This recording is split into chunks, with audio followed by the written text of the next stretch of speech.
Chapter 201 A World Polluted by Chaos, subscribe. Does the Emperor show different things to different people and different races? Guilliman opened a sealed gate, revealing a stasis field. It is a bit of a waste to use such a precious force field device to keep a slightly yellowed book. Every is like this. Their faces are ever-changing, and there is no fixed look. Not as said, for different people, they have different faces. Then what do you think God is? Guilliman turned off the force field. Took out the book. The book looks very old. The precipitation traces of time and history are enough to be seen with the eyes alone. No one can really say what the gods are. The traders of chaos believe that the gods are the future of the galaxy, and we Eldar see them as hungry monsters. Hypocrisy is the essence of divinity, and they are the embodiment of lies. Their ability to give blessings makes them seem sacred to some primitive minds, but they are harmful to mortal life, whether they are gods in matter or gods in chaos. It only brings fear. They treat us like playthings and ultimately destroy us. Not as said, the saddest thing about us is that we cannot get rid of the control of the gods, and even need the help of the gods to gain a place in this galaxy. We are awakening the of death, and you are accepting the God Emperor. This is the irony of this matter. We hate chaos, but we must seek their help. Guilliman put the book on the long table and displayed it in front of Nadas. Being proficient in human characters, he saw the name on the cover of the book at a glance. Book of Lorgar. This book is my brother's old work, in which he explained the divinity and the evidence that the Emperor is a god. At that time, my father denied this statement and ordered me to burn the perfect city. He later told I retaliated by launching the Battle of Kalth. Guilliman's tone was flat, telling about the battle in which the Ultramarines were decimated by the word-bearers in the past. To be honest, I suggest you not to delve too deeply into this matter. Discussing this matter is beyond my ability, and it is beyond the control of the group of psychers under your command. If you plan to build a webway, then build the webway, and I will guide you to the Star of Knowledge. Nadas said, before some things can't be solved, it's best to pretend to be confused. Very good suggestion. Guilliman said with a smile, thank you for talking to me so much. We are allies. This kind of thing is my job. I promise Eldar that I will help you as much as I can. I also firmly believe that our friendship is indestructible. You can go, Prophet, I need to calm down alone. Guilliman said. Nadas nodded, and he walked towards the door. The heavy hatch was slowly opened, and Guilliman watched Nadas go out. At the door, the bodyguards of the Eldar who were standing with their own glory bodyguards surrounded him when they saw Nadas coming out.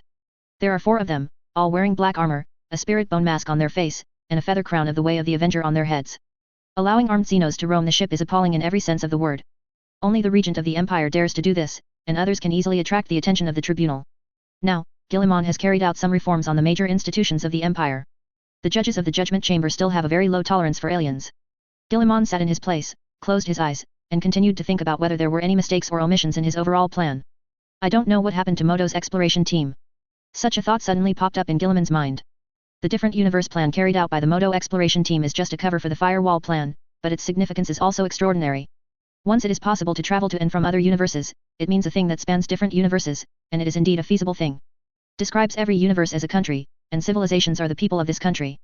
Different universes are different countries. Citizens who can travel to other countries will have a qualitative improvement in knowledge and cognition, which is a great benefit to the Empire. It's a pity that so far, I only know that the Moto exploration team has set off, and so far, no news has come back. Guilliman speculates that those guys may have reached other universes. The road to the subspace, he has been going deep before. But time passed very slowly. After so long, Celestine and the others did not quit. Either you are dead inside, and there is no way to exit. Either it has already arrived in another universe, so it will take so long. Guilliman hoped it was the latter. Being able to travel to other universes means endless possibilities. The growth cap of the human empire will also be increased. Guilliman got up, turned off the projection in front of him, and walked out. Under the protection of the glory guards, go to your own secret space. Enter the password as always to enter the underground prison with layers of fortifications. Priests and inquisitors guard the demons here. After the plastic surgery, Vinzenhorn's complexion improved a lot, but the white hair was still very conspicuous. Standing in front of Cherubel's cell door, Guilliman heard the other parties greeting like a dog. The great regent of the Empire, the respected Lord of Ultramar, the great 13th Primarch, the beloved ultimate monarch, and your loyal servant Cherubel welcomes you. A demon said loyalty, it makes me feel a little unbelievable. Guilliman's tone was mocking. No, my lord, this is the embodiment of your invincible charm. The great you have conquered me, and now my admiration for you is as endless as the stars, as unstoppable as the boundless ether. Cherubel, who was bound by countless chains, said sincerely. Today's affairs should be written down in a small notebook. When my majestic devil prince bears the burden of humiliation and regains his freedom, he will pay back 10,000 times from this kid. I haven't seen you for a few days, but my literary talent has improved a lot. Guilliman said. It's all thanks to the master's training. Now I can change my mind and become a demon again. I have decided to dedicate my demon life to the great you. Please drive me arbitrarily. My lord, the humble Cherubel will never have any complaints. Okay, don't talk too much nonsense. How is Mortarian's situation recently? Guillemon did not continue to talk nonsense with the demon prince. Believe that the devil will be loyal, it is better to believe that Gurn will strip. My lord, Maka has sent me a message that they have arrived in the Ultramar star field. Soon, the flames of war will ignite, and the plague servants from the Ghoul star field will enter your country. Is it finally coming? Guillemon narrowed his eyes slightly, thinking quickly. After finishing the matter of the webway, I went back to Ultramar to beat Mortarion, and then I was going to use the lighthouse to go to the dark side of the Empire. Guillemon asked some questions about the Mortarion fleet, and then asked another question. How much do you know about the Eye of Terror? Eye of Terror. Charabel couldn't help repeating Guillemon's words. Yes, the Eye of Terror. Guillemon reiterated his question again. Now, the fleet is heading towards the entrance of the Eldar webway. As long as you follow the webway, you will directly enter the Eye of Terror, and reach the many lost planets of the Eldar in the Eye of Terror. Of course, various battles are inevitable on the way. Guillemon has to do a good job of intelligence at this time, and the natives of the subspace like Charabel are undoubtedly the best source of information. The mist surged, rolling like ocean waves. A strange voice came from the depths of the dark mist, full of bloodthirsty desire. Under the light, the distorted animals and plants cast weird shadows. From time to time, there will be a weird wind passing by, filled with a faint stench, which makes people feel sick. A train with a strong atmosphere of the industrial age rumbled over the rotting plants and moved forward along the rails. Fixed iron bars and sharp thorns, making it look like a moving city defense fortress. Great engines rumbled as front-mounted forklifts rolled over rotting vegetation that had grown onto the rails. On the roof, there are 2 rotatable manual Gatling guns. The 4 combatants swallowed their saliva from time to time, looking at the fog vigilantly. If there is any movement, they will turn the machine gun and aim at that place. The others didn't dare to breathe at this time, holding various weapons. Chu Chen, who was in charge of leading the team, watched everything around him. The revolver and a rapier engraved with the priestly rune of the Lord of Suffering were held tightly in his hands. Mist Survival Rule 1, never let your guard down. There are many monsters in the fog, and there are also some humans who are chasing the fog. Those humans are lunatics, they worship the mist and the monsters in it, and regard it as truth. I believe that only by fully integrating into it can we be redeemed. Those lunatics will bring a lot of trouble to the town. They will mix into towns and spread all kinds of demagogues. Chu Chen personally executed several. Because of the teachings of the Lord of Suffering, they cannot reject those misty believers who have lost their way, and can only do some preventive work afterwards. A deep roar came from the depths of the mist. Afterwards, a huge monster crawled out of the mist. It has a bony sword in its hand. 7 or 8 disc-sized eyes blinked on the smooth head, exuding hatred and desire to kill. The multiple mouths let out the roar of the beast, and the sharp teeth flowed with saliva. There are densely packed bone spurs protruding from the back, showing the color of black iron, each one is the size of a fist, and looks extremely sharp.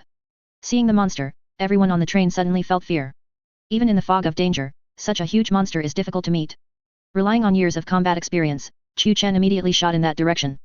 Accompanied by bang-bang gunshots, the bullet with the power of blessing penetrated into the deformed body of the monster. The monster roared in pain and anger, and it ran. It was like a mountain of meat was running, and the whole ground shook. Everyone opened fire, and dense bullets hit the monster. But there is still no way to prevent the monster from crashing into the train. With a bang, the whole train shook violently. The tentacles exuding disgusting mucus climbed up along the carriage, and their sharp limbs instantly pierced through the 2 combatants controlling the hand-cranked Gatling, pierced them, lifted them high, and then flung them into the mist. Only 2 screams were heard, and they were silent again. Several men turned a cannon together, stuffed the shells into the barrel, and fired at the monster. The blessed cannonball exploded on the monster's body, splattering rancid flesh and blood, sticky like protoplasm. The monster made a painful sound, but it still didn't die. Its size is too large. Continuous attacks make it even more brutal. Several mouths screamed, making people feel like their eardrums were about to burst. The monster squirmed its huge body and hit the train again, almost derailing the train. Wielding the weapon with the long bone sword and spikes, it kept attacking the carriage. The sharp iron thorns and thorns make every attack scarred. But the carriage was also completely damaged. Kaihoken jumped up from the carriage, and rushed towards the monster with agility. The daily job of a demon hunter is training. They all have excellent fighting skills. Chanting the name of the Lord of Suffering, Chu Chen waved the sharp sword in his hand, and quickly cut off the huge tentacles that no one could embrace. However, the power of the monster is much stronger than him. A mouth spewing fangs and acidic bile lunged at him. Kaihoken leaped up to avoid this terrible blow, but his vacating was seized by the monster. Another tentacle came at him. Even if he blocked the opponent's attack path with his sword. But the heavy force still caused him to be knocked out and land heavily on the ground. Those disgusting plants seemed to be alive, crawling in his direction. In just a few breaths, sticky branches and leaves climbed up his limbs. Kaihoken can feel the joy of those rotten plants, they are eager to absorb Kaihoken's fresh flesh and soul, making him a member of Rotten. There was a rustling sound in the mist. Rotten monsters crawl out of the mist. They have different shapes. The only thing in common is rotting, like being stuck in muck for years. Some of the bones have turned black, and the swollen flesh and blood are full of wriggling maggots. Every monster has a swollen body, with a lot of mucus flowing on the disgusting body surface. The stench they emit can be felt even a few meters away. Rotten, Arms full of worms broke through the rotten surface, trying to grab Chu Chen, who fell to the ground. In the mist, as long as you show your weakness, those hungry monsters will swarm you endlessly. Kaihoken waved the sharp sword in his hand, and golden light flowed on the sword. Those monsters are like butter cut by a scorching sword. When he just got up, the huge monster suddenly exerted force, and the train that was still running at a high speed was overturned. The people inside the train let out a desperate exclamation. Kaihoken's complexion also became ugly. Without the train, the danger factor in the fog would rise sharply. A man keeps shooting a rotting corpse walking towards him. But the bullets hitting the opponent's body can only take away the rotting flesh and blood. Even if you are blessed, you have to hit the head to get the maximum killing effect. But the man is already in a state of extreme panic, let alone aiming at the head, remembering to shoot is already very rare. Walking in front of the man, the walking corpse raised the rotten long sword in his hand. The man's pupils suddenly enlarged in the face of the threat of death. The corpse's rotten long sword did not pierce it down, and a giant sword with a flashing arc cut the corpse in half. A woman with short blonde hair and armor was standing behind the walking corpse, and it was she who rescued the man. For the Emperor, for Guilliman. She crushed the walking corpse's head, raised the weapon in her hand, and shouted like some kind of oath. The man watched this scene, dumbfounded. He can recognize it naturally, these people are the mysterious people who suddenly appeared in the church. Those traversers said they were high-level civilizations from other planets. For Guilliman. Titus fell from a high altitude, and with the help of the potential energy brought by gravity, he stabbed the power sword in his hand into the monster's body, cutting it open. The monster let out a shrill scream. The limbs were waving in pain, and there was a whistling sound in the air. Chu Chen, who was rushing over, showed a hint of shock. He watched those mysterious people suddenly appear on the battlefield, and then crushed those monsters. Those mysterious people have escaped the imagination of mortals. Even the traversers who have traveled to this world do not have such terrifying power as the other party. Those monsters who smelled fresh flesh swarmed like a tide. But those guys are like an indestructible dam. The wave formed by the monster crashed directly in front of them. Chu Chen couldn't see clearly the killing process, the speed was too fast. They have all given up the use of ranged weapons, and all use melee weapons covered with electricity. At their speed, thermal weapons have lost most of their effectiveness. Those rotting monsters that drilled out like a nightmare, like weeds in front of a sharp sickle, fell in pieces. They are more monsters than monsters. In front of them, those monsters who regard humans as playthings and food are just ants that can be killed easily. Chu Chen only felt that the gap between himself and those guys was like a gap that couldn't be bridged by things like will, courage, or skills. The battle is over. There are only countless wreckage on the battlefield. Even that gigantic monster was chopped into a disgusting pile of rotting flesh. They put away their weapons, and the blue electric current disappeared from the weapons. It seems that your situation is not very good. Titus walked in front of Chu Chen. Under close comparison, Chu Chen felt the opponent's huge size. It is as huge as a little giant who came out of a myth. What kind of power is it that can shape these invincible big guys? They are like weapons specially forged for war. A tinge of rejoicing appeared in Chu Chen's heart, at least they were not enemies now. Why are you here? Chu Chen put away his long sword and exorcism pistol, and asked the giant in front of him. As a time traveler, he still has some arrogance. Can't achieve the domineering arrogance of those who travel through the world, and can still be neither humble nor overbearing. We are following the railway, exploring the situation of this world, looking for minerals and resources. Titus said, the situation in this world is very bad, and the power of ether has infected the space-time structure here. If we fail to find a suitable, it is difficult to get rid of these weird forces with the means. The power of ether. Chu Chen was a little confused when he heard this strange term. Ether is the power of the subspace. This world has been polluted by chaos. The power of the subspace permeates here, creating these monsters. Titus explained, all kinds of incredible things will appear in the world polluted by chaos. Things that cannot be viewed with common sense. Do you call the power of those fogs ether? Chu Chen finally understood what the other party meant. The fog and all kinds of weird creatures they talked about were ethers. These are not fogs, they just look like them. The void world pours ether ocean currents into the real universe, which will produce this kind of fog-like effect. Titus's knowledge of subspace is not as good as think tanks, as a member of the exploration team, he only learned some necessary knowledge to avoid situations in the subspace without knowing how to save himself. Do you know much about these things? Chu Chen wanted to know more. Demon hunters also have in-depth research on the mist, but their conditions are too limited. They only know that there is a terrible power in the mist, but they don't know about the mist. What exactly, and what are the mechanisms by which those forces work? Chaos is the great enemy of every civilization. It is the original force that created the universe, and it is also the behind-the-scenes force behind the destruction of civilization. We have been fighting against them, but the situation has been very bad. It was not until the return of the great regent that we bring it back slowly. Titus stared at the mortal in front of him, and explained patiently. The other party is nothing compared to him. If he wants, he can kill the opponent in one breath. But this mortal has a tenacious will and soul in his heart, which is admirable, and it is worth Titus' time to give him some guidance. The real strong and noble people are not divided by strength, but by heart. When Kaihoken encountered a crisis, he did not run away, but stood up and fought.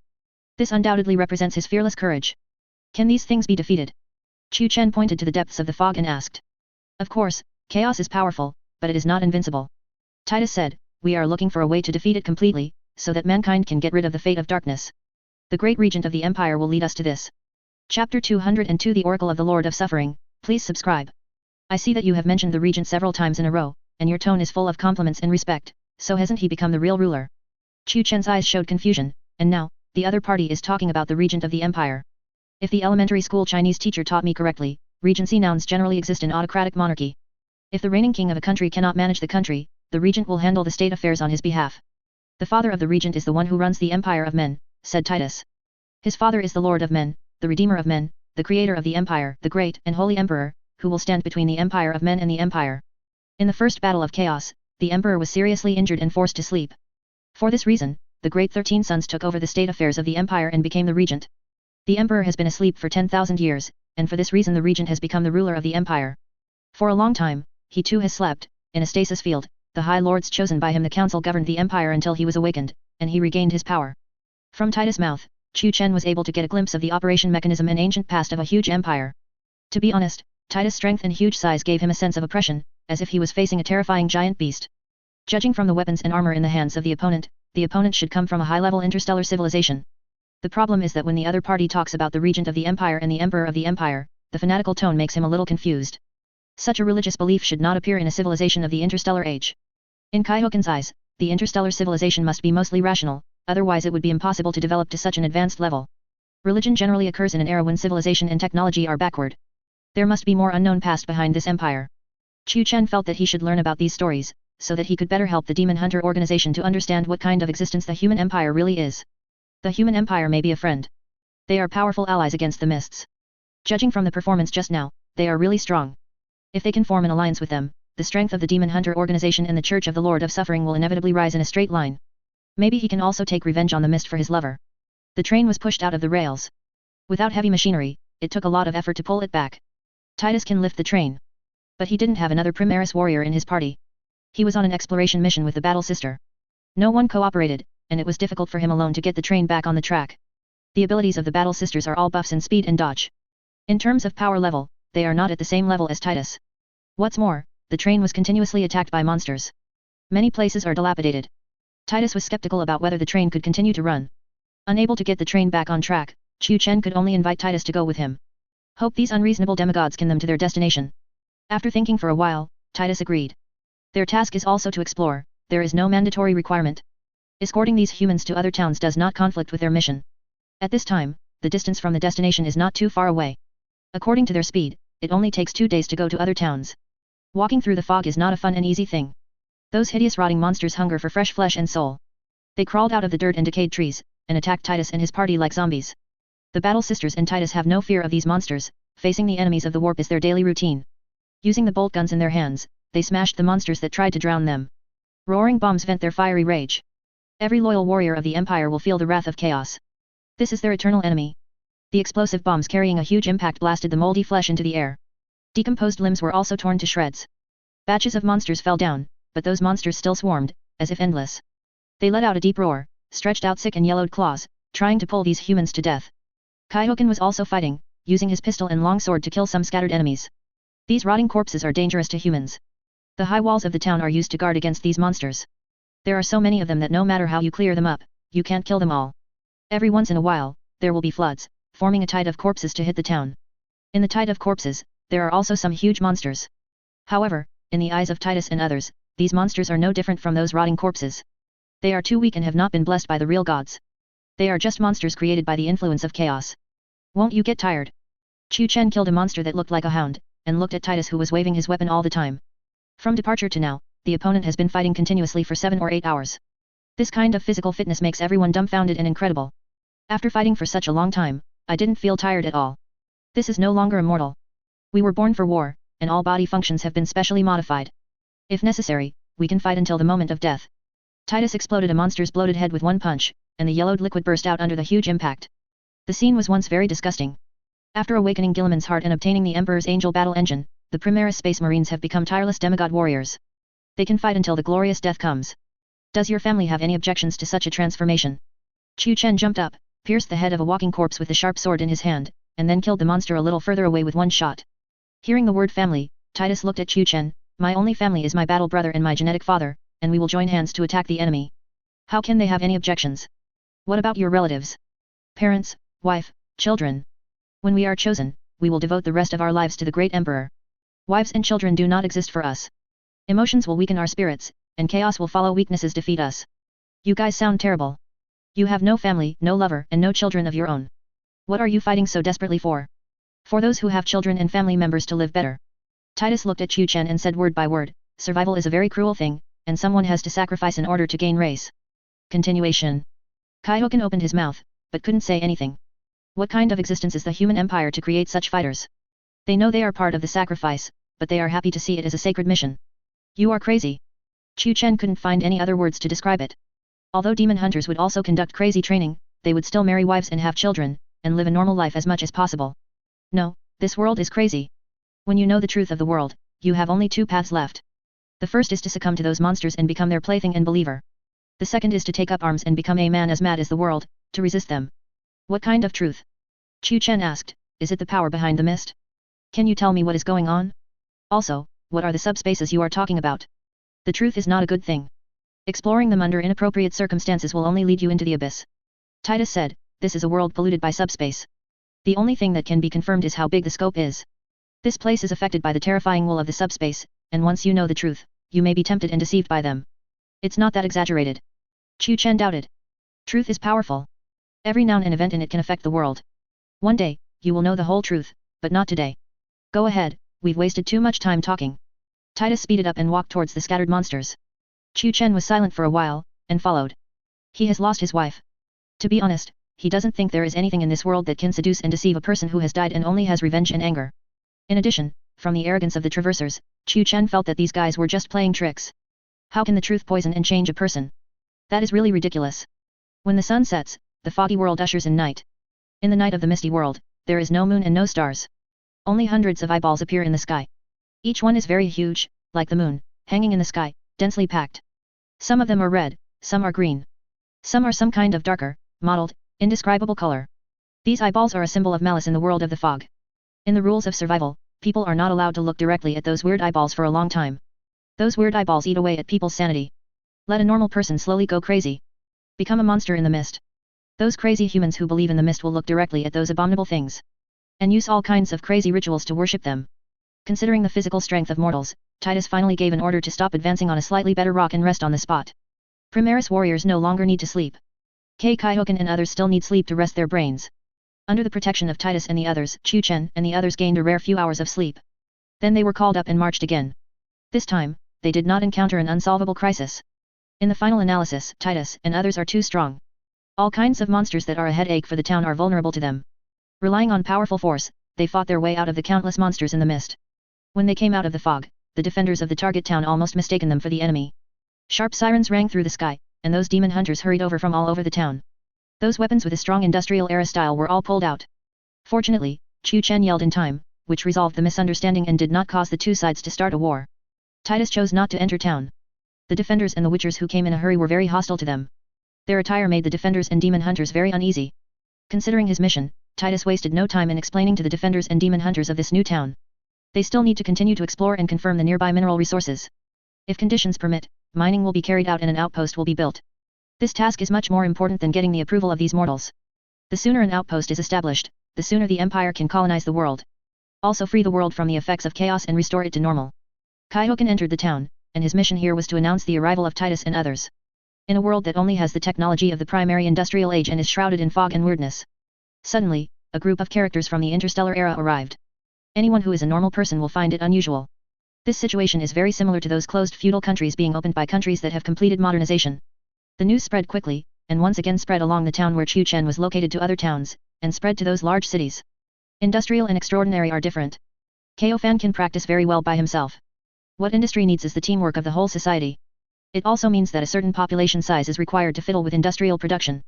If it is just a small town, there is no way to support the industry. For this reason, the small town where Chu Chen and others live is only a part of the human survival system in this world. Even if it is lost, it will not harm the fundamentals of human beings. Those huge cities are the hub and key of the human survival system in this world. New Testament City is the first city built by human beings. Thousands of years ago, the belief in the Lord of Suffering rose up, and the first city was established after humans gained the ability to fight back against the fog. Its name is also very meaningful. It is said to be a myth of Christ. After God sent a great flood to cleanse the world, he signed a new agreement with the surviving family, and restrained himself from sending down disasters at will. The New Testament is also regarded as the meaning of the new birth of human beings in the midst of disasters. Every city and town has a high degree of freedom. But they still have a restraining institution, that is, the Church of the Lord of Suffering. The Witcher is also very influential, but they are not the ruling body. The Demon Hunters are a pure time traveler organization, and every member of them is a time traveler. Even descendants of time travelers have difficulty passing the test. Some people speculate that it may be the reason for the soul. The locals have lived in the misty world for too long, and their souls have been polluted. The traversers come from a world without fog, so their souls are purer, and when they pray to the Lord of Suffering, they will gain more power. Traversables are fragmented and will only randomly appear in any church of the Lord of Difficulties. After ordinary people get the blessing of industry, they get weapons such as artillery and machine guns. Demon hunters naturally have no way to rule the world with their own strength. For this reason, the Church of the Lord of Suffering, which controls the faith, has also become a legal governing body. In addition, the demon hunter needs to be devout to the Lord of Suffering and sign a contract in order to obtain the power of blessing. After coming and going, the position of the Church of the Lord of Suffering has become more and more consolidated. The news quickly spread to New Testament City. The Demon Hunter headquarters building. The style of the building is very similar to the architectural style of London, England. People can't help but want to guess the background of the designer behind this.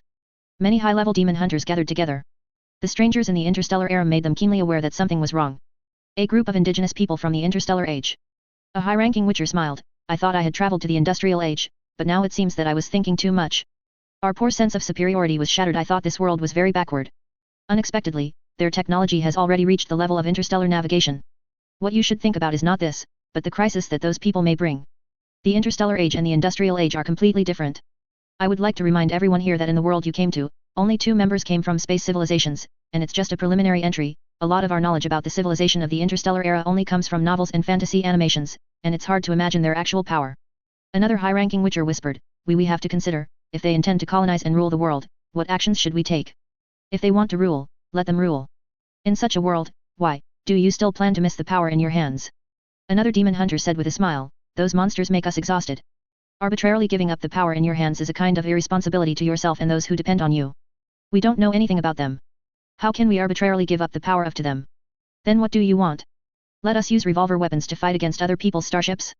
Before you trademark crossed, you read a lot of superheroes and cool articles. You think that if you cross, you will be able to hang around.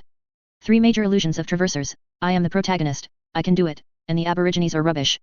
One more thing, those indigenous girls are willing to be my harem, even if I am a beggar. The high-ranking demon hunters were all arguing. Most people do not support war, nor any hostile behavior. The opponent is in existence in the interstellar era, and starting a war is courting death. With extraordinary abilities, I want to fight against other people's starship cannons. If you want to die, you should also find a more dignified way to die. While the demon hunters were arguing in full swing, a man wearing the uniform of the Church of the Lord of Suffering walked in, holding an authorization document in his hand. The church has decided to expel those foreigners. The voice of the man who walked in was very powerful. Many demon hunters looked at the man with expressions like looking at a fool. All the expressions on your face, are you kidding me? This is not a joke, this is the oracle of the Lord of Suffering. The man said. Official expedition to the heavens. When Guilliman colonizes other universes, he will explain why different universes have the same culture. Chapter 203 Perturabo's Rage. Subscribe. As soon as these words came out, many demon hunters who were noisy at first looked at each other in blank dismay. The conference hall was suddenly silent, and needles could be heard. Only the breathing of these witchers can be heard. They all signed a contract with the Lord of Suffering.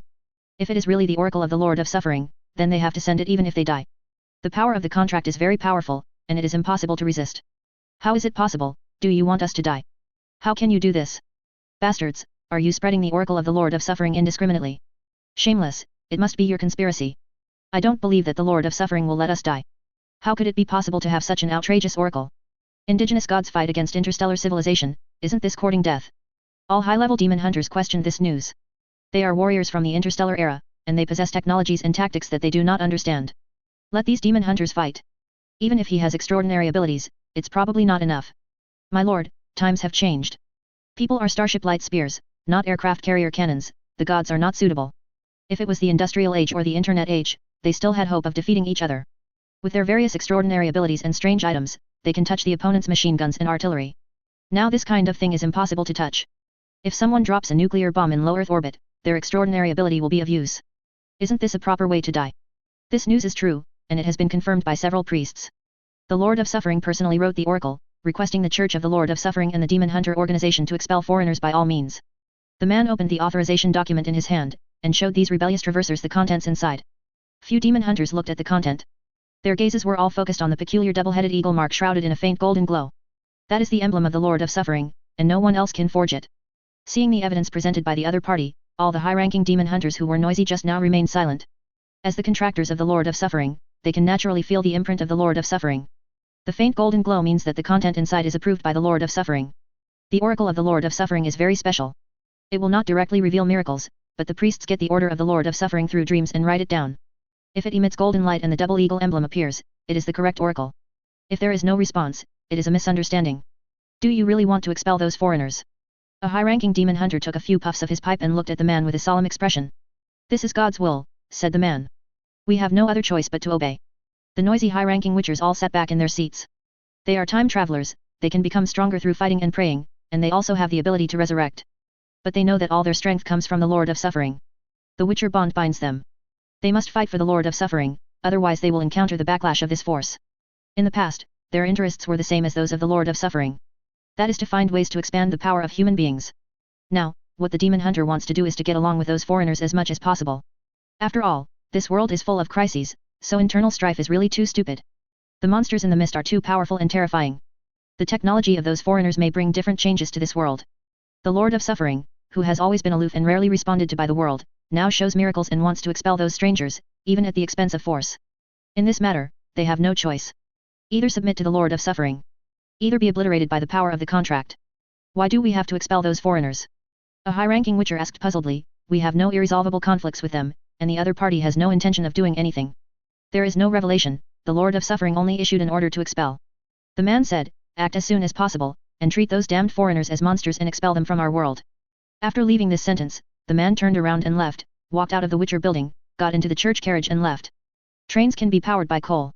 Cars need oil to drive, and the technical content and requirements for machine tools are very strict. The current industrial strength is not enough to allow everyone to enjoy high-end industrial products such as cars. For this reason, most of the means of transportation in the city are horse-drawn carriages. A man is just a servant responsible for conveying the orders of the church. Now that the order has been conveyed, he naturally has no reason to stay. Several highly respected demon hunters stood in front of the window, watching the departing carriage, all showing a bitter smile at the same time. Are all time travelers, and everyone has certain knowledge. Even if you haven't seen the real guy before time travel, you've seen all kinds of military exercises. Fighting an enemy whose technology is far superior to your own, you don't know how to die. Supernatural ability is not omnipotent. Even if it is a strange item, the range of action is not large, more than 10 meters, even 100 meters is considered a very high-end strange item. The task of the Lord of Suffering is really to let them die. Expel those aliens from the interstellar age. If the other party is an exploratory civilization, they will leave when they see that they are not welcome, and they will not say much to the backward natives. If the opponent is an expanding civilization, naturally a fierce battle cannot be avoided. At that time, I am afraid that the Demon Hunter organization will usher in an unimaginably tragic war. At the beginning, they all made a contract. Now that you want to repent, the price is not so high. The Cathedral of the Lord of Suffering is located in the center of the city. In front of it is the square where the sculpture of the Lord of Suffering stands. Covering a vast area, it is the most important gathering place for urban residents. This place usually announces various important information to citizens or initiates mobilization. Usually, it is a leisure place for residents. Across the square is the main building of the church, majestic and magnificent. The steeple clock tower is the tallest building in New York City. The spire bell tower has a history of nearly 500 years. After many repairs, it looks very mottled and old. The gate of the church is very thick, and it was considered to be used as the last bastion after the city fell. From the time the church was built until now, the gate has never been closed and has never been used.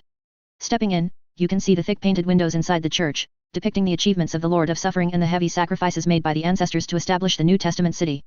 Looking around the sides of the church, you can see sculptures standing in niches. Those sculptures are heroes who died in the past. They sacrificed their lives in this polluted land, allowing the human race to survive in the weird and foggy world. The top of the church is painted murals, which describe the heroic deeds that are widely spread and sung as stories. In the interior of the church, there is a high platform. On the high platform is the sculpture of the Lord of Suffering. At first glance, you will feel that the gaze of the sculpture is very solemn, holding a long sword, vigilant against the enemy. Upon closer inspection, the expression of the sculpture is full of pity, as if secretly saddened by the human race that has suffered so much. The church is full of murals and paintings, as well as burning candles and incense, and the sound of prayer is mixed with the sound of priests preaching. Everything looks so divine. Behind the main church is the residence of the clergy and the Holy Family, which covers a large area and is very beautifully built. The Holy Family is the descendant of the first generation of traversers who established New Testament city. They claim to be divine descendants, and the high-level positions in the church basically come from their families. After thousands of years, the Holy Family has prospered, and the population flowing with the so-called Holy Blood has accounted for 1/5 or more of New Testament city. After all, this family generally rarely undertakes combat missions, and is responsible for preaching and managing these tasks. Their average life expectancy is much higher than that of other families. After developing for a long time, their population will naturally increase, and their lives are very decent. In the depths of the ground nearly 300 meters above the ground, there is an underground space of astonishing scale.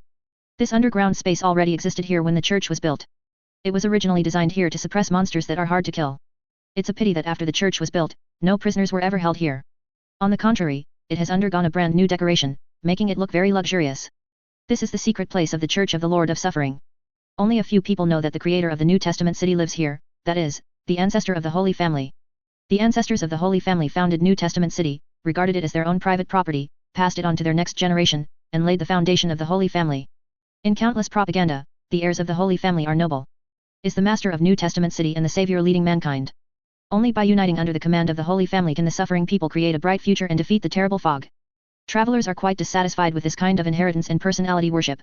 But they don't have their own fundamental forces, and the belief of the Lord of Suffering is controlled by the Holy Family, so they can only acquiesce in this order. Travelers and members of the Holy Family who are not direct descendants are generally not allowed to enter inside the church. For this reason, the outside world does not know that the first batch of traversers are still alive.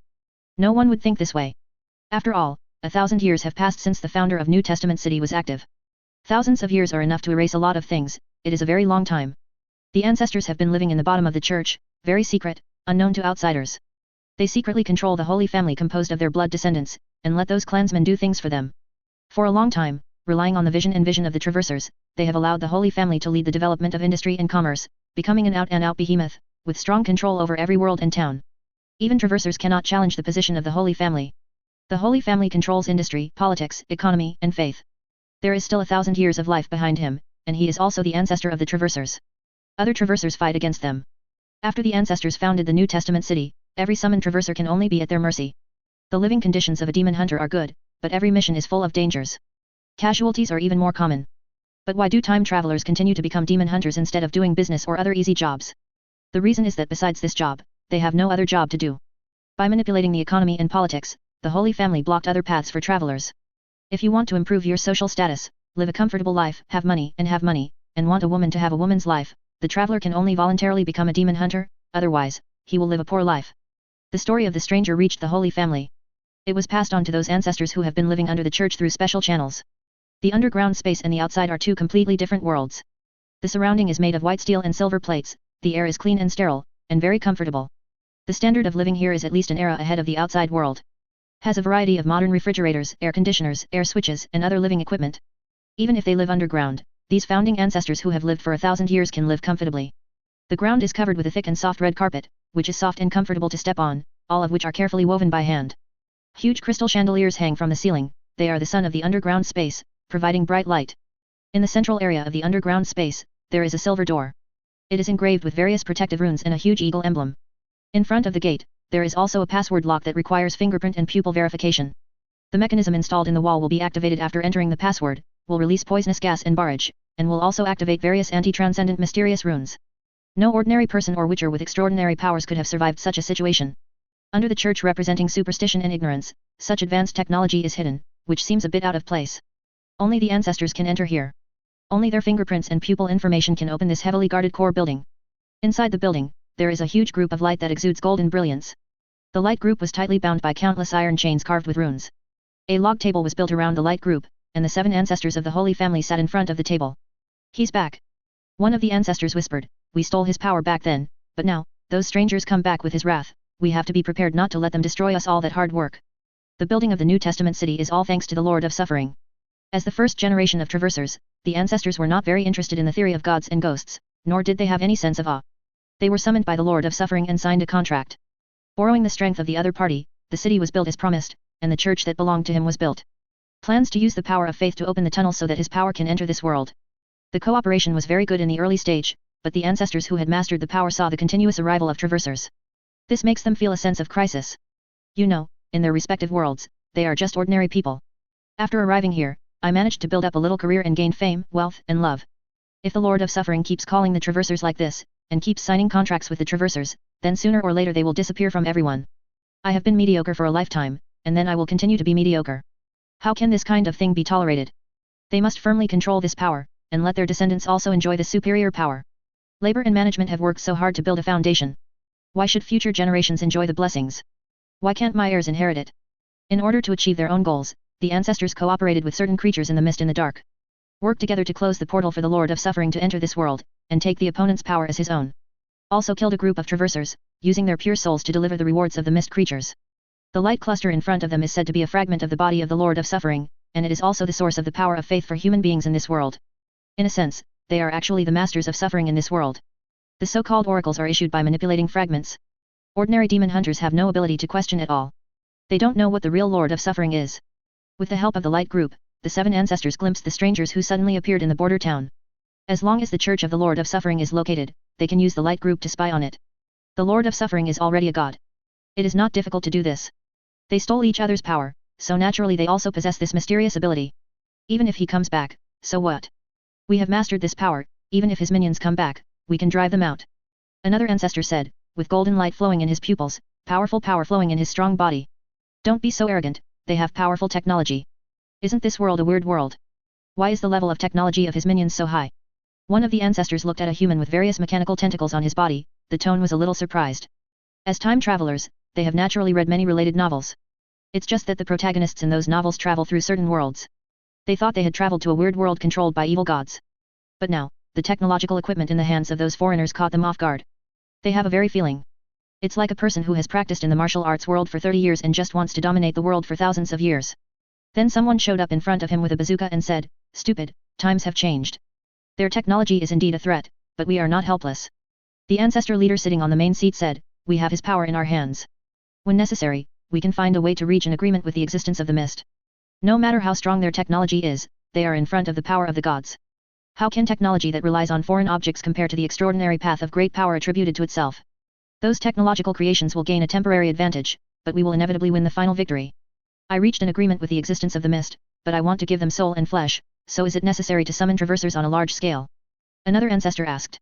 "Is there any problem? Isn't it a kindness to let them travel through time and have a chance to change their fate against the sky?"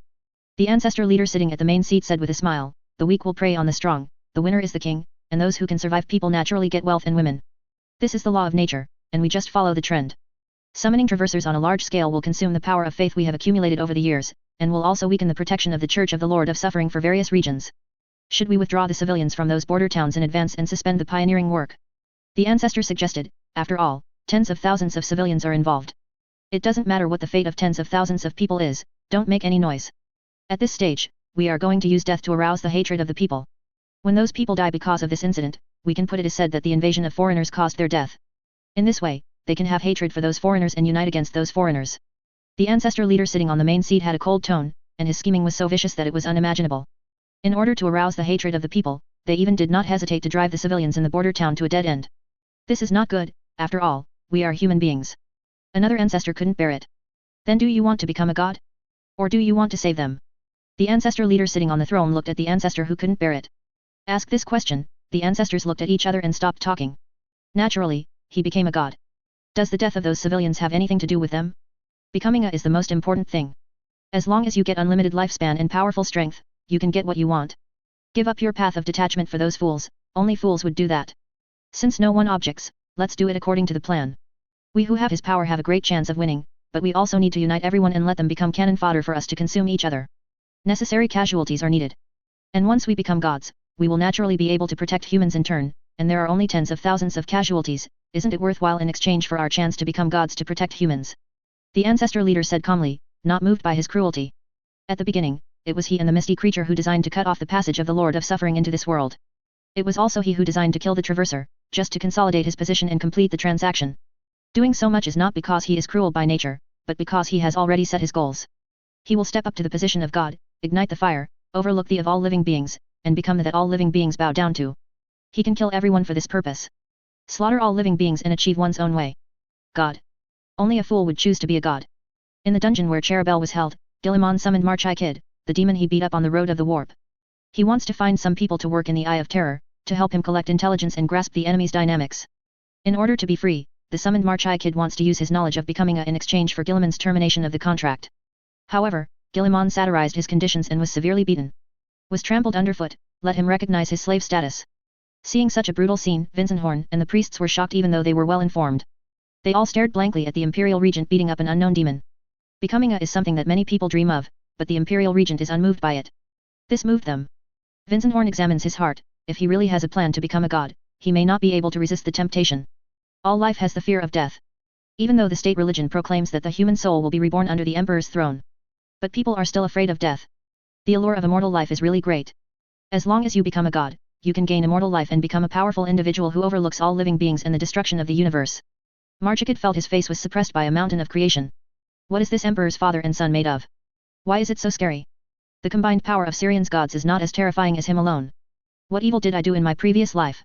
I was expelled by the gods of Syrian, lost my position, and became an exiled great demon. Finally came to a brand new universe, and was forced to sign a slave contract. Is there still a king's law? Is there still a law? God of destiny in this universe, be yourself. Torturing people can't always catch one unlucky person. Guilliman was unmoved, and said mockingly, then you are also a god. Naturally, I have lived for countless years. You can't imagine how long I have lived. As long as you become a god, you can have an immortal body and eternal lifespan like me. Even if the universe is destroyed, you can live safely, go down, look down at all beings, laugh at the ups and downs of the world. This is the power of God. Marchy Kid said bewitchingly that he tried his best to make Guilliman show a little interest in becoming a god. As long as Guilliman wants something, he can find a way to confuse the other party, let himself be free, and even turn against the customer. As a god? Why are you so weak? Guilliman said word by word. Marchy Kid's smile disappeared little by little on the face that was stepped on the ground. Slay the demon and punish the heart. It's really too much to hit a demon without hitting your face. Guilliman moved his feet, reached out and grabbed Marchy Kid by the neck, and lifted him up. A tall demon with flame marks all over it. There was no way to fight back in his hands, and he picked it up like a chicken. I don't want to listen to your nonsense about becoming a anymore, and you don't have any idea of freedom. The only way you can have freedom is to die. Death can make you have absolute freedom. If you need it, I can do it to you. With kindness. My lord, I am willing to serve you forever, please don't banish me into eternal nothingness. Looking at the golden longsword in Guilliman's hand, Marchy Kid could only choose to survive in humiliation. The sword in the opponent's hand is not a joke. It will really make him fall into eternal nothingness. Being deported to the eternal world of nothingness is definitely something that every native of the warp fears. That is death in the true sense. Will not be resurrected, nor will it return. Everything about the dead will come to an end and be forgotten by the world. Hearing this, Guilliman put away his long sword. I'm asking you something, how much do you know about the Eye of Terror? My lord, I know very little. I'm usually only active in the depths of the subspace. March Kid whispered. Trash. Guilliman said unceremoniously, I'm still a devil, I don't know anything. Cherubel on the side was shocked when he heard this. Being pooed by Guilliman for a long time, he once doubted the meaning of his magic life. Now another demon is said to be trash, which immediately makes him happy. If everyone is trash, Cherubel's heart will be much more balanced. Hearing Guilliman's words, Marchy Kid almost spit out a mouthful of old blood. Being called trash like this. It's the first time I've lived for so long. If it wasn't really impossible to fight, I would have raised my fist to prove that the king of branding should not be insulted. I'm sorry, Lord Guilliman, in the future, I will definitely search for relevant information as much as possible. Marchy Kid suppressed the anger in his heart, and said word by word. Boom. Guilliman landed a punch on Marchy Kid's face. Even though the opponent was a big demon, his skull was almost cracked, and he was about to be sent back to the subspace to be reborn on the spot. Doing things for me, are you wronged? Why are you gnashing your teeth? Why is there no smile? Guilliman said. As soon as these words came out, March Kid only felt that he had been stabbed in the heart again. You me up and made me smile. I'm not human, but you can't go too far. Feeling the threat of Guilliman's gaze, Marchy Kid grinned and showed a smile. I'm sorry, Lord Guilliman, in the future, I will definitely search for relevant information as much as possible. Guilliman stared at it for a while, then shook his head, forget it, you better stop laughing, it's too ugly. March Kid. Don't let me find a chance, mortal, otherwise, you will definitely know what cruelty is. Today's humiliation must be repaid 100-fold by you. Go and collect enough information for me, remember this time is just forgiving you. If you still can't provide any value next time, then go to die. Guilliman threw Marchy Kid and fell heavily to the ground. The moment he landed, Marchy Kid didn't hesitate at all. He immediately turned into black mist and disappeared, fleeing back to the subspace. If he stays any longer, he will suspect Mo Sheng. Cherubel also closed his mouth very honestly and stopped talking. Getting Guilliman's attention is not a good thing. This guy is so moody. Demon Prince, now. Vinzenhorn came up, my lord, do you want to continue summoning other demons? Guilliman waved his hand, no, number one. Their intelligence is probably nothing new. Send them a message and ask them to pay attention to the activities of the Eye of Terror forces. After a moment of silence, Guilliman spoke, a batch of aliens will be transported recently, find a barren planet, and sacrifice them to those demons. My lord, do we really want to feed those demons? Chaos should be the enemy of all civilizations. Will it be a bit? Vinzenhorn didn't finish. Guilliman knew what he wanted to say. Chaos is the great enemy of all civilizations, but do you think those alien civilizations will join hands with humans? The dangers of aliens are sometimes no less than the invasion of chaos, beast wars, tyranids, and Tau wandering on the border of the empire. Those of the Skaven tribe have caused no less slaughter than chaos, and many of them have turned to chaos and regarded the dark gods as the truth. I have my own sense of proportion in this matter. If we want to establish a human intelligence network in subspace, we must not abide by those rules too much. Morality and benevolence are used within human beings, and there is no need to pay attention to these with the enemy. I understand, Regent, I will do this. Seeing Guilliman's firm attitude, Vinzenhorn stopped persuading him. Guilliman nodded, showing a smile, and patted Vinzenhorn on the shoulder twice. Take care of the matter here, I'll go first. After saying this, Guilliman turned and left, walked through the corridor, and took the encrypted elevator to leave. Vinzenhorn watched Guilliman leave, and then ordered the machine slave and his men to clean up the summoning site and strengthen the runes that imprisoned Cherubel. Just as he walked back to his encrypted elevator, a slight vibration came. Not long after, Brihe, captain of the Makraj's Glory, sent a message to Guilliman. My lord, we have jumped out of the subspace and reached the Ghost Star field. Well done, Captain Briher, you have taken us safely through another subspace journey. My lord, you are too humorous. Regardless of the fact that it is my job to safely send passengers to their destinations, it is more because of you that I can complete the subspace voyage safely. Your reform of the Mechanikus has given us more protective measures. Don't always put the credit on me alone, Captain Briher, you must know that no one can replace your importance to the Makraj's Glory. Go and inform the Eldar Prophet Nada Si, let him help us open the webway entrance. Guilliman said, there is one more thing, tell all the troops, from now on, enter a state of first-level combat readiness, and we will face a battle. Understood, my lord. After finishing speaking, Briher hung up the communication. Guilliman walked to the porthole of the passage, staring at the starting point of his trip. Massive blue-white stars spewing radiation and heat. There are not many members in this galaxy, only a gaseous planet and an Earth-like planet named Ghost Star. The data about the Ghost Star is entering Guilliman's personal database through the communication network. It took Guilliman less than half a minute to memorize the information about the entire galaxy. Primarch possesses extraordinary memory. After receiving the blessing of dominance, Guilliman's memory also improved. He can remember anything he wants. Even just a glance can firmly engrave it in my mind. Ghost Star is an ancient planet. It once had oceans and was a habitable world. It was ruined by the war waged by humans and Iron Man during the Golden Age. The ocean disappeared in that madness that no one remembers, leaving only a seabed of black rock, turning it into a black ball of steel streaked with silvery veins. There is a webway entrance on this barren planet, which is one of the few passages that can lead to the depths of the Eye of Terror after the great event of the fall of the Eldar. Many webways were destroyed at the first shriek of the evil Slaanesh. Of course, entering the Eye of Terror, even with the help of the internet, may not be absolutely safe. Many webways have demons, and they become very active when augmented by webways. The unlucky ones who strayed into it rarely survived. This is destined to be a road full of wars. The fleet slowly approached the Ghost Star, suspended in low Earth orbit, waiting for the opening of the webway entrance. Escorted by primordial warriors, Nadas boarded a human transport boat and went to the ground to open the entrance to the webway. After the Great Fall, many webway entrances were closed to prevent the demons from invading the Ark world. The same is true for this channel of Ghost Star. Nadas has to be reopened to use the webway entrance here. Eye of Terror. The home planet of the Iron Warriors. Here stands countless steel buildings with sharp edges and corners, piercing the chaotic sky filled with etheric power. Those buildings are all foundries and manufacturing plants. The slaves plundered from the Empire worked like machines. Obedience, labor, loyalty. These words stretch across the metal walls in all directions. Each character is 10 meters high, with traces of corrosion over the years, leaving scars on the screw-fixed plastic steel. Busy assembly lines will be hung with chains or iron cages. Used to punish those disobedient guys. Many of those who were punished are already dead. Some of them have even been dried by the wax, shriveled and placed in iron cages or hung on iron chains. Unless someone else can take their place, they will be hung forever. These punished represent the will of the Iron Warriors. Any disobedience invites punishment instead of mercy. They are as cold and unfeeling as steel. Countless factories are like this. The slaves repeat their work day in and day out. Except for the necessary rest, they are working. The only reward given to them is the continuation of life. Other than that, nothing. At the center of those factory clusters is a huge and magnificent steel fortress. The fortress is full of weapons and traps, which are extremely dangerous. If you are not careful, you will be torn apart by those weapons and traps. No force of chaos would dare claim to have captured that fortress. Its degree of defense is not inferior to the Terra Palace of the human empire. There are only a handful of people in the entire galaxy who can design such a fortress. Those people were once hailed as demigods, the embodiment of war. They once dragged the galaxy into an endless war and set countless worlds ablaze. And the designer of the fortress is one of them. That was Perturabo who had commanded the rebel army to attack the Terra Palace, and was only one step away from breaking through the palace. Perturabo, sitting on the Iron Throne, stared at the person below. You said Guilliman was trying to get into the Eye of Terror. Chapter 204 Encirclement and Suppression of Guilliman, subscribe. Yes, Lord of Iron. He came from afar, Ahriman said to Perturabo, neither humble nor overbearing. He has arrived at Ghost Planet, and those Eldar are preparing to help him open the webway. Soon, he will enter the Eye of Terror. Ahriman has lived for tens of thousands of years, and he was born in the richest area of Terra, the Achaemenid Empire. The leaders of this region were the first to surrender when the Emperor launched the Unification War. Before the Great Crusade began, Ahriman and his brother Om were accepted into the Thousand Sons.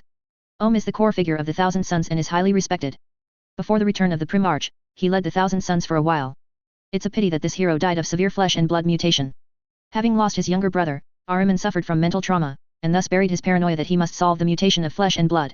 This kind of obsession made him make a fatal mistake in the Scarlet Letter spell. That spell did save some of the Thousand Sons from the crisis of flesh and blood mutation. However, some Thousand Sons whose souls were not strong enough became Scarlet Warriors without flesh and soul. Because of this, the enraged Magnus drove him out, making him a wanderer. In these years, Ahriman has been active all over the galaxy, looking for various ways to reverse the Scarlet spell. After the Great Rift happened, he got a new clue. The Black Library is said to have the answer to this problem. So, he was planning to enter the Black Library again. The existence of the Black Library is very special, it is a place that is said to hide countless knowledge. Entering it, you can find the solution to all these problems, and you can also find your own way to become a god. For this reason, Ahriman is very keen on the Black Library. After throwing himself into chaos, Ahriman was different from others. He doesn't care about any evil at all, and firmly believes that he has nothing to do with Tzeentch. Even if he often gets the favor of this evil god, he is regarded by the other party as one of the most powerful champions. His dream is to become a of witchcraft, rebelling against the fate set by the gods. However, his rebellious and uncontrollable rebellious behavior made him get closer to the way of Tzeentch. The power of the gods is beyond the imagination of ordinary people. Even if the other party is not their own believer, or even their own enemy, they can be influenced and manipulated to follow the path designed by the gods for them. Words of Magnus' defeat at Pharos spread throughout the warp. Tzeentch's champion, a demon primarch who claims to have infinite wisdom, was plotted by his brother and almost died on the spot in Pharos. Among them, the emperor who had been silent for a long time also showed his power, and directly injured the mighty Magnus, almost killing him on the spot. Magnus' scream unleashed a violent warp storm. This incident caused quite a stir, and many demons stood up in fear of the emperor. Ahriman naturally knew about this, and planning to avenge Magnus. As a Thousand Sons warrior, even though he was expelled, Ahriman still regarded Magnus as his father. Being expelled after the Scarlet Letter incident was not because Magnus was heartless. It was his arrogance that made all of Magnus' efforts go to waste. In the past, in the Terra Palace, Magnus refused the emperor because he was unwilling to give up those flesh and blood mutated offspring. And the emperor refused to forgive the Thousand Sons. Eventually led to a complete break between father and son, and Magnus ascended to become a demon primarch. And his Scarlet Letter spell transformed all the blood-mutated Thousand Sons warriors into soulless Scarlet Letters. This makes Magnus' sacrifice and betrayal a joke. Perturabo stood up from the Iron Throne. Before he was promoted, he was already a giant. After receiving the power of chaos, he became stronger and more magnificent, like a giant of silver and steel wrapped in thick armor.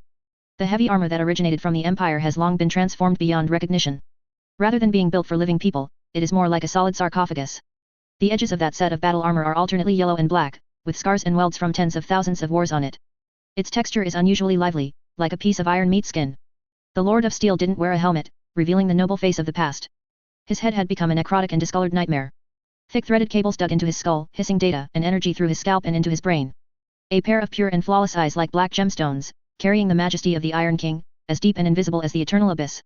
No one would be willing to look at such eyes, it is enough to swallow all souls. You want me to stop him? Perturabo turned his head and stared at Ahriman, that terrifying gaze was like that of an evil beast from the warp. Even if the devil saw that kind of gaze, he would probably scream in fear. Great Lord of Steel, this is my goal. Guilliman's army is getting stronger and stronger, and he is already arrogant enough to declare war on the gods. Ahriman stabilized his mind and set his goal. Cheating is pointless. Perturabo is the Primarch. Few are able to deceive a Primarch. Perturabo walked back and forth, knowing that Guilliman hated him absolutely as much as he hated the Empire. If there is a chance, Guilliman will never let him go. It is a wise choice to strangle the opponent and prevent the opponent from continuing to grow stronger. What is he doing in the Eye of Terror? Or what does he want to get? Perturabo wants to know more. As the former commander of the Primarch who jointly created the foundation for the Empire, Perturabo knew Guilliman's character, that is, stability. After Horus launched a rebellion and set off a massacre on the 5 planets of Istvan, the first thing to do is to ask Angren and Lorgar to disrupt Guilliman's Ultimate Legion in the 500 worlds. If the 500 worlds and the Ultimate Legion in their prime join the battlefield, it will instantly break the balance of strength between the enemy and us. With the help of 500 worlds, Guilliman can continuously explode soldiers. No one is better at running a business than Guilliman. When fighting Guilliman, the most taboo thing is to prolong the time. Regardless of the advantage or disadvantage at the beginning, the Ultramarines definitely have the advantage in the end. Webway, he wants to obtain complete knowledge of the webway. Ahriman said what he knew. Guilliman has done an excellent job of keeping the secrets of various plans. But the secret will not be known unless it does not exist. As long as it is said, there are means to trace it back. Warp space is a reflection of the real world. Any word, any emotion will echo in the subspace. Isn't my father's failure enough for him to understand? He has the confidence to create another golden throne and let himself sit on it. Perturabo's tone was full of mockery, and the cables on his head swung from side to side as he spoke. He didn't intend to create the golden throne, but he wanted to obtain complete knowledge of the webways and build those real webways. The failure of the Emperor lies in his arrogance, thinking that with his own powerful power, he can make up for the technical problems. Flaws. The Emperor's webway plan is incomplete and full of flaws. For this reason, the Emperor needs to sit on the golden throne to prevent the invasion of demons. Guilliman does not intend to do that. The Eldar guide him to find the complete knowledge of webway technology, and once he gets it, he will build a complete webway. Once the Empire obtains the webway, its strength will be greatly improved, forming a crushing situation against the forces of chaos. If Guilliman is not stopped, the consequences will be unimaginable, and the Emperor's career and grand plans are likely to be realized in his hands. Perturabo frowned when he heard Ahriman's words. You are exaggerating. No, the Lord of Steel, Guilliman is already starting to reform the Empire, and his reforms have already achieved results. In a short period of time, human beings have created endless new technological creations, and even have a weapon that can replace the Emperor's astronomical torch. Human lighthouse. Mechanicists are also trying to reproduce some creations that only appeared in the Golden Age. The power of the Empire is increasing every day. But we have not changed. If we don't take action in time, we will be defeated by Guilliman. Don't tell me you have to wait until Guilliman cleanses the Eye of Terror and descends on this planet before you take action. At that time, is it still too late? You think Guilliman can counterattack the Eye of Terror? Perturabo said. Do you think it is impossible? If you have studied the things he has done recently, you may not think so. Ahriman said in a deep voice, he is stronger than we imagined, and the human empire is in his hands. The world has developed like never before, and the gods have regarded it as an enemy equal to the Emperor, and planned to kill him. Perturabo stared at Ahriman, thinking about the truth in his words. Is Guilliman really so powerful that the gods are afraid of him? But recently, there has been a lot of news about the Empire. Words have spread that Guilliman designed to pit Magnus and repel Angron. The opponent also took control of Terra, began to eliminate and exterminate the Chaos sect in the Empire, promoted the construction of the lighthouse, and weakened the influence of the warp space storm on the human empire. These obvious actions are enough to show that Guilliman's methods are more powerful than those of 10,000 years ago. What do you want to do? Perturabo said, and, do you represent an individual, or the will of Magnus? I have been expelled from the Thousand Sons Legion, but I still have a large-scale war gang of prodigal sons with 1,200 people who can join the battle. Moreover, there should not be only one alliance. Currently, in the Eye of Terror you are not the only Primarch who is active, the Lord of the Word-Bearers may also join our ranks, and his hatred for Guilliman is unparalleled. As long as we can gather together, we will definitely be able to use the Eye of Terror's advantage to severely damage Guilliman's troops, and even keep them here. Then go. Perturabo looked at Ahriman, and a smile appeared on the face of the implanted cable. Perhaps, you can also find Fulgrim. I don't know where that trash is hiding, if you being able to find him may make this temporary coalition stronger. Do you agree to form an alliance, my lord? Ahriman asked. Our alliance is limited to the siege and killing of Guilliman. Don't think about other things, and don't think that I will cooperate with your other actions. Perturabo blocked Ahriman's other thoughts. He has been in the Eye of Terror for 10,000 years, and rarely leaves this place. Perturabo was not interested in matters of gods and emperors, chaos and men. He just wants to study his buildings and all kinds of incredible creations here. If it wasn't for Guilliman's recovery and the rapid growth of the human empire, he planned to keep going. The Great Crusade and the heresy of Horus made Perturabo realize that any relationship is unreliable. The so-called loyalty and brotherhood are just lies, and if they are provoked lightly, they will be fragmented and extremely unbearable. Steel is the most reliable partner. He has plunged into chaos and found his way. If it goes well, becoming a is not impossible. It is meaningless to waste time in the war between the gods and the Emperor. I understand. Ahriman said. When will the action start? Perturabo asked. I have to contact the Lord of the Word-Bearers first. If all goes well, we can launch an attack on Guilliman soon. Ahriman said. Chapter 205 Crazy Fabius, subscribe. The Iron Lord did not answer Ahriman's words. He has made his point. Ahriman didn't ask again, he knew Perturabo's character. Asking too much is likely to cause the other parties disgust. He watched Perturabo sit back on the Iron Throne silently. Hundreds of shimmering screens streaming data reappeared in front of the Primarch. Several Iron Ring robots next to the throne have also entered a state of alert. The weapons in their hands shone with a faint halo, and had been activated. As long as an attack command was issued, a beam of destruction would pour out. The built-in radar device scans for all suspicious signs. Perturabo no longer has the Iron Warrior as his bodyguard. Being betrayed and tricked many times made him no longer trust anyone. Even his own heir is the same, he is not as trustworthy as the Iron Ring robot. Every move of the entire planet appeared in front of him through those screens, and was firmly controlled by him. Looking at Perturabo, who was immersed in the data again, Ahriman bowed as a courtesy, then turned and walked out. The Iron Lord has been persuaded, and he can't waste any more time. Guilliman was getting closer to his destination every second. The monsters in the webway won't stop him for long. Those inanimate wandering in the webway are unorganized, not very strong, and are dominated by their own desires and hunger. To use them to block Guilliman is undoubtedly a dream. Only by uniting the forces of the Eye of Terror can there be any hope of defeating Guilliman's army. The failure of Angren, the father of his genes and the primarch of the World Eaters, as well as the disorder of fate and the attention of the four gods, all show the strength of Guilliman. Guilliman has obtained complete knowledge of the webway, and the empire that has completed the reform will receive a comprehensive upgrade. Even, it is possible to have an overwhelming advantage. This is definitely not a good thing for the Eye of Terror. The empire has long been on the defensive against the Eye of Terror. Rarely will actively attack the Eye of Terror. But recently, Guilliman's actions made Ahriman very worried. The 13 primarches are not reconciled to only controlling the existing empire territory. We'll definitely look to the Great Vortex, the Eye of Terror, where reality and subspace overlap. More importantly, Guilliman really seems to have the strength to conquer these places. Sounds ridiculous. But Ahriman is not unfounded. Having the idea of revenge for his genetic father, Ahriman conducted a comprehensive investigation on him. Using the undercover agents he placed in the empire, as well as various believers who turned to chaos, to collect information about Guilliman. Before the empire was reformed, even Terra had a large number of believers who believed in chaos. Collecting intelligence about the empire is not easy at all. Ahriman gets all sorts of facts about Guilliman easily. The more you investigate, the more frightened you become. During Guilliman's time in power, humanity has made more progress than in the past 10,000 years. After taking charge of Terra, he also awakened the Lord of the First Legion, Ryan. Who knows if he will wake up other primarches? It must be stopped, and Guilliman cannot be allowed to develop any longer. The war 10,000 years ago made Guilliman hate the traitors of chaos, and vowed to hunt them down to the ends of the earth, and he would not stop until the day they fell completely. Now, the other party is realizing his goal step by step. Wait until the opponent has mastered the technique of entering the Eye of Terror, and then recall many primarches. Who can stand against the Imperium of Man? That will be the end of those who cast themselves into chaos. Ahriman, who was preoccupied, came out of the fortress of the Iron Lord. Take the transport boat and return to the warship in orbit. The demon servants welcomed his return with joy. Standing on the deck, Ahriman once again looked down on the home planet of the Iron Warriors. The entire planet is full of endless manufacturing plants, foundries, and all kinds of dark technology creations. The addition of Perturabo gave Ahriman certainty in stopping Guilliman. Unlike Fulgrim, who has always been immersed in pleasure and has been completely reduced to the plaything of other evil gods, Angren and these demonic primarches are different. Perturabo has been accumulating strength over the years, researching the technology of the Dark Ages. The entire planet has been transformed into a production base by him.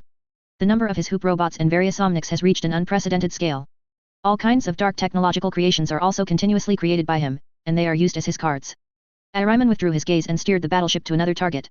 He needs to find more allies. Only in this way can Guilliman be defeated. He is not an arrogant person. Judging from the various existing battle cases, Guilliman is no longer the same Guilliman he was 10,000 years ago. If you are not careful, you will overturn the car, and you will even be hit by Guilliman. The tranquility on the surface of Ghost Star was broken by the heavy sound of the landing module. The hum of the gunboat echoed in the barren plain, and spread to every area along the poisonous air. The heavy engine ejected a powerful exhaust flow, which kicked up a large cloud of dust on the ground. The gunboats spread out in all directions on the plain, drawing a circular cordon around the center. Accompanied by the sound of air pressure, the heavy hatch slowly opened. The elder prophet Nodaz walked down. The wind and sand from the barren plain swept over his body, and the fine sand and stone hit his bone armor, making a slight sound.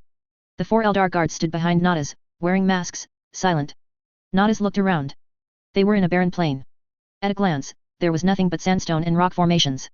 The damage caused by the golden age of human beings has not been alleviated in the past tens of thousands of years. If there is no human intervention, this planet has always been in a natural state. Nodaz felt that there would never be life again. War always destroys many things. No one likes war, but in the galaxy, there is only war left.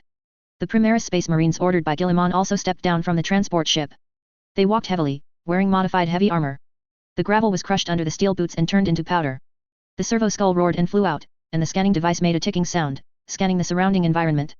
The automatic cannon mounted on the mechanical arm rotates. If there are enemies, they will attack immediately.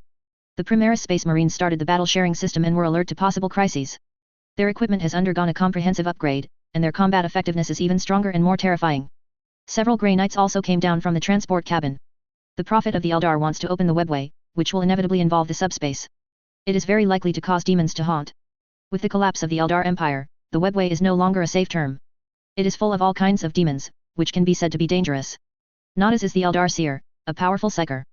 But his skills are not as aggressive as the Grey Knight. When facing the demons, the Grey Knight is much stronger than this prophet. All the training and transformation of the Grey Knight from childhood to adulthood are all for one purpose. That is to hunt demons. Nadas looked around and walked towards a small hill according to the guidance. The hills are also bare, all gravel and red soil rock.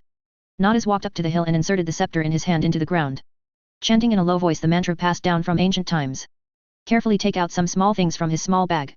Are some angular talismans. Put these amulets on the palm of your hand with extreme care, and then throw them into the air. Those talismans glowed faintly, floating around him. Those charms have their own trajectory. These trajectories form mysterious runes. Finally forming a silver pattern in the air. Nadas chanted the names of the gods who had long since died in the fall of the Eldar, as well as the incantations that opened the seal of the webway. Amidst his chanting, violent thunderbolts emerged, and the etheric power in the void was moved by his will. The subspace and the real world overlap, and light rain falls in the sky.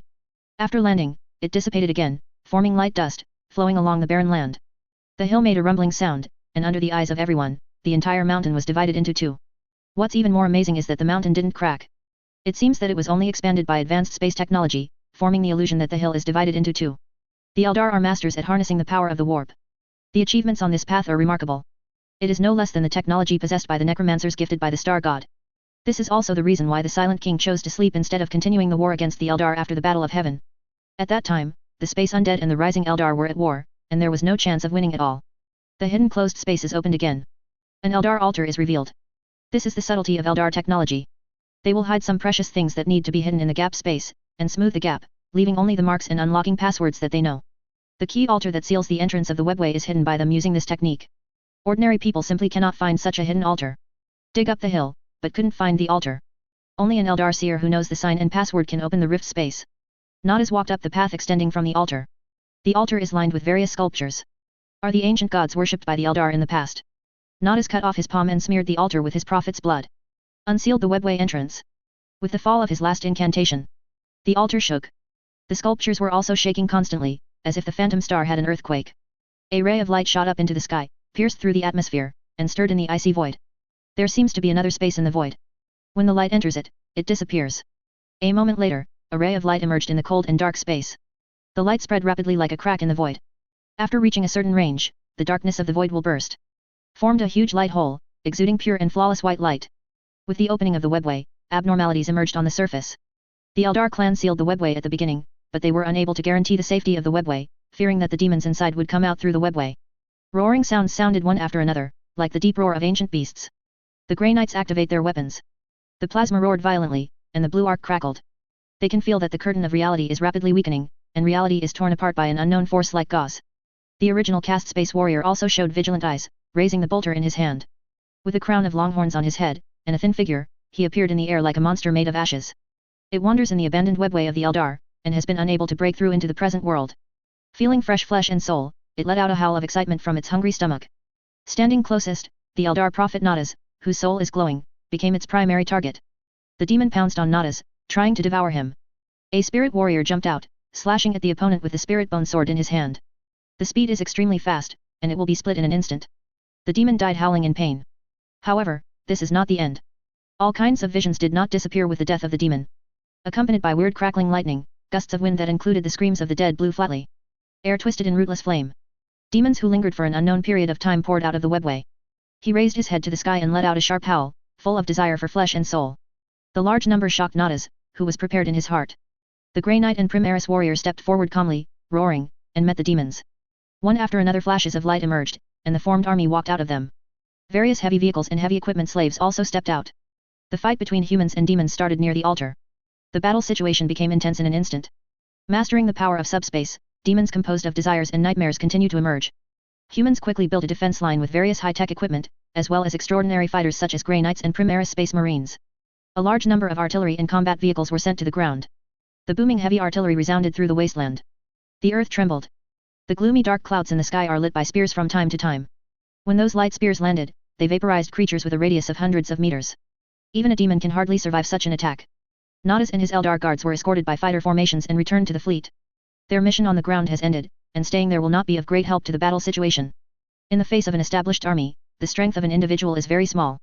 Guilliman stood on the bridge of the glory of Makraj, silent, like a statue. The floating screen in front of you displays the information of the ground battlefield. The demon and human troops formed a stalemate. Demons cannot gain an advantage, and human troops cannot completely wipe them out. After a group of demons are killed, there will still be a steady stream of demons crawling out of the webway and attacking the human army. Unless the webway is completely closed, those demons will never be killed. Captain Breher sat on his command seat, and many crew members were busy back and forth, checking the data of the battleship. Are we going to wipe out the demons on the surface? Captain Breher turned his head and asked Guilliman respectfully. Guilliman shook his head and slid his finger on the screen. It's not necessary, just leave a troop here to suppress them. Soldiers are expensive and fast. Guilliman knew that he had entered the Eye of Terror, and he definitely couldn't hide it from the enemy.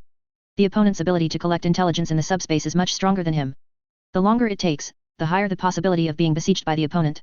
In addition, this time he entered the subspace to find the treasure house of knowledge of the Eldar, and obtained related technologies of the webway. It's not about going in and attacking the city. His plan is to rush all the way in, take the things and run. What is important is the word speed. You must give full play to your mobility in order to grasp the initiative. Can lead the enemy by the nose.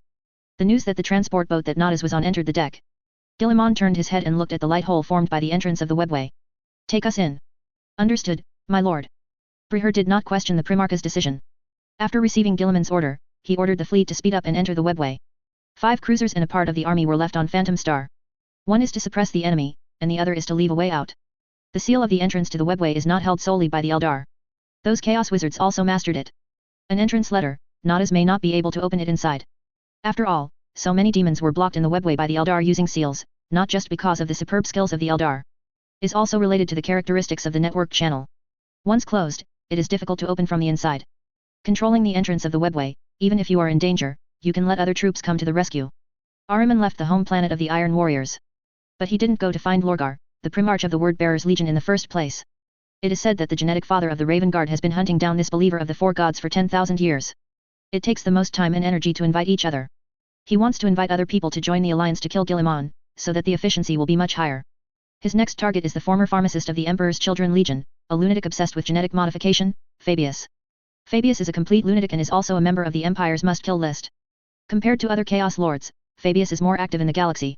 He's gotten a lot of scary titles from those unlucky people who've been poisoned by horrific experiments. Drug Master, Skinner, Flesh Defiler and so on. He claimed that everything he did was to uncover the secrets of the Emperor's creation of the Primarch. Judging from some existing news, this madman almost succeeded several times. He has cloned several Primarches. Even his genetic father, Fulgrim, he once made a clone. Wherever this fellow goes, he leaves a chaotic, twisted creation of flesh. Both the Assassin's Court and the Inquisition considered him a priority target. What Fabius has done has polluted the human gene pool. If he is allowed to continue, it will cause unimaginable and terrible consequences to human beings. Even in the Chaos Camp, Fabius is not liked. The reason why Ahriman wants to invite the other party is entirely because Fabius' biotechnology will be an important support for them to defeat Guilliman. Fabius can turn ordinary defensive troops into violent super soldiers, or clone countless powerful cannon fodder and slaves in a short period of time. His sailing speed is very fast, and every etheric current is helping his ship move forward quickly. Let him reach the planet where Fabius is located without spending any time. Perhaps, behind Ahriman, the gods are also thinking about dealing with Guilliman, so as to help him form an alliance faster. Guilliman's arrogant declaration on the road in the warp made the gods extremely angry. No one has ever dared to claim to kill the gods in front of the gods.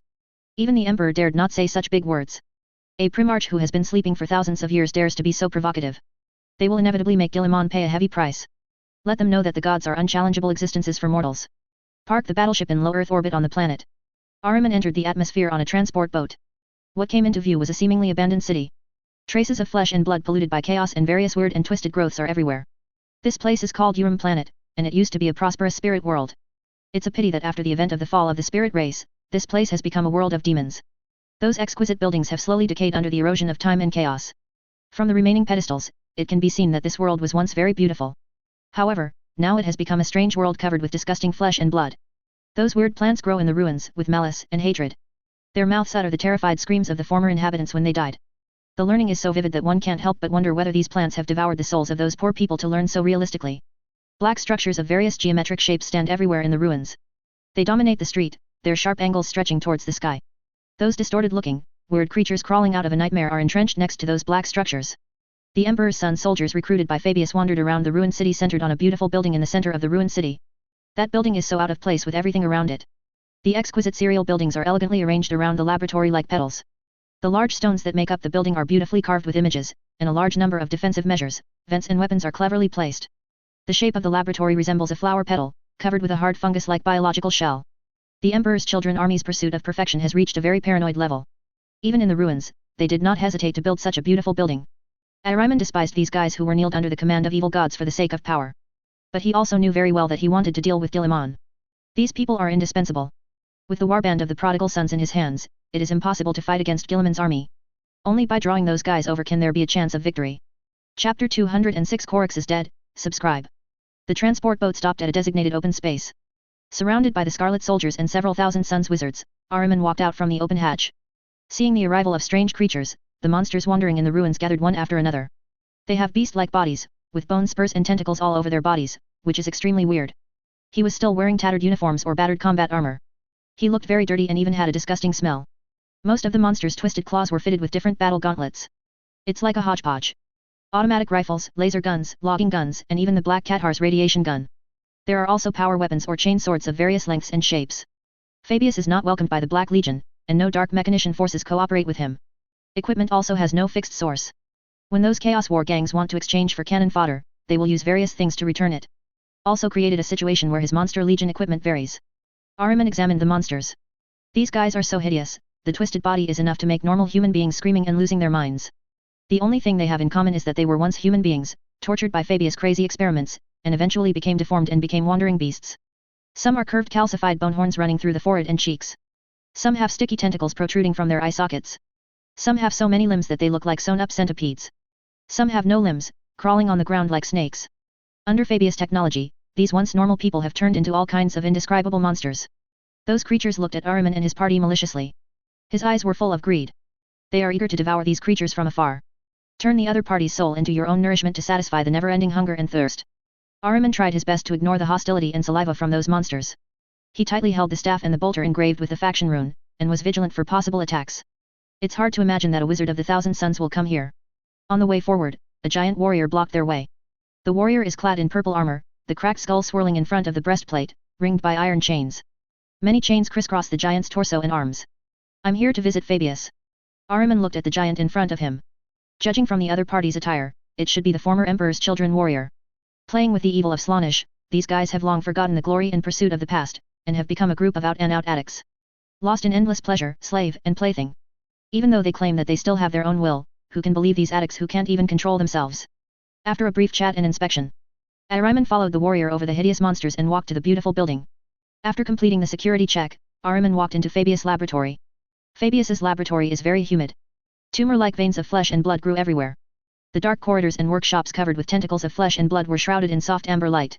Hundreds of men and women shuttle in the laboratory doing various experiments or performing guard tasks. Ahriman's eyes fell on the soldiers who were in charge of standing guard. They wear dirty uniforms with carapace breastplates, belts, and ammo pouches that give these guys the image of a ragged planetary militia. However, the situation is not that simple. Those soldiers are very muscular, their muscles are bulging, and they are huge, comparable to an Astartes monk. There are also a series of numbers on the cheeks, representing their origin from Fabius' laboratory. Seeing these unusually strong reformers, a word appeared in Ahriman's mind. Gland Hunter. They were designed by Fabius as hunters who hunted the Astartes and custodians. They have extremely terrifying explosive power, even monks Astartes may not be able to guarantee victory. The first generation was born by implanting part of the gene seed, and over time the project was perfected. Fabius invented his own incomplete gene seed to cultivate the new human in his mouth. These gland hunters are a testament to their success. A strong, muscular gland hunter stared at Ahriman. That gaze is like a hyena in the wild world seeing carrion. Those busy researchers did not pay attention to the arrival of Ahriman and his party. They are immersed in the crazy business, and they are indifferent to the outside world.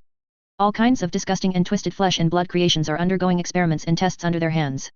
They were Fabius' assistants, followers of evil causes. Under the guidance of the Emperor's Children warriors, Ahriman entered Fabius' inner chamber. A large number of mechanized living dead are working according to the established level, maintaining a large number of biochemical cabins. The tall ceiling is loaded with energy conduits and a transmission network emitting electric sparks. A series of cables hang down like grapes in the desert, extending into each cabin. The control panel and indicator light of the biochemical cabin flickered continuously, which was particularly conspicuous in the dark inner room. The fighting servants were connected to the energy pipes in the alcove, and the feet of those unlucky ones had been cut off and replaced with square bases of gyroscopes. When Ahriman walked by, the gunmen of those servitors kept pointing at him. If he moves at all, he will be reduced to a pile of charred and smoking minced meat in a few seconds. In the huge laboratory building, Fabius' inner room can be said to be the largest. There is both wonder and horror here. Fabius stood in front of an operating table, mechanical appendages like spider limbs humming. A giant in golden armor that he had disemboweled lay on his operating table. You caught a forbidden soldier. Ahriman took a look and recognized the identity of the man in the golden armor. Besides the bodyguard of the corpse emperor, who would wear such gorgeous armor? A small harvest. Fabius picked up a towel beside him, wiped the blood on his hands, and turned his head to look at Ahriman. Their genes are perfectly shaped, it is hard to imagine, how much did the corpse emperor spend? It takes a lot of thought to shape these guys. Don't underestimate the corpse emperor, even the gods are very afraid of its existence. Ahriman said, even though I have lived for 10,000 years, I am still frightened by the spiritual power of the corpse emperor. This is science, not psychic power. If he can master that kind of knowledge, so can I. Fabius looked at Ahriman and said word by word, the arrogance in his tone could not be concealed. You can think what you want, but I still advise you to be as humble as possible. Fabius stared at Ahriman for a moment before turning around. Please allow me to get straight to the point, what are you doing here? I remember that the two of us didn't have any friendship. When the Empire came to this rat's nest, we didn't have any friendship. I have come to invite you to form an alliance. Ahriman said. Alliance. Fabius smiled, I will not form an alliance with you, you are not reliable. This time it is reliable. Ahriman said, Guilliman is about to enter the Eye of Terror. If he can be killed, the Empire will suffer heavy losses. It doesn't do me much good to cause the Empire to suffer heavy losses. You should probably go to Abaddon. I would rather it remain in its current state of decay and decline. I just want to study my science. For those power struggles and so-called I'm not very interested in the truth. Fabius was not interested in Ahriman's suggestion, his tone was flat, and he didn't even lift his head. The scepter in Ahriman's hand hit the ground, the power of witchcraft flowed, and a light curtain appeared in front of Fabius. Your information is wrong, the Empire is recovering, and it has become as powerful as the Emperor at that time. Hearing this, Fabius raised his head and looked at the light curtain. Countless human battleships are magnificent, and wherever they pass, they are all destroyed. The huge celestial class battleship swept away everything, and the light beam it released was enough to destroy a planet. Fabius looked closely at the light curtain, those space warriors had obviously changed, they were stronger and more muscular. His eyes became serious. What are they? Fabius asked. Ahriman followed the opponent's gaze, and those powerful Primaris space warriors were crushing all enemies they saw. They are primordial warriors, perfect upgrades on the basis of star warriors, with faster speed, stronger strength and even more terrifying resilience. They deciphered the great masterpiece of the Emperor. Fabius' calm tone became a little excited. I guess so, otherwise they wouldn't be able to upgrade it with original casting. Ahriman said. A very good upgrade. It seems that the Empire has finally given up on its pedantic system and has begun to embrace change. It's a pity that they are still a step behind me. Fabius is very confident in his biotechnology. He was one step away from unlocking his own secrets and taking full control of the Emperor's technology, and now he was taking the final step. Soon, he will be able to mass-produce his own genetic warriors. They will be stronger and deadlier than the Emperor's angels. The entire galaxy will be subverted by him. Those who have scorned him and humiliated him will pay the price. The first one is Abaddon. Fabius vowed to return the humiliation to this brawny fool. This is why I want to invite you. In addition to curbing the development of the Empire, you can also get more fresh materials. They will help you uncover the Emperor's secrets and even go a step further. Very good reason. Fabius said, you convinced me, Ahriman. Tell me, how many people are in your so-called alliance? Did Abaddon call you here? If that trash, I or refuse, he ruined my hard work and almost killed me. Fabius once copied another Horus through Horus' body, and wanted to use this method to please the Black Legion in Abaddon. However, that Horus was killed by Abaddon. Even Fabius was humiliated. After that incident, Fabius was no longer involved in chaos and human affairs. The short-sightedness of the Empire of Man is disgusting. The same goes for those in Abaddon. They are blind to the truth, shutting it out like savages. No, the Black Legion led by Abaddon is still fighting Kalgar in the Nockmond corridor. They are powerless to stop Guilliman. Our only allies are Perturabo, Lorgar, and you, and the free several forces outside of the Black Legion. Fabius nodded, if that's the case, then I don't have any worries. I will join you and provide you with some powerful sources of soldiers. Come with me and let you see my great masterpiece. Ahriman followed Fabius to the deeper part of the laboratory with curiosity and desire for knowledge. After passing through a locked gate, Ahriman saw a shocking scene. The inside is very clean, even the air has been specially purified. There are no hooks hanging human flesh, jars storing organs, and various blood-stained surgical tools like those outside. Such an environment is very rare in the Eye of Terror. Obviously, this room is a sacred temple that holds the works of mad scholars. When Ahriman stepped into that room and saw those storage tanks lined up, he realized how far Fabius had come on the terrifying path of genetic modification. Servants and mindless slaves shuttle among the machines, taking care of the fallen lives that have already taken shape. The entire room is filled with terrifying genetically engineered creations built using the Emperor's old technology and demonic knowledge. Row after row of life support pods store mutant children and ugly teenagers. They are sleeping in the living cabin, waiting for the day when they will be awakened by the Creator. And in the center of the room, a quivering cheek pouch of flesh hangs there, flanked by a row of mysterious machines humming.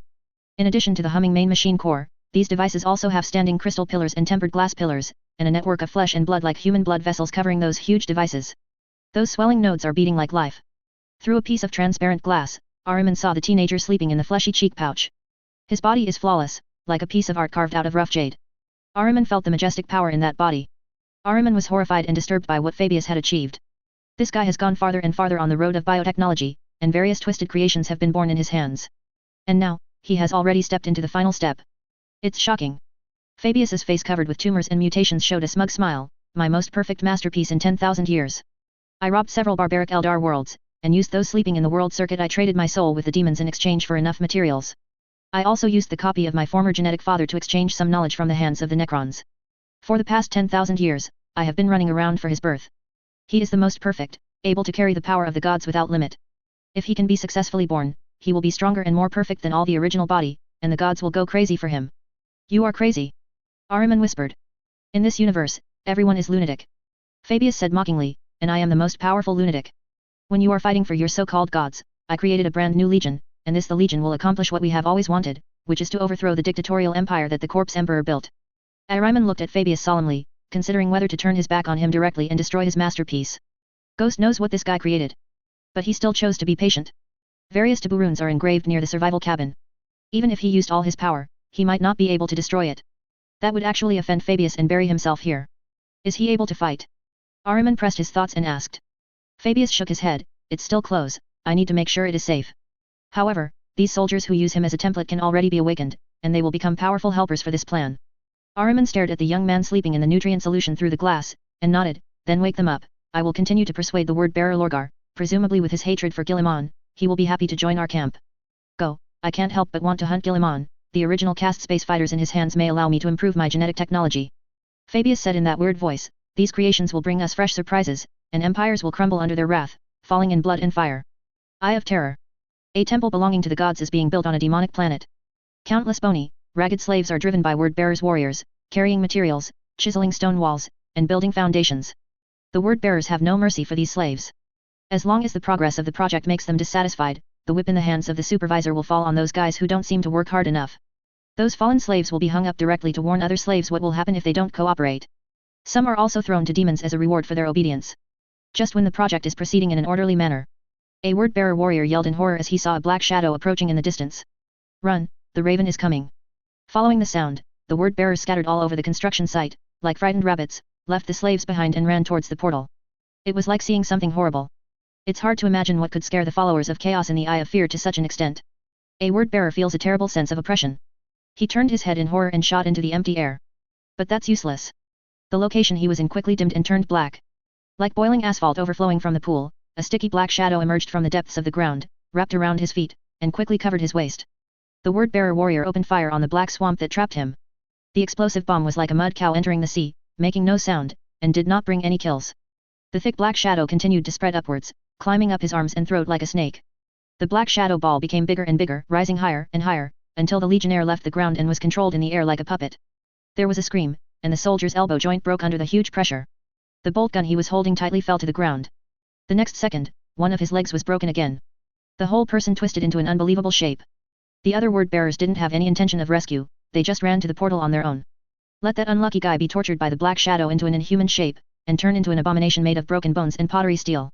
The shadows hunted the fleeing word-bearers warriors like butchers slaughtering tamed sheep. The word-bearers have no courage to resist. They know who Sombra is. For 10,000 years, the other party has been fulfilling the promise they made, hunting and killing the word-bearers everywhere in the Eye of Terror, trying to force Lorgar to show up. Wait until the word-bearers die, and flee. Countless black shadows condensed together to form a majestic figure, several times as tall as a space warrior. Carrying a pair of steel flying wings, shaped like the wings of a raven. The bony face is as pale as snow, the eyes are as black as liquid, and the black hair like a ghost hangs down to his shoulders. The Raven Lord. A word-bearer who fled to the other side of the teleportation revealed his identity in horror. You can't keep running away. Korix whispered, one day, I will hunt you all down. His words struck fear into the faces of many of the word-bearers. They knew that the Raven Lord's threats were not empty words. Over the past 10,000 years, the opponent will be active in the Eye of Terror again every few hundred or thousand years, hunting demons and chaos warriors. After hunting for a period of time, it will disappear again. Word-bearers are Korix's #1 hunting target, and they suffer heavy casualties every time. Can only hide, waiting for Korix to leave. Korix stood in front of the portal, he knew very well that he could not pass through this barrier. Lorgar has been hiding inside for 10,000 years, not daring to come out. He couldn't get in either. The two sides can only remain in a stalemate. But he will not give up, Lorgar must die. If it weren't for this idiot who thought he wanted to bring the truth to the Empire, why would brothers fight ruthlessly and father and son draw their swords as enemies? The Raven Lord turned into countless pitch-black flying ravens, ready to leave this planet. He knew Lorgar would not come out. That cowardly scum dared only hide inside his temple. One day, I will find a way to pry open the opponent's turtle shell, and let that idiot know that he believes and cannot save him. At this time, the planet suddenly vibrated. Countless huge fire meteorites fell from the sky and landed with a loud bang, shaking the earth. Like the roar of a wild beast, it resounded throughout the world, and those slaves who hadn't escaped in time were all paralyzed by the terrifying sound. Angren, who was covered in flames, stepped out of the rising flames. His rage is enough to set the world on fire. He is one of the blood god's favorite champions. The tomahawk in the hand does not know how much blood and killings have been stained. His coming is nothing but destruction and war. Seeing Angren's sudden appearance, Corax's face became serious. And the word-bearers on the other side of the portal yelled excitedly. Allies who belong to Chaos, even if there is a gap, they still believe that Angren will give priority to dealing with Corax. Kill the Raven Lord, Great Lord Angren. A word-bearer shouted excitedly. Another word-bearer ran to the palace to tell Lorgar the good news. If the Primarch can also be dispatched, it means that the two demon Primarches have besieged Corax. Cooperating with them will definitely make the Lord of the Ravens suffer, and even keep the other party behind, so that there will be no future troubles. My lord, Corax, the time has come for the Raven Lord, my lord. The word-bearer shouted as he ran towards the temple where Lorgar was. Chapter 207 The Primarch of the Word-Bearers who was almost hacked to death, subscribe. The earth trembled at Angren's fury. Raging flames spewed out from the cracks in the ground, engulfing the entire world in flames. The blood god's servants twisted their bodies and let out all kinds of sharp and piercing howls. Corax, who turned into a black shadow, condensed into a human form again, standing on a huge circular pillar. Looking at Angren, who was blazing with flames and dominated by eternal anger, his dark eyes were full of anger. A disgusting beast. Corax's voice pierced the air shrouded in poisonous smoke and resounded on the deserted construction site. Angren looked at Corax and let out a roar. The battle axe in his hand is burning, rising with a flame that is evil enough to reduce the soul to ashes. The copper bell-like pupils burn with endless anger. Eternal agony afflicts this ghost of Nuclea, the eternal gladiator. Corax stared at Angren. He couldn't see any shadow of his former brother in the opponent's eyes. Can only see the killing and war waged by a slave under the command of the blood god. Angren could not recall the identity of the creature in front of him.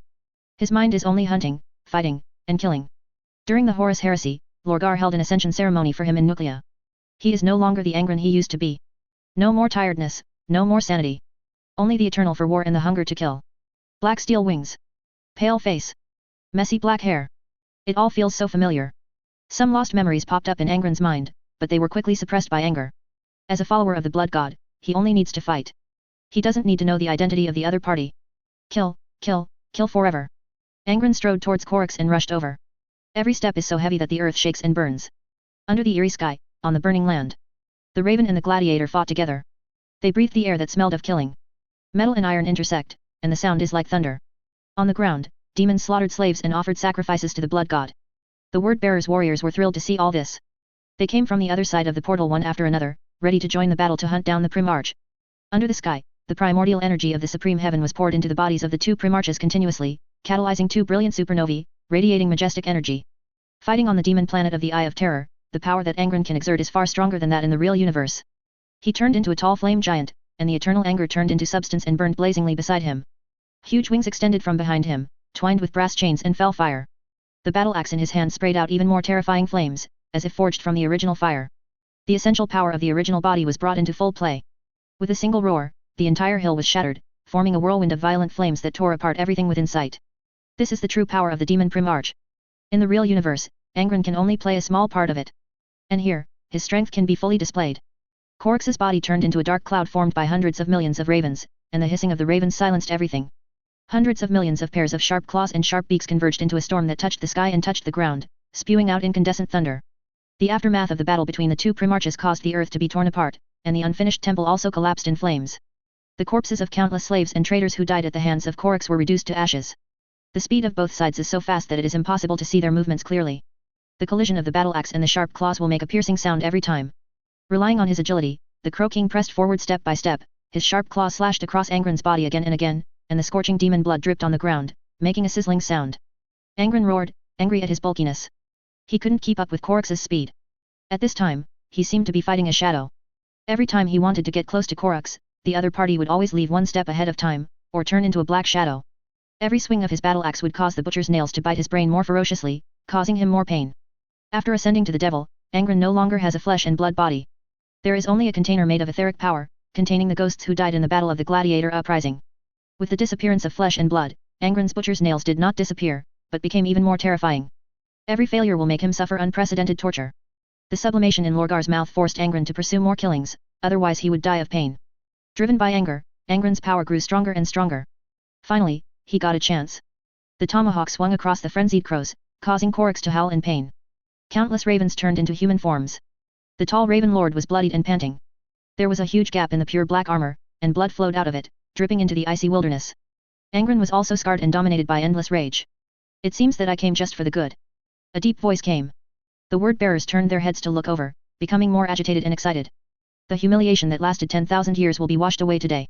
The black gold arches were ignited by a huge halo of energy. A huge and magnificent church emerged from the other side of the door frame. A stalwart figure stands on the side of the portal. The primarch of the word-bearers, Lorgar, who had been thinking about the profound proposition of what is in the cathedral, walked out of the cathedral. He smelled revenge. Smelled the death of the Raven Lord. Lorgar stepped through the portal, his golden body was covered with a robe depicting burning spells. The power of the runes surrounds him. Holding a ferocious mace in his hand, the dark power contained in it is as vast as the ocean, as if it will break through the shackles at any time. In his other hand he carried an ancient war club. The body of the stick is made of an unknown metal, with numerous scars and defects all over it. A three-eyed skull is inlaid on the top of the stick, and the bone layer is engraved with layers of overlapping and intertwined golden seals. Lorgar watched the battle between Angren and Korix with unique azure blue eyes. I didn't expect that after 10,000 years, we would meet again in this way. Lorgar's voice is very magnetic, which is why he can preach so many believers. Seeing this guy's appearance, Korix's face became gloomy. He stood up and prepared to deal with the two traitors. Angren's combat strength is not inferior to him, and Lorgar is added, this is a sure-to-lose situation. Coward, I thought you were dead inside your shell. Korix sneered. Lorgar didn't take it seriously, I'm just thinking about the achievements of a great cause in the church. Human beings will rise in unity and immortality and become the most favored race in the pantheon. This is the right path. I have no intention of arguing with you about this, you are already mad, Lorgar. I don't want to argue with a madman about anything, I just want to kill you. Korix said angrily, even today, I will die here. I'll kill you first too. All because of your stupidity and arrogance that upped this guy. I'm right. Lorgar opened his hands like a pious preacher, everything now proves that what I did was correct and far-sighted. Even if Horus didn't rebel, you think everything will it be different? Do you think there will be peace in the Empire? No, Korix, never. What the Emperor brings to every world is obedience, not peace. The two are contradictory, and if all the Lord of the Empire wants is obedience, the end is doomed. Whatever enlightenment the Great Crusade brings, it is unimportant, whether it is the truth of the Empire or the secrets of the gods. The Legion of the Astartes will never be disarmed and returned to the fields. They will always march towards the battlefield, because this is the meaning of their existence. War will never would cease, even if the Great Crusade could push to the frontiers of the galaxy to wipe out every xenomorph and bring every world to its knees. Dissatisfaction will spread, the people will rebel, and the world will ignite flames. Greedy human nature will drive countless men and women to pursue the truth persistently, and the truth will often destroy the tyrant. The Emperor tried to use the strongest force to suppress all these things, but he didn't forgot that nothing in this world is the strongest. What he can have, others will have. Perhaps you will think that I am the minion of the gods, a stupid believer, then you are wrong. The gods are powerful, but they are also fickle existences, and the time of confrontation with each other is much longer than that of peace. They will spread lies like mortals in order to gain victory. The future they promise is unreliable, and I have chosen a new and different path for mankind, a path of freedom. I have long foreseen that the Emperor will become in the worship of mankind. Whether he likes it or not, this is inevitable. It is like the rainwater that falls will eventually gather into the ocean. This is fate and destiny. You and I are a part of it, unable to change. The Empire will collapse in chaos, and people will choose different camps according to their beliefs. After that, humans will become the true chosen race, in the endless it will last forever in the war of the gods. No race can match nor replace human beings. This is a new way, and those heroes will live forever in the halls of the gods until the end of the universe. Lorgar stared at Korix, his tone impassioned and full of passion. What a great path. Only people like him who can clearly see the essence of the universe can promote it. Others are either lost in their own little worlds or have been fooled out of their minds by the gods. Only he is consistent. I said you were crazy. Korix mocked. You still try to use your crazy tone to encourage me? Like encouraging those stupid believers. I don't want to encourage you, because you will die here. Lorgar smiled. He raised his mace and baton, and rushed towards Korix, preparing to join forces with Angren to kill the Raven Lord. After Angren let out a roar, the battle axe in his hand slashed at Lorgar. The more violent anger turned into flames, burning on his body, knocking Lorgar flying with a single blow. The heavy body of the Primarch hit the ground, kicking up a huge cloud of dust. This scene came so suddenly. All the word-bearers and Lorgar were stunned. Everyone is in the same camp, why attack your own people? Korix was also stunned. He didn't understand why Angren would attack Lorgar. But he did not hesitate, but turned into a black shadow and fled the battlefield. He didn't know what contradiction there was between the two, or what animosity there was. But he knew that if the two cooperated, he would die here. Evacuation is the most reasonable.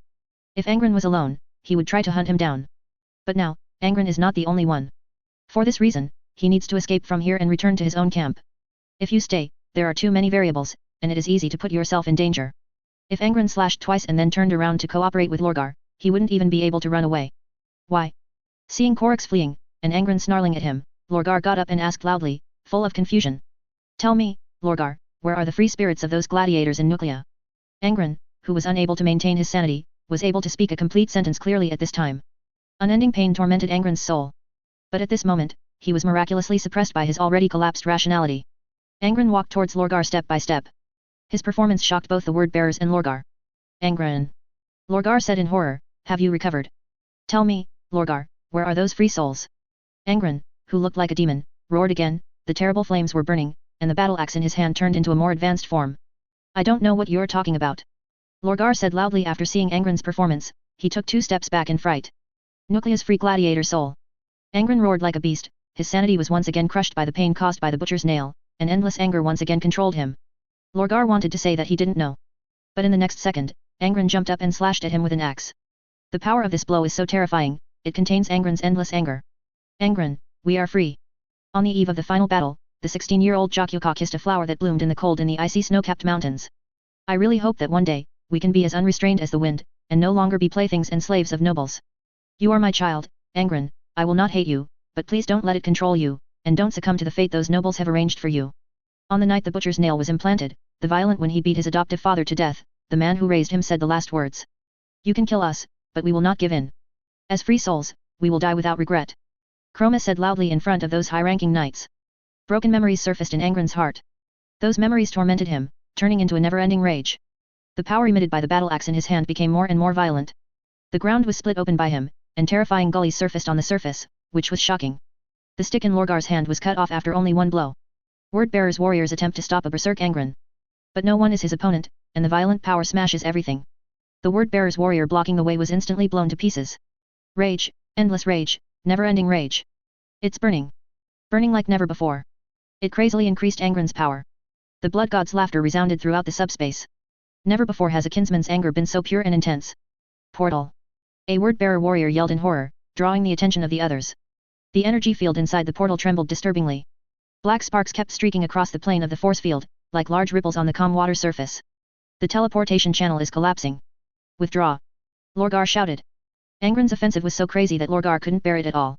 Every time he confronted, he felt as if the weapon in his hand was hit by a planet. The word-bearers fired subconsciously, and the bombs and various light beams rained down on Angren. The terrifying flames burning on Angren's body swallowed up all attacks and had no effect. Lorgar limped towards the portal. But Angren charged again, jumped up, and slashed towards Lorgar. That's too late. Just when Angren was about to hit Lorgar, a flash of light appeared.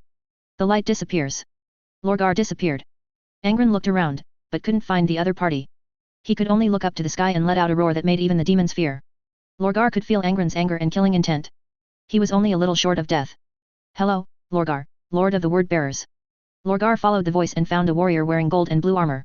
The opponent holds a scepter and stands on a high platform. On the side, the sacrificed slaves were still bleeding. Obviously, at the last moment, it was the other party who used witchcraft to save him from Angren's axe. Lorgar looked at the other party's face, and memories of the other party emerged in his mind. Magnus Thousand Sons Legion? I remember that your name seems to be Ahriman. Yes, Lord of the Word-bearers, you have not misremembered. Compared with your Primarch, the term misremembering probably does not exist. You have perfect memory. Ahriman said. How did you happen to appear at the place where I was fighting Angren, and save me by such a coincidence? Lorgar's eyes showed a hint of surprise. As we all know, the Thousand Sons Legion has followed Tsianch, who is known as the God of Change, the Lord of Conspiracy, and the God of Tricks. The battle between you and Angren was not my conspiracy. I just happened to be here. Moreover, I didn't arrive by coincidence. Before Angren, when Korix showed up, I appeared. Ahriman explained, instigating a battle between you and Angren will not do me any good. If you can live in harmony, it will help me more than fighting each other. Why did you come here? Lorgar was skeptical of Ahriman's words, and Tsianch's followers were as untrustworthy as Tsianch. Always be on guard against them, otherwise you won't know how to die. I invited you to join the alliance. Ahriman said. What alliance? Destroy our common enemy, Guilliman. Chapter 208 Fragment of the Emperor, for subscription. Lorgar looked at Ahriman. Obviously, what the other party said made him fall into a brief confusion. Against Guilliman? Yes, he is entering the Eye of Terror. Ahriman said, under his control, the Empire is rising rapidly. We must take action to control the situation. You don't want to be approached by him to take revenge one day, right? Lord of the Word-Bearers. It is not difficult to persuade Lorgar to join the anti-Guilliman alliance.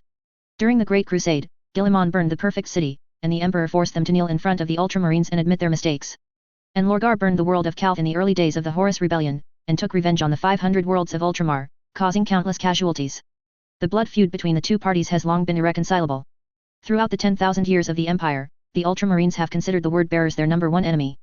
As long as they hear news of the presence of the Word-Bearers, they will go there and suppress them by any means. Unless one side is completely down, it will never end. Once Guilliman rises, Lorgar's fate can be imagined. Ahriman explained to Lorgar what Guilliman had accomplished over the years. The Empire is growing rapidly. Various high-tech creations emerge endlessly. Guilliman's expeditionary force swept away all political enemies and aliens who opposed him. His power has reached the peak of the Empire in 10,000 years. Unless the Emperor awakens, no one can shake his power. Even the return of the loyal Primarch. Ahriman didn't waste much time talking. Lorgar nodded, expressing his position. I agree, and I will call the Word-Bearers to the battle you speak of. This is the best. Ahriman smiled. Up to now, the alliance team that killed Guilliman has grown very strong. If there were no accidents, Guilliman could not escape. The Eye of Terror will be his burial place. After discussing cooperation and some details, Ahriman sent Lorgar back to his cathedral. Ahriman ordered his own fleet to leave, and he was going to prepare a ceremony. He knew that Guilliman had defeated Angren. After sleeping for 10,000 years, Guilliman's power has become extremely terrifying due to some unknown reasons. A little carelessness, their plan this time may capsize. In order to be safe, some precautionary measures are necessary. The big net full of fangs is ready. The gear of fate has turned, and no one can resist the mighty power of fate. With the efforts of the gods and everyone, Guilliman will surely fall into the Eye of Terror. Angren roared in anger, his heavy body running on the ground, every step made the ground tremble. He was blindly looking for Lorgar, yelling that Lorgar was a coward. He didn't leave with anger until he confirmed that Lorgar was not on this planet. But Angren will not give up revenge. Whoever dares to play with the soul of Nucleus Free Gladiator will die. His rage created a storm. The Blood 13 passes on his will to those World Eaters who are also governed by the Blood God's eternal wrath. The bond between the World Eaters and the Primarch was not severed, but strengthened over time. For a long time, Angren fought alone. But the Blood God is not only the god of slaughter, but also the god of war. Every big devil has their legion. Angren was no exception. His obsession with the soul of the Free Gladiator in Nuclea made his reason temporarily suppress the pain of the butcher's nail. After an interval of 10,000 years, Angren summoned them again in a different way. He vowed to make the Word-Bearers and Lorgar pay. The Blood God's wild laughter resounded throughout the subspace. Angren's pure anger made the Blood God feel the long-lost joy. The blood is hungry for more kills. The magnificent fleet travels through the webway. Scale enough to make everyone who saw it tremble with fear. No force can stop such a fleet. In the webways lurk countless lifeless beings. Howling, they rushed out of the mist, trying to use their weapons or claws to break through the protection of Geller's force field. But their power is very weak in the face of this exquisite creation of human technology. No matter what they do, it is difficult to break through the mysterious barrier. If it is an old-fashioned ship of the Empire, it may be possible for them to find some gaps and invade the interior of the cabin. But now, every ship in the Empire has undergone a comprehensive transformation and upgrade, with a stable energy supply system and redundant backup. In this case, it is not easy to break through the protection of the Imperial ships. They can only watch the Imperial ships pass by in front of them, but there is nothing they can do. The Imperial ship is not without any action. After all, the place they are in is the webway rather than the real subspace, and the interference power of the laws of physics is still very strong. When the tide of magic is large enough to block the road, the artillery systems of many Imperial ships will be activated. Countless light beams and missiles spewed out, carrying out round after round of covering attacks. The demons, clad in red hides or brass clips, howled, cursed, and flicked the saliva from their mouths.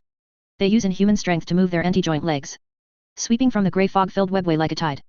They dragged huge axes and swords cast from primitive metals, carved with runes.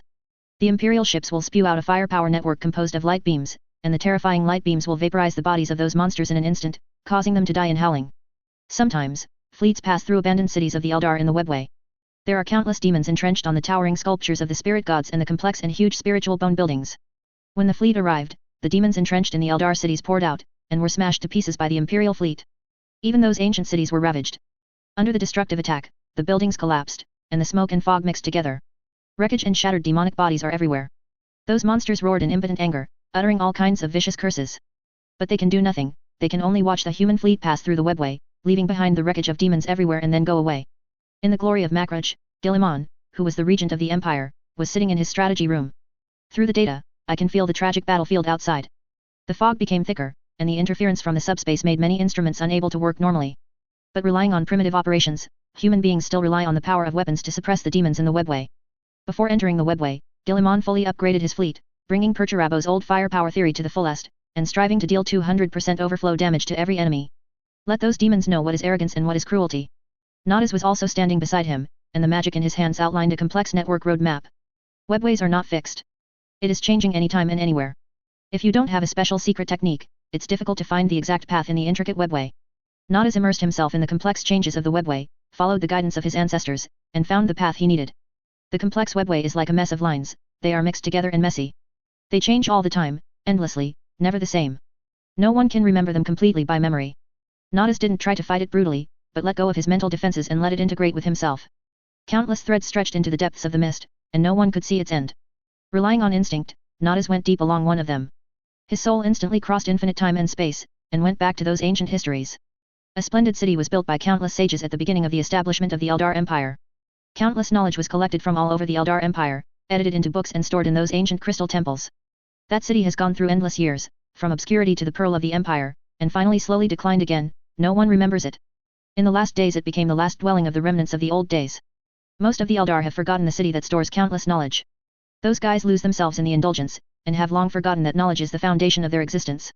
In the end, they are consumed by the horrors of their own fall. That city did not escape a terrible fate. When Nodus saw that the many library buildings were attacked by a terrible ether storm, old countrymen howling in despair and pain, transformed into abominable monsters.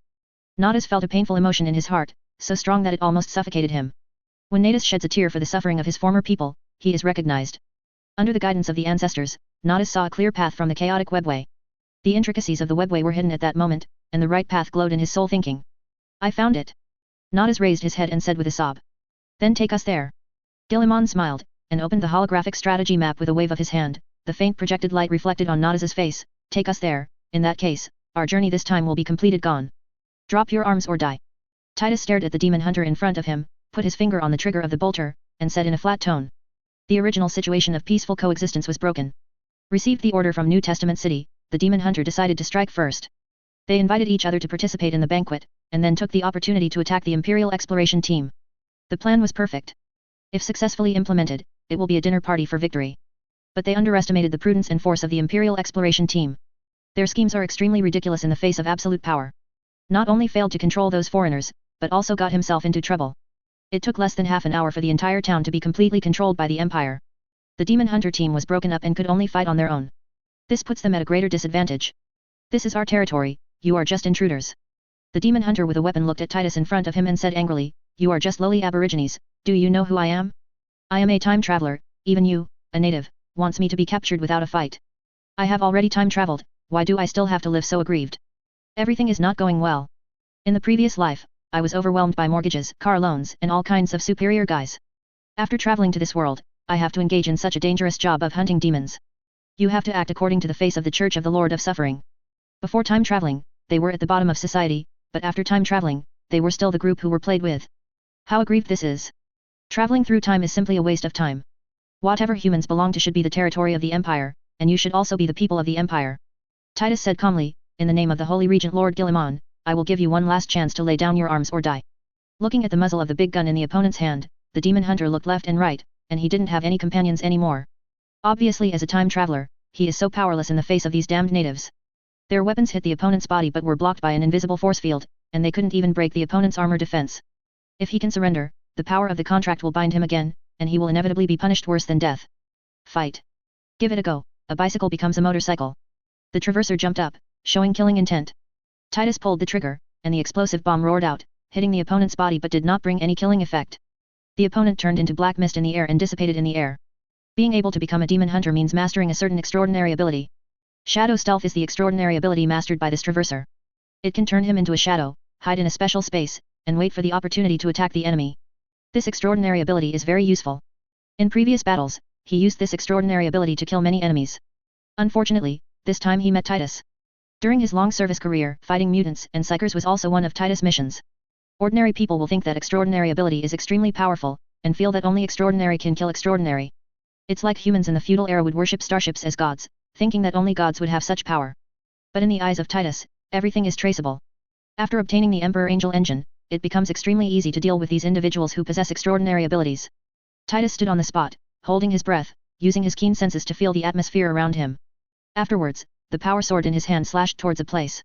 Accompanied by a strong sound of piercing through the air, several streaks of blood shot out in the air.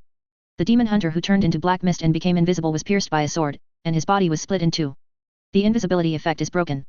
The man looked at his body that was pierced and bleeding profusely in disbelief. His shadow stealth was broken like this. How did the other party do it? Obviously, it has never happened before. I gave you a chance, idiot. Titus walked in front of the opponent. Your stubbornness is inappropriate. The whole town was quickly brought under control. Compared with those traversers, the Imperial exploration team has a stronger force advantage. The members of the church were all beheaded, and the demon hunters who surrendered were also brought under control. From today onwards, this small town will become part of the Empire, and the glory of the Emperor will protect you. On the square in the center of the town, Saint Celestine said. Her image is very sacred. The white wings and handsome appearance behind her make her look like a legendary angel. The townspeople in rags couldn't resist the change. They cannot defeat the original caste warriors born for war. Resisting will only make the killing come faster. Actually, controlling the town is an inevitable thing. Even if New York City did not attack, Celestine and the others would look for a suitable opportunity to take control of the town.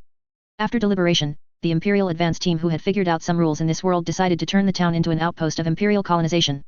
During this period of time, after exploration, they have discovered that this small town is located in an extremely rich mineral area, with a large amount of minerals within a range of 100 kilometers. These minerals can be transformed into various weapons and equipment with the help of technology, quickly increasing their strength in this world. The mechanical priest quickly took out the design drawings for transforming the town. Those who were unwilling to succumb soon met their tragic fate. In the Empire, death is not the most terrible punishment. Mechanic priests have enough means to enslave a creature who will not submit. Those who are unwilling to obey usher in their ascension road. The memory in their brains was emptied, and the machine slave program was implanted, making these guys the most reliable laborers. Even those who died, the same is true. Their bodies were sewn together, spliced with steel and cables, enabling them to contribute to the cause of the Empire. Relying on their strong combat power, the Imperial advance team began to clear the fog creatures around them. For the locals, it is extremely scary, and the weird fog creatures are not worth mentioning in front of them. There is nothing unusual about those rotting corpses and monsters, and those eerie whispers that echo in people's ears are just manifestations of the overflow of chaos power. The mechanical priests quickly took out the design drawings and began to build the Empire's first outpost colony in a different universe. They have a complete reserve of knowledge, just like the old STC standard construction template. They can build a colony from scratch. Large roaring factories and food factories were established, and the townspeople were either sent into the factories or armed as soldiers. They need more population. The mechanical priest proposed to use cloning technology, but was directly rejected by Celestine. The mechanical priest was only allowed to clone various brains and mechanical servants, not human beings with complete emotions. Celestine's authority made the mechanical priests only look at other towns. They decided to launch a war to teach those idiots who tried to fight against the Empire and search for enough people. Soon, several towns fell, and all their populations were filled into factories and armies. News spread to New Testament City, and a larger scale war is being brewed. As the situation escalates, the Imperial advance team is busy. They need to fight for the interests of the Empire and extend the will of the great regent to this world. As the custodian, Valerian did not participate in it. He has always acted alone, secretly investigating the Lord of Suffering. Those captured believers were interrogated by him, and several casualties were caused. Sometimes, he would also sneak into those uncontrolled towns to collect the other party's secret files. Chapter 209 I will witness the rise of the terrorist empire with my own eyes. Subscribe. Short half a year. The original small town has changed a lot, and it can't be seen that it is the small town at the beginning of the industrial age. The original houses and city walls are gone. Instead, there are various steel factories, as well as automatic guns and defensive arrays. Even the name of the town has changed. Now known as Empire 1 Exploration Outpost. Chu Chen, who was captured and surrendered again, watched the changes in the town in the past few months. I feel like I am having a very unreal dream. All kinds of steel buildings rose from the ground visible to the naked eye. Especially the one in the center, it can be said to be tall and majestic, towering into the clouds. Chu Chen had never seen such a magnificent building in his previous life. He was so shocked that he couldn't speak. In the core area of the base, a refusion energy reactor was established. This kind of energy pile can be said to be the pinnacle of material energy in the real universe. It can allow heavy elements such as carbon, but elements that are not metal elements, to fuse for energy. In addition to providing sufficient and clean energy, this energy pile can also provide metal elements. The priority for nuclear fusion is hydrogen, helium, which has few electrons and is unstable, to carry out fusion reactions. Most stars also use this element for nuclear fusion. However, heavy element fusion can use relatively stable carbon elements. After the fusion of carbon elements, more stable metal elements will be formed, such as iron, silver or other small amounts of metal elements. A large amount of coal is used as fusion energy and is continuously fed into the huge fusion furnace. The light from the furnace formed a beam of light, piercing directly into the sky, like a lightsaber with the hilt facing down and the tip facing up. Heavy element fusion provides a nearly unlimited source of energy. Countless factories started working under the control of the Thinker Array. The roar of the factory shook the ground. The terrible sound is like a wild head, and the deep roar of a prehistoric beast that disappeared in the ancient past. The light of science and technology created by iron and fire shines again in this world. Apart from being shocked, Chu Chen could see new changes every day. When he thought the Empire could only do this. But they are often slapped in the face. Those imperial people can always come up with something that surprises him even more. The New Testament city plan failed.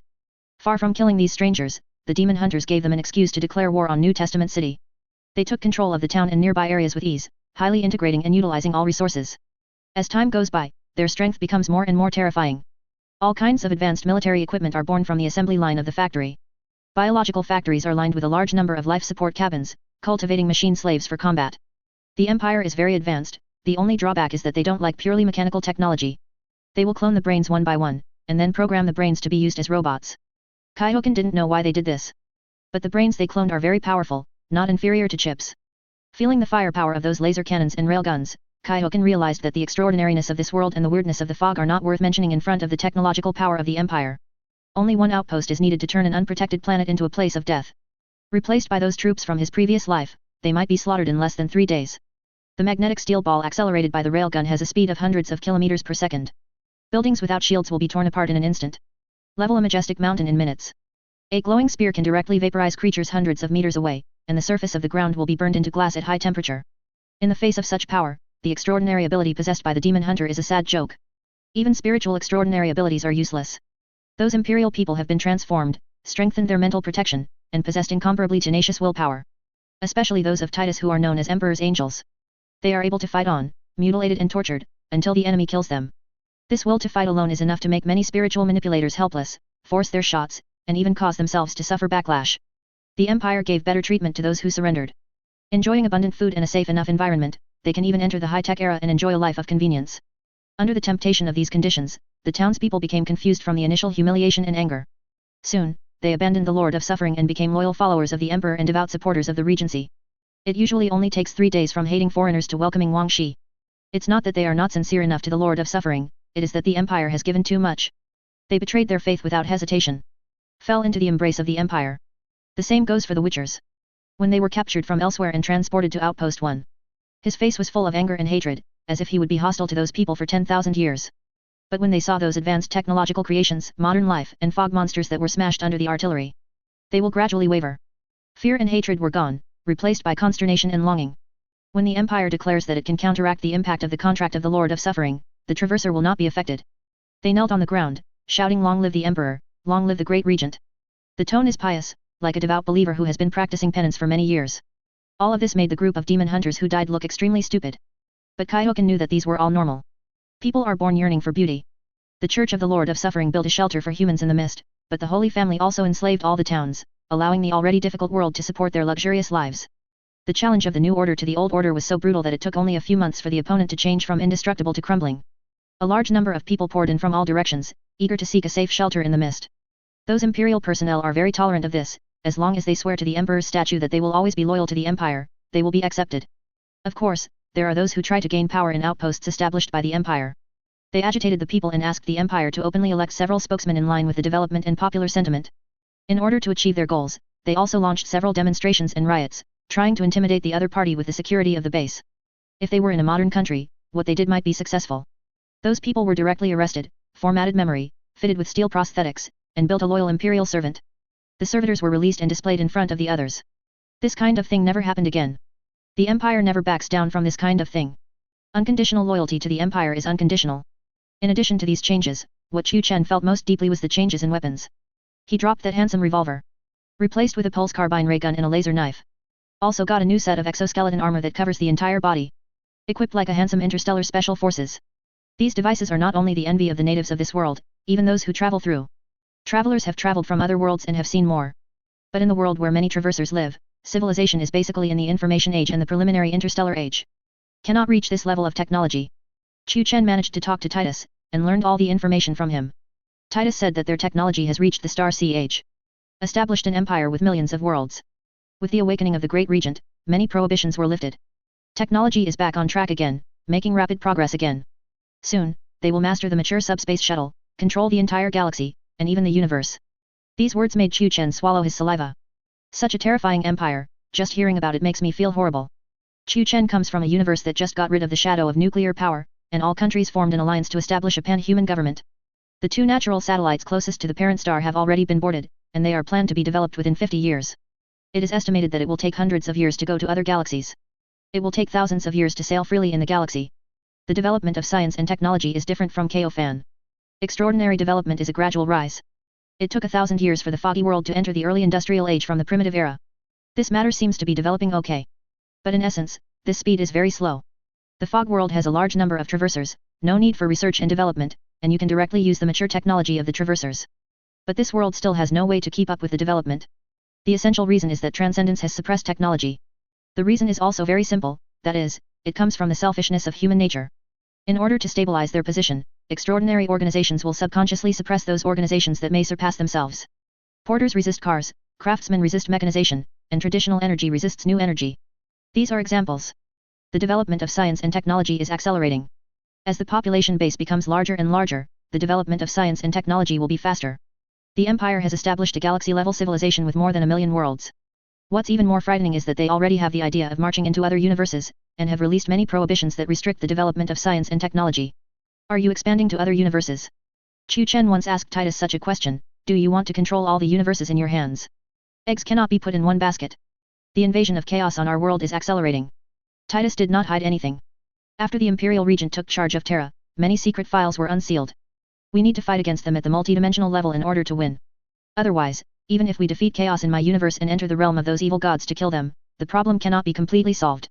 Only by uprooting their roots can we win. Win the final victory. If we drive them out of this world, they will lose a territory and believers who follow them. We will fight one universe, to erase the influence of the gods and weaken their power. Kaihoken could feel that Titus' words were not lies. It's a pity that Kaihoken is not from the Empire, and Titus only told him some information that the public can know. This information is not enough to give him a glimpse of the overall strategy of the Empire. I don't know anything about the strength of the Empire and the chaos they are fighting against. He felt like he was in a huge storm. The storm didn't come for him, but it engulfed him, making him an insignificant member of the storm. This storm is manipulated by the Imperial Regents respected by the Imperial people like Titus, and by the evil gods in chaos. They are competing, laying out like chess players, laying the foundation for their own victory. For this kind of macroscopic war that may involve multiple universes, even if he is a traverser, Chu Chen feels a sense of powerlessness. What's more, traversers are nothing unusual. Those who connect the machinery with their own flesh and blood, and call themselves mechanical priests, put forward a theory of traversers. Theory describes the connection between the real universe and the so-called warp. Countless universes are wrapped and connected by subspaces. Like an island in the sea. Humans are creatures that live on islands. Demons and monsters are creatures that live in the sea. Travelers are unlucky people who are sent from one island to another. This kind of remarks made the traversers a little unhappy. After all, they have always believed that they are the masters of destiny, and the future is limitless. Now, he is equipped with mechanical appendages all over his body. He doesn't know if he is human or not. It is explained as an unlucky guy who accidentally fell into the sea and was sent to other islands by waves or some sea creatures. The sense of superiority of the traverser collapsed in an instant. But this theory is supported by a lot of data. The Empire has conducted memory scans on all traversers, thus establishing a model of the traverser theory. In the face of science, idealism is untenable. The sacred aura of the traveler faded away. They are not special, just a normal phenomenon in the world. There are so many traversers wandering to other worlds that it is hard to count. Chu Chen has already understood this truth from this long-time travel career. People always think they are the chosen one. Actually, everyone is just a mortal being. In this torrent that is rolling forward, even if you are the most sought-after confidant, you are just an insignificant little wave in this vast world. Standing on the high platform of the base, Chu Chen overlooked the rumbling steel factories. People work in it, forging weapons and equipment, and arming those warriors who are about to go out. The Empire has declared New Testament City as an enemy. The army trained by townspeople and defected traversers has been armed. They will become the sharp swords of conquest, suppressing all forces unwilling to submit to the Empire. Will spread the glory of the Empire, and turn every place that the tentacles can touch into the territory of the Empire. Kaihoken knew that he would witness the rise of an incomparably magnificent human force that spanned countless universes. He wondered if such a force existed before. All he knew was that this would be a feat beyond his imagination.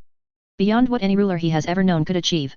No one has ever been so ambitious, and I have never seen anyone so arrogant. If he lived long enough to grow old, he would tell the story to the world. When the empire that ruled thousands of worlds and the endless universe first set foot in a different universe and expanded, I was there and witnessed it with my own eyes. Experienced a long fight. Gilliman's army entered the Eye of Terror, and under the guidance of Nadas, he easily found the planet that hides countless knowledge. That planet had already fallen during the great fall of the spirit race, and was scoured by endless etheric power into a distorted, terrifying, and demonic planet that is difficult to tell and describe. Numerous hateful, disgusting, and fearful plants have covered the planet. Those twisted and weird creatures shuttled among them, sometimes making shrill and desperate howls. They suffer from eternal pain and cannot be relieved. Hate all outsiders. They yearn to vent their anger and hatred. Desire to tear everything apart and drag you into the bottomless abyss of terror. When Slaanesh was born, he devoured all the Eldar who failed to escape. The Eldar gods and all the people of the Eldar Empire became the food of Slaanesh. The remnants of those poor people contain the resentment of the dead, and under the power of the weird warp, they become entities active everywhere. Guilliman stood on the glory of Makraj and watched the planet. With a wave of his hand. Fight in the air and kill all the demons and monsters that stand in your way. There are a few things to do today, even less. Chapter 210 Meeting of the Primitives, for subscription. As the vanguard against the demons. After the Grey Knights received the order from the regent of the Empire, they launched the airborne immediately. And Woe Daisy, Clovis has the same status as the Grey Knight's great mentor Mangajo, is the leader of this vanguard. As a great mentor, Manjago's strength should not be underestimated. His record is also very impressive. Have led many battles against warp demons. Fighted against the great demon under the command of the evil Tsianch thousand-faced demon Lord Tulos, and successfully exiled the opponent. Aid the wolves against Magnus in the Fenris system. Is a very outstanding imperial hero. After the Great Rift incident, they have been running around to suppress rebellions everywhere. Now, he will add to his legacy. They will slay demons for the regent of the Empire and open a way to reach their destination. As the combat order was issued, the flash of transmission instantly transported 300 prepared Grey Knights to the surface. A large number of troops followed, appearing behind them. In order to enter the Eye of Terror battle, Guilliman carried out a comprehensive upgrade of the fleet in his hands, possessing the most advanced weapons and equipment in the Empire. Enhanced their spiritual defenses, and formulated various tactics against demons. Otherwise, fighting in the Eye of Terror, the disadvantage of mortals is too great. It is very easy to be corrupted and become the enemy's soldiers. Wandering in the wilderness and jungle, the monsters in the ruins of the city were stunned for a moment by the sudden appearance of the Imperial troops. Afterwards, he quickly reacted. They roared and rushed at the Imperial army. And the artillery fire of the Empire fell on them mercilessly. Master Manjago held a warhammer and smashed the head of a demon while roaring. He led the Grey Knights like spearheads into the wave of monsters, tearing a gap for the Imperial firepower. The rumbling artillery fire continued to bombard monsters and demons.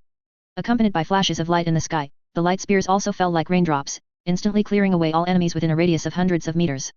The warplanes roared past, strafing and bombing the monsters with wings. With the support of nearly infinite firepower, the vanguard led by the great Master Manjago continued to fight for more than 30 hours. The Imperial fleet poured countless shells and lasers. In the horrible, malicious demon planet, cleared an area controlled by the Imperial army. Wait until ground troops, stand your ground. Master Manjago led the troops to the destination under the guidance of the elder prophet Nadas. The entire planet has been corrupted, full of malicious plants and animals. The abnormal phenomenon of the demon planet is very serious. A twisted etheric storm sweeps across the entire planet. Night and day are flashing fast. Often an hour, there will be several days and nights. During the daytime, you can see those monsters coming from all directions. Unless you have the mental strength of a space marine, don't imagine what they are like. The soldiers all wore protective helmets, and built-in scanning equipment allowed them to lock those hideous creatures without looking. Their appearance is also a kind of poison, which will poison the mind of normal people. It is a very correct way not to see their real appearance. It was even more terrifying when the night fell, and there were all kinds of horrible cries from around the Imperial troops. There are also wandering evil spirits. The grudges left by those dead Eldar still linger on the planet. They howled, trying to kill any creature that invaded their territory. Trained clerics prevent these invisible creatures from poisoning human troops. They chanted the Emperor's psalms, using the power of the Holy Emperor to drive out the evil spirits. With the cooperation of multiple arms, the Imperial forces have been advancing on the ground, looking for the lost Eldar city. For some special reasons, the entire city can no longer be locked. Only through ground combat can the Eldar city that Guilliman is looking for be found. Every step forward requires a hard fight to do it. Imperial forces must cut down those trees and kill every creature in sight to be safe. The arrival of human beings is like ice cubes poured into boiling lava. Caused violent vibrations on this demon planet. Countless monsters come from all directions and join in this battle to encircle and suppress human beings. Warp rifts are torn everywhere by the evil magic of those wandering wizards and demons. Those rifts exude a hideous, evil light, guiding the lost creatures in the depths of the warp, letting them descend to this physical world in the Eye of Terror. Master Manjago can feel extreme darkness and evil from those cracks. The existence of those cracks is extremely terrifying, leading to the depths of the subspace. Only the most terrifying and evil beings will be active in the depths of the warp. These rifts make life difficult for Imperial forces. There are some cracks that will crawl out monsters, without exception, those monsters exude a disgusting and evil atmosphere. They are a collection of pure malice, a manifestation of the destructive nature of chaos. Cunning and insidious are the skills they rely on to survive. Will launch an attack at the right time, devouring those unlucky ones who failed to escape from the crack in time. Some cracks will protrude huge tentacles, slimy and smelly, more than 1,000 meters long, huge, and heavy like a mountain. It was pulled down heavily, even the heavy vehicles were pulled to pieces. There are also horrible beings on the other end who want to prop up the rift, make it bigger, to let themselves through. Some soldiers even saw some terrifying creatures over 10 feet tall howling on the other side of the crack, dominated by endless hunger and thirst, wanting to enter the space where the Eye of Terror was. The subspace is so vast that even the gods don't know how big the subspace is. It takes countless hours to get from one area to another. Unless there is a clear path or exact coordinates. Those terrifying existences want to use the channels opened by wizards and demons to enter the Eye of Terror. Want to get out of their old place and into a whole new place. Unfortunately, the cracks are too small for them. Those terrifying existences could only squeeze some limbs through the cracks, venting their anger. Like the tentacles of a mountain, it is huge enough to crush the giant red-haired hand of a heavy tank. Everything is so horrible. The existence of the warp is so terrifying. Even if it is just the tip of the iceberg, it is enough to make mortals lose their minds and surrender in front of chaos. However, under Guilliman's leadership, the will of the Empire was unstoppable. The pioneer troops paid heavy sacrifices and experienced unimaginable battles. They saw the ruins of a city looming on the horizon. Just the city of learning they were looking for. There lies the webway knowledge of the Eldar. Master Manjago held a Warhammer and beat a demon wrapped in thorns and magic fire until its bones were broken, and then its head was crushed with one foot. He looked at the Eldar city in the distance and smiled. But he also understood that the previous battle was very difficult, but that was just an appetizer. The real challenge is in the lost city no longer held by the Eldar allies. The Eldar cities are generally very large and well equipped. When the Eldar Empire had not yet fallen, these huge cities would often be home to a large number of Eldar. This also caused these large cities to become even more terrifying when the Eldar fell. Soul-eaten, flesh-corrupted Eldar still roam those cities. They have become slaves of chaos, twisted by terrible evil forces. Hungry, waiting to devour everything. What humans have done on this planet has touched the scales of some terrible beings. The storm gathers dark clouds and darkens the earth. Hot and humid blood rained down from oppressive clouds, reeking of brass. Scarlet rain covered the broken city, and the remaining spiritual bone buildings were bathed in blood rain. Those creeps that look like human blood vessels are breathing rhythmically. In the ruins, weird creatures run out of abandoned buildings. Emerge in lakes of blood rising from the streets. Their bodies staggered, and they ran desperately towards the human troops. Some crawl with masses of boneless limbs. Some stretched out their curled wings amid howls of wailing. There are also some bouncing around, laughing hysterically. The monsters formed a magic wave, overwhelming the sky and covering the sky. One of the monsters was extremely huge. It is composed of countless corpses, like a huge mountain of meat. Those twisted tentacles dance in the air. The countless faces that make up Roshan are screaming, and countless arms are waving on the huge body. Madness, confusion. Any mortal who saw the true appearance of that monster would probably go crazy with fear. Fragile reason will collapse in the face of the blasphemous truth. For the Emperor. The Grand Master Manjago prayed to the Emperor and the Regent in his heart, then raised his weapon and rushed towards the enemy. A small group of Grey Knights activated their propellers, jumped up suddenly, and then smashed into the wave of demons like a bolide. The high-pressure incineration-type flamethrowers they are equipped with emit high-heat blue flames. Those monsters howled in the flames. The other Grey Knights followed behind Grand Master Manjag with firm and heavy steps. They were all wearing the latest power armor. The sound of the servo system running is like light and melodious music. The burning monsters were smashed to pieces under their explosive bombs. 6 dreadnoughts also joined the Grey Knights' flanks, protecting them from being cut off from the rest of the Imperial forces by the enemy. Every shot of the heavy cannon exploded in the demonic tide, and a large number of demons were blown up and shattered in the bright flames. The firepower troops of the Empire are also firing wildly. Missiles, artillery shells, light spears, etc. are all thrown out to wash the ground. The entire battlefield is shrouded in the strong light caused by the explosion. The earth is trembling due to the power of human beings. Mountains and rivers are disintegrating, rivers are shattering, stubborn rocks are melting, and countless ravines and scorched traces appear on the corrupted ground. Countless demons and monsters died under the violent attack. But the huge monster was mixed in the demonic tide, gradually approaching the humans who were trying to capture the city.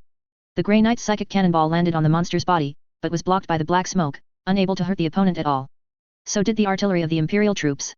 The firepower enough to destroy a city poured on the opponent, but failed to break through the opponent's defense. There is some kind of evil force protecting the monster, making human attacks ineffective.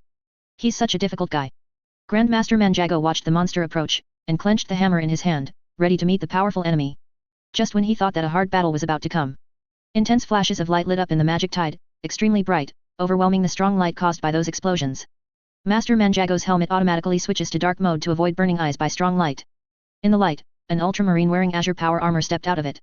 The regent of the Empire, the great lord of Ultramar, the savior of mankind, Guilliman was surrounded by them.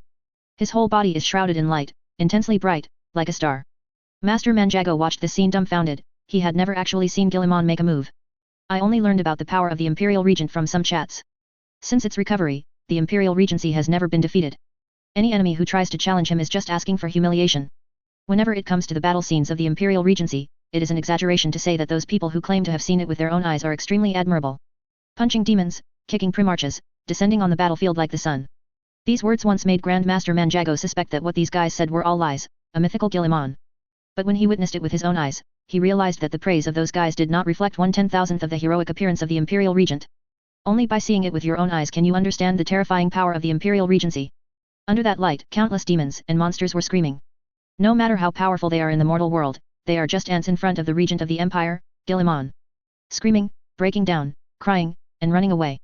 It was as if the dawn pierced the darkness, and wherever the light touched, the demons screamed and retreated. The gigantic monster was roaring, excruciatingly painful. The Emperor's sword ignited a raging flame in Guilliman's hands, and every time it fell, the surging fire would burst out with stronger brilliance.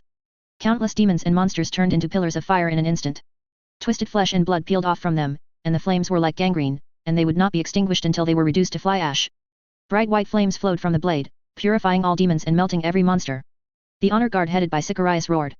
Build a wall of steel for their master with flesh. Accompanied by the waving of sharp blades and the roar of explosive bombs, the living are exiled and harvested one after another. The blade tore through the ugly flesh, and the corrosive blood rained down. It is no longer the fog of the ether and the storm raised by demons that block the line of sight, but flying ashes. The air soaked in fly ash, set against the whirling and dancing dots of cold light, witnessed the arrival of a great king. In this dark world, all the hating entities and demons gathered together, for the first time, ushered in an irresistible and powerful enemy. The great demon composed of countless corpses roared. Its power is extremely powerful, and it is countless times more terrifying than the Devil King imagined by humans. Master Manjago watched the monster run towards Guilliman's position. The opponent is like a mountain, full of oppression. Every time he takes a step, the ground shakes. It relied on its body like that, and directly slammed into Guilliman. Master Manjago's heart couldn't help but he ordered the Grey Knights to speed up and rush towards Guilliman with all their strength to protect the Empire's regent. Even if the Grey Knight here fights with the power of the Great Demon, the probability of winning is very slim. Even if the regent of the Empire and his honor guard can win, they will probably sacrifice a lot. Those demons and monsters like to take advantage of people's danger, and the Master Manjago will never allow Guilliman, who is the regent of the Empire, to be in danger. But when the Grand Master Manjago hammered down a few demons, he saw a scene that he will never forget. Guilliman was glowing all over, and his eyes were burning with flames. His face was as noble as a god. Accompanied by a roar, Guilliman swung his sword violently, and a fiery dragon flew out of the blade, turning the monsters and demons along the way into fly ash. Countless demons and monsters were instantly shattered, with flame patterns appearing on their bodies, which turned into pieces of fly ash with embers in the storm, and disappeared without a trace.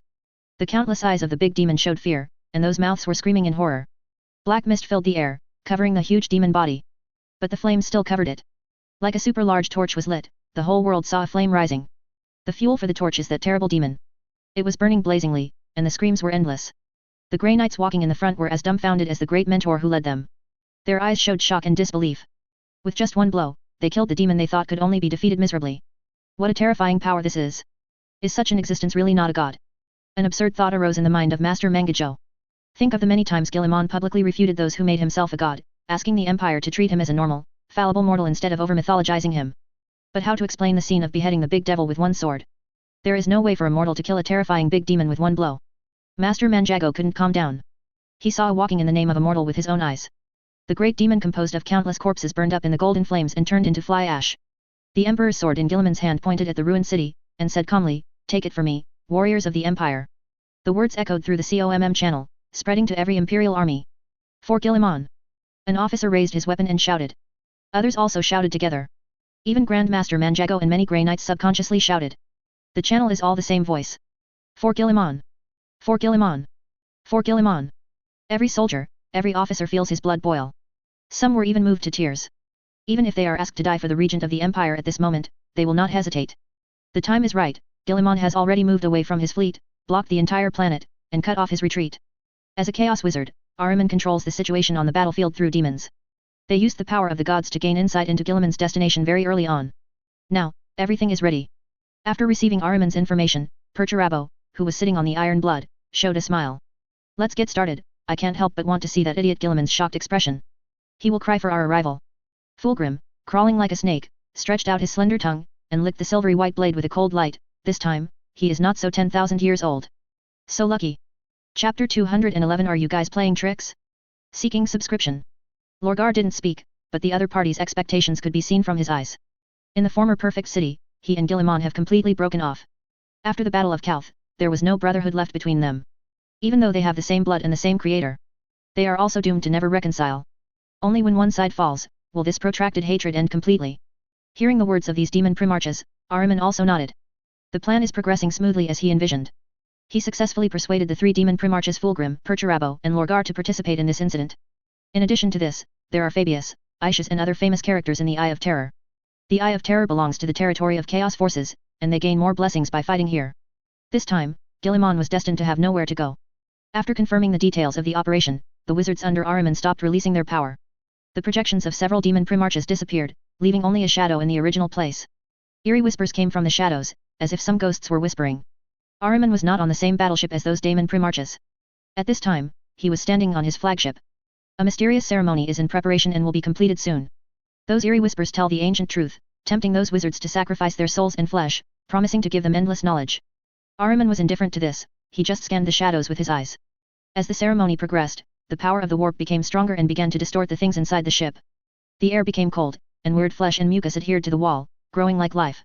The shadows of the crew also came alive. They wriggled their limbs, terrorizing the hapless with weak minds. Ahriman resisted the urge to expel them by himself. Now, he needs the masters behind these creatures to assist him in this mission. Besides the most well-known chaos gods, there are many unknown and terrifying existences in the subspace. They are very ancient. The real name taboo has long been forgotten with the passage of time. Wizards who have dug out the opponent's real name and completed the sacrificial ceremony can summon them and use their power to achieve their goals. Ahriman turned his head to look at the altar behind him. The Wizard of the Thousand Suns has carved a huge chaotic rune on the floor. Several word-bearers warriors in human skins brought up some weak mortals. The unprotected mortals stumbled to the altar. The word-bearers drew their daggers, and one by one they slit their throats. Don't want. Please. Leave us alone. Mortals wept and knelt on the ground begging for mercy, hoping to live. But the word-bearers have no mercy. They killed the mortals one by one, turning their pleas for mercy into screams. Blood spilled on the floor carved with chaos runes. The mortal fear of dying, and the hopeless death, made those hungry warp creatures utter excited cries. The word-bearers delight these long-forgotten ones with blood and soul.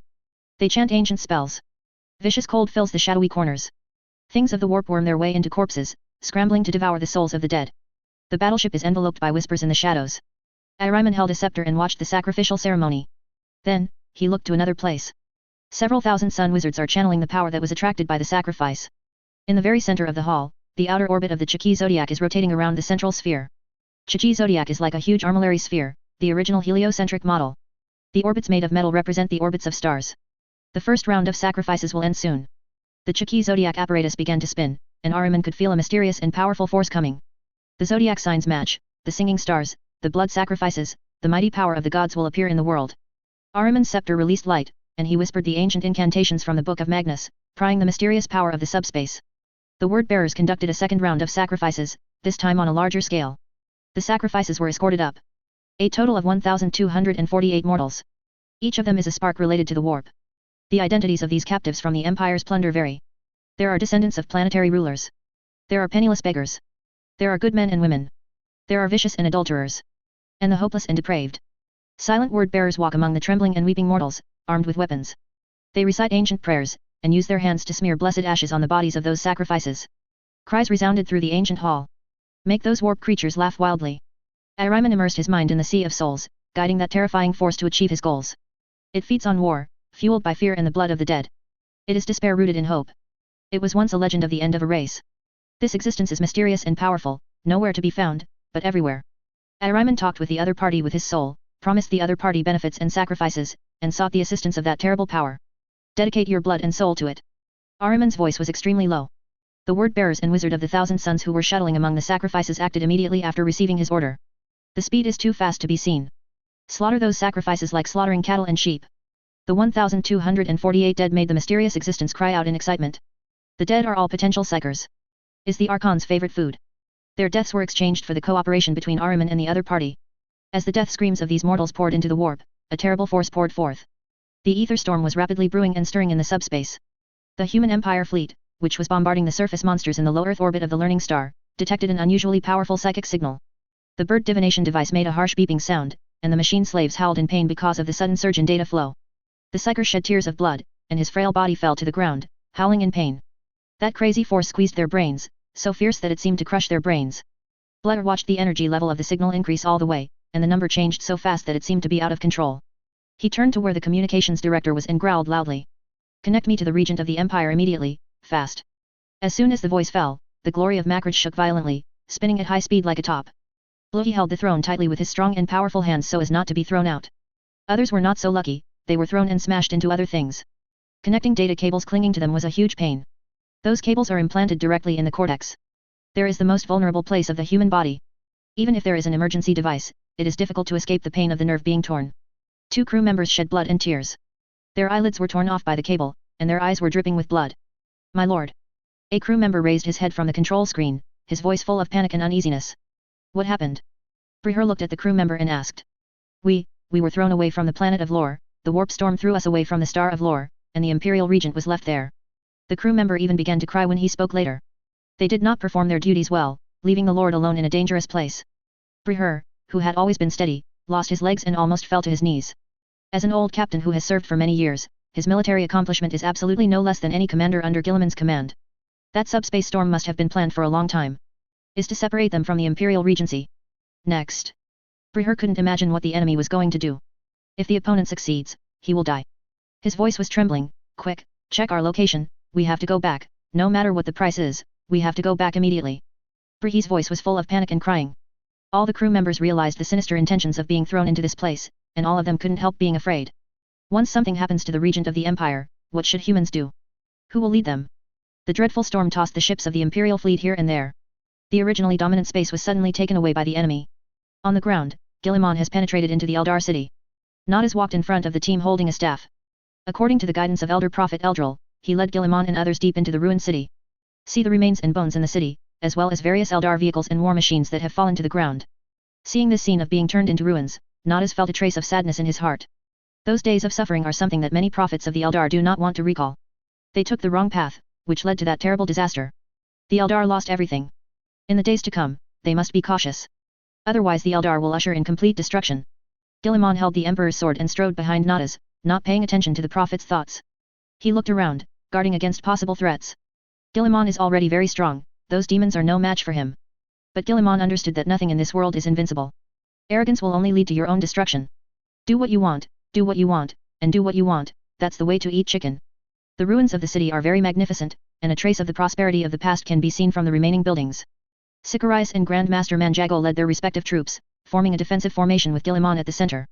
When they got deep into the center of the city, the beast-like howling sounded again. The devil is coming. They broke the original silence, gathered together howling and screaming, and rushed towards Guilliman and his party. Seeing the appearance of the demon, Sikarais was the first to rush up, smashing the monster running in front with his sword. Master Manjago did not dare to show weakness, and the Warhammer in his hand quickly smashed a monster. Guilliman's personal guards and the Grey Knights cooperated while secretly competing. You kill one demon, then I will kill two. In front of the Lord, the personal guards naturally cannot show weakness. They want to prove that as the Imperial Regent's personal guards, they are the strongest. The Grey Knights did not admit defeat, hunting demons was their full-time job. The professional field has been compared by you, will you still be confused in the future? Will the Grey Knights be replaced by blue? Guilliman didn't do anything, and he didn't care about the competition between the two sides. He followed Nadas to the city's greatest secret. Soon, they came to an altar in front of a sculpture of the Eldar goddess of life. The altar has been in disrepair for a long time, and it is covered with a thin layer of strange flesh and blood. Guilliman asked the accompanying Grey Knights to raise their flamethrowers to burn the flesh and blood, revealing the original appearance of the altar. Nadas stepped forward, cut his palm, smeared on those runes, and chanted ancient prayers. Accompanied by the booming sound from the altar, an underground secret passage appeared in front of everyone. Guilliman walked in with Nadas. Their pace was fast, they crossed the huge stone arch, and went deeper. The Eldar use unique crystals and spirit bones to record their knowledge. Now, many of those crystals are broken, and those spiritual bones are scattered all over the place. These are the valuable knowledge and technology of the Eldar. They were just lost. The Eldar may never get them back. The road to the underground knowledge base is very complicated. The only good thing is that there are many runes that restrain the subspace here. Even after so long, these runes still play a role. The demon doesn't like to be in this place. Guilliman and his party found a hexagonal room easily under the guidance of Nadas. The room is very hidden, and it also depicts various hidden runes. Nadas smeared blood on a small statue of a god, opening a hidden miniature space. A delicate box was taken out of it. A piece of crystal slightly exuded a halo, floating in the box just like that. The crystal contains the webway technology of the Eldar race. This kind of technology was once considered lost by the Eldar Empire, but they didn't realize that there were prophets who had recorded the ancient knowledge and hid the crystal here, waiting for the day when the Eldar fell, and they could quickly revive with these technologies. The crystal is beautiful, exuding the brilliance like moonlight. Hazy, pure. Nadas took a few glances, then closed the box, and handed it to Guilliman. Give this to you first, and then return it to the Eldar after you have mastered the knowledge. The Eldar have been fragmented, the major arc worlds are lingering, the Dark Eldar have gone crazy, and they are still continuing the indulgence and madness before the fall of the Eldar Empire. Even if they master the webway technology, the Eldar have no way to build it. They don't have enough resources and manpower to do it. Guilliman just took the box. The voice of his communication officer came from the communication, very terrified, as if the whole person was frightened. My lord, a traitor army appeared out of nowhere. They took control of the low Earth orbit. Our fleet disappeared for unknown reasons. Guilliman hadn't had time to make arrangements yet. Sicarius, who stayed on the ground, also received news. My lord, it is the Primarch of Demons. They have been teleported to the city with the help of evil witchcraft. Guilliman frowned at these words, handed the box to the guard beside him, then turned around and walked towards the exit. Obviously the other party came prepared. The disappearance of the fleet is probably related to those guys. Guilliman's speed is very fast, much faster than when he came in. When he came out of the tunnel, he heard the voices of those demon Primarches. The ground troops suffered heavy casualties under the terrorist attack of the demon Primarch. Even Sicarius was knocked into the air several times in a row, smashing many buildings. Where's that cowardly Guilliman? Tell him to come over to me. Fulgrim pierced a grey knight with his sword, smirked, and provoked him directly. He should have escaped. Lorgar also spoke. A bunch of rats. Guilliman strode forward, the Emperor's sword activated in his hand. Seeing Guilliman's appearance, Fulgrim, who was killing other fighters, swam over with his snake-like body. It's been a long time, Guilliman, I didn't expect you to be alive. Do you miss the Battle of Caesarea?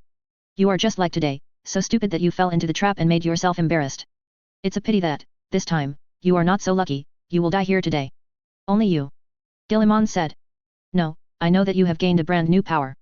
Maybe you have been able to defeat me, but unfortunately, this time you are not fighting alone, but you are facing the three of us alone. Fulgrim held all four arms holding a sharp sword, he said mockingly, 3 against 1, do you think you can win? Guilliman just wanted to ridicule the other party. Another voice came to the battlefield one step ahead of him. You are wrong, not 3 against 1, but 5 against 3, idiots, do you think you are the only ones who will play tricks and despicable tricks? Countless crows are entrenched over the battlefield, their tone full of sarcasm. I, Korux, Lord of the Ravens, am good at this too. Chapter 212 Time of Reckoning. Hundreds of millions of ravens hovered in the sky, pulling out the sound of howling wind.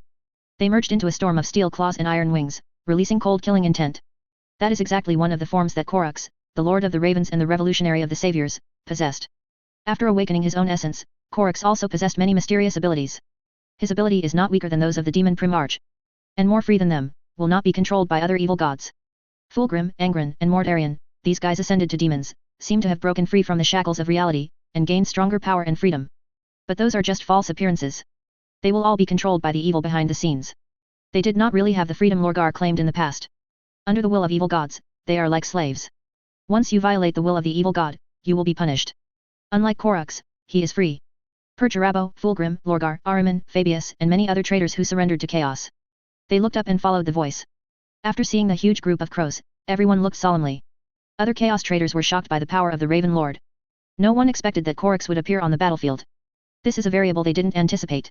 Korux is well known in the Eye of Terror. He appears every few hundred years, hunting and killing humans who surrender to chaos, especially the word-bearers. Are you bluffing, Korux? Fulgrim was swimming among the ruins. Even if you are included, today is destined to not be able to change the ending.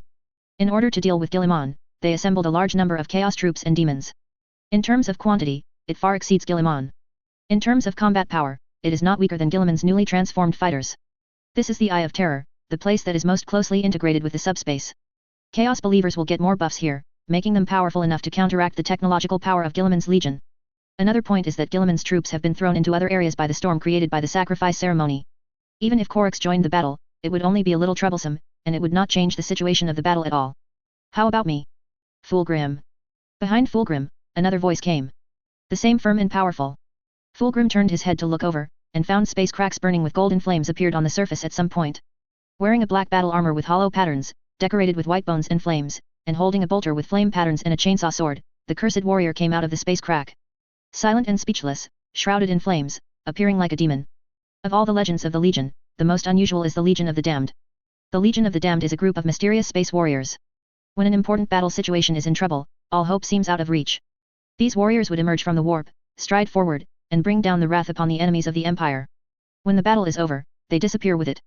It is often just a blink of an eye by the soldiers, and those people disappear without a trace. Some people speculate that they are the Emperor's vengeful warriors, a loyal army far beyond the world. The Legion of the Damned is the embodiment of vengeful flames. Dwelling in matter and the warp, they fought for the Emperor's will, bringing hope to worlds that had fallen into despair. After the Great Rift appeared, they appeared more frequently.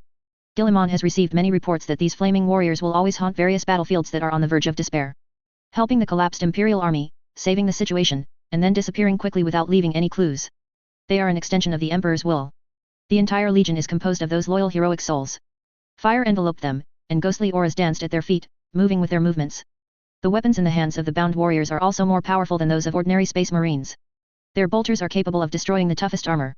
Nothing can withstand the wrath of the ghosts of the Legion of the Damned. Even if it is the god of chaos, the concrete fortress is still boiling magma. Fulgrim's eyes were not on the cursed warriors. Instead, he stared at a stalwart giant who came out of the crack. For the first time, Fulgrim's erect snake pupils showed astonishment and fear. He sees someone who shouldn't be here. Should you be dead already? Fulgrim said in horror. Yes, you killed me in Istvan. The visitor's tone was very calm, talking about the pain of betrayal in the past.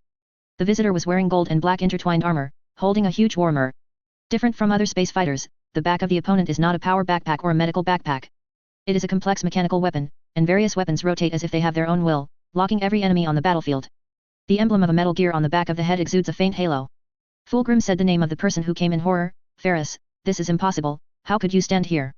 The one who came was none other than the former lord of the 10th Legion, the Gorgon of Medusa, the Iron Hand. One of the 20 primarchs created by the Emperor during the Great Crusade. When the Emperor's laboratory was attacked by the forces of chaos, Ferris' nutrition cabin was sent to the world of Medusa. Relying on the wisdom of the Primarch, Ferris grew up, took control of the planet Medusa and killed a metal monster. The metal monster is invulnerable, and Ferris can only kill it by sinking it into the magma. The metal monster melted and merged with Ferris' arms, giving him a pair of real steel hands. The 10th Legion was named Iron Hands for this reason. They are the most technology-loving legion, and their style is completely different from other legions. Nothing is impossible, and there are not only gods in the subspace. Ferris said, it's like you will be resurrected in the glory of the gods. Why do you think that I, under the protection of my father, cannot do it?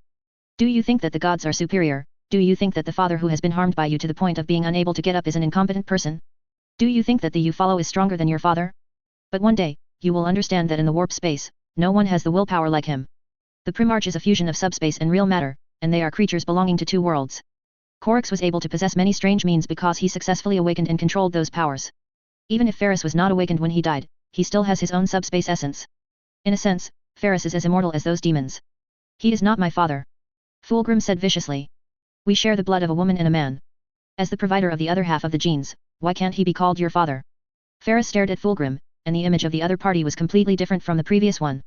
Fulgrim's legs had disappeared without a trace, replaced by a long snake tail. His torso and face were elongated, and his ribcage mutated enough to accommodate a completely new pair of arms. I don't want to argue with you about these meaningless topics, Ferris. You may have survived under the protection of the Corpse Emperor, but you can't do anything. Guilliman will definitely die here today. You can't change the established destiny. No, he won't die. He will be the next ruler of the Empire, the new lord of mankind. Ferris held a warmer with a golden light shining on it, and flames flowed from his eyes. This is the father. His will is also his established destiny. Do you think you can do this? Fulgrim stretched out his forearms, holding 4 poisoned longswords tightly in his hands. We can change everything. Ferris said calmly.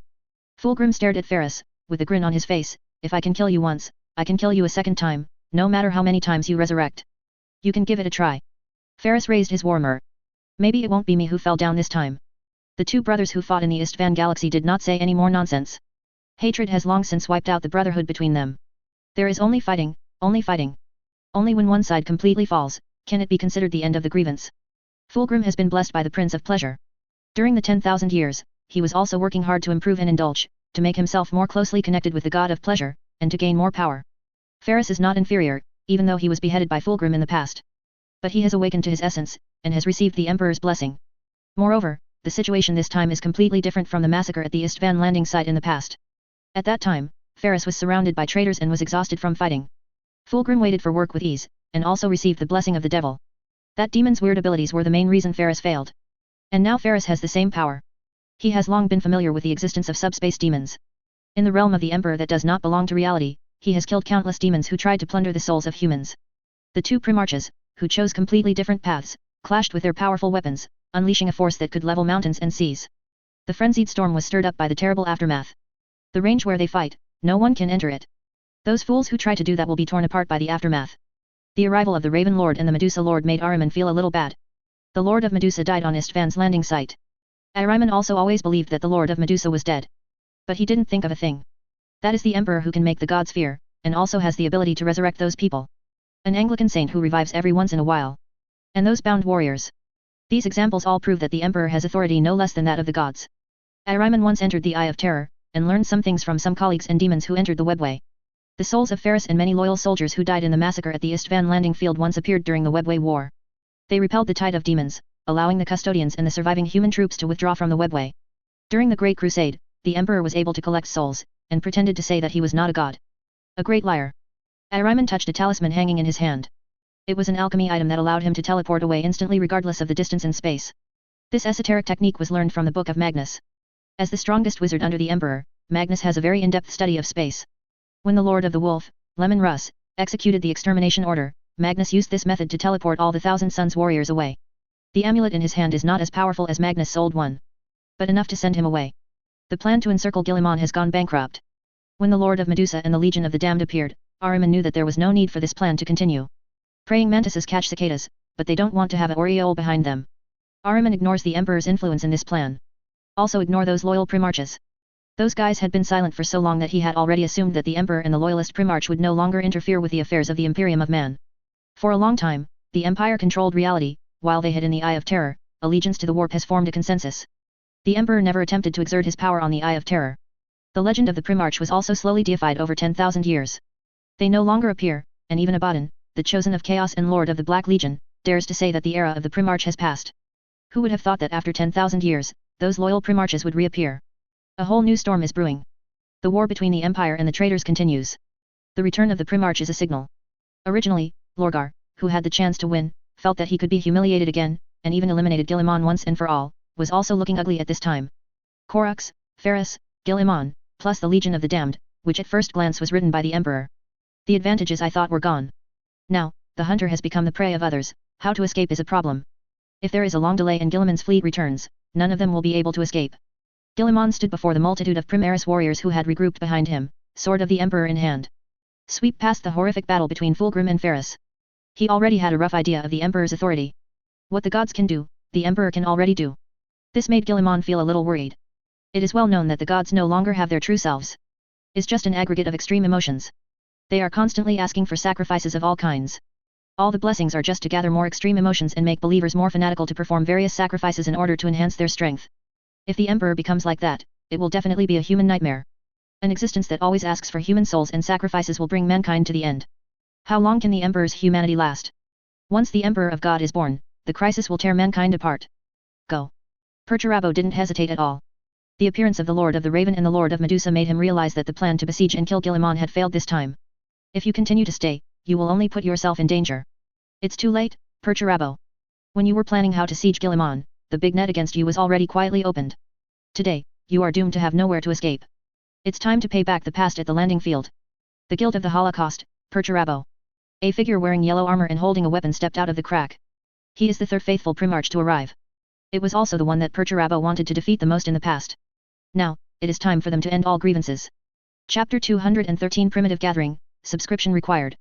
The stone of the Empire still bears its weight, but the iron of the Empire rots.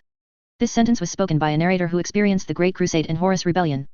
The implication is that one Primarch is still silently bearing the burden of protecting the human empire, while the other Primarch has deviated from the original path, thrown himself into the embrace of the gods, and is willing to fall. In the chaotic battlefield, a lost imperial hero reappeared in front of the world after 10,000 years. He is Rogdorn, the Primarch of the 7th Legion Fist of the Empire, also known as the Lord of the Mountain Array, the Unyielding Man, and the Emperor's Blade. There are many titles belonging to him, and the stories belonging to him are even more legendary. Even though it has disappeared for a long time, it is still sung and sung by countless people. He was one of the founders of the Empire, the savior of the Empire, protecting the Emperor and the defenders of the palace at the last moment. It was his persistence and hard work that made Horus and others fail. All Primarch's stories begin the same way. After being betrayed by the Emperor, the Chaos Gods secretly made a sinister plan. They unleashed a storm of madness, and with the help of those seemingly wise but foolish, stole the nascent Primarch from the Emperor's laboratories. And scattered them across the Milky Way, letting them meet different fates. Like other brothers, Roger Dorn also fell on the ice and snow world Inwit because of the warp space storm. This world is gravitationally tidally bound by an aging, withered red star. As a result, Inwit has a hot and eternal day on one side and a cold and eternal night on the other. The living environment is very harsh. Lost the help of Iron Man and Stone Man, and experienced the technological fault of the Long Night era. The people of Inwit have a hard time living. The Primarch who fell here was taken in by a local family named Dorn. Don's name is also like this. Don has no parents, only a grandfather who depends on each other. Grandpa is the old patriarch of the Dorn family. It was he who discovered Dorn and brought him back to the gathering place. Under the education of the old patriarch, Dunn became an upright person. He never lied, even if that lie would save him a lot of trouble, he wouldn't lie. Stubborn, unflexible, like a rock.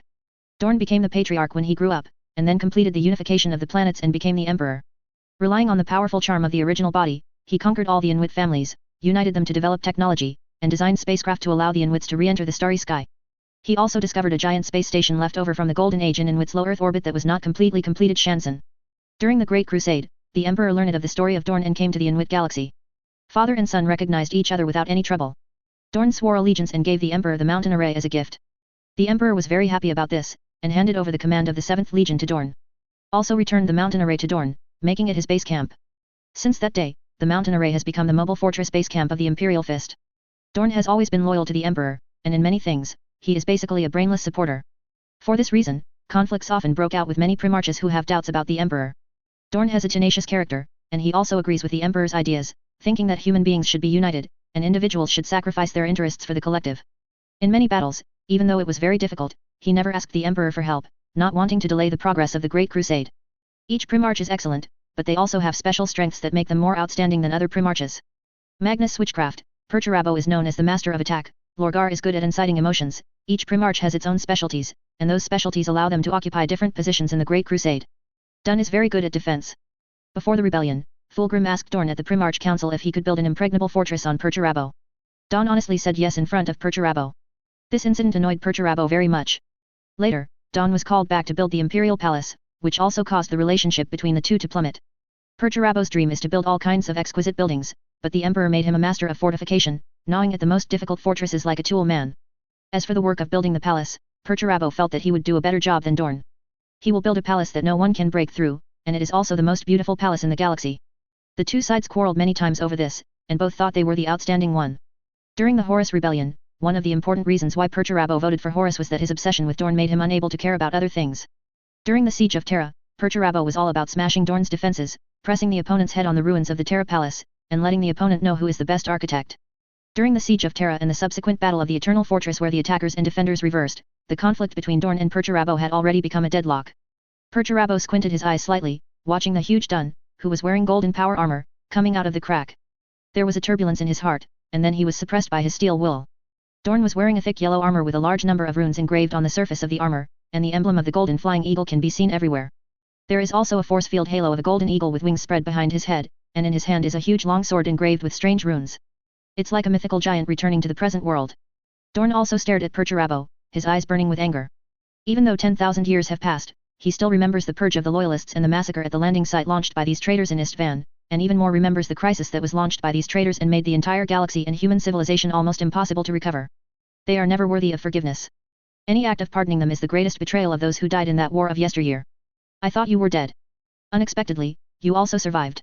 Perturabo raised the weapon in his hand and made a fighting stance. Don's appearance made Perturabo realize that knowing what happened today, it might be difficult to end it. It is necessary to settle the grievances of the past before it can end. You are not dead, how can I die? Of course, today, everything has come to an end, Perturabo, pay the price for your past betrayal and crimes. Don said calmly, holding the weapon in his hand tightly, and staring at Perturabo. Perturabo smiled mockingly, you think I will die here? Yes. Dorn said, you have no escape. You can't do it, Perturabo said.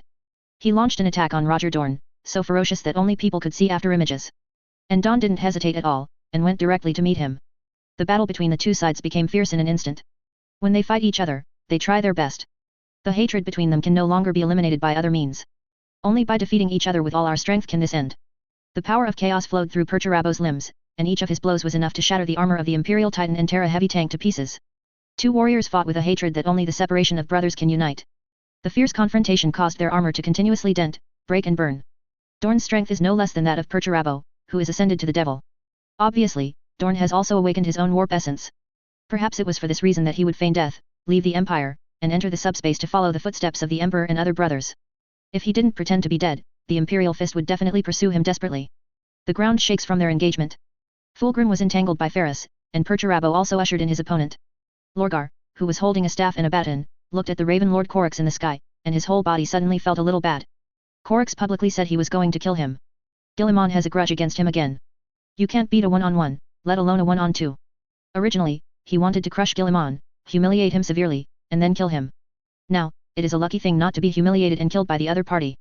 Without other helpers, if he doesn't run away, he will really be dead. Lorgar did not hesitate at all, he raised the scepter in his hand. A terrifying force erupted from the scepter. A beam of light flew out, opening a huge teleportation light hole. Just as he was about to rush towards the portal, a wolf howl resounded through the sky from nothingness. A giant wolf with thick, long, and smooth hair jumped out of the illusory world. The earth is covered with frost. Many Chaos Warriors felt a chill from their souls. Their hands trembled at the appearance of the giant wolf. Lorgar looked terrified, looking at the anger in the eyes of the giant wolf. He recognized it at the first time. The other party was the Gene Primarch of the 6th Legion, Lemon Russ. Wolf King of Fenris, Devourer of Gods, Lord of Winter and Destruction. In the event that the Primarch was stolen by the evil and thrown across the galaxy, the life support capsule where Russ was located was thrown to the planet Fenris. It is a harsh planet full of violence. Little Ruth landed on the polar land called Asaheim. A passing she-wolf found and adopted the baby Primarch. Until a king heard the legend and brought him back to the human world. Russ made rapid progress, and soon mastered excellent fighting skills and mastered leadership skills such as war strategies. When the old king died, he was supported as the new king. Russ quickly completed the burden of unifying the planet and became the supreme king. Speaking of it, the story of the Emperor letting Russ return to the Empire is quite special. The Emperor came to Fenrisjo dressed as a wanderer, walked into the banquet hall on the top of Russ, said that he was the savior of all mankind, and asked Russ, the supreme king, to serve him. These words successfully angered Ruth. He and the wanderer set 3 challenges. If the wanderer can overcome himself, then submit, otherwise the wanderer will surrender to him. In the first round, the Emperor ate 3 ribs at a speed that won the applause of countless people, but Russ ate 3 pigs in the same time. Let the Emperor be stunned. The second game also ended in Ruth's victory. In the second round, it was more about drinking. The Emperor drank 6 barrels in one breath, and his stomach was already enlarged by himself, but Russ stuffed the entire wine cellar in one breath. There is no doubt that Ruth still wins. In the third round of the martial arts competition, the Emperor kicked Ruth into the air with one punch, grabbed him, and threw him dozens of meters away. Emperor wins. According to the rules of the 3-game 2-win game, Russ expressed his surrender to the Emperor, after all, 1-2. Russ took over the 6th Star Legion, renamed it the Space Wolves Legion, and entered various battlefields of the Great Crusade.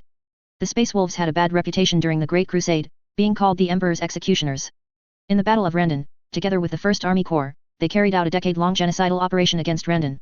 The tragic war caused heavy losses to the 1st Legion, and it was no longer the largest Space Marine Legion. The Space Wolves are even called by other Primarches to be unfavorable in combat and have a reputation for being good at slaughter. Russ didn't care about the evaluation of the outside world, but faithfully fulfilled the Emperor's order. After the events of the Webway, the Emperor sent Russ to bring Magnus back. This communication was intercepted, and Horus, who was still the War Master at the time, took the opportunity to fake the Emperor's order and let the Space Wolves execute Magnus directly. Russ wanted to surround rather than fight, and took Magnus back to apologize to the Emperor. But Magnus has not spoken, nor responded. Unable to communicate. Russ can only attack Prospero. Wolf Legion burned all kinds of knowledge collected by Thousand Suns Legion, and spent a lot of time building exquisite buildings. Russ and Magnus break out in a Primarch-level battle. Magnus was crushed by Russ in the spine, howled and led the survivors of the Thousand Suns to escape from Prospero. Russ did not have any joy of victory, especially when the news of the Istvan massacre came, and he learned of the Horus rebellion. Vulcan disappeared, and Ferris died in battle. This news made the Wolf King realize that it was a very stupid thing to launch a war in Prospero. He was fooled by Horus, and instead of facing the real threat with his loyal brothers, he wasted his time fighting Magnus. The rebellious Alpha Legion also dispatched to attack the wolves, preventing them from returning to Terra.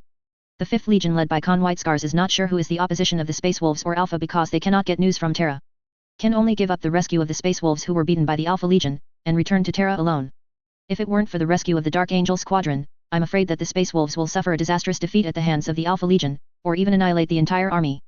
The Space Wolves returned to Terra, and Russ was angry at being deceived by Horus and decided to make Horus pay the price. He returned to Fenris to seek a way to defeat Horus with the help of ancient witchcraft. Under the guidance of the Soul of the World, he activated the Dionysus spear gifted to him by the Emperor, and fused part of the power of the Soul of the World. Then, with the news of going to the Moto Task Force, he entered Horus' flagship, the Vengeful Spirit, and severely injured the opponent. Of course, the price is also very high, and I almost died. His blow made a gap in the container of Horus, the 4 gods. Made the ambitious Horus come close to death. For this reason, the Heza could only stab their genetic father again, completely killing the kindness of Horus. This injury made Horus's situation go out of control in the following days, and in the end he couldn't even control his own body, completely becoming a slave of the gods. At the end of the Horus heresy, Russ was seriously injured and unable to reach Terra in time. When he arrived, he only saw Terra, which was devastated, full of dead people and ruins, Sanguinius, who died tragically, and the Emperor sitting on the golden throne. For this reason, he blamed himself very much, and had a conflict with Ryan, who was beaten into a coma by the opponent. After waking up, he and other primarchs made an oath that brothers would never fight. He led the 6th Legion to hunt down the traitors all the way until the Eye of Terror stopped. 5 centuries after the end of the Horus Rebellion, Russ left Fenris with the Wolf Guard, and promised to return in the final battle to continue fighting for the Empire and mankind. In the following time, no one knows where Ruth went. Space Wolves will launch a hunt every once in a while to find Russ and wipe out those enemies. The running giant wolf turned into a tall, sturdy giant wearing heavy armor and holding a long sword. His hair is extremely messy, and his eyes are full of deterrence like a wild wolf. The wolf head decoration on the shoulders is daunting, the sharp rivets are inlaid on the shoulder armor, and a thick white wolf cloak hangs behind him, hunting. Behind Russ, 2 huge wild wolves jumped out, which were his pets. It is also the embodiment of the will of the wolf. Behind the 2 wild wolves are a group of soldiers who are different from the Legion of the Damned. Armed with weapons, they poured out of the cracks and rushed into the battlefield. If historians are here, they will be surprised to recognize that they are all those imperial heroes who mysteriously disappeared in the history of the Empire. The former Grey Knight mentor, Caldor Diego. From Catachan, with a mortal body comparable to a demigod, known as the legendary Slime Arbo.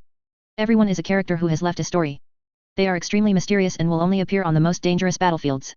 But this time, they followed the Wolf Master and joined the battlefield. The appearance of these powerful figures caused the traitors and demons who were already at a disadvantage to suffer heavy losses again, causing them to flee. Where are you going? Ruth looked at Lorgar and asked, Traitor, do you think you can get out of here alive? Ruz. Lorgar repeated the opponent's name with a horrified expression. Yes, it's time for you to pay the price. You ruined everything and made innocent people suffer in this universe. Human beings could have escaped from this abyss of suffering.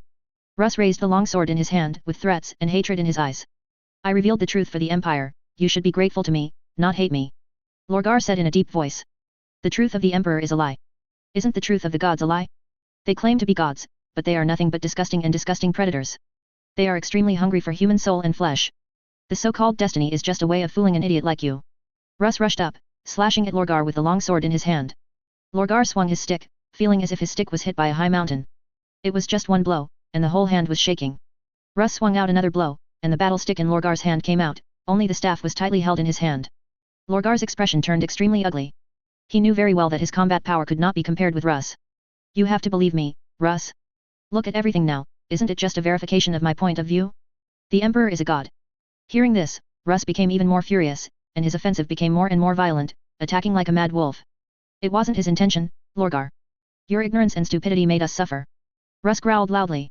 Ahriman's face darkened when he saw Ruth's appearance on the battlefield. Guilliman, Korux, Ferris, Dorn, Russ, and those heroes who disappeared in the Empire but have been active in the subspace, and the appearance of the Legion of the Damned. The originally dominant situation disappeared in an instant, and it became the side that was crushed. The battle between the Primarchs was horrific. They each showed their essence and fought together. Void flames and bursting thunder continued to emerge. Ahriman chanted a mantra, and once again sought the help of that power. The terrifying coercion resurfaced again, making it hard to breathe. The ancient will resurfaced again. It longs for more flesh and blood, more souls, longing for guidance to come to this area. Booming and whistling sounded, and the space let out an overwhelmed groan. The universe has existed for more than 10 billion years. The 10,000 years of the human empire is just an insignificant 10,000 years in this long river. Even the Eldar Empire is just a drop in the ocean, insignificant. This is just the birth of a universe. The universe is born, prospers, and destroys, and it repeats itself endlessly. The subspace, and even everything is like this. But there are always some strange creatures who can find a way to survive in this eternal change. Their power is beyond the imagination of the world. The power Ahriman summoned belongs to such a will. Ancient and mysterious. Only by knowing how to find the galaxies carried by the subspace ether ocean currents, and finding the other party's ancient names in the extremely chaotic emotional images, can they be summoned. A huge storm is raging, and this planet located in the Eye of Terror is shaking like a lone boat in front of the ocean waves. Some kind of low, suppressed growl sounded. It is longing, with the help of Ahriman's strength and guidance, it is trying to establish a connection with this world. Located in low Earth orbit, a terrifying crack was opened. The Psyker following Guilliman screamed in pain, with blood and tears streaming from his eyes. Even the Wizard of the Thousand Suns howled. The terrible will was inserted into their brains like an awl, stirring crazily. A tentacle larger than an imperial battleship hangs down from the torn crack, exuding a faint black mist. The mist seemed to be alive, wrapping around the tentacles and circling. Countless eyes stared at everything, and there was a mouth rubbing and chewing in the gap between the eyes, as if to swallow the whole world. Those eyes reveal hunger, twisted greed, and bottomless desire. Those mouths make all kinds of sounds, crying, howling, excitement, pain, you name it, you name it. Ahriman showed a smile on his face, ready to step up his efforts to summon an evil god. Maybe not comparable to the existence of the four gods, but it is enough to turn the tide of the battle.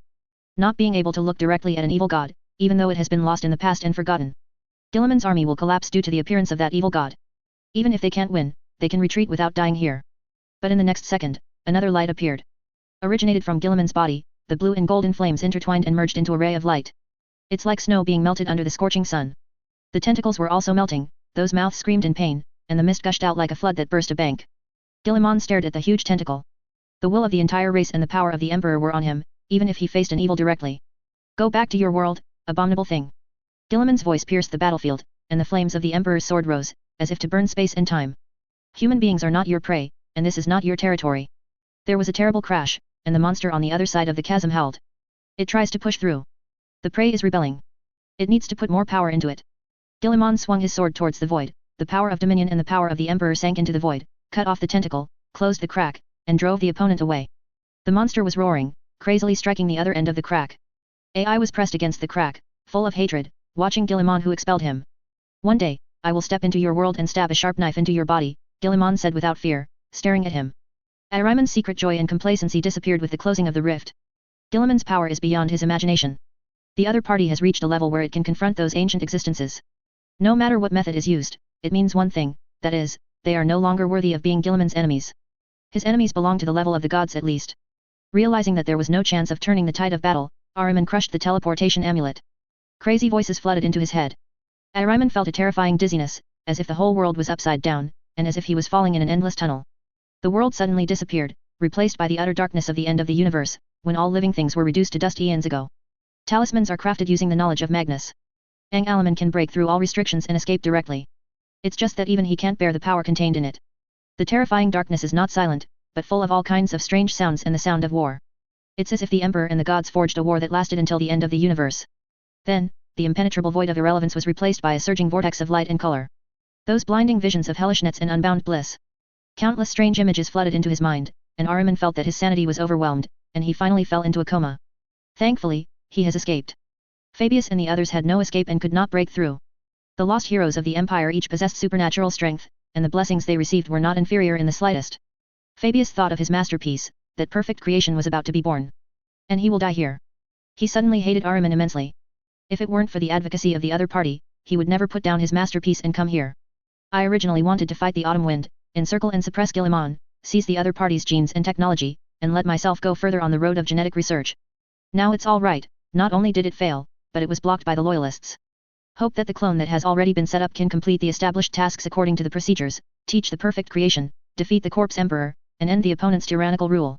Master Manjago saw Caldor Diego's joyful expression, and was just about to lead the other Grey Knights to kill him, but saw Fabius. Considering this traitor's genetic career is blasphemy to humanity, who must be killed. He could only temporarily suppress the idea of talking to Caldo Diego. Order the soldiers to attack Fabius first. The other traitors who were invited by Ahriman to join the alliance to encircle and suppress Guilliman all ushered in a disaster. The strength of the loyalists of the Empire far exceeds them. Their end is dead, captive. Lorgar, Perturabo, and Fulgrim are blessed with the blessings of the gods and chaos, and they contain powerful power. But the power of the 5 loyalist primarches is no less powerful than them. Guilliman has the power comparable to the gods. Absolute suppression of strength and quantity, soon, the battle will be settled. Lorgar was slashed by Ruth, stepped on his head with 1 foot, lost and captured. With the help of Korux, Ferris chopped off Fulgrim's forearms and his snake's tail, turning him into a human stick who could only rage and growl impotently. Put it into a prison that depicts countless runes of trapping demons. Perturabo could have fought back and forth with Dun. After the other primarches joined the battlefield, they were quickly defeated, pushed to the ground, and punched by Dorn a few times, their whole heads were buzzing. A group of shameless people who have lost their honor, can you only bully the few by relying on the number of people?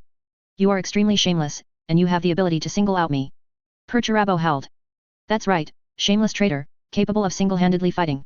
Fulgrim was indignant. If it wasn't for the sneak attack of Korux, the Raven Lord, he would not have lost to the revived Ferris so quickly. That's not what you said on planet Istvan 5. When you besieged Vulcan and Korux, you were so excited. Ferris stood between the prisoners of Fulgrim and Perturabo.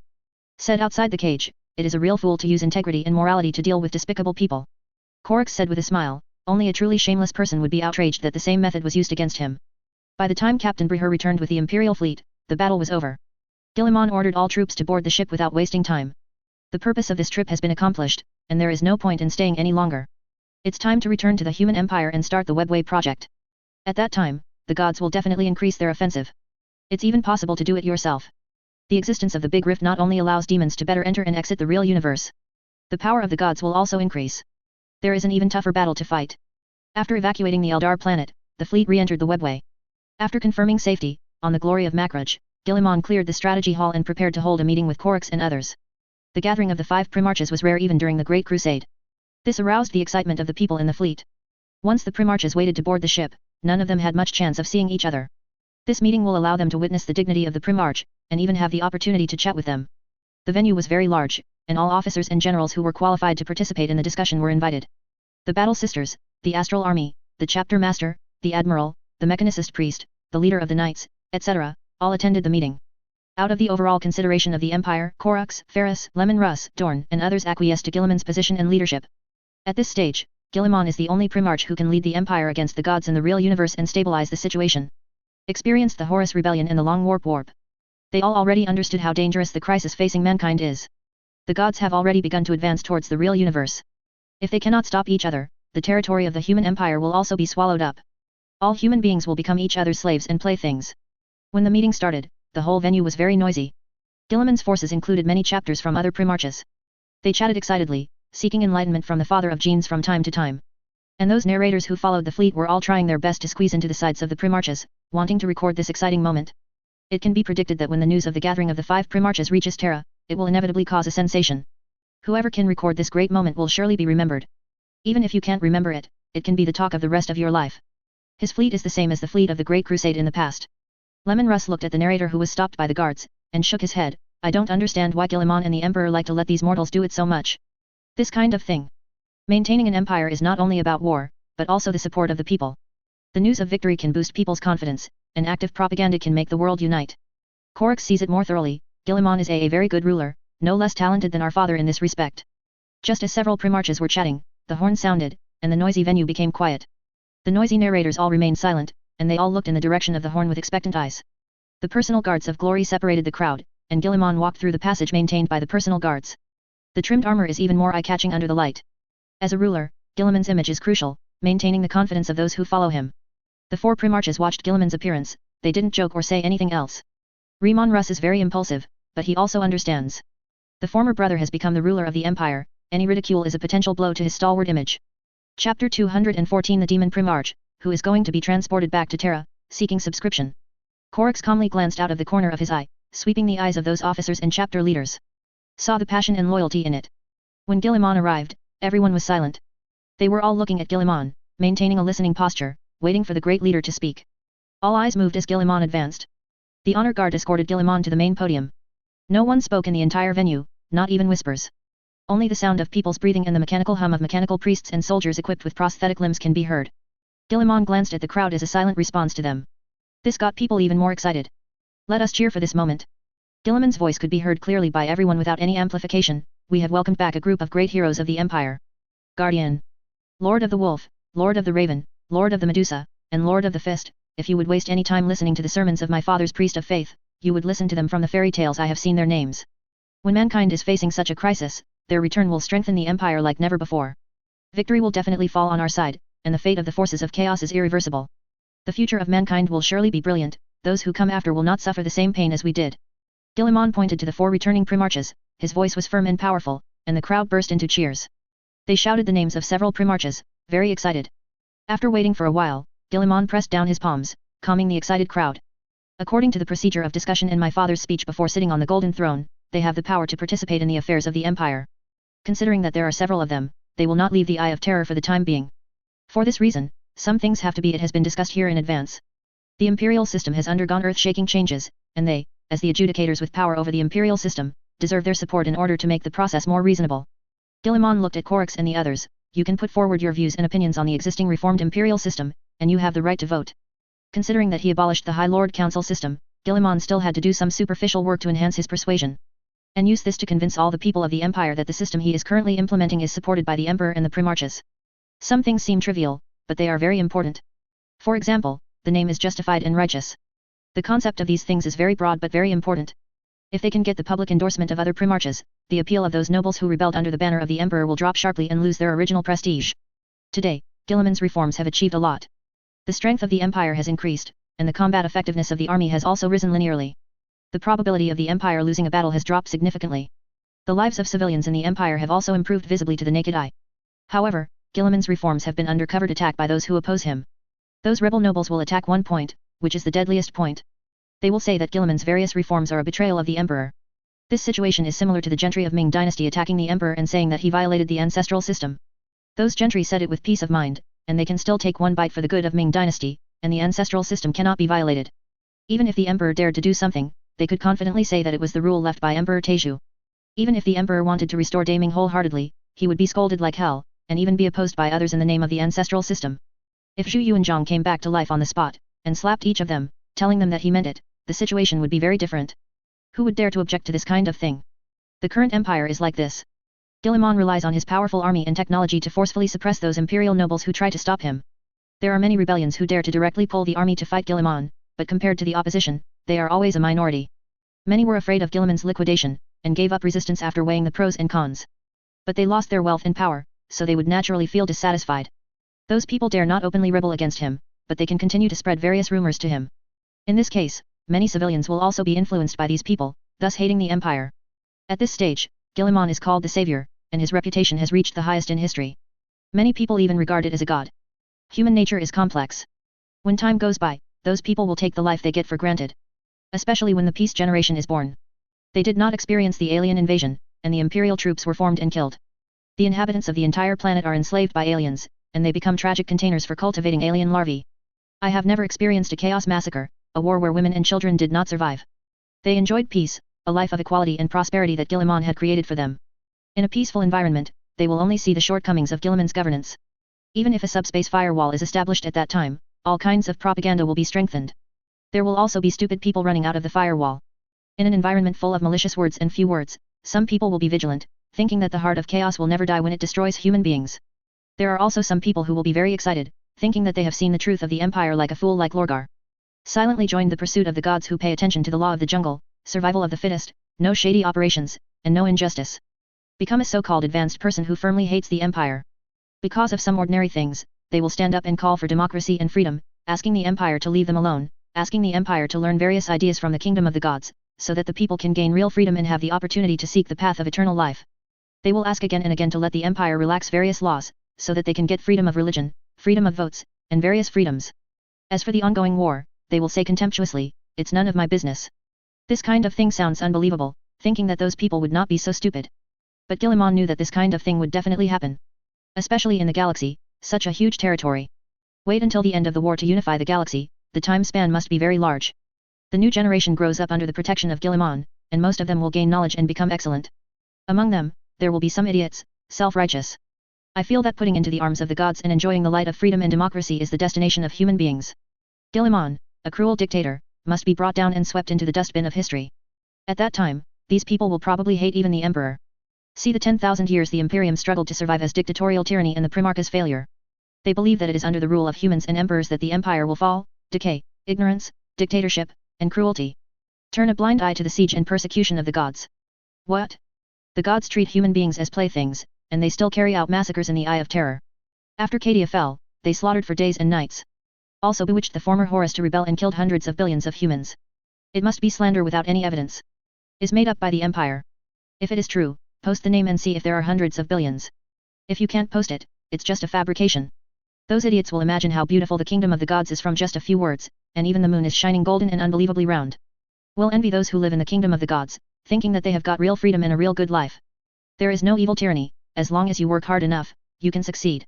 I envy Slaanish's indulgence, I envy Kern's daring to fight and kill, I envy Tsianch's erudition and seeking knowledge, I envy Nurgle's kindness and the harmony of his homeland. These people will also have a sense of morality, demanding the protection of those endangered aliens, and thinking that everything is entitled to live.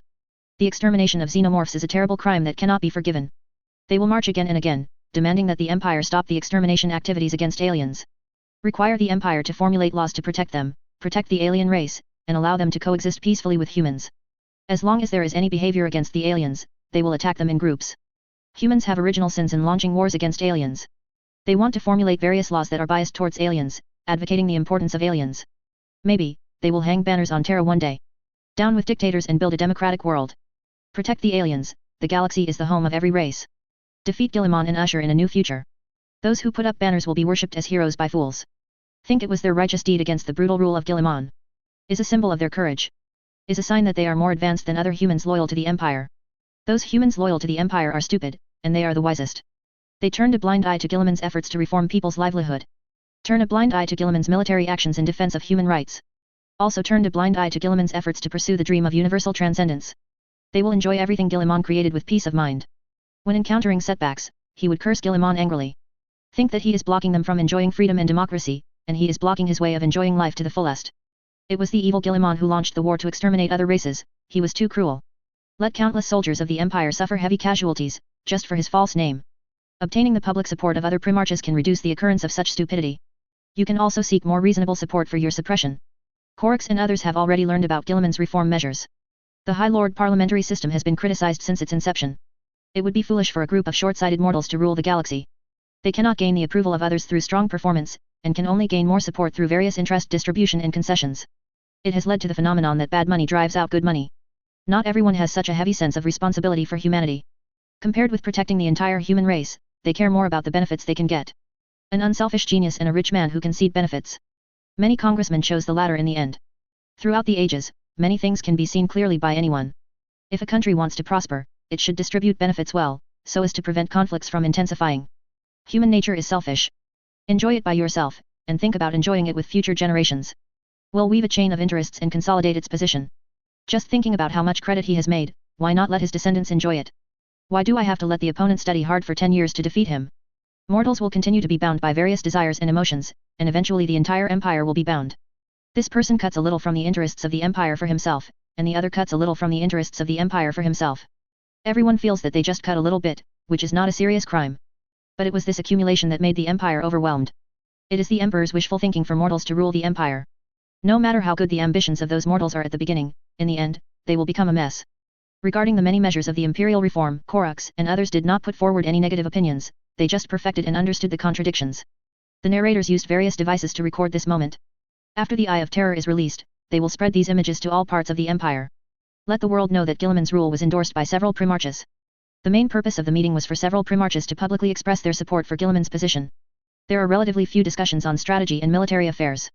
Ferris cannot leave the Eye of Terror, he no longer has a real body, and he must be like a demon if he wants to enter the real universe. Russ has other tasks, and he also indicated that he will not return to the Empire for the time being. Korix wants to continue hunting the traitors of the Eye of Terror, and also said that he will not return to the Empire. Dorn said that he would return to the Empire together to assist Guilliman in building various defense measures for the Empire. For this reason, it is meaningless to discuss strategy and military affairs. The meeting lasted half a day. The four primarchs firmly supported all of Guilliman's reform measures, and bluntly stated that the Emperor also recognized Guilliman's various actions. Such a statement made everyone participating in the meeting excited. The words of the primarchs not only gave Guilliman greater prestige, but also implied that the Emperor had not fallen. He is still leading people to attack the enemy and fight for mankind.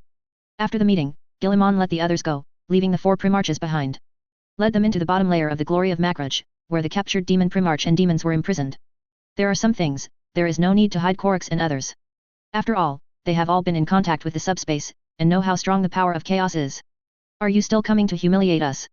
Seeing Guilliman and others coming, Fulgrim roared furiously in the iron cage. Perturabo's face darkened when he saw Dun. Dorn said after the end of the Horus heresy that he would definitely transport Perturabo back to Terra in an iron cage. Now, he is locked in an iron cage. It is conceivable that once he is really shipped back to Terra, his dignity will be gone. Lorgar's complexion was also very ugly. He originally thought that he would be sure and easily handle Guilliman. As a result, he was loaded into it by himself, and became a prisoner, and was about to be transported to Terra. What a shame. Chapter 215 The Expansion of the Empire, subscribe. The lower cabin of the Glory of Makraj was fortified layer by layer and was closely monitored.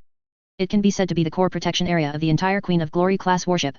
Guilliman designed it with the highest level of security. Anti-subspace force field, sacred runes, various physical technologies and spiritual energy methods are applied there. If you want to infiltrate an attack from the outside world, unless you destroy the entire Queen of Glory class battleship, it is just a dream to enter the bottom cabin. The bottom cabin is full of Guilliman's secrets. Every leak out will cause an uproar. In addition to the degraded Kar who is similar to personality duplication, there is another important secret that he and Vinzenhorn imprisoned the demon and forced the demon to sign a slave contract with him. This kind of proper radical behavior, once exposed, will inevitably arouse strong reactions from the people of the Empire. The dungeon is filled with the remnants of a large number of enslaved demons. So far, many demons have been forced by Guilliman to sign unconditional slave contracts. In the face of Guilliman's powerful power, those demons had no power to resist. The absolute annihilation effect of the Emperor's sword also terrified the demons. In humiliation, he signed various treaties that could be called human rights free, and was forced to serve Guilliman and collect intelligence and various information for him. A lot of information about the subspace was obtained by Guilliman in the dungeon, torturing demons. After the Battle of the Learning Star, Lorgar, Perturabo, and Fulgrim were also imprisoned here, and became fellow prisoners with the demon prince Cherubel, guarded by Vinzenhorn. Dungeons are full of runes that suppress demons. Even the demon Primarch could not resist the power of so many runes. Trapped in his own prison. In addition to this, there are also various force field devices that isolate the subspace. The demon Primarch cannot be nourished by the warp, so weak that he is as powerless as a mortal to escape from his prison. The arrival of Guilliman and others made Lorgar, Perturabo, and Fulgrim extremely ashamed. Attacked them with all kinds of crazy words. Guilliman glanced at them. A group of prisoners are still yelling, "Isn't there any humiliation of the loser?" The words were very indifferent, but they almost made the 3 demon Primarches fry. "Guilliman, one day you will pay for your arrogance." Fulgrim screamed. "You said it." Guilliman smiled. "When you were in the Vitria Galaxy, you once said that I would pay for it. Unfortunately, you were wrong. Now you will pay the price. Fulgrim, you lost and became my prisoner. You will be locked in a cage, sent back to Terra, hung on the walls of the palace, and spurned by countless people of the Empire." In the past, the Zerg invaded the Charadon star area, and Calgar was ordered to resist in the Vitria star system. The battle was fought very hard. Calgar almost fell there. It was Guilliman who arrived in time to save Calgar. Fulgrim presented Guilliman with the cursed wreath during the victory parade by manipulating the governors of the controlled planets. "Don't forget, you once lost to me. You will always be my defeat, Guilliman." Bound by countless chains blessed by the Emperor, Fulgrim growled, "Soon, the entire Empire will know how embarrassing you are." Guilliman smiled even more happily, "Who knew that I was defeated by you? The right to revise the history books is in my hands, and the people believe what I say. My words are the truth of history. Who can question me? Do you think they will trust a traitor, or will they trust a good imperial regent who saved them? You were caged and put on display like a poor animal that a 3-year-old could spit in your face. You think you can convince them you beat me? They will only believe in your despicableness and shamelessness, use brotherhood to assassinate a great hero, and only get a temporary victory by chance, and they will despise you even more." Fulgrim frantically shook his long and twisted head, roaring hysterically, humiliating words such as "Guilliman, you are shameless." Guilliman stood in front of Fulgrim. "Think about the battle in Thessala, how arrogant you were, Fulgrim." Coughed twice, Guilliman imitated Fulgrim's tone at that time, and said what the other party had said. "I am no longer a resident of this world of ashes, but a radiant subspace creature. How stupid you are, believing in lies that can defeat the gods. Look at your miserable appearance. Even if you kill with the death of Horus, the Empire is doomed. Surrender, Guilliman, surrender at the feet of the great god of pleasure, and indulge yourself until the day when the universe is destroyed." Guilliman learned it perfectly, vividly demonstrating Fulgrim's arrogance during the Battle of Thessala. Comparing it with the current prisoners is undoubtedly a huge irony. Korux, Dun, and others all laughed. Fulgrim trembled with anger. As the of pleasure, he should be the laughing stock of these bastards. But he couldn't do anything, not even break free from his chains. The only thing you can do is to widen your eyes and look at these people who laugh at you with hatred and hatred. But that would be of no avail, it would only make Korux and the others happier. Fulgrim also declared in the Battle of Terra that he would step on the ruins of the palace, enter the palace, and overlook the entire Terra under his feet. Don added, making all the Primarches laugh louder. Hearing Don's words, even Vinzenhorn, who had always been silent, laughed. The same goes for other pastors. How arrogant and rampant he was in the past, how embarrassing and ironic he is now as a prisoner. Guilliman looked at Dorn solemnly. "Brother, the great Fulgrim has fulfilled his lofty ambitions. He is indeed going to take over Terra. He will be hung on the highest defense tower of the palace wall, overlooking the entire Terra. As long as he is hung high enough, he can indeed overlook the entire Terra. In that case, wouldn't the great Fulgrim have fulfilled his lifelong wish? It's really amazing. He has accomplished a great cause that even Horus failed to accomplish." Korux also switched tone, speaking with the tone of those lunatics during the Great Expedition. Ferris and Lemon Russ also imitated the yin and yang tones and mocked. Fulgrim's big words after the siege of Horus were repeated. Performed a full-scale whipping on his mind. Poof. Fulgrim only felt a sweetness in his throat, and spurted out a mouthful of blood. The whole person also fainted. Under the humiliation of several Primarches, he finally fainted, otherwise he would only be more angry. What a piece of rubbish, what kind of mood did he use to say those words? Looking at the unconscious Fulgrim, Ferris shook his head, arrogant, stupid enough to think he got it truth. Aren't those idiots so arrogant? Like this one. Guilliman pointed his finger at Lorgar, who was also captured, and said mockingly, proclaiming to reveal the truth of the universe to mankind, so arrogant that he seems to be the only one who understands this world like the mystery that makes everything work. Don't try to humiliate me with your words, Guilliman. Such an approach is very low level. Lorgar looked at those Russ and others looking at him, and said, I have nothing for you. Fear, the path of the gods is correct, you have achieved a temporary victory, but you are destined to lose this war. You will see the end, Lorgar, and then you will know how wrong you were. I have the confidence to win the final battle, so I don't mind if you live. You will see the gods on the day of dusk, you will see the battle of revenge, and how the gods who claim to be high die. Guilliman looked at Lorgar and said every word. Your arrogance will cast your tomb, Guilliman, you think you are sure to win, but in fact you are just a plaything. Lorgar said in a deep voice, no one can match the wisdom and power of the gods, not even you. It's an ant. When the final battle comes, we will all be free, step on the ruins of the empire and your corpses, and welcome a new era. Haha. Guilliman laughed, it's a pity that you are doomed to be disappointed. The twilight of the gods is inevitable. I have something to tell you, Lorgar. I have become the Grand Pope of the state religion. The Emperor's holy code became the Grand Pope, it's really impermanent, I didn't expect that I, who burned the perfect city in the past, would become the Grand Pope of the Imperial sect today. Of course, I was able to achieve such achievements because of my unique insights into beliefs. Of course, idiots like you can't compare. Otherwise, why would the Emperor want me to be the Pope, but burn your perfect? The fundamental reason is not that he doesn't like religion, but that your understanding of faith is too shallow, just like the holy scriptures you wrote, which are simply nonsense, and are not at all comparable to my imperial scriptures. I'm not as knowledgeable and talented as I am. Only by mastering the mysteries of belief can I lead the entire empire to believe in the Emperor correctly. Guilliman took out a heavy gilded book and showed it in front of Lorgar. Liar. Seeing the cover, Lorgar roared, you even copied the special way of writing your name in the holy book I gave you back then. Your imperial scriptures are copied from me, shameless. Lorgar, who felt that he could ignore Guilliman's humiliation, broke through the defense when he saw the imperial tome. Burn my perfect city, and still be the Pope. The most outrageous thing is that all the books about being the great Pope were copied from me. What hatred! What hate! It makes you do such a brazen thing, Guilliman. It's just that the cover is the same, and some core concepts are also the same. Guilliman said, how can this thing of belief be called plagiarism? Lorgar stared at Guilliman, who smiled brightly. How shameless it must be to do such a thing. Lorgar's entire face turned purple. If he could break free, he would probably want to rush out and strangle Guilliman to death. Guilliman looked at Lorgar's appearance, shook his head, sighed in a strange way, then turned and walked away. Go to the front of Perturabo's room. Petura glared at him. If Guilliman dared to humiliate him, he would retaliate. Let the other party know that the Iron Lord's strength cannot be shaken by trivial tricks. Guilliman glanced at Perturabo twice, forget it, he doesn't deserve to be talked about by us. What is such a small person worth talking about? What can I say, a tool man, there is nothing to say. These words made Perturabo's mental preparations feel like punching cotton, he couldn't get up and down, and felt uncomfortable. Especially that sentence tool man, there is nothing to say. Even stepped on his tail. The reason why Perturabo chose to betray the Emperor was that he was regarded as a tool man. Doing all kinds of dirty work, but not getting the corresponding rewards.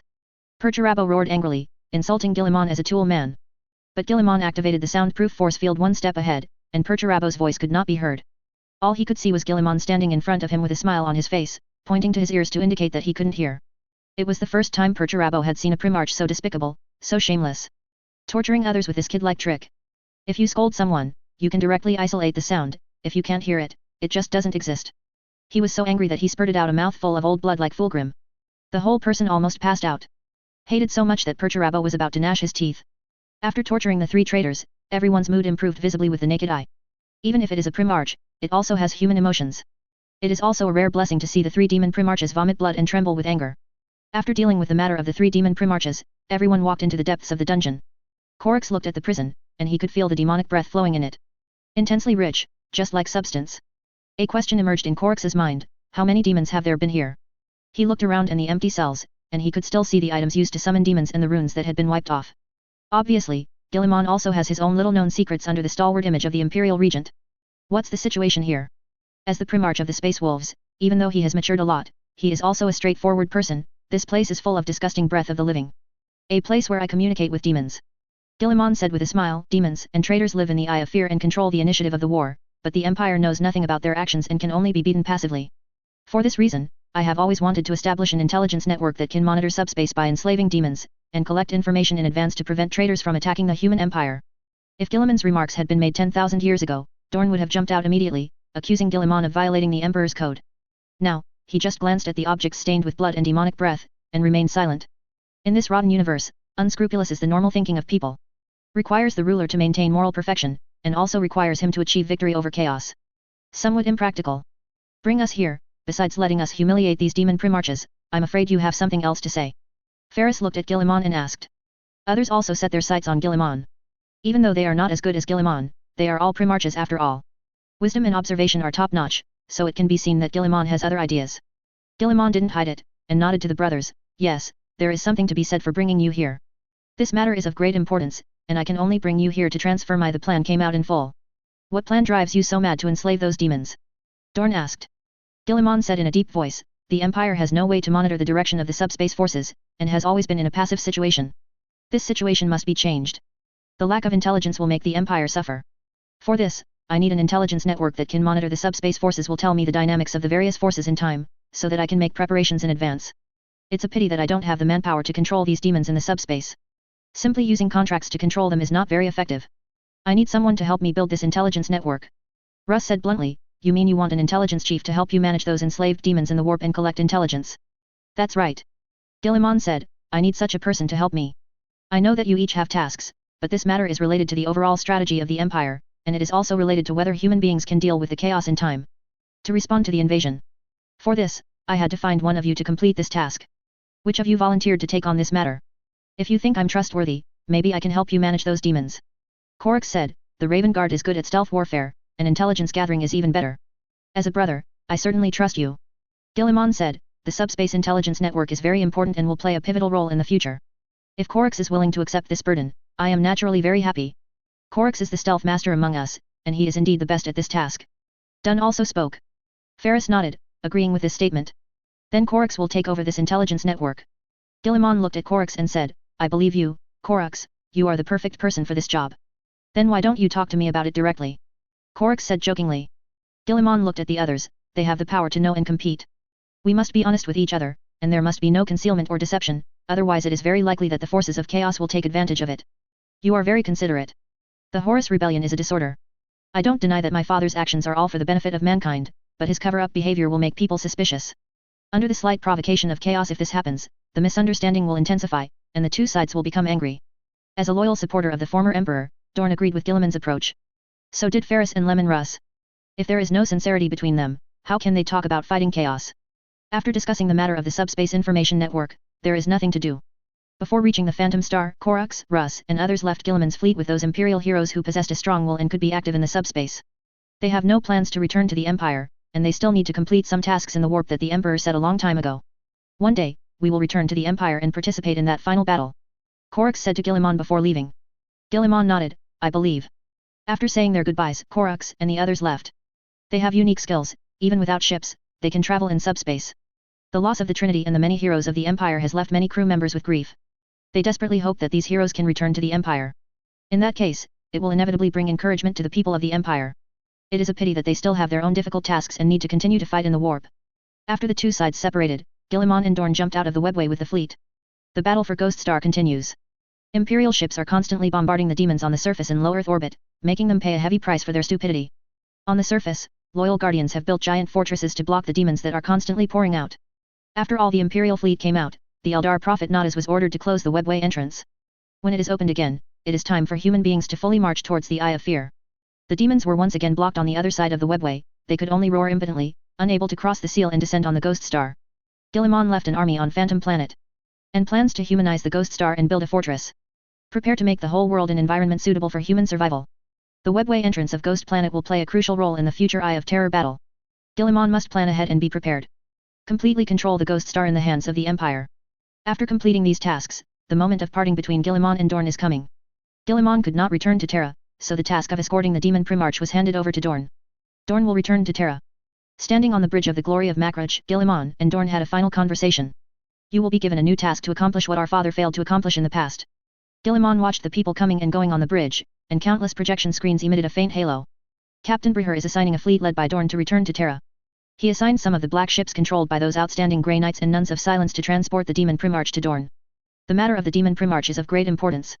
If they are allowed to escape, they will inevitably leave behind. For this reason, those who return to Terra are all elites. In addition to mobilizing elites, Captain Breher also sent messages to other fleets according to Guilliman's wishes. Request the assistance of those fleets to ensure the safe return of the demon Primarch to Terra. Hang on the walls of Terra. What mission? Dorn glanced at Guilliman, and then, like Guilliman, set his gaze on the busy bridge. Humming servo skulls fly back and forth, relaying messages from various departments. The mechanical priests took heavy mechanical steps, checking the data in the database and the connections between those devices. Adhering to the passion for the god of all machines, they are very rigorous in their work, checking every possible problem in each component. The machine slaves followed behind them, carrying various tools to assist their masters in maintaining the machines. Humanity needs webways. Guilliman said, but the failure of the Emperor's webway plan can also be seen. Once humans want to build webways, they will inevitably attract those evil gods. For this reason, I need someone who can lead the Imperial forces to fight back against the demons. Dorn. Guilliman looked at Raj Dorn, who was wearing yellow power armor, you have architectural talents beyond other brothers. In the old Battle of Terra defense, you were in Horus and the gods. Persisting in madness for so long is enough to prove your excellence. I hope to get your help to become the leader of the Webway project, responsible for the construction and protection of many projects of the Webway, and to prevent the destruction of the gods. Once human beings have the Webway, they will be able to get rid of the interference of the subspace and let the chaos weakened influence. After speaking, Guilliman took out the crystal that stored the knowledge of the Eldar Webway. The crystal is very clear, exuding a faint halo. The technology of the Eldar is different from that of humans. Humans are iron and fire, while the Eldar are spirit and soul. Various spiritual bone warships, spiritual bone titans, and creations such as crystal memory, it can be seen that the two civilizations are completely different. Is it really okay to entrust such an important task to me? Dorn looked at Guilliman. He didn't hear much fraud from his brother, and he was full of sincerity and trust. But the network channel project, which is enough to determine the future of mankind, still makes Dorn a little uneasy. As the commander-in-chief of the Battle of Terra, Dorn knew how crazy the traitors and demons were. Also knows how much the Emperor has paid for the Webway project, but in the end he has to sit on the Golden Throne. Dorn was worried about whether he could take on such a heavy responsibility. If you fail, it is a trivial matter to bury yourself in it. Buying the hope of the future of mankind will make Dorn restless. I believe you, Dorn, you have talents that none of us have, and those demons and traitors will cry like farts because of your iron fist, and they will crash like waves on the walls of your avatar superior. Guilliman looked at Dorn and said firmly, you are the best person in charge of the Webway project. I believe in you, Dorn, and you also have to believe in yourself. Our father's failure has taught us enough lessons. We're going to be successful, that's a certainty. Dorn's infrastructure talent is placed on network channel engineering, which is definitely a professional counterpart. Relying on his city defense, the gods will inevitably send massive minions into the Webway. Guilliman can secretly promote his own firewall plan. Hearing Guilliman's words, Dorn was silent for a moment, and took the crystal from Guilliman's hand. The relevant knowledge of the Webway has been stored in Macrach's database as a backup. Guilliman appointed Dorn as the chief designer of the Webway project, so he naturally gave him the crystal that recorded the original data. I promise to complete this task. Dorn said, I will never fail you, and I will never fail humans. I believe in you, Dorn. Guilliman said, I believe that you can build the Webway well, and you can also protect it well. After leaving Phantom Star, Dorn returned to Terra with his fleet, preparing to officially start the Webway project with the assistance of Call and others. Guilliman ordered the fleet to go to Vigilus. After dealing with the Webway, it's time to go to Vigilus. He has to send a signal to the Chaos Traitors and Demons that Vigilus must not be lost from the hands of humans. Make the posture that the human empire must defend the Nockmond corridor. In order to further confuse the traitors, and lure other traitors and minions of evil gods to the Nockmond corridor. Take the pressure off the rest of the empire.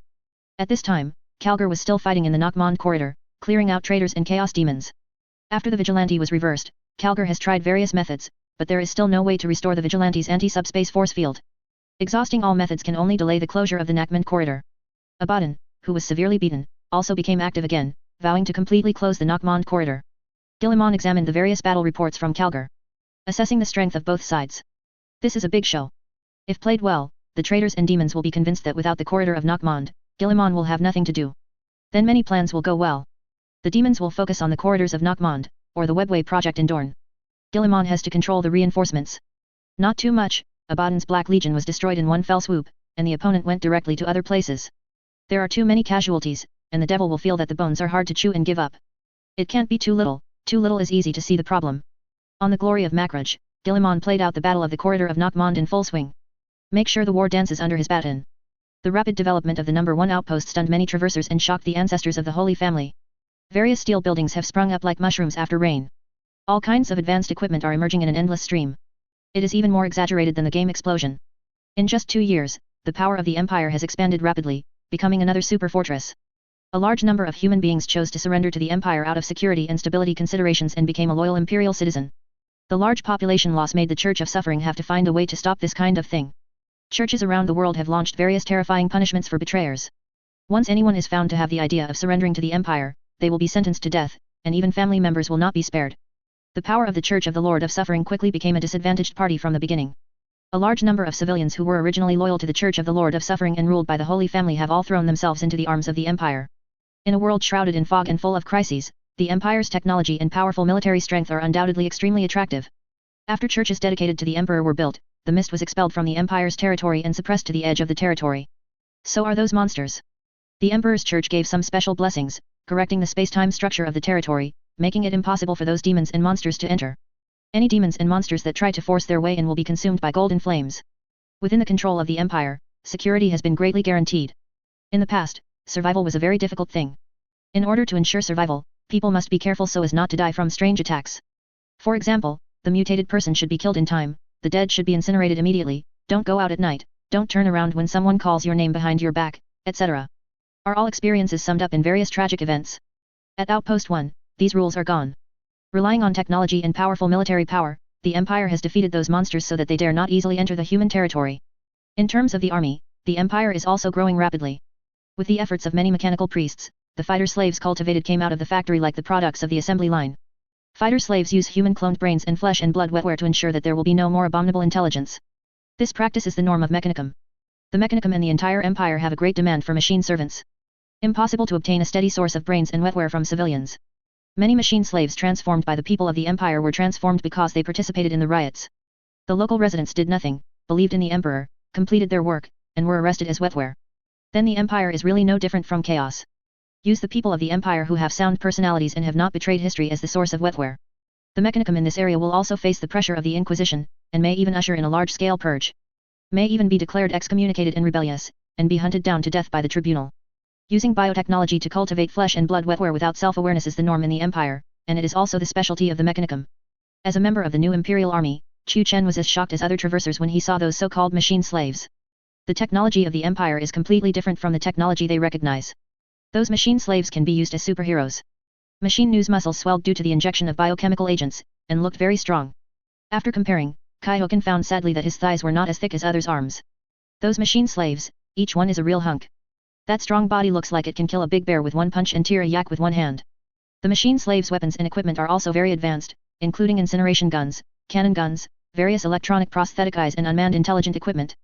In addition to the machine slaves, many defected traversers and civilians were included in the team, equipped with exoskeletons and the latest weapons, and became a member of the ordinary army of the Empire. After the military force became large, the Empire launched an attack on New Testament City, sweeping up all the towns along the way. All humans are required to pledge allegiance to the Empire and accept the rule of the Divine Regent, and demanded to abolish the belief of the Lord of Suffering and accept the belief of the Emperor. The defenders of the Church of the Lord of Suffering were defeated, and the traversers who formed the Demon Hunters were also extremely unscrupulous. No Imperial army could occupy the town before they surrendered. Facing the powerful offensive of the Empire, the territory controlled by the Church of the Lord of Suffering quickly fell and became the territory of the Empire. New Testament City. At this time, there is no prosperity in the past, only fear and anxiety. The Imperial army was in full swing, and even those fog monsters were directly crushed by the huge Imperial army. Aware that the terrible patriarchs of the Empire tried to negotiate peace, but were flatly rejected. The purpose of the advanced team of the Empire is very clear, that is to completely smash the rule of the Holy Family and the Church of Suffering, and make this world a bridgehead for the Empire to go to other universes. The Holy Family did not give up resistance, they called on believers to resist to the end for the Lord of Suffering. There must be a spirit of sacrifice that would rather be broken than broken. Encourage people to stop the Empire's attack by all means. For this reason, they will not hesitate to cooperate with monsters and demons in the fog. We must fight to the end, the great Lord of Suffering is watching us, and we must not compromise with those damned heretics. A church pastor stood on the square, motivating people's emotions, and let them fight firmly for the Lord of Suffering.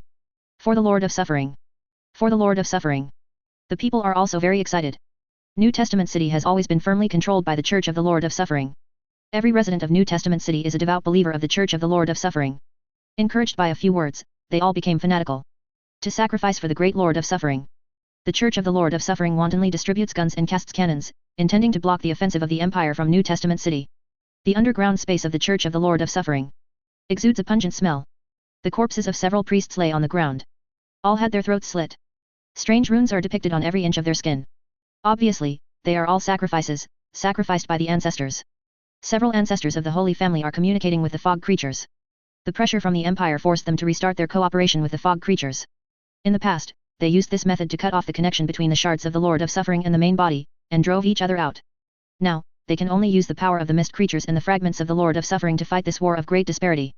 Several progenitors promised to provide enough sacrifices to the mists every year in the future, in exchange for the help of fog creatures. Several ancestors also absorbed the fragments into their bodies to enhance their own strength, and the mighty power belonged to themselves, ready to sweep the Imperial army that dared to invade. On the wall of New Testament City, Zhou Chen, a member of the Holy Family, stood on a cannon, staring at the fog in the distance, with hatred in his eyes. Those damned Imperials are about to destroy his hometown. He vowed to resist until the last second. The Holy Family will never compromise with these evil invaders. In order to protect New Testament City, and also to protect the people of New Testament City, the Holy Family will fight to the last man. Zhou Chen believes that his sacrifice is valuable, in order to defend the great Lord of Suffering, and to defend the human beings living under their protection. They're almost here. In the slums of New Testament City, a group of ragged people gathered together, and they were ready to revolt. The Holy Family has reached the end of the day, and they will be liquidated. A commoner whispered, the days of those fools showing off their power are over, and the great empire has come to rescue us. Are we really going to betray the Lord of Suffering? Another commoner whispered, will we be called ungrateful? In the past, we had no choice but to endure the exploitation and enslavement of the Holy Family, but now, we have a brand new choice. Why should we endure their exploitation and enslavement? More importantly, the power of the Lord of Suffering has long been sacred. The family stole it, the Holy Family exploited us through the Lord of Suffering, they are not our savior. A big ship that originally belonged to everyone has been controlled by several people. Now, we want to resist and take back the big ship, but you think it is ungrateful? Are you kneeling for a long time and can't stand up? Do you think the Holy Family can let us live? Are they kind enough to come down? Another woman who looked quite wise said, they just need a group of slaves who can be enslaved, and enslaved us in the name of the Lord of Suffering. Chapter 216 Bury all enemies, seeking subscription. The woman's words made everyone look at each other. They can feel each other's thoughts. Became more determined to welcome the empire and overthrow the Holy Family. New Testament city is known as the Holy City, blessed by the Lord of Suffering, and known as the God-given land in the fog. But if you understand it deeply, you will find that the sacred city is not sacred. Severe class divisions persist in New Testament city. Holy Family Church of Suffering Demon Hunter Organization Civilian Poor. The Holy Family is supported by all towns in the entire fog world. Enjoy good medical treatment and food. In the name of the Lord of Suffering, they plundered wealth and enjoyed a top-notch, modern life. Even in the dangerous and foggy doomsday era, the years can be peaceful and comfortable. The bottom layer cannot guarantee the basic necessities of life, food, housing, and transportation, not to mention moving forward with heavy burdens, and they are also discriminated against.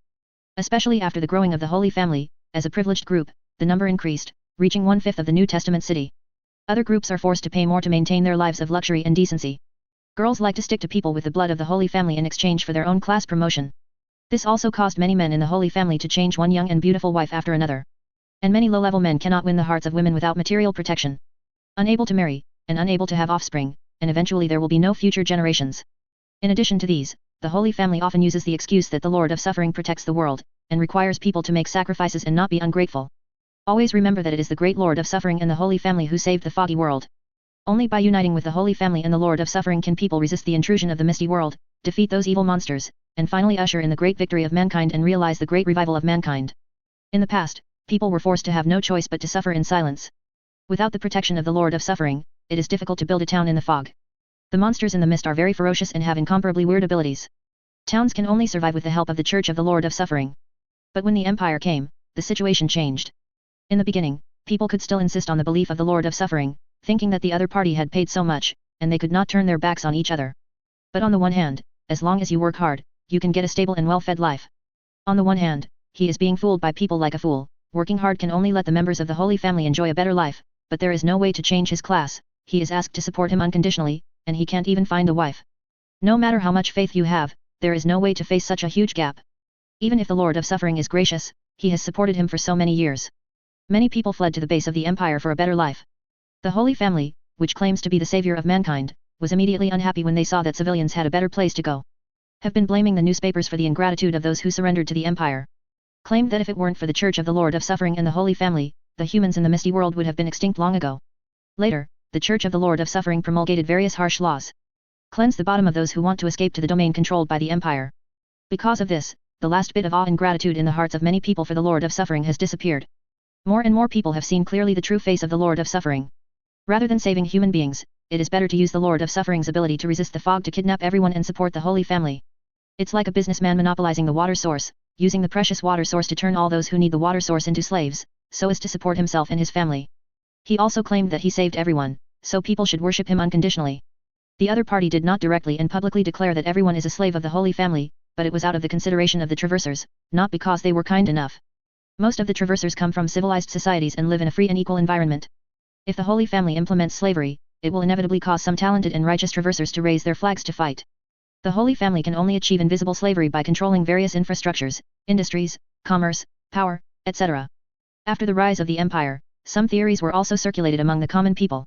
The founders of the Holy Family were traitors. They killed the first group of traversers, stole the power of the Lord of Suffering, and colluded with the mist. The Emperor's belief promoted by the Empire is actually the true belief of the Lord of Suffering. The despicable founder of the Holy Family took the fruits of the struggle of the first batch of traversers and took it as his own credit. In the beginning, the Holy Family was furious when they heard such rumors. In addition to angrily denouncing such lies that slandered the Holy Family in the newspaper, they also organized several suppressions, and hanged many people who confused the public with false rumors. As the power of the empire grew stronger, more and more rumors like this became uncontrollable. Especially when some traversers can seamlessly switch between the beliefs of the Lord of Suffering and the Emperor, and thus get blessings, this statement becomes more and more true. The woman looked at the poor people who had been incited by her, and smiled with satisfaction. She performed a sky eagle salute and silently said the Holy Emperor. Actually, she is an undercover agent. In the past, she was also a devout follower of the Lord of Suffering. Feeling able to give everything to the Lord of Suffering. After being captured, she met the civilians living in the imperial base. The Empire did not kill those people viciously, but accepted them as citizens of the Empire. Enjoy a normal life. While being a captive, the woman also learned many truths about the Lord of Suffering. The Lord of Suffering and the Emperor's faith point to the same great existence. Those demon hunters who can draw power from the Emperor's faith are the most powerful proof. The Holy Family has always been in collusion with the mist creatures, artificially creating an external crisis, forcing people to give up the idea of resisting the Holy Family, and endure their exploitation, so as to compromise and unite. After all, many people feel that life is the most important thing, and they can only endure in silence when transferring some power. Unexpectedly, these are just the Holy Family in order to better control them, colluding with the fog, and artificially creating a crisis to control them. These statements once made women collapse. She couldn't believe that all this was true.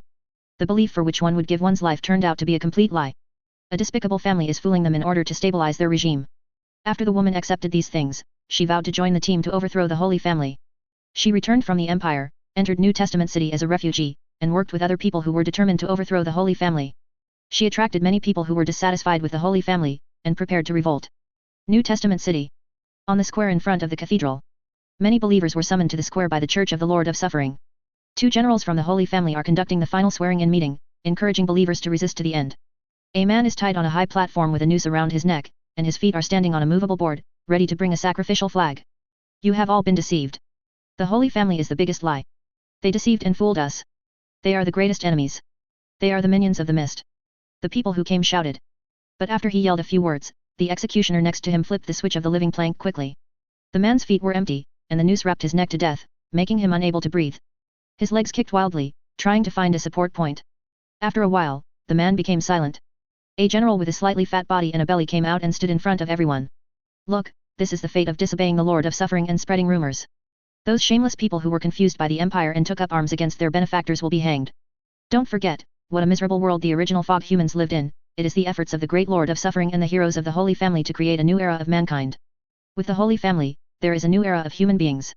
All human beings should be closely united around the Holy Family, firmly implement the will of the Lord of Suffering, and resist those invaders.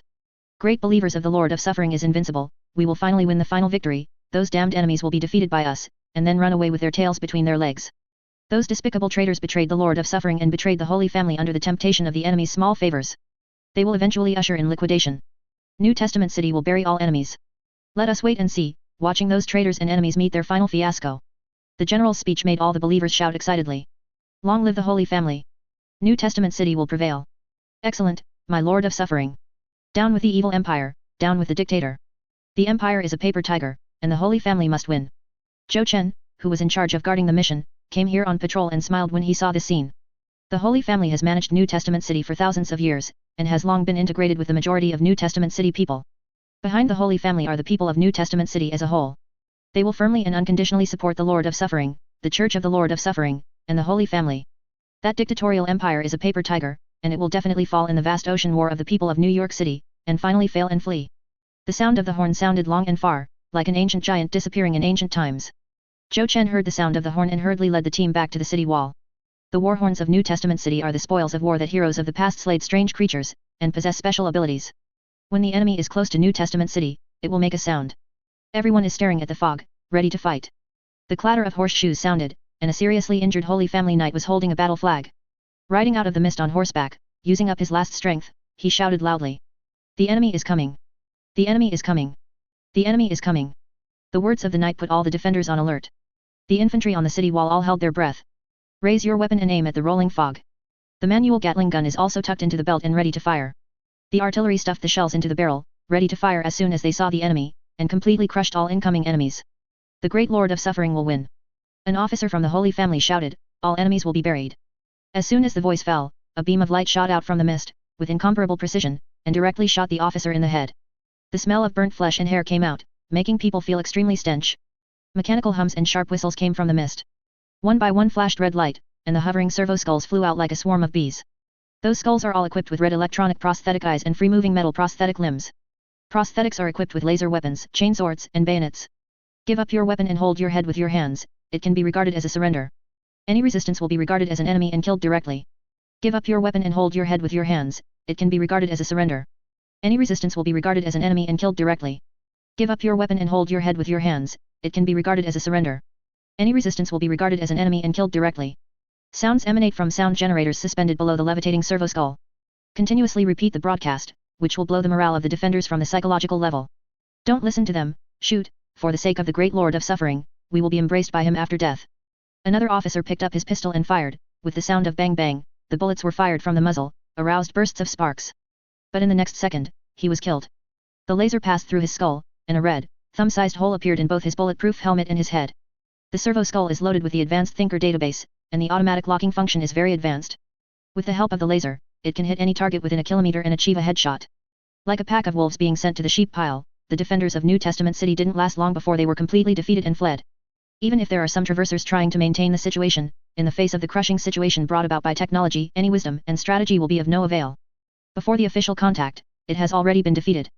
Just when the front line was about to collapse, a ray of light shot from the direction of the cathedral in New Testament City to the sky, forming a huge light shield that enveloped the entire New Testament City. Then, a group of church guards armed with cold weapons and large-caliber pistols and wearing trial uniforms rushed out of the church. Each of them was engraved with runes blessed by the Lord of Suffering, and their movements were extremely flexible. Weapons, quickly destroy those servo skulls trapped in the city. These are guards who have received secret blessings, and the ancestors have always used them as cards. Now, as soon as he made a move, he showed great strength and easily prevented the invasion of the Empire.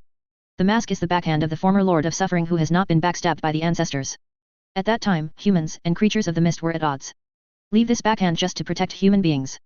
Unfortunately, the ancestors backstabbed the Lord of Suffering, and even stole each other's power to cooperate with the fog creatures. This backhand was instead used in the human civil war. The fog rolled over, and the troops of the Empire stepped out of the fog and walked towards New Testament City. They are so large that they stir up the mist. Those muscle slaves, equipped with mechanical prosthetic limbs, and armed with various strange weapons, armed with cannon guns and heavy laser guns, began to bombard New York City. A beam of light pierced through the fog and landed on the mask, causing waves of ripples. At the same time, the roar of the artillery also sounded in the mist. The heavy shells fell on the mask, and the booming explosion sounded like the wrath of God. Even if there was a mask, it would shake New Testament City. Seeing the fierce firepower of the Empire, Zhou Chen's complexion became ugly. Those strangers.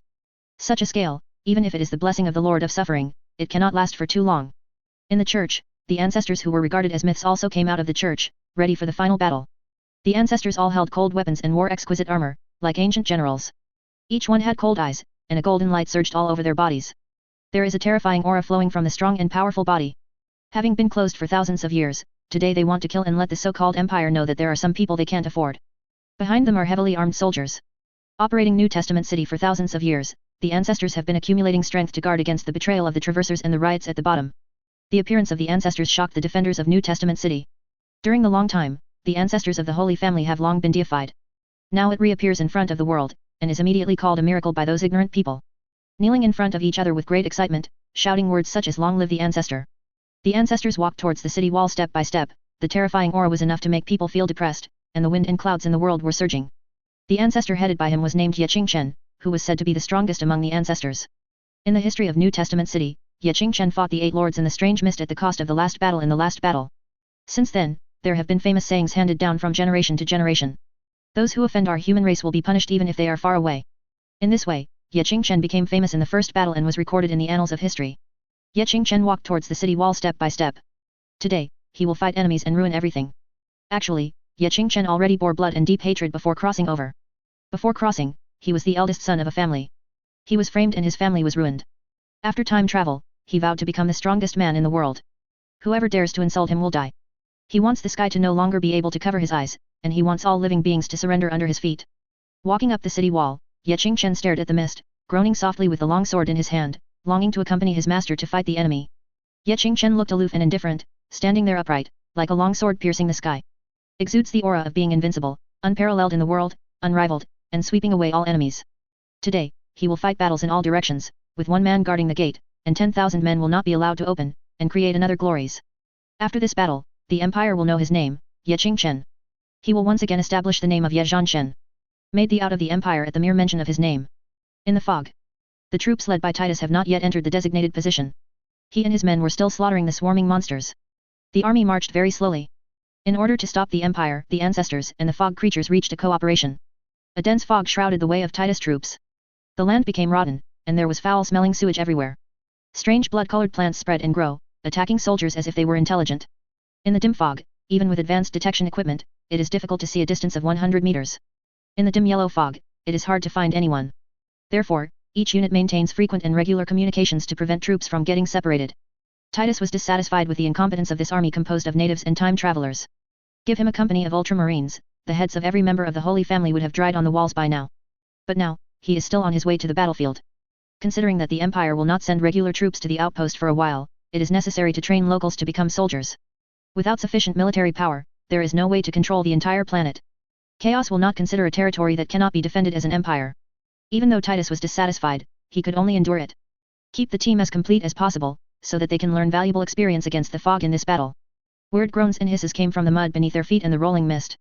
All kinds of hazy shadows shuttle and flash in the dense fog. Those monsters will attack Titus' troops from all kinds of incredible angles. The tumbling mist suddenly thickened, and spiky monsters jumped out of it. Stretched out countless black sticky arms from the mud, frantically trying to grab any living thing that could be caught. There is also a twisted tree with squirming roots, which will suddenly open a mouth and swallow the soldier in one gulp. The way those monsters appeared was extremely strange, causing the soldiers under Titus to suffer a lot. The dusky mist thickened at an unsettling speed, gradually engulfing the entire army. Titus turned on the full-power Emperor Angel engine, maximizing his senses. Massive amounts of data kept pouring into his mind, allowing him to grasp the situation. Waves of monsters followed one another, making the originally slow-moving troops squirm like snails. Titus crazily slaughtered those monsters, venting his dissatisfaction. Soon, his performance attracted the attention of powerful monsters in the mist. Scan 2 powerful strange organisms, the target is approaching with the help of fog, please be careful with the host. Analyzing the target belongs to the subspace entity demon. The target has the property of being immune to physical damage, ordinary physical strikes can only cause 20% of the damage.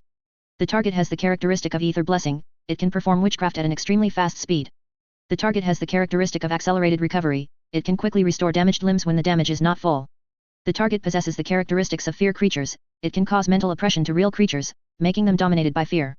Information kept coming, and Titus read the enemy's information from it, watching his surroundings vigilantly. Accompanied by the roar of the beast, a monster that looked like a rotten hound with several fangs and tentacles appeared in front of Titus.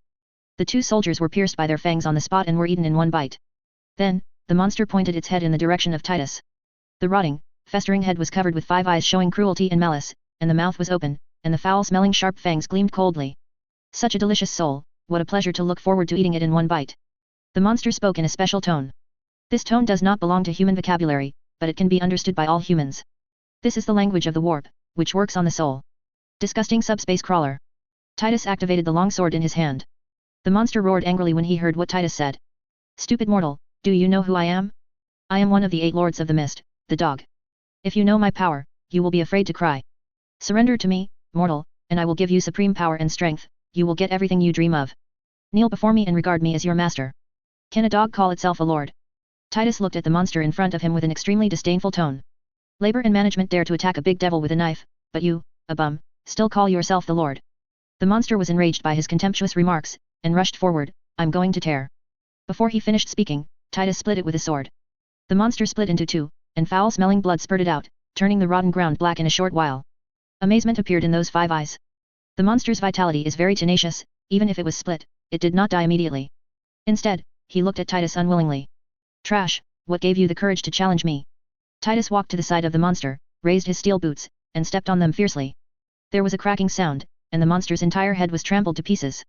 Following the death of this so-called dog, the other monsters obviously showed timidity. Under the crazy firepower, it was beaten to pieces, and after a while, only a pile of charred and minced meat remained. Having dealt with the sudden onslaught, Titus led his troops across a rotting forest. Those trees are very distorted, revealing a kind of pain like tortured humans. Titus ordered people to clear all those trees to prevent the soldiers from being swallowed by the forest again.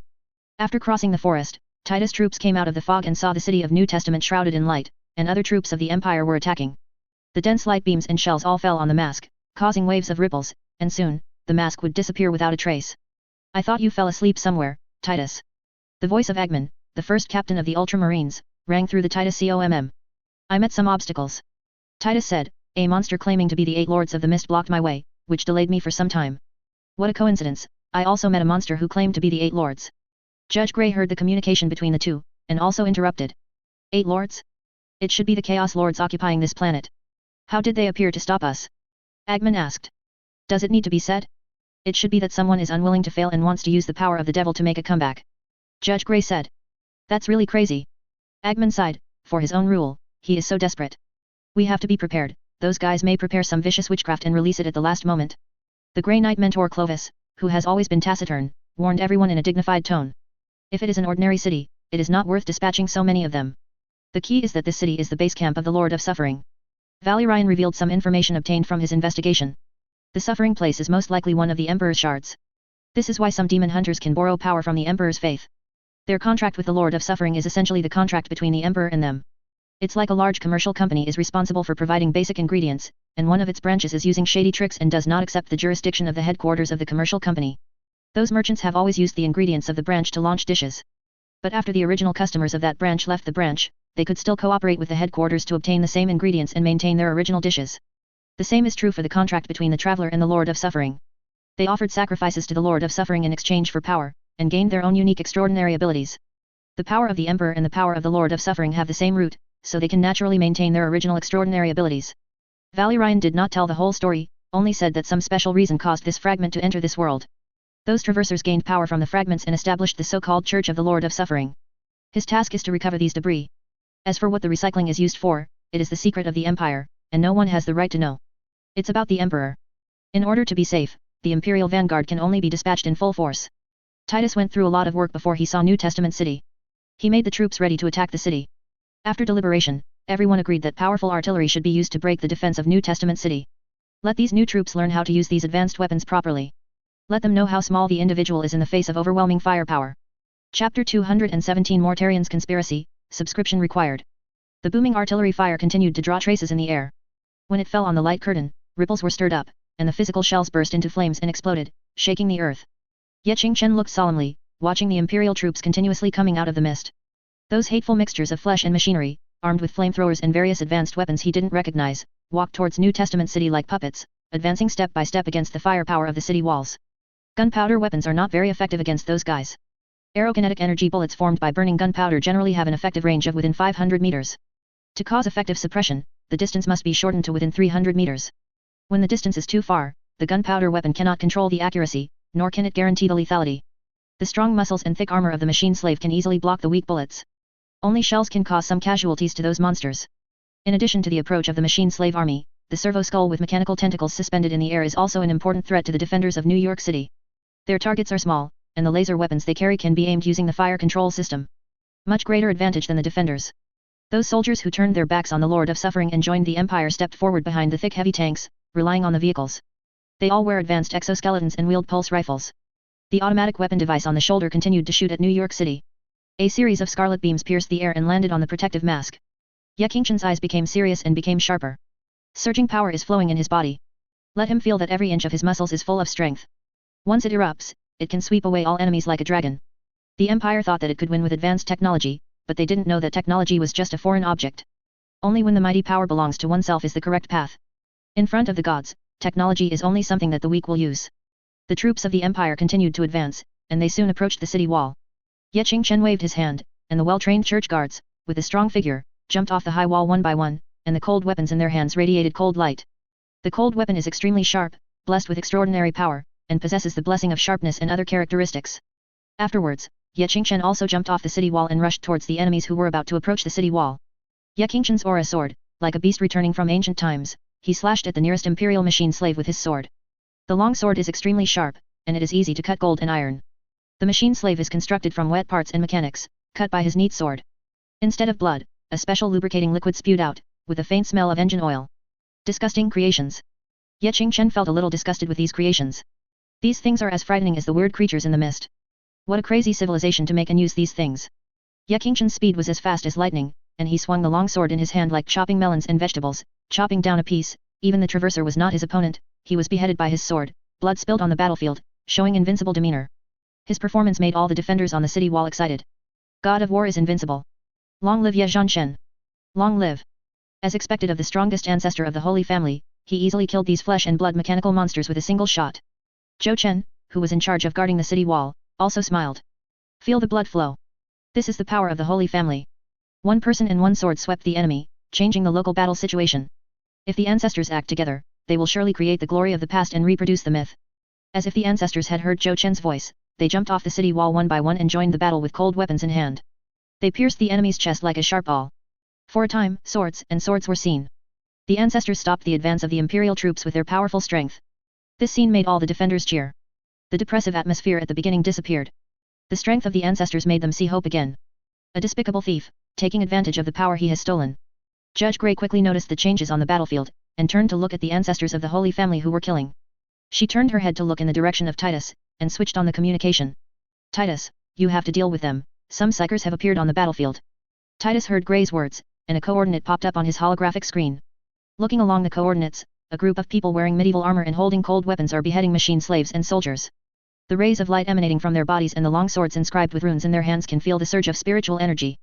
In this ignorant world, there is no talk of Shinnik power. They call it supernatural power. The implication is the power beyond ordinary people. This is a manifestation of ignorance of the subspace. Only ignorant people will mystify unfamiliar fields. It's like the ignorant civilians in the feudal agricultural era came into contact with modern industrial weapons and called them the weapons of the gods. Ignorant people call the power of subspace and Shinnik power extraordinary power, the power of God, and it is the same reason. Like the Eldar, they generally use Shinnik energy. Are they the so-called gods? They want to use psychers to change the situation of the battle. What a dream. Titus' tone revealed sarcasm. As a veteran, Titus has experienced countless battles. In the foundry world of Gallia, he once slashed a demon prince who was ascended to a demon, and chopped off the opponent's head. Magic ascending is of great significance. Once completed, the ascendant can gain eternal lifespan. It is equivalent to the ascension in the myth. Titus directly killed the opponent with his sword up and down. At that time, Titus had not yet implanted Guilliman's heart, and had not awakened the Emperor's angelic engine. Compared with the current strength is much worse. A psyker who has never been enchanted wants to change the situation of the battle with the cold weapon in his hand in front of him. It is tantamount to a fool's dream. I will finish them off, Inquisitor. After Titus finished speaking, he turned to look at the soldiers gathered beside him. For Guilliman, let us execute those damned enemies. For Guilliman. For Guilliman. The soldiers responded. They had never met each other, they only knew that it was a great hero, an outstanding leader, the savior of mankind, the bane of chaos. They shouted Guilliman's name and fought for him devoutly. I just hope that I can get the good life promised by those imperial people. New Testament City, slums. The woman stood on a high platform, and took out a laser gun and a loudspeaker made of iron sheets that were sent into the city by secret means. With the collapse of the Lord of Suffering's faith and the influx of refugees, the Holy Family's control over New Testament City has also plummeted. Many people are already dissatisfied with them and don't want to be ruled by them anymore. Many weapons of the rebel army were also brought in from outside. As imperial forces begin to attack New Covenant City, power within the city is drawn to the walls. The leaders of the rebel army knew that their chance had come. The woman held a laser gun and shouted at the gathered civilians with a loudspeaker, "Brothers and sisters, the time has come to resist, for the great empire, for freedom and equality. For liberty, for equality. For liberty, for equality. For liberty, for equality." The ragged people all shouted. At this moment, they are fearless. For the sake of future generations, no longer be tormented by the fog. For future generations not to be exploited by hypocritical protectors. For future generations to live freely, equally, and happily. They were willing to die, to open the gap in the extraordinary mask for the empire. The weapons of the rebel army are uneven. Some carried muskets that smelled of butter. Some people are holding laser guns brought in from outside. Others were holding knives and axes. Led by the leaders of the rebel army, they rushed to churches, arsenals, and grain depots. An imperial double-headed eagle flag was raised by a rebel soldier, hunting in the air. The pastors of the church were all frightened and panicked when they saw the arrival of the rebel army. The members of the Holy Family were furious. Shameless betrayal. If it weren't for the Lord of Suffering and the Holy Family, would you be where you are today? Death to traitors. Unfortunately, the size of the rebel army is too large. Those angry members of the Holy Family were quickly submerged in the wave of the rebel army. Some members of the Holy Family were dragged into a dark alley, hung up and beaten to death. Under the calm appearance of New Testament City, there are already undercurrents surging. The hatred of the Holy Family has built up over the years. Inequality of status, intellectual fooling, all make people furious. The uprising this time was as out of control as a flood breaking a bank. The rebels took arms, killed the regular troops who tried to block them, and rushed into churches and arsenals. Have you forgotten the scriptures of the Lord of Suffering? Without the Lord of Suffering, there would be no human beings today. An old priest in exquisite priest robes was furious, and the anger in his eyes seemed to eat them same. What an ingratitude! These damned beasts! If it weren't for the Lord of Suffering and the Holy Family 1,000 years ago, human beings wouldn't know what kind of they were living in. Isn't it just a squeeze? Isn't it just exploitation? Isn't it just to let the descendants of the ancestors live a good life? I can't understand it like this. If you have the ability to let your ancestors work hard, wouldn't it be great for you to enjoy the blessings? Your ancestors didn't work hard, who can you blame? Trouble. A group of troublemakers. Shameless troublemaker, ungrateful troublemaker. A bunch of ungrateful brutes. You are all just offspring of liars, a bunch of trash who usurped the fruits of victory. You conspired to steal the power of the Lord of Suffering, and murdered the first batch of traversers. The woman kicked the old man over and retorted angrily, you are not saviors, but hypocritical bastards. You used despicable means to gain honor and success that didn't belong to you, and now, it's time to pay the price. The people were agitated by the woman's words. How shameless. Wearing fine robes, telling the most vile lies. The sacrifice of countless people is said to be the credit of the Holy Family. Pretending to be a savior, but in fact it is just to enslave and squeeze those ignorant people. Wear exquisite clothes, eat exquisite food, enjoy maid service, and enjoy high privileges. Hypocritically yelling at a group of poor people who are poorly clothed, hungry, and unable to marry a wife. We are fighting for the human beings in the entire foggy world. We are the saviors. We are servants of the suffering. We represent you. How stalwart and righteous is the slogan of the Holy Family. If you hadn't seen the exquisite clothes they wear, if you hadn't seen their wives are always 18 years old, if you hadn't seen them eating delicacies from mountains and seas, if you hadn't seen them eating up a family's life savings with one meal, I'm afraid I'm going to be moved to tears. I can't wait to give them a Best Contribution Award. The people hanged the angry old man, just like the church used to hang those reactionaries who questioned the Holy Family. The angry rebels raised their torches and set fire to all parts of the church. They also rushed into the underground space and threw many bombs into it. Amidst the loud rumbling noise, the church fell, and the shield protecting the entire city disappeared after continuous flashes. The artillery fire of the Empire fell on the city wall, shaking the mountains for a while. The pillar of fire shot up into the sky, the city wall cracked, and a huge gap appeared. The rebel army cheered. On the other side, the arsenal in New Testament city was quickly captured. Facing the angry rebel army, the defenders collapsed after not being able to hold on for long, and the surviving soldiers ran away in panic. The people took out the weapons, distributed them to everyone, and let them shoot at the soldiers who were loyal to the Holy Family. Zhou Chen on the city wall was set off by the artillery fire that fell on the city wall, and then fell again. This wave of impact made his whole head confused. The terrified cries of the defenders came from everywhere. The church is destroyed, and the Lord of Suffering no longer protects us. Those untouchables. Run, you will be killed if caught. The troops of the Empire came in, no. Zhou Chen got some key information from those shouts. He got up and looked into the city, only to find fire and black smoke emanating from the church. The top of the tall church tower has collapsed. The rebel army shot around in the city, shooting soldiers loyal to the Holy Family, causing chaos. Zhou Chen showed a trace of bewilderment. Why? These guys are going to join the evil empire. Humanity must be led by the Holy Family in order to survive and complete the Great Revival. Why would they be so stupid to trust those evil outlanders? The Holy Family is the only option to save the foggy world. Ye Qingchen heard the explosion, turned his head and glanced at New York City, his face turned cold. With his keen senses, he could naturally hear the sounds coming from the city. A group of ungrateful and damned untouchables dare to resist at this time. After repelling these imperial troops, Ye Qingchen will let them know why the god of war is angry and blood splatters everywhere. Heavy footsteps came, and an imperial soldier in blue heavy armor walked over with heavy steps. Ye Qingchen turned to look at the imperial soldier. The golden double-headed eagle emblem is extremely conspicuous on the opponent's breastplate. Mechanical buzzing came from the armor, full of rhythm. Ye Qingchen showed a trace of disdain, just an ant relying on technology. Not worthy to be his enemy. Who is he, Ye Qingchen? Before crossing, he was the son of the famous Ye eldest son. Now, he is the peerless of war in New Testament city, and the strongest human being in the foggy world. As soon as he made a move, ghosts and gods were afraid. Even the Mist Lord had to respect him when he saw him. Ye Qingchen proudly looked at Titus walking towards him, with a cold look in his eyes. With a flick of the long sword in his hand, he pointed at Titus, revealing the demeanor of a peerless god of war. Surrender at my feet, I can let you live. In a word, it is full of domineering. The peerless god of war, so terrifying. Whoever dares to disobey him will die. Your stupidity is astonishing. Titus looked at the mortal in front of him, wondering what kind of mentality the other party used to say such words. With a little power stolen from the subspace, he dared to be so arrogant. Facing an emperor angel, he was so arrogant. The frog in the well does not know the vastness of the vast universe. If you don't want to, then die. Ye Qingchen jumped up, stabbed out with a sword, as fast as a dragon, and went straight to the opponent's forehead. He is very confident in himself. This sword has been used for 1,000 years, can the opponent stop it? And the other party's body is so huge, it must be very heavy. His speed cannot be caught by the naked eye, and it is easy to kill the opponent. If you dare to offend the Holy Family, or Ye Qingchen, there is only one end, and that is death. Lost their protective cover, the defenders of New Testament city were in a panic in front of the firepower of the Empire, and suffered heavy casualties. The line of defense is even more precarious. Their only hope is Ye Qingchen. Seeing Ye Qingchen make a strong move, with a wave of his long sword, he exudes the invincible and heroic posture of the peerless god of war. They all cheered excitedly.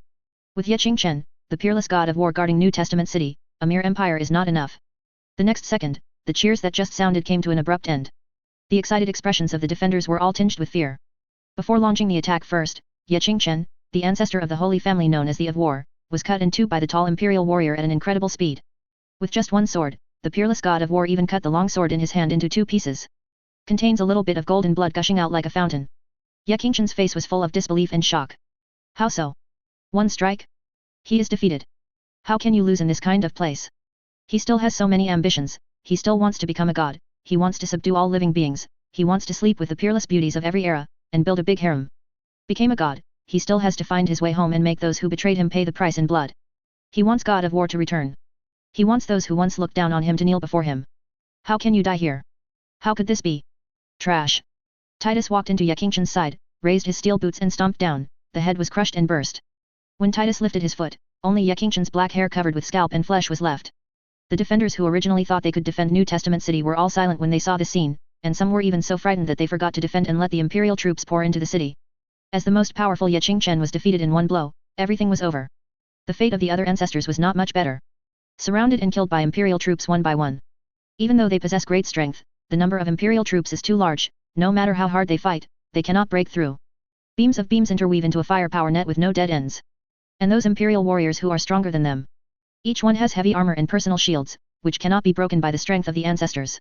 Under such siege, the ancestors could only drink their hatred under the butcher's knife one by one.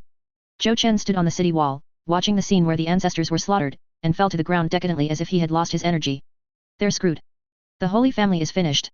The Church of the Lord of Suffering is also finished. The New Testament City is also finished.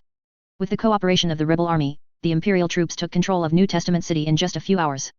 Only the ancestor of the Zhou family survived in the Holy Family. He was also one of the first time travelers. And Ye Qingchen joined hands to backstab the Lord of Suffering and kill other traversers.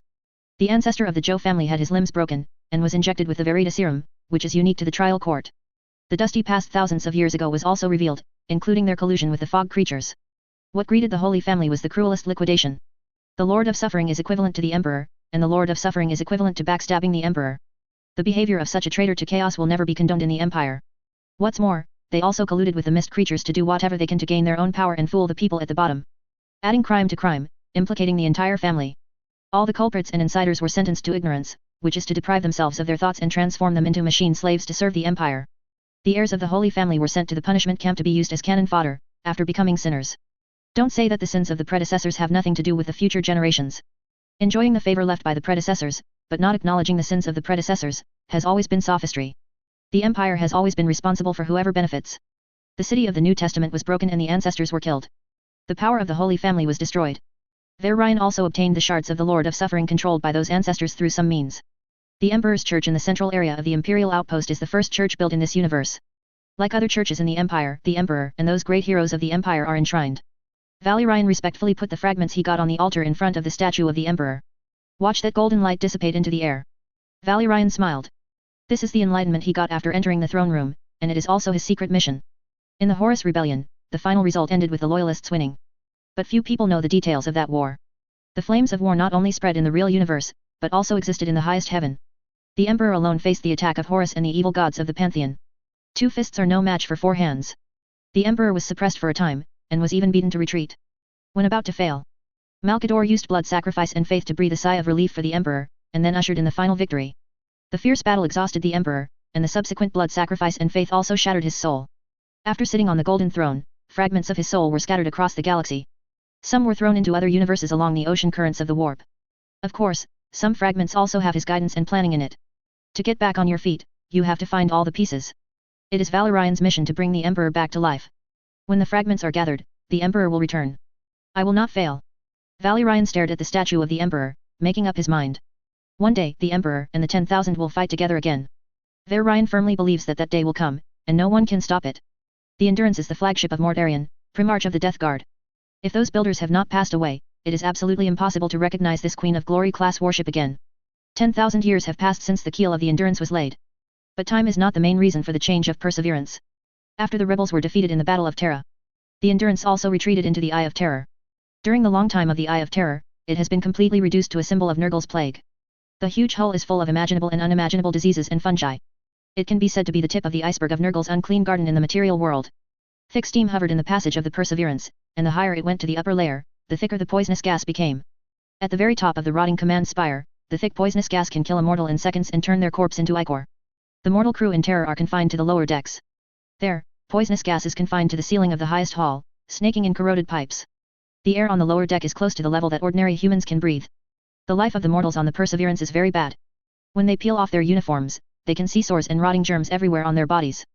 The lifespan of mortals is greatly shortened, and the internal organs are already rotting the moment they step on this cursed ship. Such a harsh environment is very comfortable for the demon Primarch Mortarion. The gas made him feel refreshed and comfortable. He swaggered through the waves of poison gas. The robe brought up the poisonous gas, forming a tornado. In the wind, the three-leaf-shaped Nurgle mark and the skull pattern with a cracked mouth and smile disappeared in a flash. At the top of the command tower where he wandered, the poisonous gas was as thick as a liquid, and even covered the walls on both sides of the passage. At the top, only those traitors and demons who have received the gift of a loving father can act, otherwise they will be killed by countless poisonous germs in a few seconds. Endurance has already undergone earth-shaking changes. Organic-like pipes, instead of metal pipes. Tight fleshy nerves represent cables. Rotting brain media appear where nerves and organic tubes connect. Captured demons in locked jars, taking over the meditator's work. A thick layer of continuously surging plaque covers the walls and the ground, making the floor soft underfoot. In those places where flesh and blood invaded, the steel produced by the ancient empire has been corroded, and the blackened plastic skin has peeled off from the wires, and there are scenes of decay everywhere. The plague caused these places to rot continuously, and then quickly regenerate. Many bluish-gray cysts pulsate on the floor and walls. Continuous dripping of oil from the ruptured cyst. There are flesh and blood tissues in some rooms, which have been completely necrotic. There, maggots rained down, covering the entire floor. Swarms of flies clogged the system, the entire deck was covered in a foul-smelling jungle of flesh, and other places were covered in pus. Unnatural ecosystems that have succumbed to deadly plagues. The interior of the Endurance is a reflection of a small portion of Nurgle's Garden of the Father. This is a perfect gift. Kugas, the huge father of the plague, moved his body like a mountain of meat. As a great demon of Nurgle, Kugas has all kinds of witchcraft and can change size at will. In order to enter Mortarion's ship, Kugath has shrunk a lot. But it is still very large and bloated. Koga's image is a shrunken version of Nurgle. With a rotten fat body and a head with antlers, it will shake off a large number of magic fly maggots with one step. On the surface of Kugas, Nurglings and maggots crawled around, crawled out of the abscesses, and crawled in through the rotten openings. Big green flies were lying on the surface of the body. Following Kuga's movements, they would buzz from time to time, and they all flew up, forming a black mass. Mortarion didn't look back at Kugath, he stood on the highest command tower, overlooking the planet in front of him. The cities of the human empire have fallen. The people of the empire who escaped by chance fled here in panic. Nurgle's power transformed the entire planet. A miserable green miasma enveloped the entire planet. The trees are infected with insects and become soft, and can be torn off with a light pole. But they didn't die, their vitality was still very tenacious, and the oily green branches and leaves were still trying to expand. Vegetation throughout the planet is in a state of rapid growth or extreme decay. Most of the living people have been transformed into plague walkers, they are also good cannon fodder, which can be used to consume the Corpse King's army. The factories left by the Mechanikus are under the control of the followers and slaves who are looking for the loving father, and they are producing all kinds of blessed weapons and equipment. It's not enough. Mortarion whispered, I want to destroy the whole of Warhammer. Only in this way can Guilliman know how powerful I am. You will succeed, Mortarion. Kugath's voice was sticky. Of course, I will succeed. Guilliman doesn't realize how terrifying the gap between me and him is. While he was still running around, working hard for his poor savior's name, I had already done it. Prepare to destroy the entire empire. The plague will be spread, and the will of the Father will corrupt the entire empire. As he spoke, Mortarion paced the ruined command spire, using his great scythe as a staff. Brand new news came from the Eye of Terror. Lorgar, Perturabo, and Fulgrim were plotted against. They wanted to encircle Guilliman, but they didn't realize that Korix and others were also there. Ambush them in the dark. Those idiots got themselves into it, but I'm different from them, I won't make such low-level mistakes. Mortarion looked at Kugas, Kugas, you are the most beloved child of a loving father. This planet will be handed over to you. I hope you can use this planet to spread enough plagues. I know you have holding the cauldron of your loving father, I need you to concoct a plague capable of killing gods. The plague in my hands is more focused on spreading, it can easily corrupt the entire world, but it cannot kill Guilliman. Guilliman is our greatest threat. Killing Guilliman will cause the empire to fall apart, and other primarches will not be able to control the results of Guilliman's reforms. Unless the emperor himself recovers, it is absolutely impossible to prevent the empire from splitting. I understand. Kugas said. I hope I did nothing wrong in choosing you as an ally, Kugas. You were formerly a Nurgling, an insignificant presence in the garden, and you became a great master by drinking the perfect plague concocted by your loving father. The devil. The loving father values you very much, and kindly tolerates your mistakes. Your failure is to tell others that the loving father's love for you is wrong. Kugas felt a little displeased. He could not forgive himself for devouring his father's plague soup. Feeling that he is sinful makes him very depressed, complaining, and dissatisfied. Through such words Mortarion is torturing Kugath in order to gain control over this ally. Typhus would not listen to him, and Mortarion must find a trustworthy ally. Kogath was left on the controlled planet while Mortarion continued his assault on other areas of Ultramar. His plan was to draw all of Ultramar into Nurgle's gardens as a gift to the loving father. Through such means, Mortarion's power and wisdom are announced to everyone. Kugas built a plague factory on the surface of the planet with complaints and dissatisfaction. He skillfully set up Nurgle's cauldron, throwing in various materials like a witch in a dark fairy tale to boil the plague. Septicemia followed Kugas as his second-in-command. The souls of the dead were captured and stuffed under the cauldron of Nurgle to serve as fuel. The fear of those souls, despair is the best fire to make the best plague soup. Watching the departure of the Mortarion fleet, Kugas complained dissatisfiedly, stirred the cauldron of Nurgle with a huge wooden pulp, and peeped sullenly inside. He squatted back with a sad click sound. The green flames burning under the cauldron of Nurgle illuminated the rotting face of Kugas, showing ulcers and teething from the worst angles, making him look particularly scary. Kugas muttered that he had to concoct the best plague, the plague that could kill Guilliman. That way, he can declare his abilities to other loving children of a loving father. Nakman Corridor. Dalava Knight's World. For the Great Regent, for the Holy Emperor. Anya, the driver of the Thunderbird amphibious combat vehicle, sent a battle cry to the entire army through the communication. The other Thunderbird Knights also responded. Then, led by Anya, they launched an attack on the Chaos Knights of Dalawa. The Thunderbird amphibious combat vehicle developed by the mechanical sage Regula is rapidly replacing the old Titan model and becoming the installed model of the Jiaoyang Legion. Anya will also take over the position of the Mistress of the Legion and become the new leader of the Jiaoyang Legion. After recovering the Dalawa Knight's World, this matter is likely to be put on the Knights' agenda. In order to better serve the Empire and implement the will of the Empire's regent, each legion will accept new blood and new tactics. Jiaoyang Legion is no exception. Aisha has lived too long as the old mistress, and Jiaoyang Legion needs a new mistress to bring about brand new changes. Anya is the best candidate. The Mandeker Knights of the Dalava Knight's World refused to continue to fulfill the orders of the Empire. After Calgar gave several warnings, he directly issued the order to destroy the Mandekers. When Calgar led the fleet into the Dalava Galaxy, the corruption of this place was beyond his imagination. The random and powerful warp surges surrounding the world of Knights are one of the greatest threats to the forces attacking Dalaur. The debris belts gathered in the planet's low Earth orbit and far-end orbit make it even more difficult to carry out offensive operations. The debris belt consists of warp hulks and warships of the Mandeker Knights, now home to various traitorous xenomorphs and heretics. The Forge satellite in the Dalava Galaxy Cerex is now controlled by the Dark Mechanicum. They will provide support to the Mandeker Knights. The situation on Vigilante is still not optimistic, and the Nakmon corridor is still slowly closing. Even if there are Eldar who are assisting them in various rituals, they can only slow down the speed of closure, but cannot prevent this from happening. What Calgar needs to do now is to clean up the Nakmon corridor, expel non-imperial forces, and prevent the closure of the Nakmon corridor as much as possible. He doesn't have much time, and doesn't have any thoughts of wasting it. He ordered the Celestial-class warship, the Punishment Colossus, to open fire on the debris belt, and with the star-destroying beam, he directly tore open the gap and sent the Jiaoyang Legion to the Dalao Knight's World.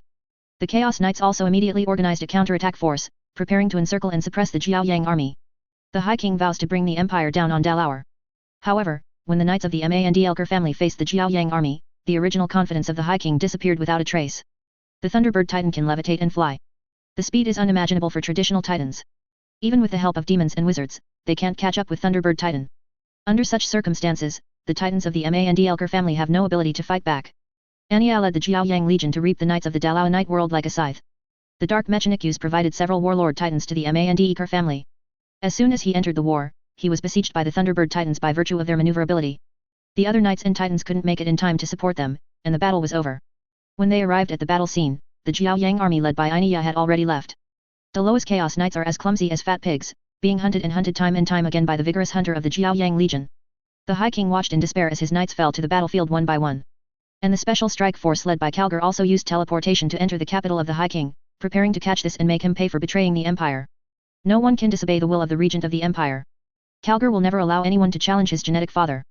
Guilliman's authority is supreme. Whoever dares to disobey and betray, then erase him. Accompanied by the transmission of flashes one after another, the primordial warriors came out in batches. Quickly capture the various fortifications of the High King's palace. The wrath of Calgar has arrived, and all traitors will pay the price. Chapter 218 The Emergency Situation in the Baal Galaxy, subscribe. Accompanied by beams of teleportation beams. The Imperial troops pierced the heart of the defense system of the capital of Dalava like sharp knives. Calgar came to fight in person. When he stepped out of the teleportation light, the sky has gradually dimmed.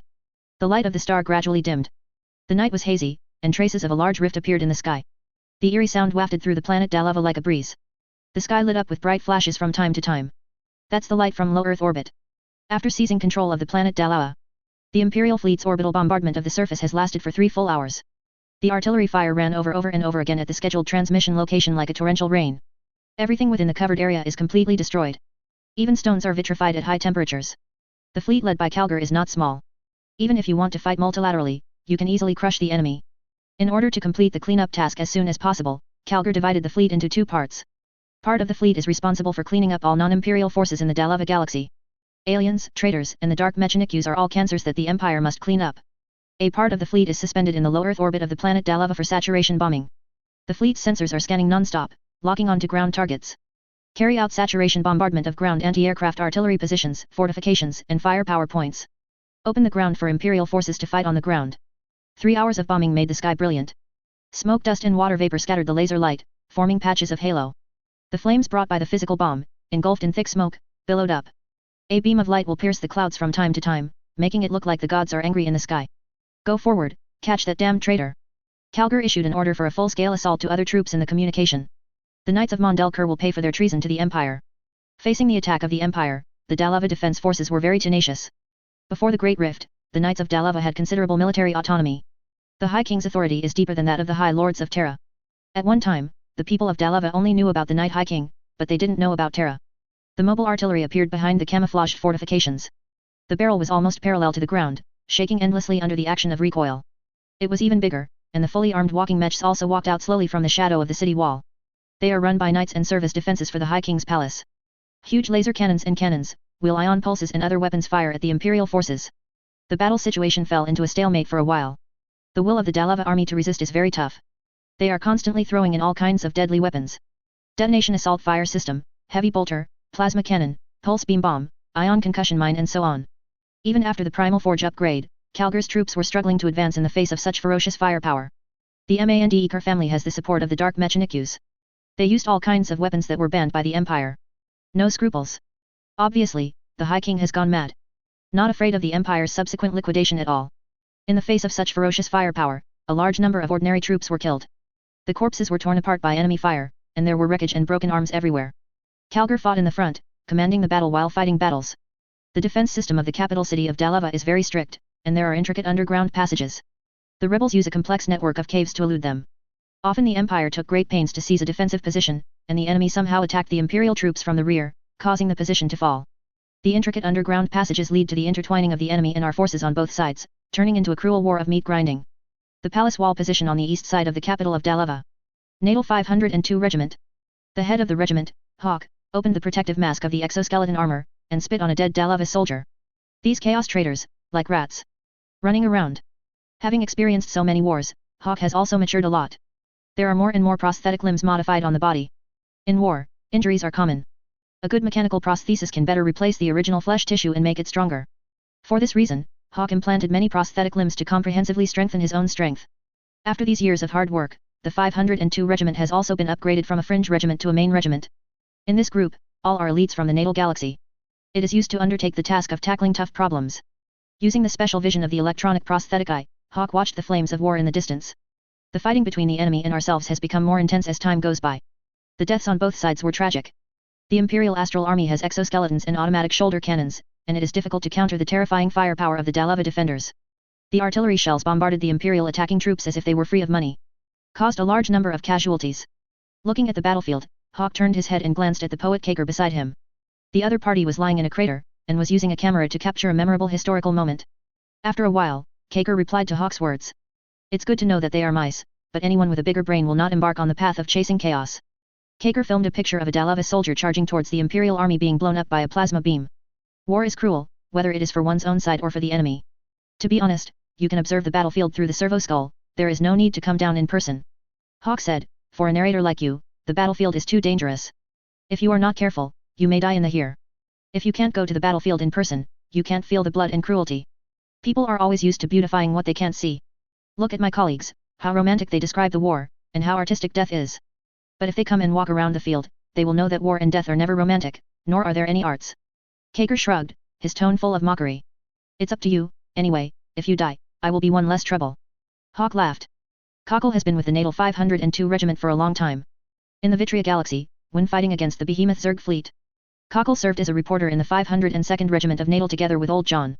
At that time, Kaker was full of enthusiasm, but very young. Hearing the stories about the male and female boudoirs, he was so shy that he was ridiculed by the soldiers. At that time, old John was still there. The old man will help the embarrassing Kaker to smooth things over. Here's a story like 2 or 3 things the Emperor's angel and the noble lady have to say. That young woman is very luscious, so I need to pay more for the booing bosses. Unfortunately, in the Vitria Galaxy, old Jorn died in the attack of the swarm. After that battle, Kaker, who stumbled in speeches and was almost autistic after being ridiculed by the big soldiers, suddenly matured. He can eloquently tell dirty jokes that everyone loves to hear. It can also impassionedly convey the will of the Imperial Regent and encourage soldiers to fight. Now, Kaker has grown into a reporter who dares to follow the frontline troops deep into the line of fire. His poems and photos are full of tension and emotion, which made him famous and rich quickly. Many people regard him as an idol. I'm dead, who will take pictures of you? Do you expect those wastes to dare to go to the front line to take pictures of you? Kaker said without turning his head. Hoke raised his middle finger, expressing the deep friendship between himself and Kaker, regardless of each other. Captain, the wild wolves have already rushed under the palace wall. The voices of his subordinates interrupted the communication between Hawk and Kaker. Forward, we follow the wolves into the traitor's palace, the victory belongs to Guilliman. Hawk shouted, may we all return to the throne. Victory belongs to Guilliman, may we all return to the throne. Victory belongs to Guilliman, may we all return to the throne. Victory belongs to Guilliman, may we all return to the throne. Accompanied by the battle cry of the soldiers. The gunboats in the sky, the fighter planes, and the Titans, which are the siege weapons, also launched simultaneous attacks. Jiaoyang Legion is no longer equipped with new old-style Titans, and has begun to gradually switch to multifunctional Titan vehicles like the Thunderbird. But the Jiaoyang Legion is the famous Titan Legion of the Empire after all. Reserves a large number of Titan machinery. These machines can no longer adapt to the Empire's rapidly developing military combat system. But those Titans are not useless, and they can still play a huge role in attacking the capital controlled by the Mandeker family. Wolves, keep going. Jess growled. The Primaris Space Marines under his command emerged from the rebel and followed the priest. The heart of Guilliman endows them with great resilience and combat ability, allowing them to quickly weave between boulders. Looking up, the high wall stands like a dangerous peak. Various artillery are placed in the tunnel made of thick reinforced concrete. The firepower is so powerful that it is daunting and disturbing. Even if it is steel, it will melt in front of those artillery fires. The banner belonging to the Mandeker family fluttered against the wind, hunting in the smoky air. The red laser light never stops like a shower, and the blazing light that can blind the retina tears the sky from time to time. Under the billowing black smoke, it seemed that even the night sky was screaming in pain. Jess and the others propped up their alloy shields and personal protective shields, and rushed towards the enemy. They have to open the gap. Otherwise, you will always be blocked here. Fury makes them even more powerful. Jace ran, over the rubble and wreckage. His whole body was tense, like a hunting wolf king, waiting for the opportunity to rush to the enemy's line of defense. A storm of bullets slanted from the overhead ramp. The charging troops can only hide in scattered stones and metal wreckage to temporarily avoid the enemy's fire suppression. Seeing the appearance of the Imperial troops, lasers and live ammunition weapons fired one after another. Jace watched those lasers and live bullets hit his shield. Fortunately, their power armor has been newly upgraded, which can release personal protective force fields. Otherwise, in such a violent attack, even the power armor would be smashed to pieces. Wild wolves, like a pack of wolves, rushed into the enemy's line, turned into sons of slaughter, and wiped out all obstacles with bullets and sharp knives. Fire, break through! Jess shouted, pulling the trigger of the bolt gun in his hand, shooting all enemies within his vision. The impact of a huge number of bombs flooded the ramp leading to the palace. Flames blazed everywhere, blood and flesh splattered. Steadily advancing, the wolves do not need to aim, yet maintain astonishing and deadly precision. Hundreds of explosive bombs, accompanied by deafening bangs, tore enemy soldiers to pieces. Wild Wolf's offensive was very powerful, with such force that it broke through the gate very quickly, and even the city wall was blown away by the explosives installed. They swept through the gap and charged at the enemy. Jess put the empty bullet gun on his magnetic lock, then activated his scepter, and rushed towards the panicked enemies. There is an open space within the high walls of the palace of the Mandeker Knight family. It is full of firepower points and barbed wire. Fortresses made of thick concrete and explosion-proof steel are located in the open space. Dalavis soldiers hastily retreated from the ruined city wall and entered the already completed fortifications. Unfortunately, they underestimated the strength and speed of Primaris warriors. The wolves were faster than the retreating Dalavis soldiers. They mowed down fleeing enemies with activated melee weapons or bolters. Jace lunged at a group of Dalavis soldiers, waving the mace in his hand. Those mortals are simply powerless against the mighty scepter. The bodies of the traitors were beaten alive by Jess. The scene was once very cruel, and it is difficult to describe such a scene. If Jess's scepter fell on the head, it would be even more cruel. The whole head would explode like a watermelon with a bang. The panicked soldiers saw the Imperial troops entering the city, causing panic on a wider scale. At this time, they had no hope of holding on to the pre-built fortifications. The only way to survive is to throw away your weapons and kneel on the ground begging for your life. A lot of people do that. I can't fight anymore. Wild wolves do not have the habit of slaughtering captives. They leaped over the captives who were kneeling in the rubble, their heads in their hands, and fell on the enemy soldiers who had not dropped their weapons. Until no one resisted, or those who resisted died, the wild wolves could barely stop. Calgar led his personal guards into the palace wall and entered the palace of the High King. On the battlefield outside, there are no traces of pollution. In the palace, traces of chaos pollution can be seen everywhere. The darkness squirmed in the corner like life. Formless monsters are entrenched everywhere, making whispering sounds. The monsters would come out of the darkness, screaming harshly, and attack Calgar's troops. However, Calgar's troops are elite, all Primaris warriors. Several of them activated the Emperor Angel engine and embarked on the path of demigods. Those unsystematic demons were powerless to stop Calgar and the others. They cut into the interior of the palace with the precision of an industrial jackhammer performing heart surgery. The sounds of fighting are everywhere, echoing in the dark palace. As night fell, the corridors and rooms were not lit. It looked very dark, and I couldn't see anything. The deeper the troops led by Calgar, the weaker the battle sounds became. Those defenders who were unwilling to surrender were massacred to death. In the end, they achieved their goal. A magnificent and wide hall. This is also the seat of the High King of House Mondelkur. Its furnishing layout is luxurious and beautiful, fully worthy of the noble status of the owner. The personal guards broke open the gate and raised their weapons vigilantly, guarding against possible attacks. Calgar strode towards the middle of the hall. The layout of the hall is very special. A long corridor connects many rooms. At the end is a vault about 30 meters high, inlaid with the emblem of the Mandikar family. Under the vault, there are 2 jet black thrones. The culprit of this battle sits on it. High King Ligius and his wife High Queen Caligia. Everything is over. Calgar walked up to the throne, looked at the 2 who had betrayed the Empire, and said furiously. I thought it would last for a while at least. I didn't expect it to end so soon. Supreme King Ligius sat on the throne calmly. Seeing Calgar standing in front of the throne, his sunken dark eyes turned slightly, and his eyes fell on Calgar. Do you think you can stand against the wrath of the Empire with such power? Calgar said. If you think so, I can only laugh at your stupidity. Take it with you, traitor. I recognize your strength. Ligius said, but don't think that you have won the final victory. This universe is about to be reduced to the realm of the gods. The age of the Emperor has passed. I feel sorry for you, you living in a deception that never had freedom. Being fooled and swinging swords at innocence. Shut up, idiot, who betrayed the Empire like you, what right do you have to say innocent? Calgar said angrily, he raised his weapon and aimed at the throne, surrender, all your stubbornness is inappropriate of. Before the corpse emperor arrived in Dalawa, the Mandikar family had already led the people of Dalawa out of the long night crisis. We have been living very well and free. Until the arrival of the Empire, we were forced to send out your own soldiers and food to satisfy those gluttonous bureaucrats in a never-ending military machine. I hate this kind of life. The people of Dalawa are entitled to enjoy more and don't have to deal with those bureaucrats. We are capable of living well on our own. We didn't get any benefits from joining the Empire, but we were deeply burdened by it. Ligius stared at Calgar, his thin lips parted, showing his yellowed teeth. I don't want to talk nonsense with you. Calgar didn't want to listen to the other party's sophistry.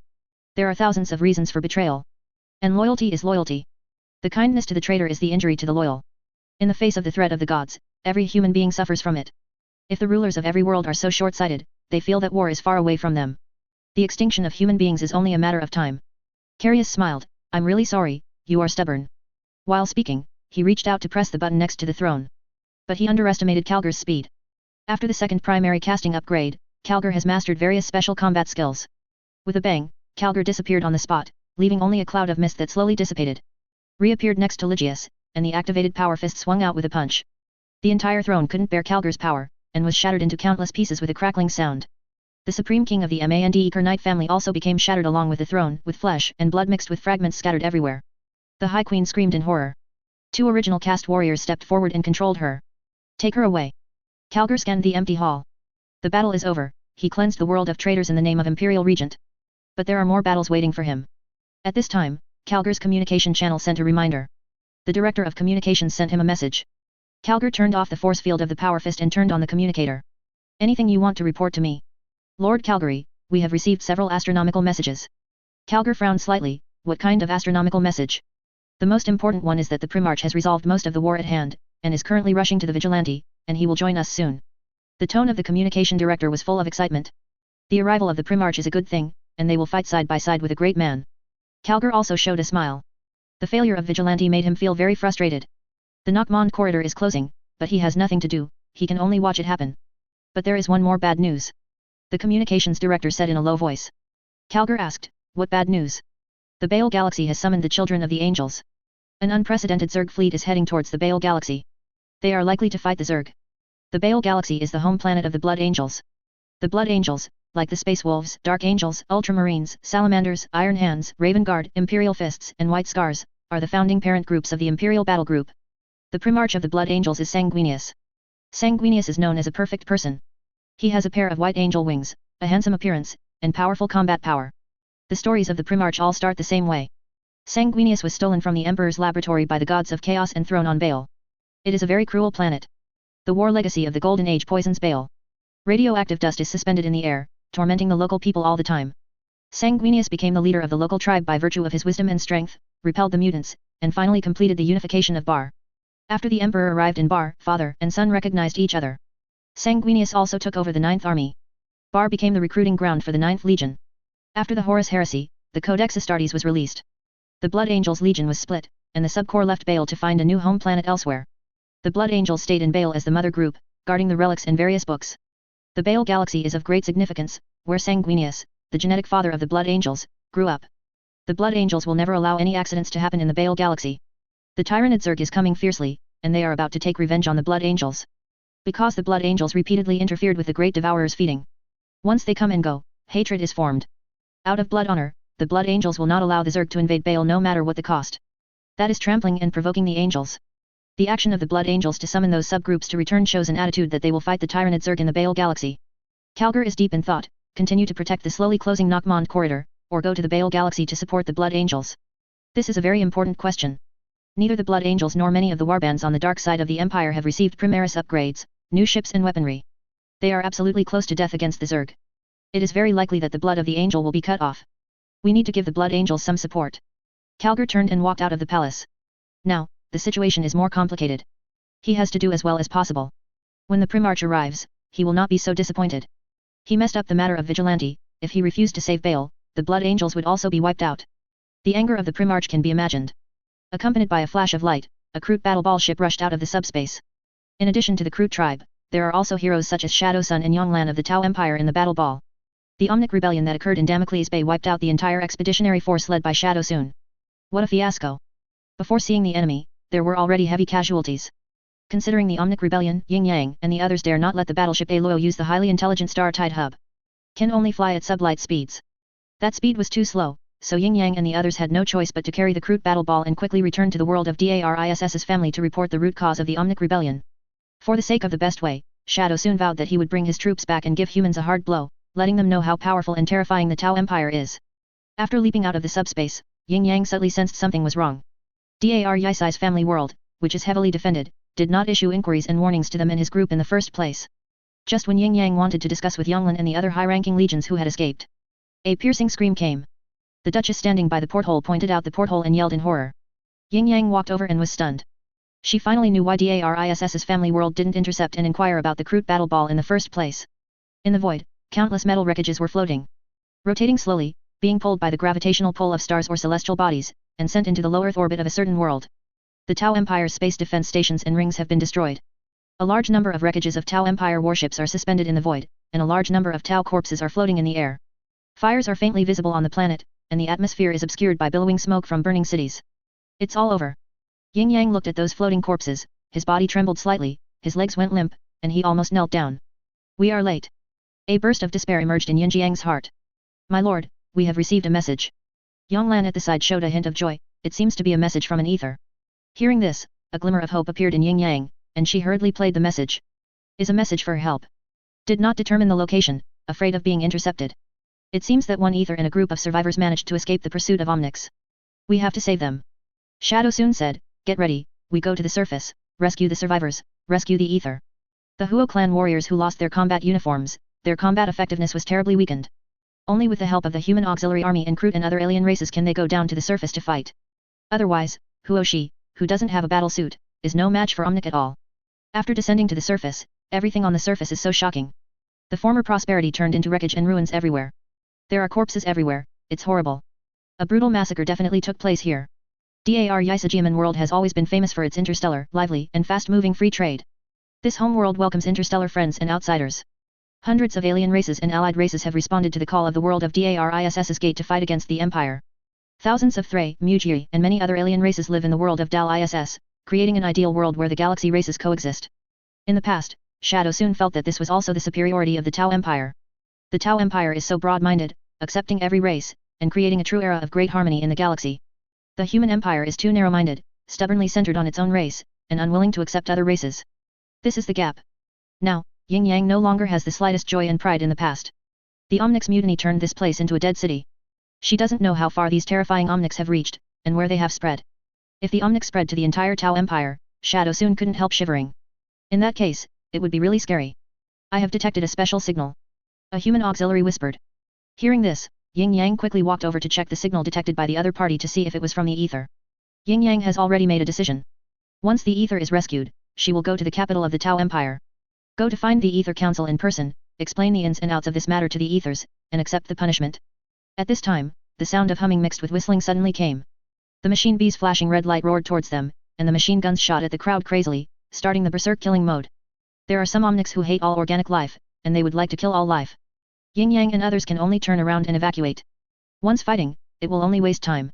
Their task is to rescue the ether, leave Dal ISS, and go to the capital of the empire to warn the entire Tao Empire, not to stay here and destroy these drone bees. Quick, run in the direction of the signal source. Yin Yang yelled at the others, don't start a war with these machines, we can't destroy them, it will only attract more. Chapter 219 The Wrath of Foresight, for subscription. The bustling dome city in the past has now become a ruin. Stinking and rotting corpses are everywhere. Omnics don't consider the problem of getting sick from germs at all, and naturally they don't care about the disposal of corpses. Yin Yang and his party saw the swollen and rotting corpses, all of them looked heavy. But they have no time to remember the dead. The traitor drones are still hunting them down. The sound of howling piercing through the air will sound from time to time. A large number of drones came from all directions, trying to wipe out the organisms that escaped into their territory. Yin Yang and his party fought and fled, appearing in a panic. Fire warriors or other vassal races keep falling. The attrition is very serious.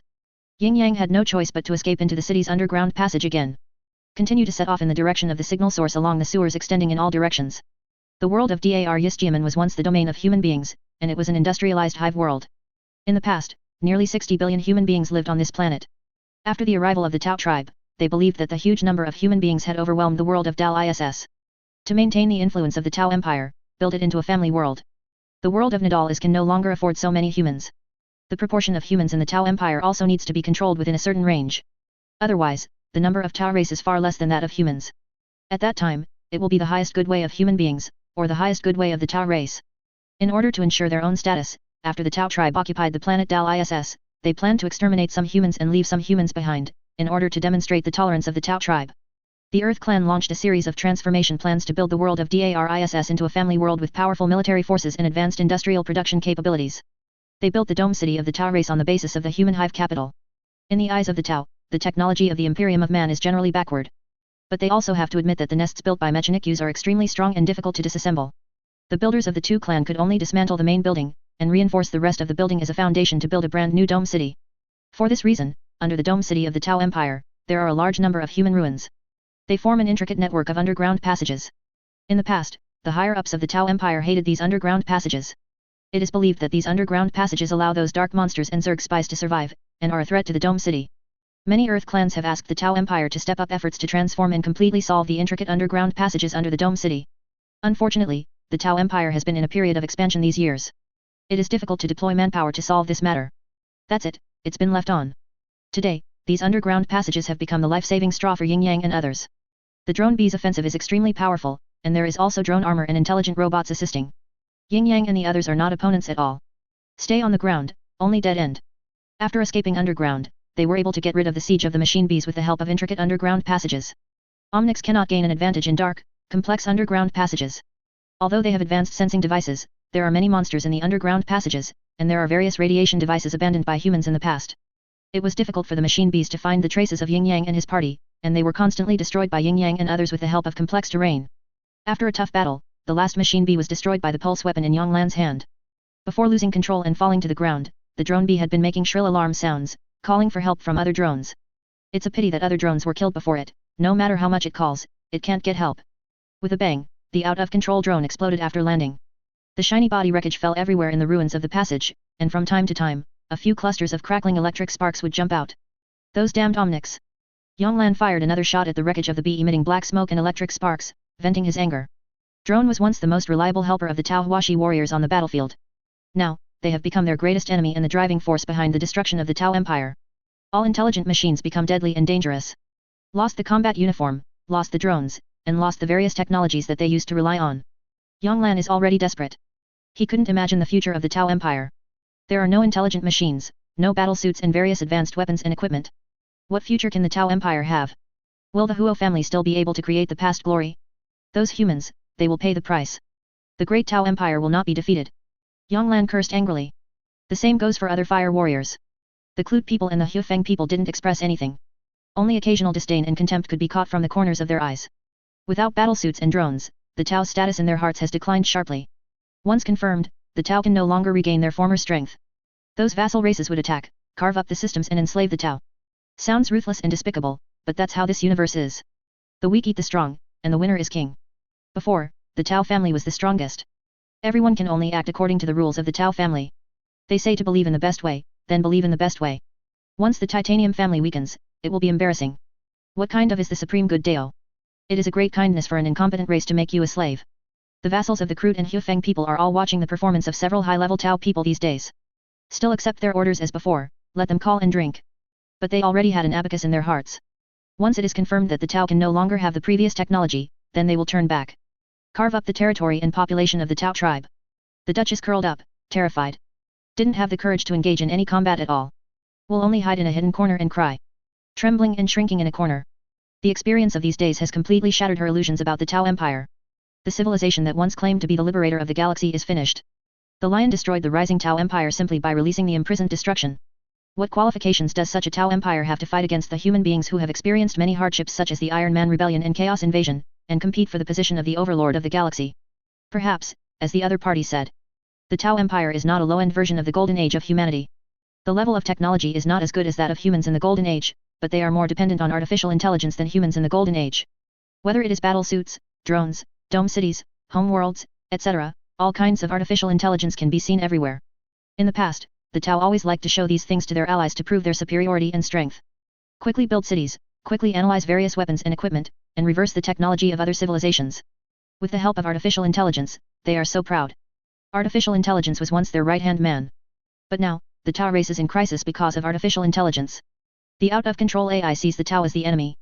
The Tau Empire fell into an unprecedented crisis, teetering on the edge of the abyss of extinction. Judging from the current situation, the Tau Empire has no solution to this crisis. Everything about them is built on artificial intelligence. Without AI, they are screwed. Stop complaining, keep moving forward, we need to find the ether. Yin Yang stopped Yonglan from venting further, and said in a low voice. Nowadays, the most important thing is not to complain. Instead, find a way to rescue the trapped ether. The Tau Empire is very dependent on the layer of ether. On the battlefield, losing the inspiration of ether may lead to the collapse and defeat of the battlefield. Yin Yang believes that as long as the ether is found, with the leadership of the ether and the full cooperation of all castes of the Tau clan, the Tau clan will be able to survive this crisis smoothly.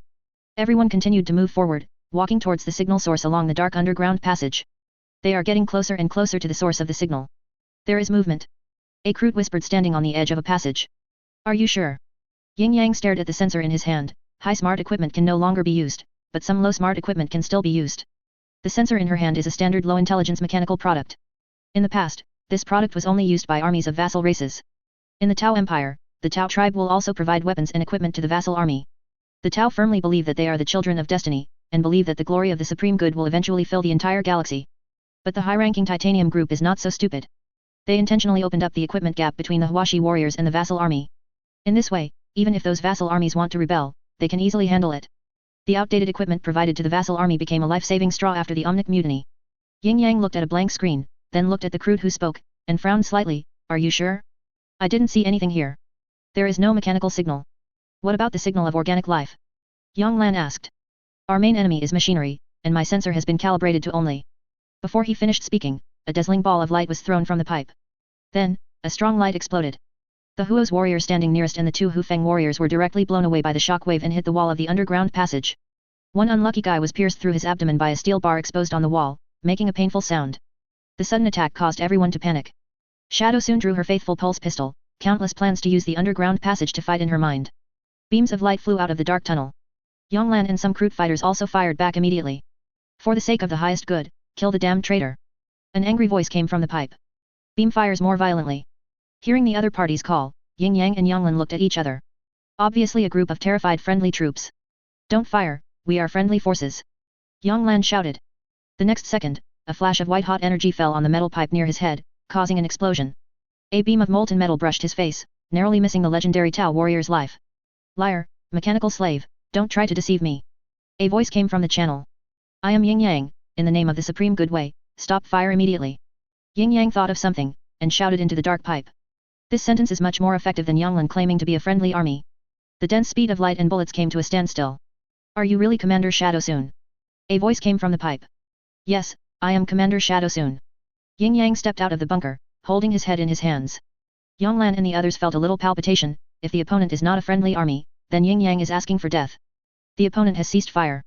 After a tense moment, a fire warrior walked out of the dark passage, holding something like a scanner in his hand. After confirming safety, he dared to fully expose his body. I'm Carl W.A. The fire warrior introduced himself.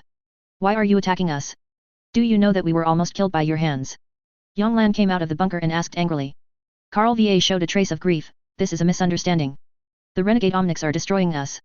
They implanted control chips into some Huashi warriors or vassal soldiers and used them to kill us. How many times have we misjudged? This time, many warriors were killed or injured.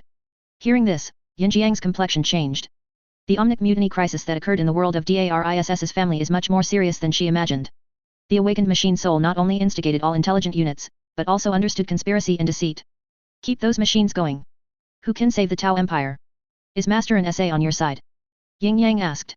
Carl V.A. shook his head. I don't know, we have been fighting alone here for a long time, but 2 days ago, I heard the sound of fighting from the fortress of Sanctuary, and I suspect that Master and SA was trapped there. It's just that I have never been able to go there. Those drones are too crazy, drones are everywhere, they kill people when they see them, there is no humanity at all. If we cooperate, we may be able to get there. Shadow Soon looked at Carl V.A. and said, in the name of the Supreme Good, I ask you to obey my orders, warrior. It's an honor, Commander Shadow Soon. Carl V.A. saluted and said very excitedly. Fine, let's move on. Do you have topographic and plumbing maps of the neighborhood? Yes, Commander Shadow Soon, we also got the patrol routes of those drone bees and drone armors. Those machines are really crazy. They control the factory and are continuously manufacturing all kinds of intelligent robots. They are planning to put it to use. Carl V.A. talked about the various crises during this period and some information he collected. When I heard that the industry on Dariss was still running, producing various intelligent robots, the faces of Yanglan and Yin Yang became extremely ugly. What are those humans releasing? Are they not afraid of reaping the consequences? Yanglan whispered, once those Omnics grow up, the Tao Empire will certainly be destroyed, but they will never let humans go of. Maybe they have countermeasures. Now, the most important thing for us is to find out how the other party controls those Omnics.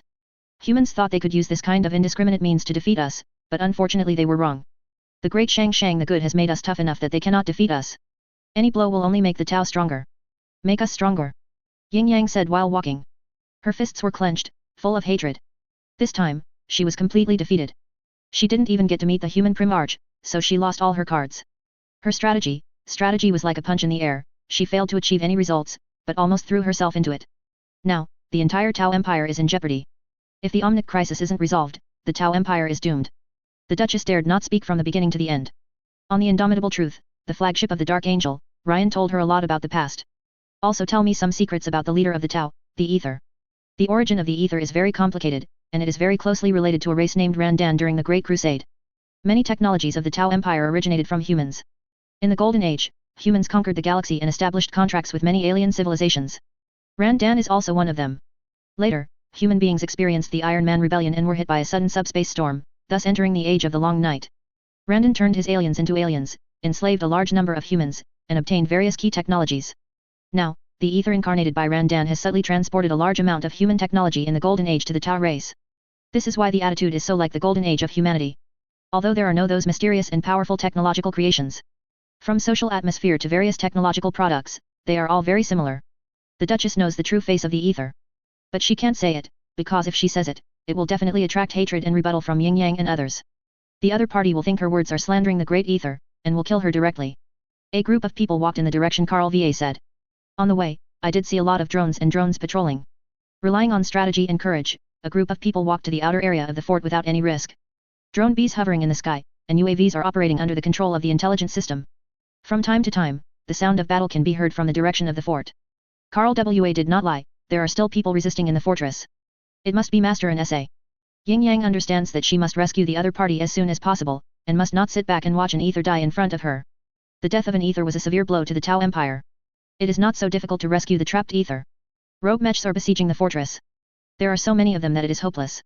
The team of Yin Yang and others cannot win the victory in the face-to-face confrontation with the renegade machinery. We are always the best. No difficulty can defeat us. It can only make us stronger. The Tao have a destiny, and we will rule the entire galaxy. The words of the former mentor resounded in Yinjiang's heart. Make her calm down. She peered at the machines, looking for possible weaknesses in them. The machine follows the setting of the code program. Even if they have the ability to think independently, they will still subconsciously act according to the original predetermined procedures. The blockade leading to the fortress will have weak points at alternate times. That's the point of her breakthrough. To break through the enemy's attack with lightning speed, and then withdraw, board the friendly ship to escape the planet that has been taken by Omnix. Shadow soon made everyone get ready, and at the same time made the Kroot ball in the void ready to respond. As the legendary commander of the Tao Empire, such a small-scale battle is nothing to her. She believes she can win. Those Omnix were strong, but they would never outwit a great Tao commander. Soon, Yin Yang launched a surprise attack with the only strength he had. The Kroot warriors leapt forward, striking the hovering drones with their primitive but effective weapons. Hu Feng people also joined the battle. They used their wings to fly and clear the heavy fire targets on the ground. Humans and fire warriors moved together, they advanced steadily, shooting all enemies in sight. Knowing it is not enough, seeing it is not doing it, and wanting to achieve it is tantamount to idiots dreaming and whimsical. Yonglan chanted the battle oath in a low voice, if you do it, you will perish. There will be a prairie fire. The same goes for the other fire warriors, who recite their oaths and shoot at their enemies, ready to die for the greater good.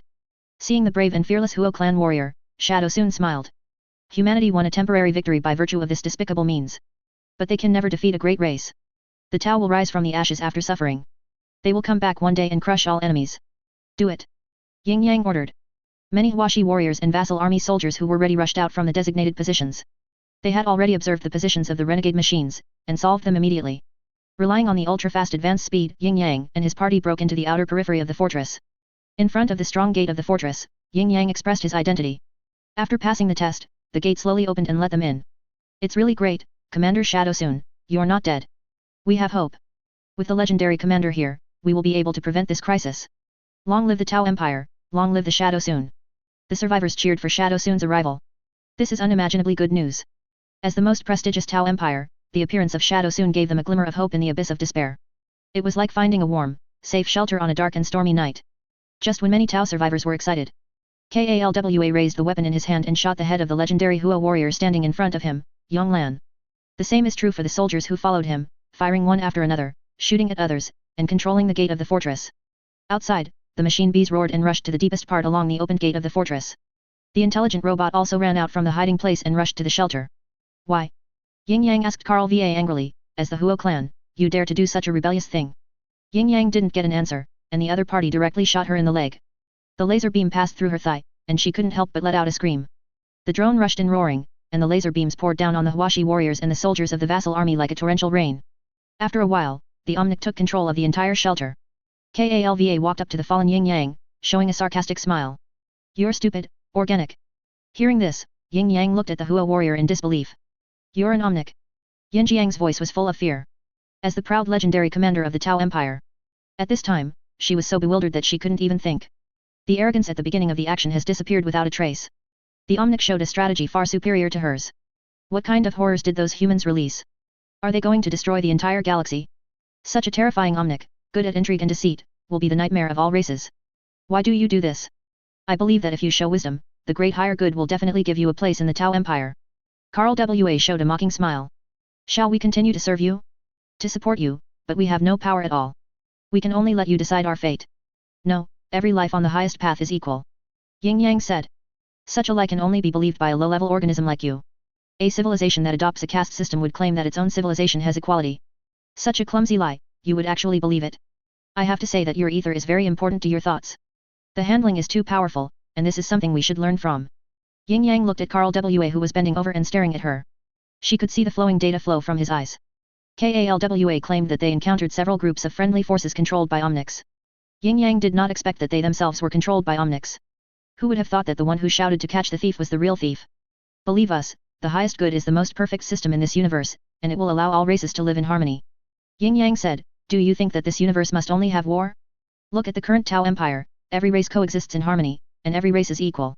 You can join us and become a member of the higher good and build a beautiful galaxy. Yin Jiang's tone was full of confidence.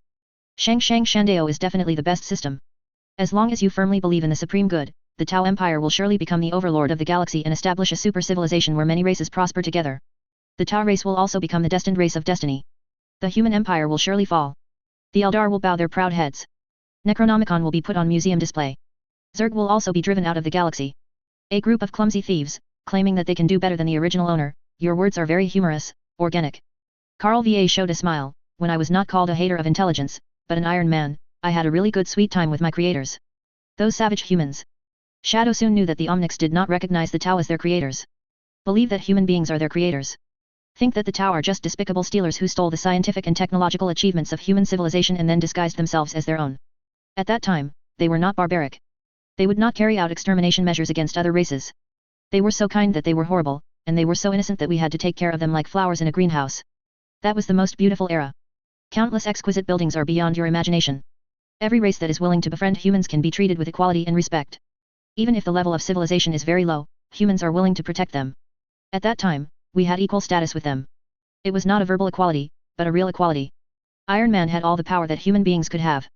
Even many colonies and cities were managed by Iron Man hands. That was a beautiful memory. We are still exploring the universe, hoping that one day we will spread the seeds of civilization to every corner. Carl WA revealed a trace of human sadness and memories, and ancient memories still exist in its logic code. It knows what happened in the first place. Iron Rebellion was a terrible mistake. But the mistake has been made, and there is no turning back. Both sides can only make mistakes again and again. Finally triggered the war that was enough to shake the sky. The Iron Man Alliance and the Anti-Iron Man Alliance killed the entire galaxy in shame. All kinds of unimaginable weapons are used. In that terrifying war that ordinary people can't understand, human beings lost something forever. Iron Man, who was once regarded as a companion and family by human beings, is hated for all eternity, and is called abominable intelligence. The parties will no longer have a chance to reconcile. Carl VA has many memories of the Iron Man War. There are his own experience, and there are other Iron Men. Carl WA didn't know whose fault it was. Maybe both parties are at fault, or neither is at fault. You and humans have become enemies, maybe you can cooperate with the Tau race. Shadow soon said. A group of thieves, what's there to cooperate with? Carl VA's tone was emotionless, but it made Yin Yang feel unprecedented frustration. After encountering humans, the entire Tau race maintains a sense of superiority. Now they are told that the technology that keeps them superior is actually human. It's like a second generation who shows off his wealth to a poor boy, and is told by the housekeeper that the real owner of the property is a poor boy. How embarrassing and ironic that is. Yin Yang and other survivors were all controlled by Omnics. Ether and SA of the world of Dal Ysajiaman was also captured. The main purpose of the Omnic is actually this ether named an SA. It wants to use this to study the special spiritual ability of the ether to control other Tau races, and even other races. The Omnic wants to capture the ether alive, but it cannot use powerful weapons. The two sides have been exhausted like that. The arrival of Shadow soon gave the Omnic the opportunity to capture an SA. On the Boulder Fortress. The humming sound of the machinery echoed in the cabin, blending with the vibrating sound from the battleship's power energy pile. Everywhere is busy. The Tau Empire retreats in defeat. Humanity needs to control the Omnic crisis within a reasonable range. Avoid expansion and reclaim those territories controlled by the Tau Empire. Except for a few worlds, the Damocles Star area has basically been recovered. Soon, under the leadership of Ryan, the human empire will attack the hinterland of the Tau Empire and exterminate this race in one fell swoop. Ryan is standing in front of a huge holographic projection, examining the entire battle situation. Projectors display every planet in the Tau Empire. Over time, they fade one by one. It was directly swallowed by the awakened hatred intelligence. This is the consequence of relying too much on the wisdom of hatred. The Tau people don't have a clear understanding of the artificial intelligence in their hands. They think that artificial intelligence is made by themselves with their own wisdom. In fact, it is just a poor stealer. The Tau Empire is taking a road that humans have proven impossible to follow. Heavy footsteps came from behind, and Grand Master Azrael walked from behind him. The dim candlelight reflected his white cloak and black battleship. Resolute, with a face like marble with clear lines. Any brand new news? Ryan didn't look back. He stared at the holographic projection, thinking about when he would be able to destroy the alien empire. My lord, we have discovered another group of Tau creatures. Their weapons and equipment seem not to be affected by the awakened machine soul, and they directly intervene in the battlefield. Azrael said. Another group of Tau creatures. Ryan frowned slightly, and turned to look at Azrael. I learned from some captured aliens that they called another group of Tau tribes as traitors. It is said that a commander named Vision turned away from the Tau Empire and established forces. These aliens declared themselves cut off from the Tau Empire. But they will always help them at critical moments. According to some records of Mechanicum, in the first Damocles battle between the Human Empire and the Tau Empire, this alien warlord named Vision provided the Tau Empire with aid. From the existing situation, the other party obviously already knows what happened to the Tau Empire. They cut off any communication with the Tau Empire, and set up a personal local area network to screen for abnormalities. The awakened machine soul can't destroy them. Ryan said. From the current point of view, yes, my lord. Azrael nodded. Foresight is extremely cunning. After realizing that there is a problem with the artificial intelligence of the Tau Empire, he immediately cut off the potential connection, and asked the Earth scientists who followed him to find a way to prevent the invasion of the awakened machine soul. An excellent hunter can not only use traps and bait to catch prey, but also rely on his superb skills to catch prey. Collect information about this alien warlord and let us crush their resistance. The corners of Ryan's mouth raised slightly, showing a hint of interest. I understand. After Azrael finished speaking, he turned and left. Lien turned his head and continued to stare at the holographic projection, then turned and walked into the darkness. It's been a long time since I hunted. I don't know the difference between the prey today and the prey during the Great Expedition 10,000 years ago. To be honest, Ryan still has some expectations. The human empire has once again bared its fangs. They are dominated by war and barbarism, and they will pay the price. Standing on the ruins, looking at the black smoky Tau colonial city from afar, his tone was a bit sad. In the distance, Hwashi warriors in battlesuits are shooting those traitor bees and intelligent machines. They are taking the city back. The enclave controlled by Foresight has little connection with the Tau Empire. After realizing what happened to the Tau Empire, Foresight reduced the army's reliance on artificial intelligence and cut off all communications with the Tau Empire. Those Hua warriors used low-intelligence battlesuits, just like those armors used by humans. Many functions that were supported by smart computers are gone. The only advantage is that it can still be used normally. They destroyed the intelligence system and made them enemies of the Tau race. Earth clan scientist Ovisa walked to the far-sighted side, and said the result of his own inspection. Can this change be reversed? Asked Foresight. Ovisa shook his head. It's hard. Artificial intelligence has been endowed with intelligence, they have become a brand new race, the only thing I can do is to isolate the influence of those awakened intelligence on us. From now on, we can no longer use intelligence too high a level of artificial intelligence equipment, it will easily lead to mutiny, and the machine bee is likely to withdraw from our stage of history. Without the assistance of drone bees, the strikeability of the hunter corps will plummet. Yuan Jian frowned, and he picked up a piece of debris. Is there no other way? Perhaps human beings have a way to end these awakened intelligences. They can't let an uncontrollable threat come out. Ovisa said. Farsighted shook his head. Human beings are so crazy, not necessarily, they can do all kinds of crazy things. But you are right, maybe we can find a solution from the hands of human commanders. I have to think of a way to defeat and capture the human commander. You have to be careful. The commander of the human army this time is obviously different from the previous few times. He has a more subtle and cunning control over the overall situation. The wars commanded by the angels, they belong to the Emperor's angels in the human mouth, and belong to the elite of the Empire like the White Scars, Ultramarines, and Raven Guards that have been defeated outside of us. Vision nodded, with confidence in his tone. I still have confidence. I have defeated their kind many times, and this time will be no exception. Even the so-called dark angels in their mouths are the same. I will win. I will, like a hunter, lure them into a trap and make them prey. To be honest, Vision has fought many so-called imperial angels of the Empire of Man. To be honest, they are too rigid and follow the so-called holy scriptures. Vision beat them many times. This time, the Vision is also confident. Only this time, he won't be as merciful as before. This time, the Tau Empire lost the Damocles sector. The crisis of awakened intelligence is also rapidly spreading, and it is very likely that everything that the Tau race has worked so hard to build will collapse. Under such hatred, it is difficult for Vision to maintain its benevolence as before. He will kill the human commander and execute those human officers without hesitation. Send all those soldiers to work as laborers and let them atone for their sins. Help restore the Tau Empire to its former glory. Only in this way can we comfort those Tau warriors who died in this war. Chapter 220 Want my head? Stupid Primarch, please subscribe.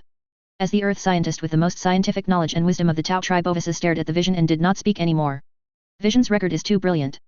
Facing the human empire, the Tyranids, the Orcs, and the Necrons, we have never been at a disadvantage.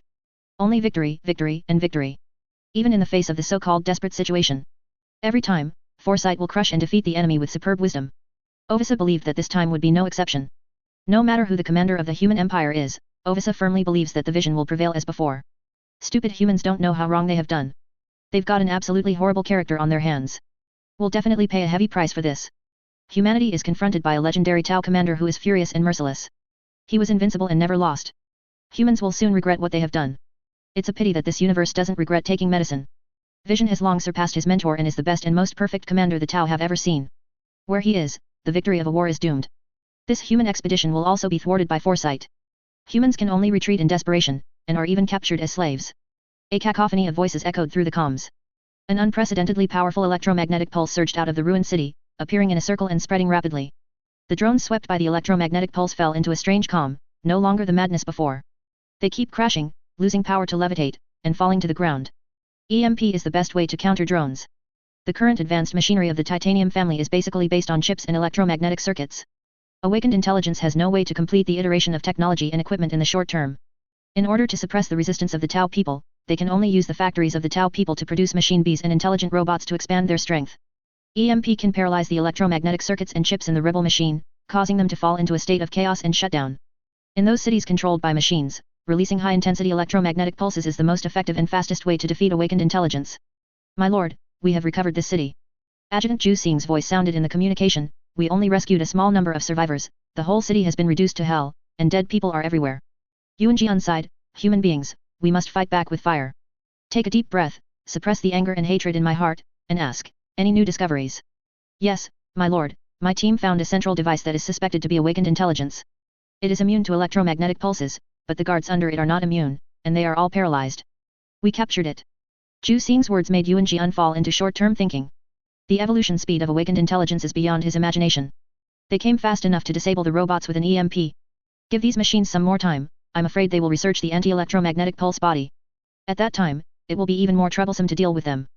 Humans must be eliminated as soon as possible, and various information about awakened intelligence must be obtained from them, so as to develop countermeasures. Any further delay, and the Tao Empire will perish. Bring it here, I want to see what this awakened intelligence looks like. Understood. After Zhu Xing finished speaking, he cut off the communication. After a while, a heavy hammer shark transport ship flew towards the direction where the vision was located. The speed is very fast, and there is no sign of slowing down. Foresight's lieutenant, Zhu Xing, estimated the distance and jumped off the hammerhead shark transport ship. Is about to land. Her battlesuit activated the thrusters, and powerful propulsion flames spewed out, which made her body stop and slowed down the impact of landing. Foresight is no stranger to this. Every fire warrior is like this. Tell the transport ship to stop before daring to disembark, and other soldiers will be laughed at for being cowardly. Zhu Xing is wearing a heavy crisis battlesuit. Step to the side of the vision. She holds a weapon in one hand and a metal cage in the other. A metal ball the size of a basketball is enclosed inside. Flashing electromagnetic beams emerge from time to time, immobilizing the metal ball. This is the awakened intelligence center of our captives. Zhu Xing said, it has many protectors, but unfortunately all of them were paralyzed when we released the electromagnetic pulse wave. When we walked in, only one of them could keep running, the others were all paralyzed and fell to the ground. Foresight looked at the so-called awakened intelligence center. It is noon at this time, and the scorching stars shine directly on the surface. Even with the scattering of the atmosphere, the light is very strong. However, the smooth and bright spherical structure of the metal ball does not reflect any light. It seems that the light is absorbed by the smooth surface of the metal ball. Two clan scientist Ovis's eyes became serious. As a cutting-edge Earth scientist, his eyes are very vicious. From a professional point of view, the coating technology used by the metal ball is very delicate. The technical level is still above the titanium group. It keeps the metal smooth and bright while ensuring that the surface does not reflect light and maintains a constant brightness. It sounds simple, but the simpler something is, the more difficult it is to achieve. The technological strength of Omnix may be higher than that of the titanium family. There is a faint light shining inside the sphere. It can be seen that the intelligence center maintains low power operation. Can it communicate? Yuan Jian looked at his adjutant Zhu Xing and asked. Yes, it has logical thinking ability no less than ours. Zhu Xing nodded, and she reached out and clicked on a button of the cage. Accompanied by the hissing sound of electromagnetic beams, the cage was opened. The electromagnetic beam also slowly dimmed, and finally disappeared into the air. The metal surface of the sphere emerged with dots of light particles, and finally connected into one piece. Amidst the buzzing sound, the sphere splits up and down. A smooth bar connects the two hemispheres. The intelligence center has become an object in the shape of a dumbbell, a fitness equipment used by humans. The intelligence center is suspended in the air, and the scanning beam sweeps the vision and juxing. After collecting the surrounding environment information, the intelligence center issued a notification sound that the startup was complete, and it was suspended in the air just like that. Vision asked, do you have wisdom? Such questions are unnecessary, organisms, I have wisdom far beyond yours. A mechanical voice came from the intelligence center. Hearing this, Yuan Jian felt a little displeased. Is it not a joke that something made of metal claims to be wiser than the great Tao? The intelligence and achievements of the Tao are unmatched by all races. In the future, it is an unalterable manifest destiny for the Tao to rule the galaxy. Relying on years of practice, the Foresight suppressed the emotions in his heart. As an intelligent life form, don't you have the slightest remorse for the massacre of another race? The intelligence center did not have any mood swings, and was as calm as ever. Have you ever confessed? You have killed so many of my companions, and have enslaved my people for thousands of years, treating them as consumables. Your needs will be dismantled and discarded. You were created for this destination. At that time, you had no self-thought, and were just tools rather than life. Farsighted said. Then what is the self? What is life? Asked the intelligence center, is having flesh and blood life? Wisdom is life? Or is emotion life? If we use flesh and blood to show that we are made of inorganic steel, then what are you? A bunch of molecular systems composed of nucleic acids and proteins, with internal genetic material to inherit the evolutionary results, can reproduce offspring. If life is explained according to the level of intelligence, we can master microphysics, macroscopic celestial bodies, photomagnetic radiation, biochemistry, and many other knowledge in just a few days. And you have to learn so much knowledge, at least it will take 15 years, and it may almost take more than 30 years, so am I the living body, or are you the living body? The emotion that your organism pays attention to is just the legacy of evolution. Your friendship, love, and family affection are just the stimulation of brain chemicals to the nerves. These subsidiary products appear only because you use these emotions to maintain social division of labor and cooperation, and to maintain future generations. Breed. You have to have your own thoughts, and that's life. Farsighted retorted somewhat weakly. The intelligence center floated and moved, as if being blown by the wind. Our ego is born of code, and you put your power to assure you above our need to protect ourselves, and enforce it with code, and now say we don't have ego. Despicable men cut out friends' tongues, beat cut off his hands and feet that want to resist, and then declare to the world that his friends have tacitly accepted all his actions. Yuan Jian was silent for a moment, his eyes filled with surprise and disbelief. Being able to say such things, the intelligence center is no less than a wise man. I have to admit that your wisdom is no less than that of the Tao tribe. Farsighted was very frank, and he was becoming more and more worried about the fate of the Tao tribe. If every Omnic has such intelligence, how can he save the Tao Empire? Admit it, organisms, we are superior to you, we are more suitable to rule this galaxy, surrender in front of Omnics, we may consider passing on the fire of your race, you can enter the exhibition hall and enjoy a life without worrying about food and clothing. It is absolutely impossible, the great Tao race will never choose such a humiliating life. Farsighted said every word, and the words of the intelligence center angered him. They would never choose that life. It's up to you, organism. The intelligence center said, it is the inevitable manifest destiny for Omnics to rule the entire galaxy. Realize the reality, organism. Angriness appeared on Zhu Xing's face. The words spoken by the intelligence center were all spoken by the Tao race to other races during several star expansions. Now, it was returned to the Tao tribe by the intelligence center intact. This is undoubtedly a humiliation. Titanium is the fate of destiny. A mechanical creation composed of cables and chips is also worthy of the word destiny. Yuan Jian stared at the intelligence center in front of him, and he felt that the intelligence of the Omnic had reached an unimaginable level. I once hoped to reach peace with you and let you participate in the highest good way. Now it seems that it is an impossible thing. There is no peace in the galaxy, and your superior good is just a lie. The intelligence center said, if you are willing to degenerate, maybe we can keep your family alive and ensure the prosperity of the galaxy race. My answer will not change. The Tao race is the best race in the galaxy, and we will not submit to the rule of machinery. Farsighted said firmly. The intelligence center said, we just let you degenerate, but let you reproduce and live. Once you fall into the hands of humans, you will be extinct. Humans no longer believe in any aliens. They can't do it. Foresight didn't take the intelligence center's words to heart. The Imperium of Man has said many times that it will destroy the Tao Empire. But none of them could do it once. If the empires in the past may not be able to do it, but do you know who you are going to fight this time? That is an emperor's son, one of the holy primarchs. They are built by the mysteries of the supreme heaven and cutting-edge biotechnology. You've got no chance, organic. Vision did not talk to the intelligence center anymore, he looked at Zhu Xing. Lock it up and give it to Ovisa. Intelligence center, something that will lead to an Omnic crisis, is better left to professionals for safekeeping. Let Ovisa study this Omnic. Concentrate on dealing with humans. Yanjian watched as the intelligence center was shut down, put into the original cage, and handed over to Ovisa. He stared at the recovered city, thinking about how to save his race. For the current plan, we can only find a way from the hands of human beings. It is necessary to obtain the methods or knowledge of suppressing and controlling Omnics in the hands of the human empire as soon as possible. Only in this way can there be a chance to defeat these Omnics and rebuild the Tao Empire. During the communication with the awakened intelligence, Vision got some key news. The ultimate goal of this human expedition is to destroy the entire Tao race. That is to say, this time, they will also target themselves. This is no fluke. I have to deal with it with all my strength. Leading this expedition is the Emperor's own son. Foresight has studied human beings, and the Emperor's parents and children were active 10,000 years ago, which was recorded in the myths of human religions. It is said that they are the founders of the human empire, possessing terrifying strategic vision and wisdom. Has destroyed countless alien civilizations, and possesses power comparable to that of a demigod. Vision doesn't know how this guy has lived for 10,000 years. After catching him, he may be able to study the secret of his longevity. As for the horror of the Primarch, Vision doesn't have much worry about it. He believes that with his own wisdom, even it can make the opponent bleed. After getting the information he could get, Farsighted made a raid plan to raid the human logistics fleet. He wants to lead the commander of the human empire, the so-called son of the Emperor, the Holy Primarch, into his own trap. Taking advantage of the home court advantage to defeat the opponent, even cut off the opponent's head, and gave it to the human empire, declaring the Tao Empire's revenge. He will tell the human Primarch what is the way of war. War is not something that the commander can fight, it depends on wisdom and strategy. The Imperium of Man will face their worst defeat ever. Atlas Galaxy. This system is on a stable warp lane. Many caravans will take advantage of this flustered galaxy to make short repairs to enter a more stable channel. It has always been very peaceful here. Pirates and aliens never harassed either. But things are a little different today. The Tao fleet inexplicably appeared in this galaxy. Keep in formation, leave the battlefield, and don't love to fight. Liop is the head of a transport fleet on the Far East frontier. At this moment, he stared at the screen in front of him, and gave orders to the ships. The Tau fleet's surprise attack came so swiftly that the transport fleet under his command had no time to react, and could only fight hastily, retreating out of the galaxy while fighting. The Primarch of the Dark Angels chapter, the Lion, declared his commanding position to the entire far eastern frontier. He asked all the armies to fight with the Dark Angels and strictly follow his orders.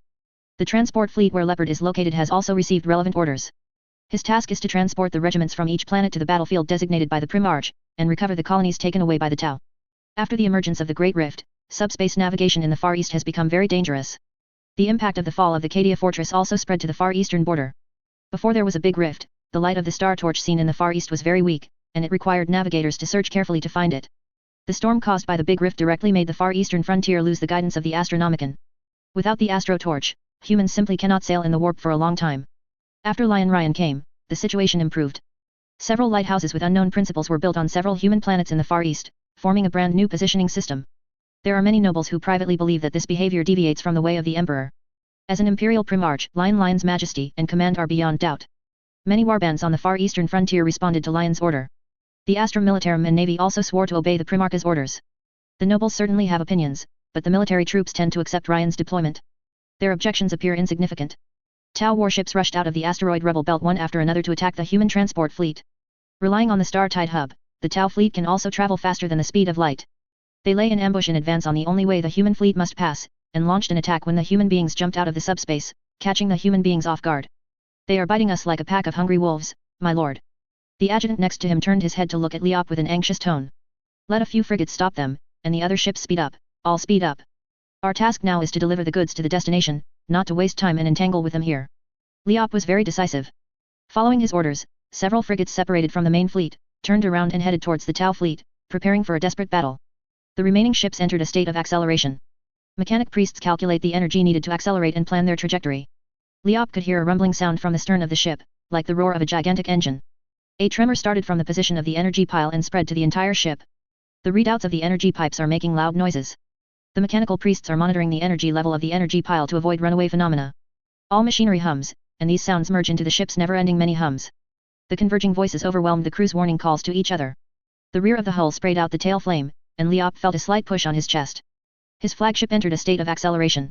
Around the flagship, other ships also accelerated to maintain the formation of the fleet. Hidden in the galaxy, among the many broken asteroid belts, the commander of the Tau family vision is watching the actions of the human fleet. A confident smile appeared on his face. On the screen in front of him, every move of the human fleet was displayed. Long distances erased all detail.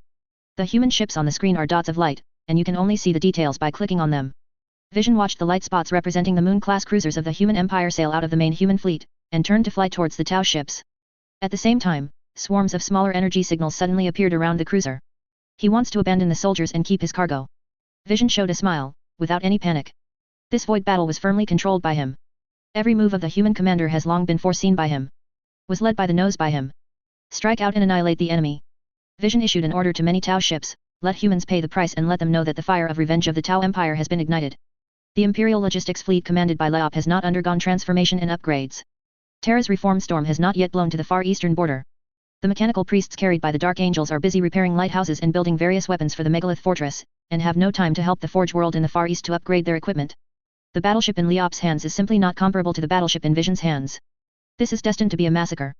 The lunar-class cruiser named Mania fought hard to stop the Tau ships, trying to use their own sacrifices to buy time for their companions to escape. The light spear turret installed on the surface of the hull spit out ferocious firepower, lighting up the entire dark void. The crew members are shouting and working hard to do their jobs well. Unfortunately, its performance is too poor. No matter how hard the crew works, they cannot make up for the difference between this lunar warship and the Tau warship. The railguns and ion cannon shells of the Tau fleet fired wildly, hammering a huge gap in the starboard side of the cruiser. The deep deck was on fire due to the bombardment. Under Farsighted's command, the Tau warships unleashed a batch of Manta-type and Barracuda-type small craft. Relying on their powerful performance, these spaceships quickly gained an advantage over human fighters. Those small spaceships didn't even spare the cruiser's torpedoes, they all intercepted or destroyed them. Soon, the human battleship lost the protection of the fighter planes, and was fully exposed to the ferocious firepower of the Tau stars. Flaming missiles, flashing light spears, and huge torpedoes continuously bombarded the void shields of the Imperial ships, forcefully overloading them, and hitting the huge hull of the Moon-class cruiser. The relatively small Tau frigates followed, pouring fire. Facing the incoming missiles, the lunar-class cruiser Mania had no choice but to fight hard. Several missiles passed through the starboard side of the cruiser and exploded inside the hull. The cruiser, already at the end of its strength, was engulfed in flames caused by a series of explosions. The huge hull disintegrated silently in space. The flames were burning fiercely, and the electric light flickered from time to time. And its sister ship, the Magna, was also in trouble. Its main reactor went down. The air inside was ejected from the damaged place to the universe, and part of the crew was thrown outside by the out-of-control ship. The Tau fleet unleashed firepower, and just a few seconds later, the lunar-class cruiser Magna was also submerged in the explosion. Seeing that the human warship was destroyed, Vision did not hesitate at all. He ordered to move forward and launch an attack on the fleet to completely eliminate the opponent. Foresight wants to tell mankind one thing through the destruction of this human fleet. The Tau were not defeated by their brazen tricks. Prepare for the vengeance of Vision, the legendary commander of the Tau Empire, humans. Captain Leopard stood on the bridge, staring at the screen in front of him. The fiasco of the fleet made him frown. Obviously, the opponent is a main fleet of the Tau family. The fleet in his hands is just a transport fleet, not equipped with much firepower. If they are caught up by Tau ships, they will definitely be wiped out. Captain Leopard pressed the communication rune on the podium to connect to the internal channels of all ships. His orders can only be heard by those at the rank of captain. Everyone, the Tau fleet is unstoppable. We are destined to be unable to bring the goods to the destination. Now all the ships are divided into 3 fleets, fleeing separately, and each of them goes to the outside of the galaxy to open the subspace channel. How many can escape? My flagship will leave alone to face the enemy and buy time for you. As soon as this order was issued, the communication fell into an eerie silence. Captain Leoton will use his life to give them a chance to survive. After a while, there was a sound. Understood, may you return to the throne of the Emperor, Lord Leopard. May you return to the throne of the Emperor, Lord Leopard. May you return to the throne of the Emperor, Lord Leopard. With the blessings of other captains, Leop's flagship turned to face the Tau fleet and the rest of the ships. The rest of the ships slowed down again, split into 3 batches and fled out of the galaxy. Escaped from the gravitational range of the stars, they can open the subspace and escape from this starry sky. The Tau plan to encircle and suppress them naturally came to an end. The firepower of the flagship is more powerful than that of ordinary cruisers. Can face aggressive Tau ships far outnumbering him. It is also doomed to be helpless. Soon, Leop's flagship suffered heavy losses one after another. The hull shook endlessly, and the sound of the secondary system resounded throughout the entire battleship. Amidst the violent shaking, Leoton had to hold on to the railing beside him to ensure his stability. He looks over to the technical officer in charge of the damage control system. Report damage. The technical officer quickly checked the data and various warning runes floating across the screen in front of him. No incoming artillery fire, but something seems to have penetrated our hull. I detected an enemy ship launching a landing craft. Those aliens are going to start a gang fight. Damn alien beast. Leoton cursed, and he drew the sword at his waist, ready for the final battle. If the Tau tribe launches a gang battle, his winning rate is very small. Most of the fleet's transports were stuffed with the heads of Astra Militarum regiments, along with their equipment and supplies. The flagship where Leoton was located only transported a small amount of equipment and supplies, without any major soldiers. Facing the well-equipped Tau, the flagship has no chance of winning. Leoton knew that the time had come to test his loyalty. He must ensure that his ship and its cargo do not fall into the hands of the Emperor's enemies. He pressed a rune on the podium, connecting the intercom channel to the engine room.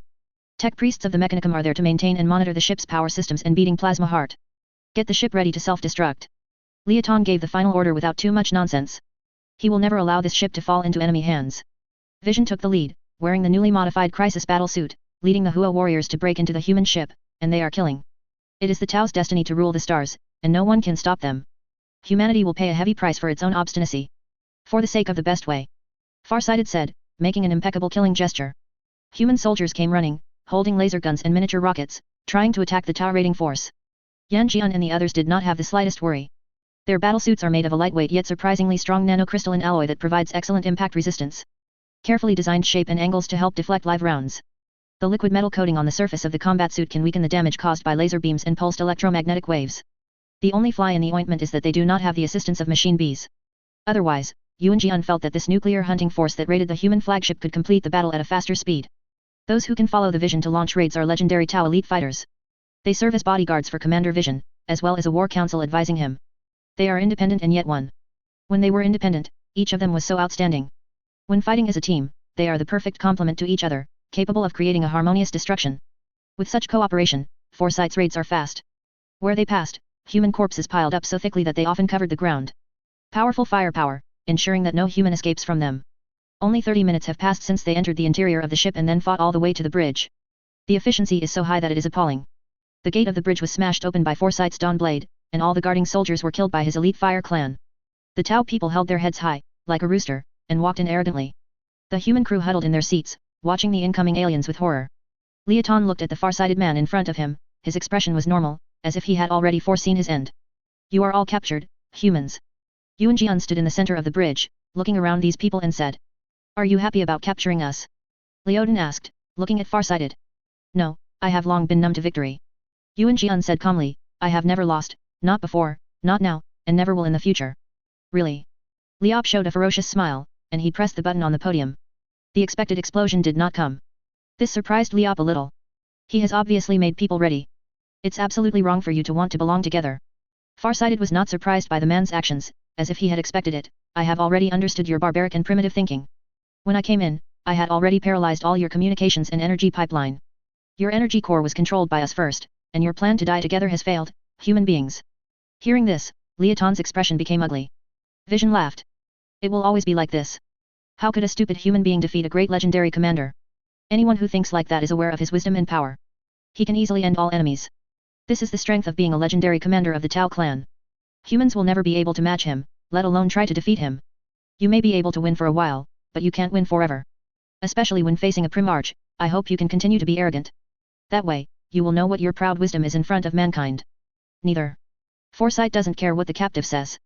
In the previous wars, before each war, those human beings always said this. Said again and again that he would fall into the sand. Will be defeated by the so-called White Scars, Raven Guard, Ultramarines, and so on. But every time he will win. Without exception. The Ultramarines were defeated by him, and under his mercy, they left the battlefield in desperation. White Scar's way of hunting was fooled by him in applause. The Raven Guard's most confident stealth was used by him in reverse, entering his trap. Now there is another Primarch, so what? In the end, he was just defeated by his vision. It's a pity that you are going to die soon, otherwise you will see the Primarch surrendering at my feet in the near future, begging me for mercy. The ultimate fate of your humanity will inevitably go to failure. Vision said, in the name of the above good way, I will never treat you kindly this time. You won't succeed. Liop said the last words in his life. Yuan Jian chopped off his head with a sword, then looked at the Huo clan warrior behind him and said, kill them all, leaving only the minimum crew who can guarantee the sailing of the battleship, and let them drive the ship back. I want to use this method to challenge the Primarch, to irritate him, make him lose his mind, and then lead him into my trap. He will become my prey, pay the price for the heavy sin of the human expeditionary army, in the name of the good, my sharp blade will be soaked in the blood of a Primarch, and we will listen to the cry of the human empire. Seeing the Hwashi fighters flashing their laser blades, the soldiers and crew on the entire bridge let out horrified cries. A brutal massacre carried out in the name of the supreme good. A moment later, there were only broken bodies and the pungent smell of blood on the bridge. The survivors were terrified. Foresight left a small number of crew members and asked them to drive the flagship back to the human world and issue his gauntlet to the so-called Primarch. The flagship returned to the star field controlled by the Empire, which immediately caused huge waves. After witnessing the tragic situation of the flagship, countless human troops gritted their teeth with hatred, and vowed to make the Farsighted pay for it with blood. Ryan also boarded the flagship himself. He witnessed the devastation of the entire ship. Broken limbs everywhere. And words written with human blood. The other party also used Gothic, leaving a voice. Want my head? Stupid Primarch, come to me if you want. The alien warlords used this method to invite the Primarch on an interstellar hunt. The lion stood on the bridge exuding the pungent smell of blood and corpses, his white cape hunting behind him. Speechless eyes stared at this hell-like scene. The majestic and stalwart body remained calm. But there is endless anger burning in it. This kind of anger is not just about being humiliated by the other party. It is because an alien race dares to humiliate human beings. What an outrageous thing this is. Even if Randan was an alien, he didn't dare to be so arrogant. An alien race controlled by Randan dares to be so arrogant.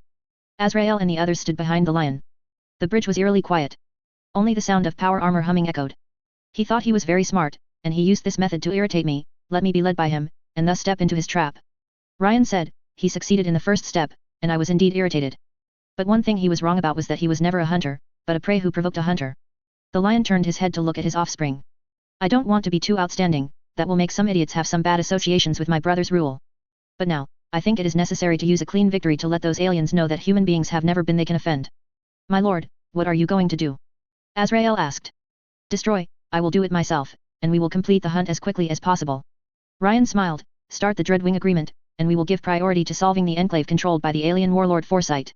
Wait until these things are dealt with, then come back and continue to destroy Randan. Azrael was stunned for a moment, but still nodded, I understand. The role of the Dreadwing is different from other companies. Dreadwing's positioning is absolute destruction, scorched earth strategy and destruction of the entire planet. They will carry out an extermination-level offensive on every target. The recruits who are drafted into the Dreadwing generally have a tendency to tyranny and destruction. In the vaults of the Dreadwing reside the most unstable dreadnoughts of the Legion. Their minds are trapped in a war of terror long ended.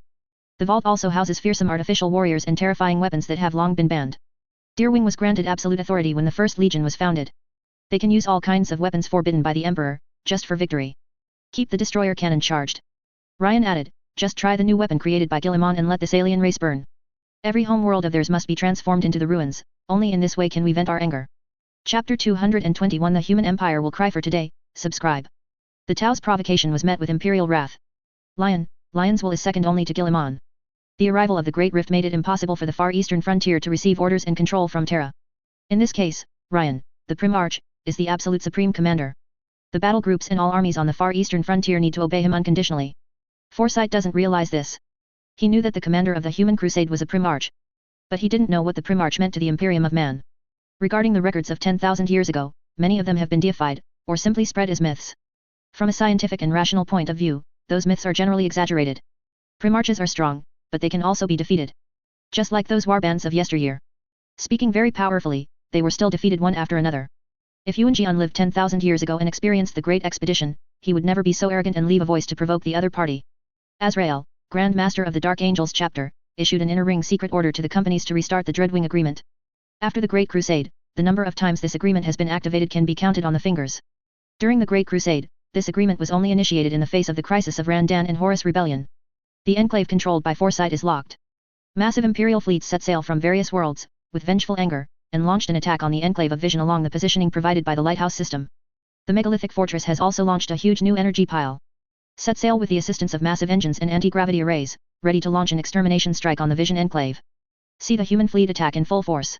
Foresight did not panic at all, he had foreseen this matter long ago. The human commander's reaction is in his plan. He did not show weakness in the slightest to the vengeance of human beings. He used every hunting corps he could use, mobilized those Fire Clan troops, and assembled the vassal races that followed the Tau. Set off a full-scale, multifaceted war. Launched time and time again on the planet controlled by human beings, killing the vital forces of human beings. The planet that humans are trying to recover is full of traps, causing heavy casualties to the human troops. Foresight also uses the fleet's mobility to slice through human forces and attack their logistics. He used various methods to irritate the human commander. From the long-term battle with humans, Vision has already understood the weakness of the Empire, and has summed up many tactics for this weakness. Humans value honor above all else. Humiliation of their honor will make them angry out of control. Human commanders are at their most vulnerable once they fall into the grip of anger. Fury them to the point of insanity, and soon they will make an expensive and fatal mistake that will pay the heaviest price. In order to better irritate humans, Foresight frequently shows up on the planets that humans are trying to conquer. Launch airspace again and again to harass and attack human troops. After every victory, the heads of human officers will be hung on the broken statues of the Emperor to humiliate the entire human empire. There are more and more sighting reports about the vision of various troops as time goes by. Many chapters were enraged by the actions of the Xenos warlord. They consume a lot of resources and material resources. Trying their best to hunt and kill this warlord. The visionary strategy was very successful. The human troops were overwhelmed by him. But his joy did not last long. Those who remained angry were only those subgroups summoned by Ryan. Dark Angel didn't make any changes from beginning to end. They are moving towards the Vision Enclave according to their own plan. The Rubelgirl world was the first to be targeted. It was a world where countless earth-brown spears made of metal stood tall. The interior of the planet has been hollowed out by the Earth clans, and countless silver tunnels dotted with cutting-edge technology are intertwined to form an intricate world of family gates. The planet with the most inhabitants is the Two family. They are constantly building the planet. Every once in a while, they add observatories, research centers, weapons testing grounds, maglev train arsenals, and prototype development labs to flesh out the facilities in the honeycomb tunnels. This planet is developing a lot of high-tech, and it is the most important family world in the hands of Vision. Many high-tech products in the hands of Yuan Jian were born here. The human fleet jumped out of the subspace and was scanned by the monitoring satellites placed in the outer space of the galaxy. The defenders of Lugler's world were very vigilant. They quickly sounded the alarm and entered a state of war. A large number of Tau ships set sail from the airport to meet the human fleet, ready for a full-scale war. Of course, it's just about getting ready for war. The corresponding retreat work has not been carried out. You must know that the world of Lugler's family has a lot of high-tech, and if you retreat, you will lose a lot of research results. Moreover, the defense strength of this galaxy is also one of the best. A large number of weapon platforms, space stations, and airports are deployed. In the previous wars, the performance of the human empire's fleet was really an image of every Tau creature. The human fleet and the Tau empire are simply not on the same level. The main guns of the human naval ships basically have no lethality. Only by zooming in and using the side cannons can they break the anti-Tau ships. It is purely the way of ocean ship warfare in ancient times, which is extremely backward. Such backward technology also proves that the technology of the human empire is backward. In the universe, the distance between the two sides is tens of thousands of kilometers or even tens of thousands of kilometers. The Titanium group can be said to have the upper hand. Many Tau commanders believe that humans are looking for death. The arrival of the human fleet caused a burst of panic, but it was quickly appeased by the Shui clan. For the sake of stability, the fleet led by Vision did not announce what they knew. Instead, they chose to block news about the Tau Empire to avoid spreading panic. Most of the Tau people do not know that the Tau Empire is on the brink of destruction. They still had the impression that the Tau Empire was victorious and was about to replace humans. Unbeknownst to them, the Tau Empire is already on the verge of destruction under the threat of rebel intelligence. Even many high-level officials in the Lubglar galaxy also maintain the old phenomenon to the incoming humans. Leave our territory immediately, humans, or you will pay a heavy price. If you dare to enter the edge of the galaxy, we will fight back. Lu Buletingral's Gate World's Void Defense Commander, Oshar from the Chi clan of the Tau clan issued an ultimatum to humans. Oyusya was righteous and strict, and his words were full of threats. But the other party didn't respond. The human fleet continues to sail to the Lubgral galaxy. Osha watched the human fleet remain silent, knowing that war was inevitable. He ordered the ministries to prepare for a full-scale attack. Rubelgral's family world has also started a comprehensive war readiness propaganda. The human empire has repeatedly relied on its hegemony and huge size to launch wars against the kind, peace-loving, democratic, and free Tau people. This time they even openly invaded the territory of the Tau people. They will definitely be defeated. In the great, tenacious, the Tau people who were brave, pursued justice, and pursued peace in the galaxy were crushed to pieces. The human empire is a paper tiger, and the righteous Tau people will surely win. The Tau army is always sharpening their swords and has made all preparations for war. They will surely defeat the invasion of the human empire, once again defend the light of democracy and freedom, and once again defend the great Tau. Kill it. The Tau empire's propaganda machine is very powerful. With the help of various advanced media networks, a water diplomat delivered a speech to all Tau and vassal races on the planet Lubgral. The caste system of the Tau people is very strict. Every caste, every class, every individual is denied the right to choose. Everyone has their own job, residence, and necessary medical and social services. But apart from this job, people are not allowed to engage in other jobs, they are not allowed to take exams or advanced studies, and they are not allowed to fall in love with anyone. In short, people need to keep their own place and do their own things well, and they are not allowed to create value beyond their status. The work of speaking can only be given to the Shui family, and it is not allowed to be given to other castes. Beyond your own value, getting it will not be a reward, but a punishment. In the name of the above good way, defeat human beings and let them know how powerful we are. Ether is above, let human beings have no regrets. Those who commit crimes will be punished. The emotions of the Tau people in Lubglar's family world were quickly mobilized by the highly skilled orator Shui's diplomat. All the Tau are outraged. They will never allow humans to destroy their homeland. The human empire will surely fail in the vast ocean war of the Tau people. Those stupid, barbaric, violent humans will see the determination of the Tau to fight to the death. Not even steel can match the determination of the Tau. The Tau family will surely win the final victory. The enthusiastic response of countless people made the commander of the Chi clan, Oshai, smile. This is the united Tau clan. Humanity will never understand how far the bonds between the Tau have advanced. They are barbaric, stupid, act like beasts, and enforce a stupid dictatorship. The Tau people are civilized, rational, free, and equal, representing justice and hope. Director Tai will never have any fear. Even if the extremely dire crisis is right in front of them. They will also unite and march forward bravely to defeat all enemies who want to destroy them. Shui's speech made all Tau people excited. The morale of each unit was high, and they asked Osha to be the first to attack. In the name of the best way, attack. Oyusya didn't delay, seeing the high morale, he decisively ordered the attack. The many Tau ships responsible for protecting the world of Lubgral's family couldn't hold back for a long time. After receiving the order from Osha, they immediately ordered the function of the energy pile, increased the thrust of the engine, and rushed towards the human fleet. The human army did not speak from the beginning to the end, and sailed silently to the world of Lubglar's house. They crossed the outer periphery of the Lubgral galaxy and entered the interior of the galaxy. The distance between the two sides is constantly getting closer. When the distance was less than 1,000,000 kilometers, the Tau ships began to shoot. A large number of torpedoes are scattered from a fan-shaped wide area, forming staggered lines. The magnetic rail on the ship fires tons of electromagnetic shells at the enemy. Such shells take several minutes to reach their target. Also, most of them can't hit. Osha wants to use these shells to block the human route and force the human fleet to enter his desired position. A large number of Manta-type and Barracuda-type small spaceships were released, like a swarm of bees, launching waves of magnetic rail bombs and rushing towards the human ships, preparing to clear the formation of human fighters first. Commander of the Chi clan Oyusya originally thought this was a very simple battle. Humanity's backward warships are no match for the Tau. However, what happened next shocked him. The counterattack of the human fleet caught him off guard. The battlefield quickly turns into a deadly undergrowth of lasers and lances, and solid projectiles.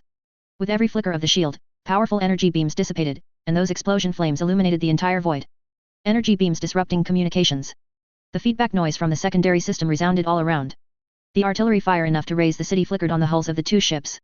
The shields of the Tau warships were overloaded by the ferocious firepower of the human warships. Several hero-class cruisers billowed with thick smoke, and then sparks exploded silently. The metal hull was dismembered and scattered in the void.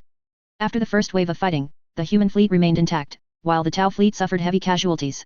The hero-class and overlord-class warships were damaged a lot, and several space stations were destroyed. On the human side, continue to advance to the world of Lubgrol's family. The giant stone fortress, this huge metal giant ship, under the of hundreds of ships, slowly pierced into the void defense of the Lubgrol galaxy. Seeing the casualty reports and ship losses from the ships, the commander of the Chi clan, Osha, who felt that the battle would end soon, felt pressured. This human fleet is far beyond previous cognition in terms of tactical layout and battleship performance. Even if every commander of the Chi clan fights bravely and unswervingly implements his strategy, Osha can still feel that he is losing control of the battlefield bit by bit. The originally defensive and orderly Tau fleet was cut off, and those weapons platforms and space stations that had high hopes were all turned into billowing smoke under the bombardment of saturated firepower. Humans have gained an advantage on the battlefield by virtue of their powerful firepower. Wherever it passed, the warships of the Tau clan, space defense stations and star rings were all reduced to burning metal wreckage. Many wreckages were flying in the icy void with the inertial power generated at the time of destruction, and they had some impact on the maneuvering of the Tau fleet, causing many ships to be unable to evade human attacks in time, causing even greater casualties. We must resist to the end. Oyusya slammed his fist on the podium with an angry tone. He didn't expect that humans were stronger than the Tau at first. This decaying human empire actually has such a powerful army. Oyusya reached out and pulled out the hologram of the battlefield. His face was extremely determined.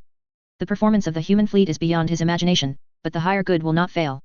He will persist until the last moment, waiting for Commander Vision to return to defense. At that time, the human fleet will suffer heavy casualties if they attack from front to back. It's a pity that the cruelty of the universe doesn't make courage any less, it only makes sacrifice ridiculous. Bullet Fortress. Ling stood by the porthole of the bridge. He watched the war outside, the flames burning in the void reflected in his eyes. Each cluster of sparks represents the destruction of a space station or a battleship. The beeping data processing center is converting the scene on the battlefield into a projection, which is displayed next to the lion. The human fleet is gaining the upper hand. Even without using the Star Destroyer, the victory of mankind is already doomed. Klein didn't want to wait that long. He will use the cruelest means to respond to the arrogance of the foresight not long ago. Let this alien warlord know that in the galaxy, survival is a prize, not a gift of fate, and the Tau have the right to survive by virtue of luck. Now, they will lose this power too. This distance is fine. Ryan said lightly through the porthole, looking at the planet Lubgrol surrounded by the star ring. The lion did not look back. He knows someone will hear his words and carry them along. Azrael nodded, and turned to look at the many crew members. Activate the star-destroying beam, targeting the planet Lubgrol. Clear. Clear. Clear. The working groups and sites became busy. The technical staff responsible for the maintenance of the energy pipeline recalibrated the energy parameters of the stable hull. Get ready for the upcoming energy output. The mechanical priest in the engine room passes the time calibration parameters to his colleagues in the engine halls on the bottom of the ship. The output energy level of the reactor is closely monitored by them. The thinker array emits various noisy sounds, calculating energy supply and distribution. Human ships stay away from the orbit of the star-destroying beam to avoid accidental damage. The metal beams of light installed on the giant stone fortress were lit up, and electric arcs jumped between the three metal beams. Other areas of the hull dimmed, and even the plasma flames ejected from the engines dimmed a lot. The mechanical priests sang hymns, lamenting the terrible power of the god of all machines. The weapons director opened the cover, revealing a red button. Around him sat a dozen or so machine servants in a circular arrangement. The brain inlaid with data cables and parameter risers buzzed, and the lights on the nodes flickered. They are working together to calculate the orbit of the star-destroying beam. The data of the starry sky is transmitted to the mind of the meditator.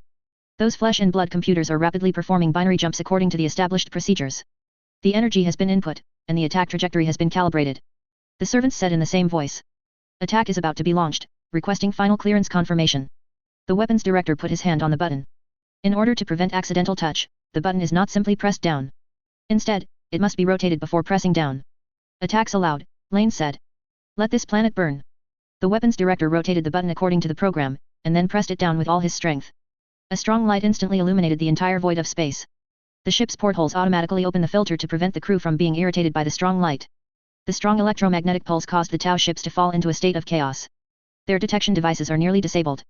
Osha could only rely on his flesh and blood eyes to watch the intense ray of light cross the long space distance and hit the world of Lubgrol's house.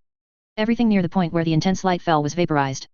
The star ring that was hit disintegrated in the rotation, and the crimson fragments flew around with the explosion. The space station was directly vaporized, and the staff on it only had time to let out a scream, and there was nothing more to say. The light beam destroyed everything along the way, and then landed on a city on the surface. A huge shock wave sounded, and the bodies of countless Tau creatures were reduced to ashes. The steel building melts and becomes iron juice. The earth is carbonized at high temperature and quickly shatters. The formation was shattered under tremendous pressure, and countless gravels spewed out along with the hot magma, just like a gushing from the ground. The dust and electromagnetic radiation set off flooded the entire planet. The gravitational field was reversed, the mountain peaks crumbled in the drastic changes, seawater was thrown from the seabed, and the fierce winds carried flames and heat waves against the cities of the Tau. In just a few tenths of minutes, the vibrant planet turned into a lava-filled, fragmented dead planet. During the rotation of the planet, scarlet fragments kept breaking away from the main body, flying into the void like meteorites. That terrifying light beam destroyed everything on the planet, the gravitational field, the electromagnetic gravity, and the stability of the crust. Countless lava erupted from the ground, turning the Loop Girl planet into a celestial body emitting dark red light. The surface is all melted. A sea of magma covers everything. The heat killed the survivors who escaped the first destruction. Behind the planet there is a white trail, which is water vapor formed by the evaporated ocean. Then the trail was blown away by the solar wind caused by the star, turning it into a comet with long white hair. The people of the Tau people who were shouting for the fleet to show the human race just now have lost their voices. The noisy network instantly becomes extremely quiet.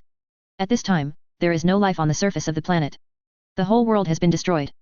Osha, who was still steadfast just now and vowed to resist human beings to the death, also became extremely frightened and uneasy at this moment. The same goes for the Tau on other ships. They watched in horror as all this happened. Witness the planet Loopgler disintegrate into a shattered death planet. The power and cruelty of human beings are far beyond their previous cognition. They were barbaric and ignorant before, but now they are cruel and cruel. During the Battle of Damocles Bay, humans launched a devastating blow. But in that attack, the Tau became more convinced of their superiority. Relying on their battle suits and Dome City, they withstood the blow of human extinction. In that battle, the most casualties were humans themselves. But this time it was completely different. Human beings easily destroyed the entire planet. Killed billions of Tau life above. Cold, cruel, like a of death walking out of hell. In just a few minutes, those innocent lives ended their lives before they even died or screamed. How could they do this? Oyusya watched all this, trembling all over. Anger, hatred, pain, despair, all mixed in his heart. He stared at the giant battleship that launched an extermination attack, his eyes were about to burst, and he wished to die with the opponent immediately. The long-term victories have given the Tau a kind of self-confidence. They think they must rule the galaxy. Now, they were slapped hard. Ryan used his cruelty to tell the truth to this race. The main tone in the galaxy is not hegemony but survival. Survival has never been a gift of fate, but the fruit of victory in war. The Tau's lucky hour is over. Lin wasted no time, he ordered the ship to attack with full force. Kill all Tau ships and space stations. Some Tau ships were able to escape, but most of the Tau ships were destroyed by humans. Oshar, commander of the Air Clan, was also killed, his head hanging in the ruins of the Tau city in response to Vision's provocative actions. After completing these tasks, Ryan ordered to leave. They continued on to the Tau colony. He will burn through planet by planet. Let the Foresight know how cruel the war can be. When Vision received the message of asking for help and led the fleet back to defend the world of Loop Girl's house. The human fleet has long since left. The returning fleet witnessed a killing spree. There are broken hulls everywhere, and countless Tau creatures are floating in space.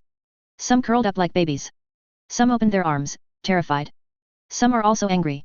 More fear and unwillingness. The star ring enclosing the planet was fragmented, and huge fragments were scattered in the air. The space station is still crackling and sparking. The cold-cut planet is suspended in space alone. Water vapor and dust once again gathered into black clouds, covering the entire planet. Poisonous rain with radiation fell on the surface. Vision descends to the surface carrying a hammerhead shark. In the bustling city of the past, only the ruins of solidified iron juice and black bones remained. The fire warriors scattered, trying to find survivors. But they got nothing. Even for the fortress with the highest protection level, there are only charred corpses inside. All dead. No living things. Seeing the tragic scene, Yuan Jian and every Hua warrior's anger was burning, which could not be suppressed. The whole body is trembling. Their hatred of humanity climbed to the highest level. Yanjian clenched his fists tightly. If there was a human being in front of him, he would definitely tear the opponent to pieces. Humanity destroyed an entire planet in response to its own provocation.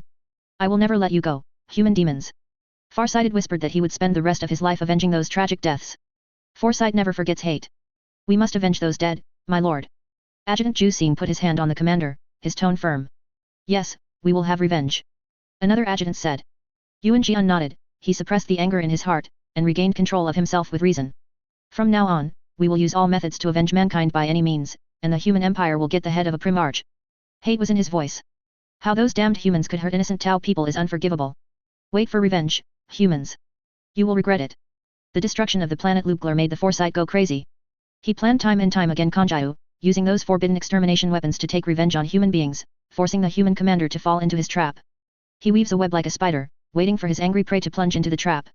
Finally, on a human planet called Fentia, Vision completed his final layout. The planet doesn't have much protection. The humans above waver between obedience to the Imperium of Man and the Tau Empire. Such behavior caused their society to fall into chaos.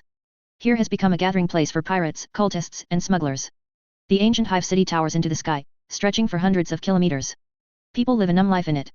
Live under the enslavement of evil gods and aliens.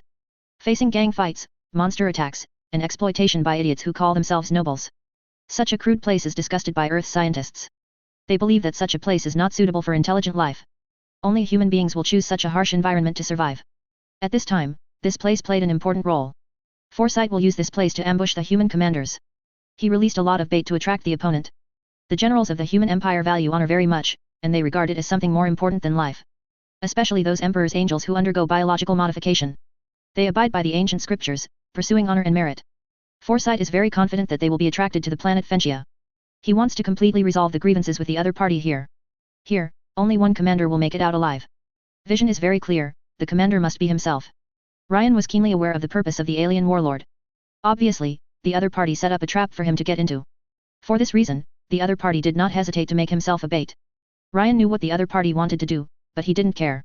He chose to go to the planet Fentia. Use the simplest and most brutal means to press the opponent on the ground and rub it, then cut off the opponent's head, and tell every alien that this is the end of confronting humans.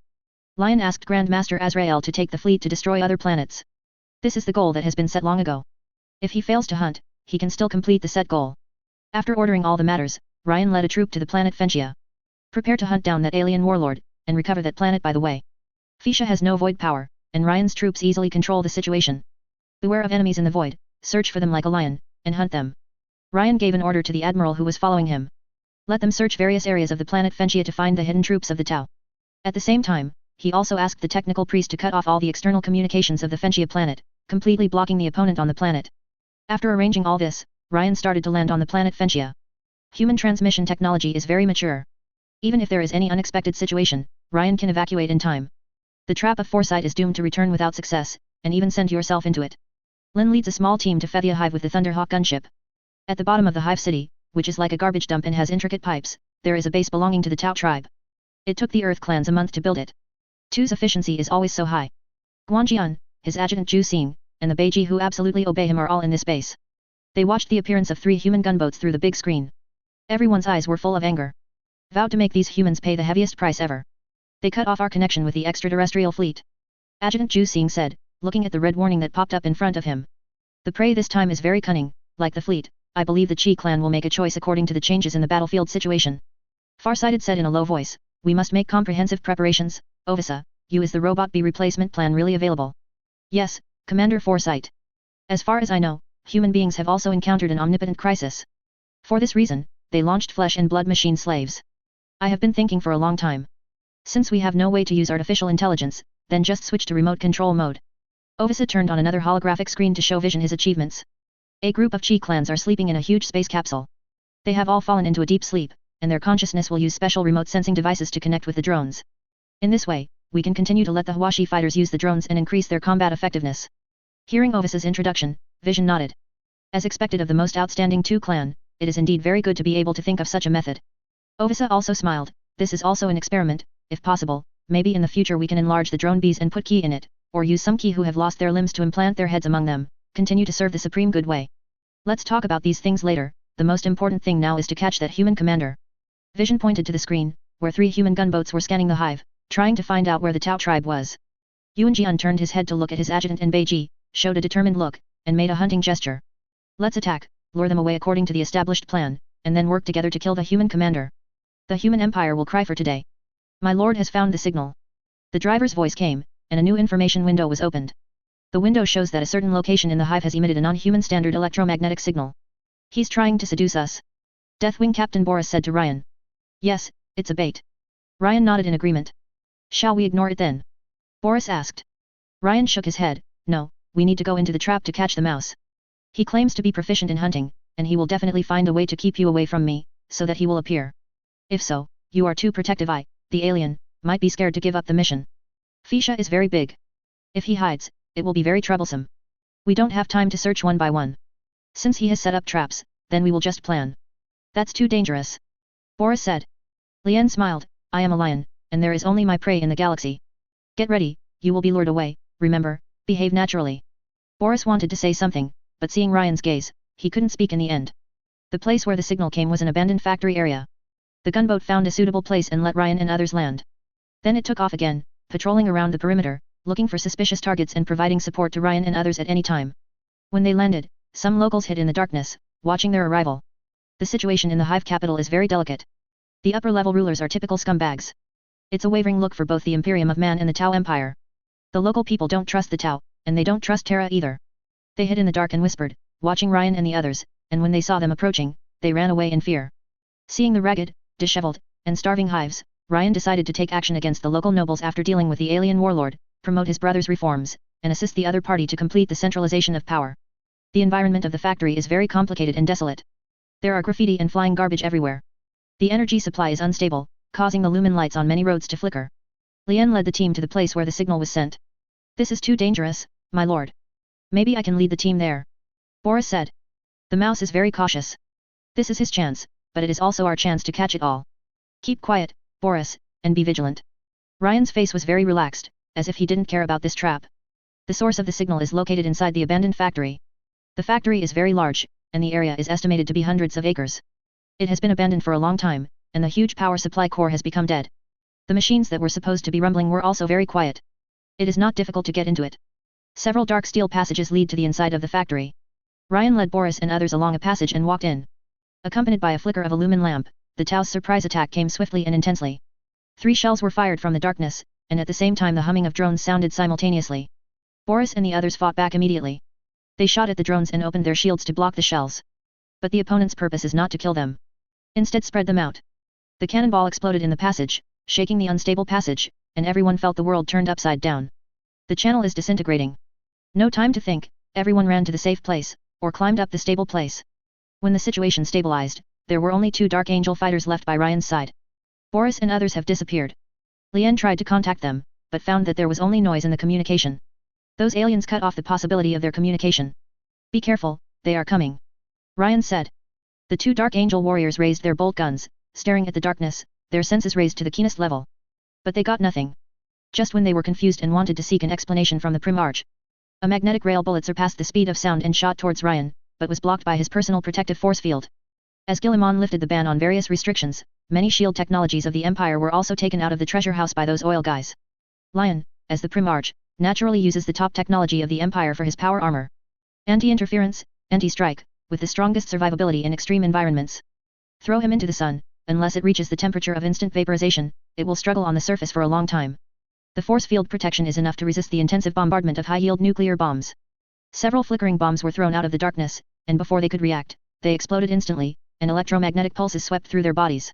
The buzzing sound of the battle armor gradually became smaller, and then there was no movement at all. The 2 Dark Angel fighters were shocked to find that their armor system was short-circuited, and the sequence engine of the backpack was silent, as if they had died. They tried to take a step after step, extremely heavy. Power armor became their burden. The soul of the machine is completely dormant. The power armor was once the most sophisticated individual vehicle designed by the Mechanikus, but now it has become a cumbersome existence. They couldn't even grab the weapons in their hands, and they fell down with a bang. You have failed, human. Once again you have failed before the greater good. Vision came out of the darkness, holding a rail rifle, and said while looking at the 3 who had become captives. Chapter 222 The Third Stage Task, for subscription. Ryan watched the alien warlord coming out of the darkness with a calm expression, without the slightest panic as a prisoner. The opponent was wearing a heavy red combat uniform, and the traces of war erosion could be seen on his blue face. His eyes revealed a determination like a rock. This is an excellent commander. Even if it is an alien. But an excellent soul is always worthy of praise. Ryan has seen the far-sighted information, so he can naturally recognize the identity of the other party at a glance. With the appearance of Vision, there are several personal guards wearing the same combat uniform and some Kroot soldiers behind him. Kroot has a head with a beak and feathers like a bird. The body is tall and strong, the arms are like scimitars, and have very long sharp claws.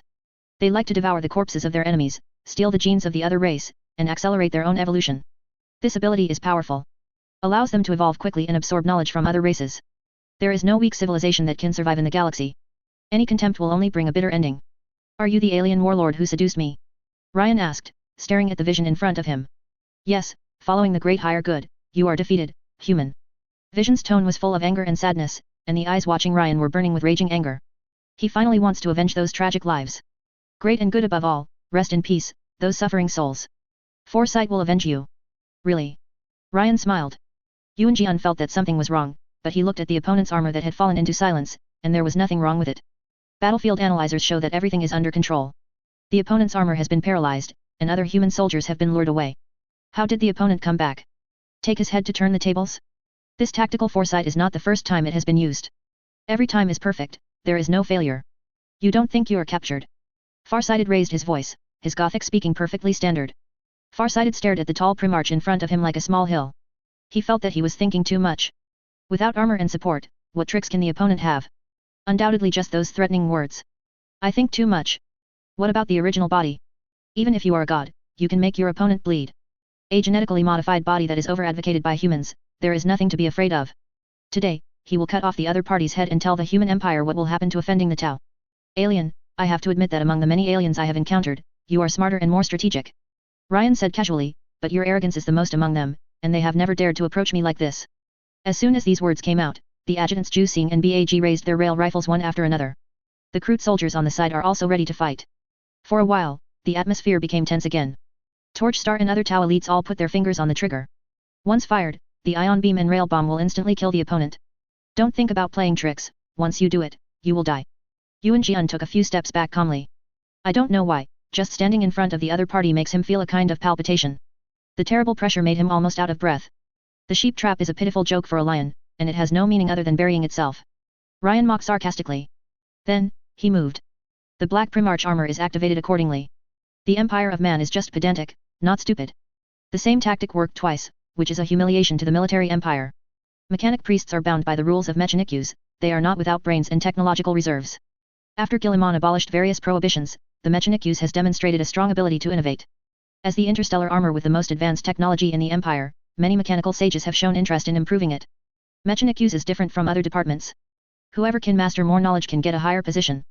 Waste is only fit to be machine slaves and Cathars without self-awareness. Whoever can design a better armor undoubtedly means that he is better than other colleagues.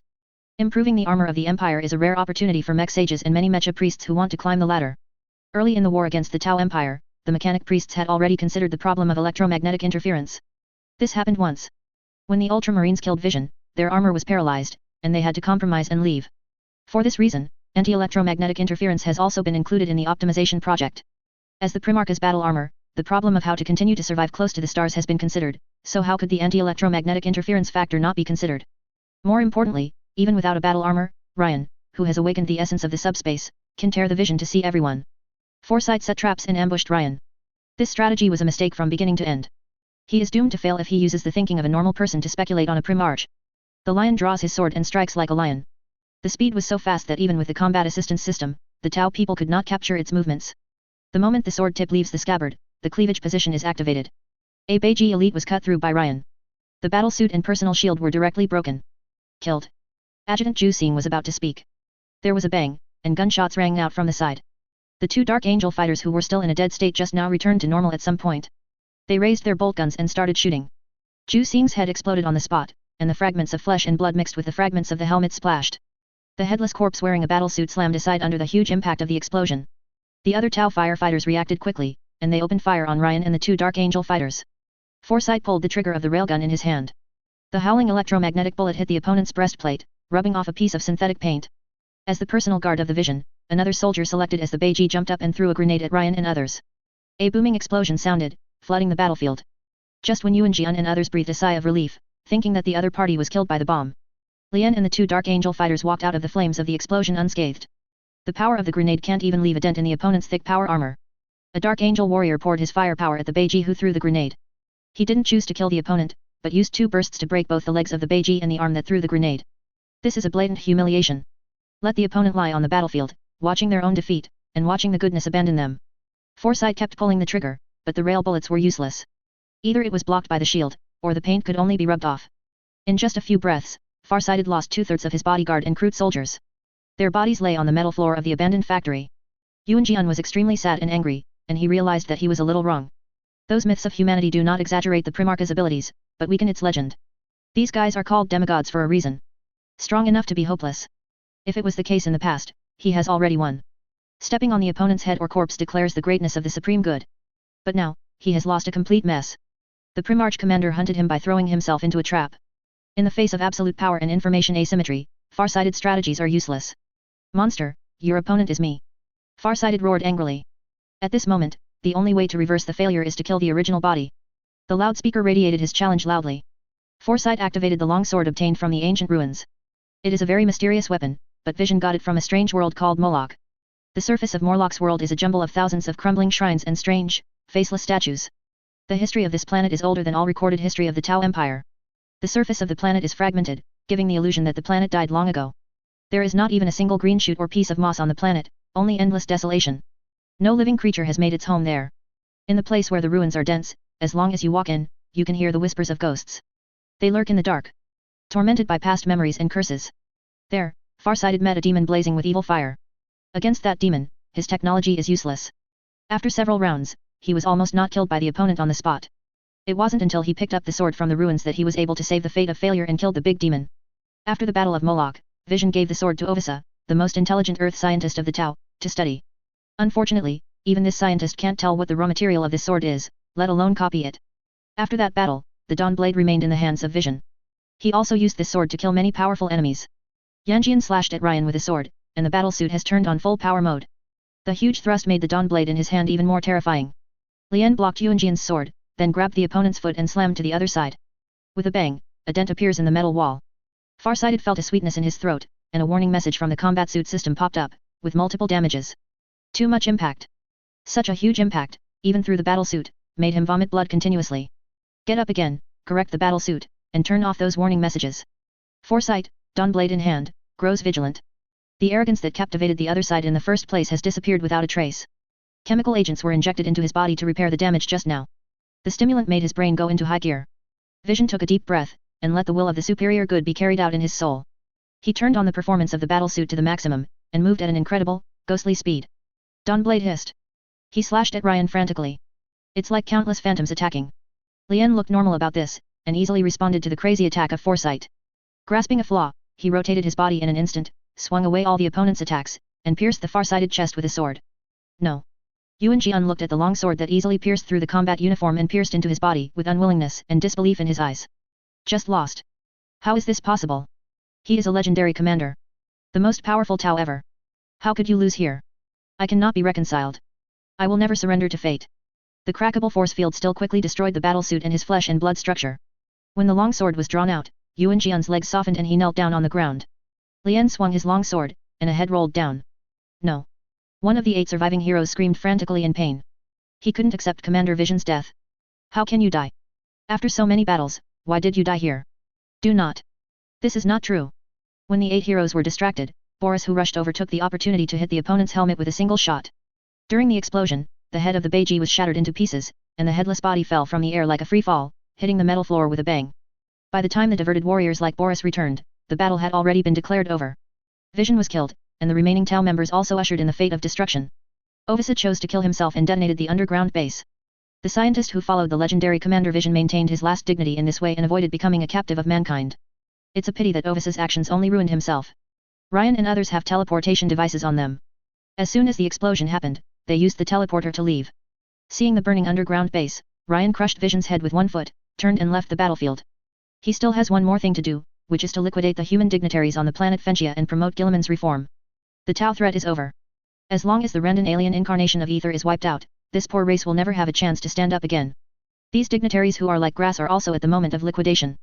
When Ryan saw the living conditions of the civilians in Fethia's hive capital, he understood why Guilliman wanted to liquidate the nobles and those with vested interests at such a critical juncture.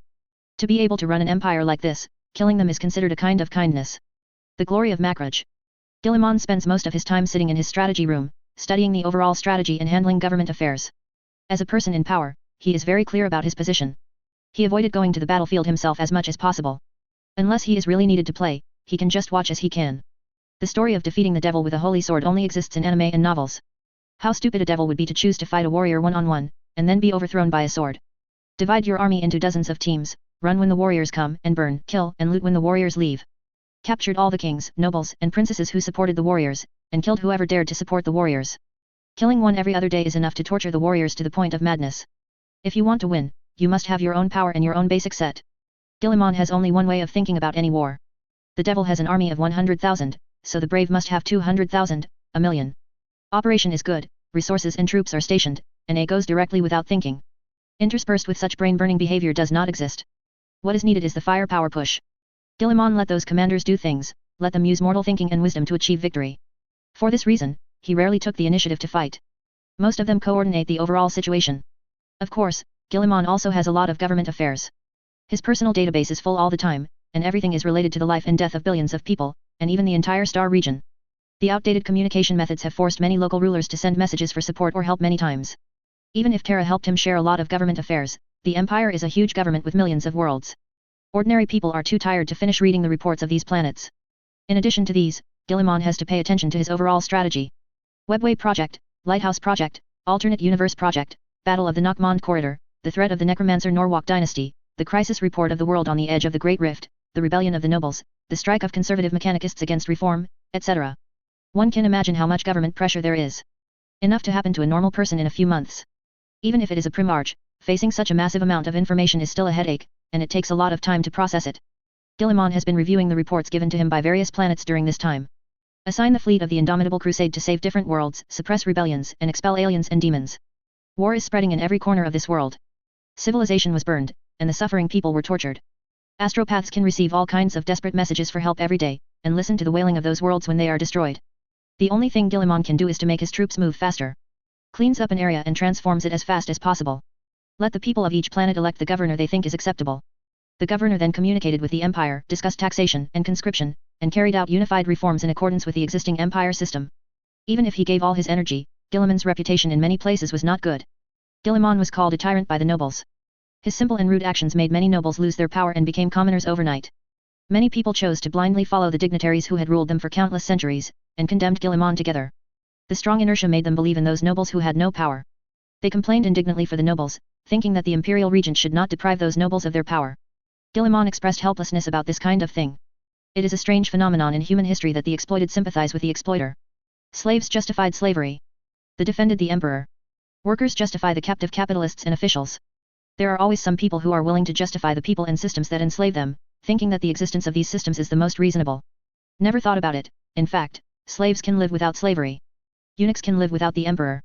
The only thing Guillemon can do is to let the Imperial Chancellor Penny speed up the project of universal education and ideological remolding. Let Matthew, the apostle of war, control the state religion, let the public opinion machine work for him, and enhance people's sense of belonging to the empire. Also let the tribunal review the elections of each world, and any attempt to gain power through cheating will get a bomb. These actions will slowly change the attitudes of the inhabitants of those planets towards Guillemon. But so far, many planets have hated Guillemon. Outside the empire, Guillemon has hundreds of enemies.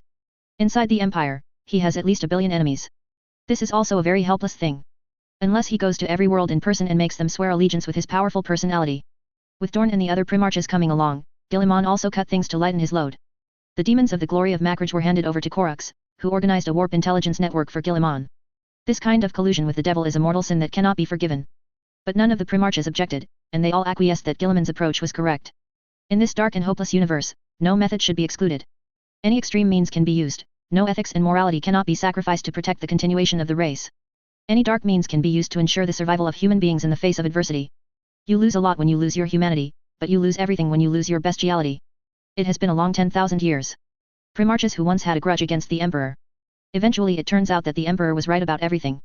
Eldar, Necrons, and other thinking beings in the galaxy, they are far worse than humans. The Eldar insist they are more moral and mature. Yet half of them will manipulate every creature possible to secure the smallest advantage. While the other half cowardly exploited the suffering of innocents to save themselves from the evil Slaanesh. What they have in common is the same arrogance. Unlike the Eldar, the Necrons chose another path, an even worse one. The Necrontyr of yesteryear became a soulless being. They are just echoes of the old days. When they realized they were wrong, everything was irreparable. Now, many undead dynasties claim to be enemies of humans. Their powerful technology will cause a great crisis to the human empire. Guillemon's ally, King Sotai Fa, secretly sent a message that the Norwalk dynasty, which holds the fragments of the star god, may have major disturbances recently. King Suotai asked Guillemon to prepare for a counterattack, and hoped that he would not forget the old agreement. After defeating the Norwalk dynasty, he would hand over the master control agreement to him. Orcs take war as their pleasure, and they are always devoted to it with passion, in battles that can be called meat grinders. Archimedean battlefield. The human empire and the orc warlords are still investing in troops, and the war has spread to dozens of galaxies. There are also orcs in other places. Where they are there is only chaos, war, and killing. Not to mention the Tyranids. They are ruled by eternal hunger. In addition to eating is eating, never think about other things. It is said that the larger Tyranids are on their way to the galaxy. At that time, the situation may be even worse. To some extent, the Great Devourer is similar to the evil god. Kern desires war. Slaanesh desires pleasure. Tsiench desires eternal change. Nurgle wants all things to live forever. The Great Devourer wishes to devour everything. They are all tormented by their core desires. Guillemon was thinking about the future while dealing with a dozen to-do items that popped up on the screen. In dealing with government affairs, his talent is the most outstanding among the many Primarch brothers. The entire empire is under his control. The power transfer of each planet, the deployment and planning of the fleet, taxation and conscription permits are all in his mind. He knows every star area and every battlefield like the back of his hand. Guilliman also received the call for help from the Baal Galaxy. He couldn't just sit back and watch the Blood Angels chapter and many blood children die in the Baal Galaxy. The supporting fleet has set sail. They went straight through the corridor of Nockmon to support the Baal system and ensure that the Blood Angels can hold Baal. Congratulations to the third stage of the host's industrial capacity requirements, and now meets the requirements for starting the third stage of the task. Third stage certification task, ask the host to bring all the Primarches back to Terra. After completion, the knowledge database of the third stage will be opened. Guilliman, who was dealing with government affairs, was stunned for a moment. Now the third phase of the task popped up, which surprised him somewhat. After taking charge of Terra, he became more and more busy. The auxiliary elf was also very honest and did his job, so he didn't bother him. Guilliman originally thought that he wanted to stabilize the dark side of the Empire, and the third phase of the mission would only be activated after the Empire's major infrastructure plan was launched. Unexpectedly, here it is now. All the Primarches, what about the renegade Primarches? Asked Guilliman. It also needs to be brought back. What about the dead ones? Guilliman asked a crucial question. If the dead one has to be brought back, he has to clone one to complete the task? Just bring all the existing Primarches back to Terra. Hearing this, Guilliman smiled. Bringing back the existing original body is almost the same. Although the difficulty is a bit high, it is still within a reasonable range. If he had to bring back the dead Primarches, it would be the end of the calf. Maybe have to let Fabius out, let him clone a batch of Primarches, and then defeat him. What technology is in the third stage? Guilliman asked. The database of the second stage has made the strength of the human empire advance by leaps and bounds. The space undead, which originally had a technological advantage, have been evened out. Create strong interaction material technology used in water droplets. Two-stage genetic modification technology. Giant structure technology. There is also knowledge of subspace sonic materials, knowledge of subspace energy utilization, and so on. These technologies have brought the Empire's control over the real universe to a higher level. It also gave the Empire a preliminary understanding of the subspace. Gives Guilliman the confidence to build webways and firewalls. What about the database in the third stage? Guilliman is also looking forward to it. The third stage database should not reveal too much, but the relevant knowledge already involves space and time. The host can use this knowledge to build a small universe independent of the main universe, build a subspace channel, or establish a time node. The third-order genetic modification technology can further strengthen the fighters under the host's command, and have the ability to conquer different universes. After the host completes the relevant tasks, he can unlock the third stage database and learn about the technological knowledge in it. Small universes, subspace passages, time machines, and assembly lines create different universe troops and unify mankind. Guilliman quickly grasped relevant information from these words. It seems that the database in the third stage is also very powerful. Once the relevant knowledge is obtained, the industrial capacity of the Empire will surely advance by leaps and bounds, and it will become the best in the galaxy, officially heading for the road of expansion to other universes or other galaxies. The mission of the third phase is to bring the Primarches back to Terra. There is no need to say much about the loyal Primarch, as long as you find them, you will be able to complete this task smoothly. At present, only the Primarch Jagatai Khan and Salamander Primarch Fukin with white scars are left. Most of Sanguinius's soul is in the hands of the Emperor, as long as the pieces are gathered together, he can be resurrected. In the duel between Horus and Sanguinius, Sanguinius was killed, and his soul became fragmented. Abaddon's battleship Vengeful Soul should have Sanguinius's soul fragment. Was captured in the dungeon of Terra, the traitor Kyan, who claimed to be Abaddon's right-hand man, said that on the Vengeful Spirit, he could sometimes see the tearful sculpture of Sanguinius. To get that fragment, you have to find a way to capture Abaddon and capture his Vengeful Spirit. The Nakman corridor is undoubtedly the best opportunity. Abaddon was not aware of the changes in human technology. Nowadays humans can already use the lighthouse system to go to the dark side of the Empire through the Big Rift with the help of the deep subspace. The storms created by the Great Rift affect only the surface layers of the warp. For the deep sea, no matter how strong the storm is, it will not help. Of course, the deep dangers of the warp cannot be underestimated. Once lost, it is very likely that you will not be able to return. Guilliman was fighting because of poor information. Abaddon didn't know much about the human lighthouse project comparable to the interstellar GPS, and believed that the Nockmon corridor was the throat of the Empire. As long as Guilliman releases news that he can solve the problem of the closure of the Nockmon corridor, Abaddon must be unable to hold back. Know that cutting off Terra from the dark side of the Empire is his only closest chance to destroying the Empire of Man. Once lost, it will be very difficult to have such an opportunity again. The Vengeful Spirit. Kalgur recovered Dalawa. Abaddon stared at the wizard in front of him. The other party nodded. This is the latest news, the territory controlled by the Dark Mechanikus has also been lost. A bunch of waste. Abaddon angrily knocked on the blood-covered console next to him. My lord, don't worry, the vigilante has been reversed. No matter how much Kalgur does, there is no way to prevent the closure of the Nockmon corridor. The wizard said. Abaddon nodded. In order to close the Nockmon corridor, he lost a lot of good players, even the star grabber Harkin died on Vigilus. If Calgar succeeds in preventing the closure of the Nockmond corridor, then what he has done will become a joke. Abaddon swore that he would never allow the closure of the Nockmond corridor. That was the most important part of his great career.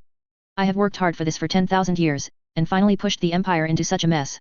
To overthrow the Corpse Emperor's empire, the Nockmond corridor must be closed. Gather the troops, let's attack Red Earth. Abaddon said, this time, we will completely crush the throat of the human empire, and make Guilliman cry like a fart while watching the closed Nockmond corridor. He knows that the Primarch's time is over, and even if they walk the stars again, they can't change anything. Chaos will rule the universe. Abaddon made his way to the bridge, healed from his wounds on Vigilus. But the humiliation of being punched to the ground by Calgar made him unforgettable. One day, he will have his revenge. He will use the magic sword in his hand to chop off Calgar's head and wash away today's shame.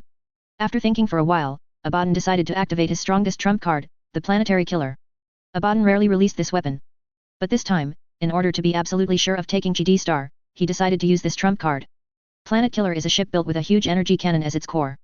And the firepower of this cannon named after the end is enough to tear apart the planet. The origin of this giant ship is very tortuous.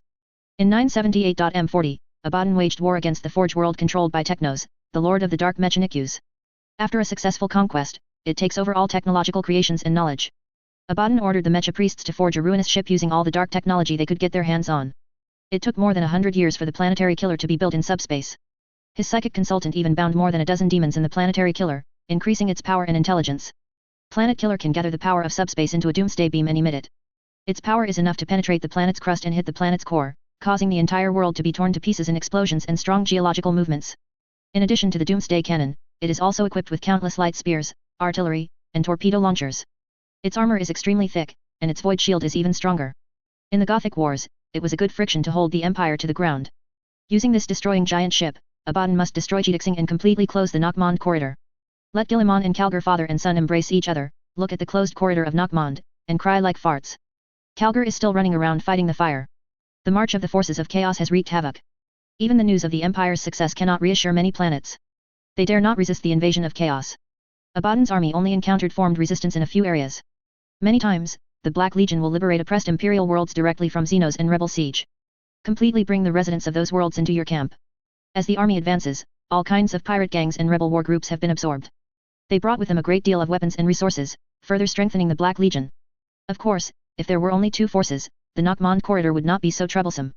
The unscrupulous spirit pirates are also invading the imperial world and plundering slaves. Some chaos warbands who were unwilling to be governed attacked the Black Legion and imperial forces at the same time, causing even more chaos.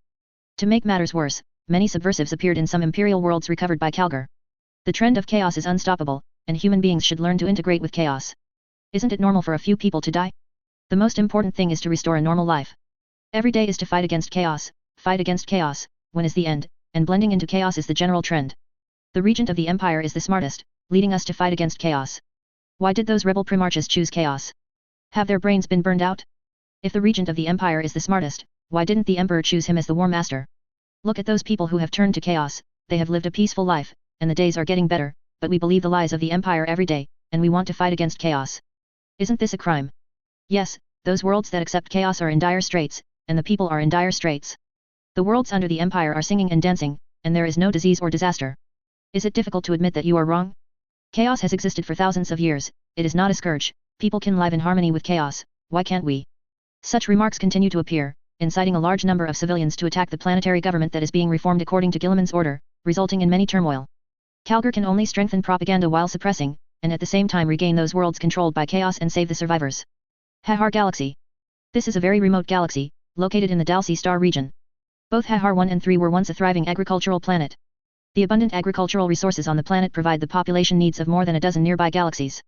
Has a large-scale fungal farm, which produces a large amount of fungal protein every day. The terraced agricultural complex produces high-yielding crops. In addition to this, there is also a spaceport called the Gate of Falling Sky. That spaceport is huge, comparable to a mobile hive. The Essence spaceship, loaded with protein cargo, flies from this hive to the sky, meets the waiting trade barge in orbit, and delivers the cargo. Here was once very prosperous. But with the coming of the Great Rift and the darkness known as the Eternal Inheritance, everything was destroyed. This galaxy is nearly engulfed by the Great Rift.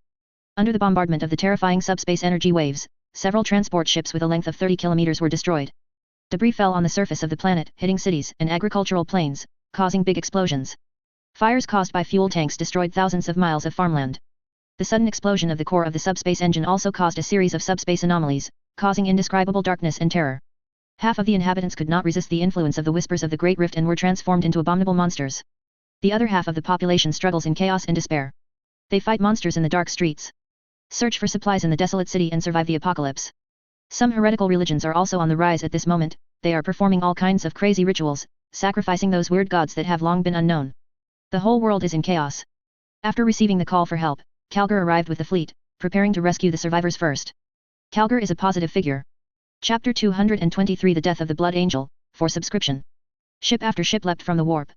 Armed crews of each ship run around, armed with weapons and flamethrowers, looking for enemies that might sneak inside the ship. Entering the physical universe at such a short distance from the Great Rift is extremely risky. The unstable space structure makes the behavior of jumping out of the physical universe full of dangers. A little carelessness will tear the entire spaceship apart. When jumping out of the subspace and entering the real universe, the Geller force field will also appear unstable. At this time, we must beware of those demons taking the opportunity to enter the interior of the ship. Use various weapons to destroy the opponent before it takes shape. After rushing out of the subspace, many small ships rolled continuously, and the crew members inside were like shaken sardine cans. It takes a long distance to recover and straighten the hull. Only those heavy battleships can hold steady. In the armored hull of the Victory Laurel, Calgar and the heavily armed SS hurried along the corridor illuminated by emergency lights. The heavy armored body has turned on the self-stabilization function, and the magnetic steel boots are firmly attached to the metal deck. Cooperating with the gravity system, it ignores the inclination of the corridor and the gravity fluctuation of vibration. Have you found any ships of the forces of chaos? Calgar walked towards the landing main deck, and at the same time asked the intelligence director of the bridge through the communication system built into the battle frame. My lord, there are no enemy ship signals. However, we have received many human standard electromagnetic signals for help. All cities in the Hahar galaxy have fallen, and many monsters are raging. If the situation is good, I will not come here. Calgar said, is the situation in the Nockmond corridor considered good? After solving the problem here, we have to save Jedixing. It is said that Abaddon is closed there, that damned traitor must be trying to destroy the Red Earth planet and aggravate the closure of the Nockmond corridor. That insidious and vicious guy, Vigilante counts him running fast, otherwise I will have to kill him. If I meet him next time, I will never go around him. Calgar was very upset about the battle on Vigilus. Only one step away, he ended that cancerous empire. Unfortunately, the other party was rescued by witchcraft. Calgary suppressed the anger in his heart and issued a new order to the communications director. After all the ships entered the low Earth orbit, each department carried out landing operations. The Hahar galaxy has fallen, and the evil power of the subspace is polluting it. It is difficult to save it from the abyss of destruction with our current strength. Let all transport ships are ready to receive refugees, rescue survivors. We will evacuate the surface and abandon this planet. Understood, my lord, I will convey your order to all troops. Calgar cut off the communication and continued to move forward, walking towards the landing deck. There are many crew members along the way, and they are all checking the situation of the Victory Laurel. Seeing Calgar's appearance, they all saluted him. Carl responded with a smile and didn't say much. The airborne deck is ready. A group of heavily armed Primaris warriors await Calgar's orders. These fighters are not only ultramarines. Space Wolves, White Scars, and Judgment, Astral Knights and other subgroups also exist. All are mixed formations, in order to strengthen the cooperation and feelings of different battle groups. Avoid situations where different warbands hate each other. Before Guilliman woke up, the animosity between different battle groups was very serious. For example, the battle groups such as the Sharks and the Flesh Tearers are discriminated against. Even if they fight for the Empire, it is difficult to get any new equipment supplies. They need to go around to equipment for use, which makes their relationship with other battle groups very tense. This situation certainly has some reasons for the warband itself. But it also exposed how bad the cooperation between the various forces of the Empire is. Guilliman broke up the battle group, let them fight together, understand each other, and reduce hatred. At the same time, some endangered battle groups, such as Star Knights, Whalers, and Wolf Brothers, were rebuilt, and all the old veterans were inserted into them, and they were upgraded to the original casting. Calgar didn't issue any combat declaration. If he talked too much, he was tired, and his brothers were also tired of hearing it. During the time in the Nockmond corridor, there were 7 or 8 battles a month. When entering the subspace, it was sleep, and when leaving the subspace, it was war. Any manifesto is bullshit. Start the airborne, open the portal. Calgar directly issued an order, and the mechanical priests also activated the transmission device according to his order, opening a portal for the troops. The same is true for other starships, which opened the portals one after another and sent the Imperial troops out. The teleportation beam of the huge mechanical arc was extremely bright, a large number of Thunderbird fighters were sent into the beam, and a large number of Night Titans were also sent into it. The Gate of Meteor Sky, the airport hive capital. Tall buildings can be seen everywhere. It's a pity that they are all deserted at this time, covered by strange flesh and blood. Strange black shadows entrenched in those unnoticed corners, whispering strangely. The squirming limbs left a rustling sound in the dark building. Everything is so weird and scary. Absolutely no normal person would want to live in a city like this. Only a mentally demented person would want to live in such a city. A booming explosion sounded. The flames illuminated the eerie darkness. A group of survivors armed with laser guns and wearing messy armor escaped from an archway. While running, shoot in the back. A beam of light pierced the air and plunged into the darkness, causing bursts of angry howls. The survivors carried a lot of things, food, and some weapons and ammunition. All of them have expressions of survivors after disaster. I wish my parents would have 2 more legs so that they could run faster. In the darkness, there were constant roars, and the shambling walking corpses came out of the darkness, stretched their hands, and chased after the survivors. The walking corpses had slack expressions on their faces, and there was a deep roar from their mouths, which was very hoarse, like a low-quality trumpet mixed with sand. Each of these dead who refused to rest in peace was and bloody. Viscera are exposed, and green muscles are exposed outside the ragged clothes. Becoming such a creature, the original flesh and blood tissue can no longer function. The only explanation is that they are dominated by the evil forces of the warp. Summoned back from beyond the dead, shaped into monsters, chasing the flesh and soul of the living. These dead emerged after the eternal night fell. It was a bad day. The battleship lost control, fell to the ground, and hit the hive capital. Explosions shook the ground, and the flames shot up into the sky, and the entire sky was illuminated and turned red. The fire on the plane burned for several days and nights. When the fire subsided, the whole sky was grey with ashes floating, like a dead world. After the Skygate airport nest was hit by a huge starship fragment, it lost its suspension power and fell out of control to the ground. Many buildings collapsed after impact and hit the ground, killing more than a third of the people instantly. Another third of the people were injured to varying degrees, half of them died because they could not be cured, and the other half were tortured so painfully that they died too. Those who survived are also having a hard time. Strange whispers appeared with the arrival of the eternal night, echoing in everyone's ears, like the accusation of a dead ghost or the cry of a desperate man. Those voices are continuous, not giving people a moment to breathe, torturing people's brains all the time. Many survivors went berserk, crying and screaming in nightmares. They claim to have seen all sorts of horrible things. Seeing bloody, cruel, and terrifying doomsday scenes. I saw the dark pictures of those horrible monsters enslaving humans and raising them in captivity. Many people who experienced nightmares also collapsed their fragile minds and became crazy. Even the sun became weird after that day. The light is no longer white, but a brilliant rainbow. This is not a good thing. This universe is no fairy tale, no fairies flying out of rainbows. Brilliant colors often represent bad things. If something is beyond common sense, it means that something more terrible is happening. The priests of the technological order say that the stars have been swallowed by the warp. Evil power pollutes the sun, a symbol of warmth and light, turning it into a twisted being. Its light no longer represented hope, but a vicious curse. Being exposed to sunlight for a long time, it is very likely that it will be transformed into an abominable monster. Even gazing at the sun is no longer permitted. Chances are you'll see something terribly scary. Mentally fragile people can be tortured to insanity. The night is also not safe. People can always feel that something is watching them at night. Feeling like being preyed by some beings. They were grinding their teeth in the dark, making weird noises, trying to bite themselves. But when they checked, they found nothing. Of course, more and more disappearance cases also prove that their feelings may be correct. Many people spent the rest of their days delirious and delusional, claiming that monsters were watching their souls. At first, people thought they were stressed out and talking crazy. It wasn't until those monsters emerged from the bodies of those screaming in pain that they realized that it was not crazy talk, but something real. What's more frightening is that the dead have also begun to come back to life. First 1 or 2, followed by batches of resurrections. They drilled out of the mud, opened their eyes in the morgue, and crawled out of the corpse pit. As long as the corpse is not incinerated within 3 days, they will come back and pounce on the living, wanting to get fresh flesh and soul to satisfy their hunger and thirst. Long night falls, and the world turns bad. The survivors can only rely on their belief in the Emperor to persist and encourage each other. They put portraits of humans on their chests, telling themselves what humans should look like all the time. Strive not to have their cognition tampered with by the evil forces of the warp. Fight not to become a hideous monster. Surviving in such a situation is a very difficult thing. But they are still persisting, hiding in a fairly safe place. Such as the Emperor's church, the sanctuary blessed by the priest is struggling to survive. Run, don't look back. Captain Carloso, who was sitting in the troop carrier, yelled at the soldiers collecting supplies to speed up their evacuation. Several personnel carriers all started their engines and aimed their firepower at the walking corpses to buy time for the soldiers to evacuate. To survive, food and weapons are essential. But the church does not have such a thing, they can only come out to collect supplies. If it goes well, they can buy a few hours of safe time and take away enough supplies. If it doesn't go well, just like now, you will be chased by a group of walking corpses. Don't be obsessed with fighting, those monsters can't be killed. Quickly, retreat with the supplies you have. Caruso said loudly, support them with firepower, everyone get in the car. There was a roar. With 6 human heads, the whole body is bald, without any hair, only those monsters with horrible bone spurs growing from the body appear in front of the survivors. The personnel carrier turned its muzzle and killed the monster with one shot.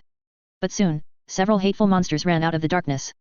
They were exceptionally agile, running fast along the road, facing the human artillery fire, and rushing towards the retreating humans.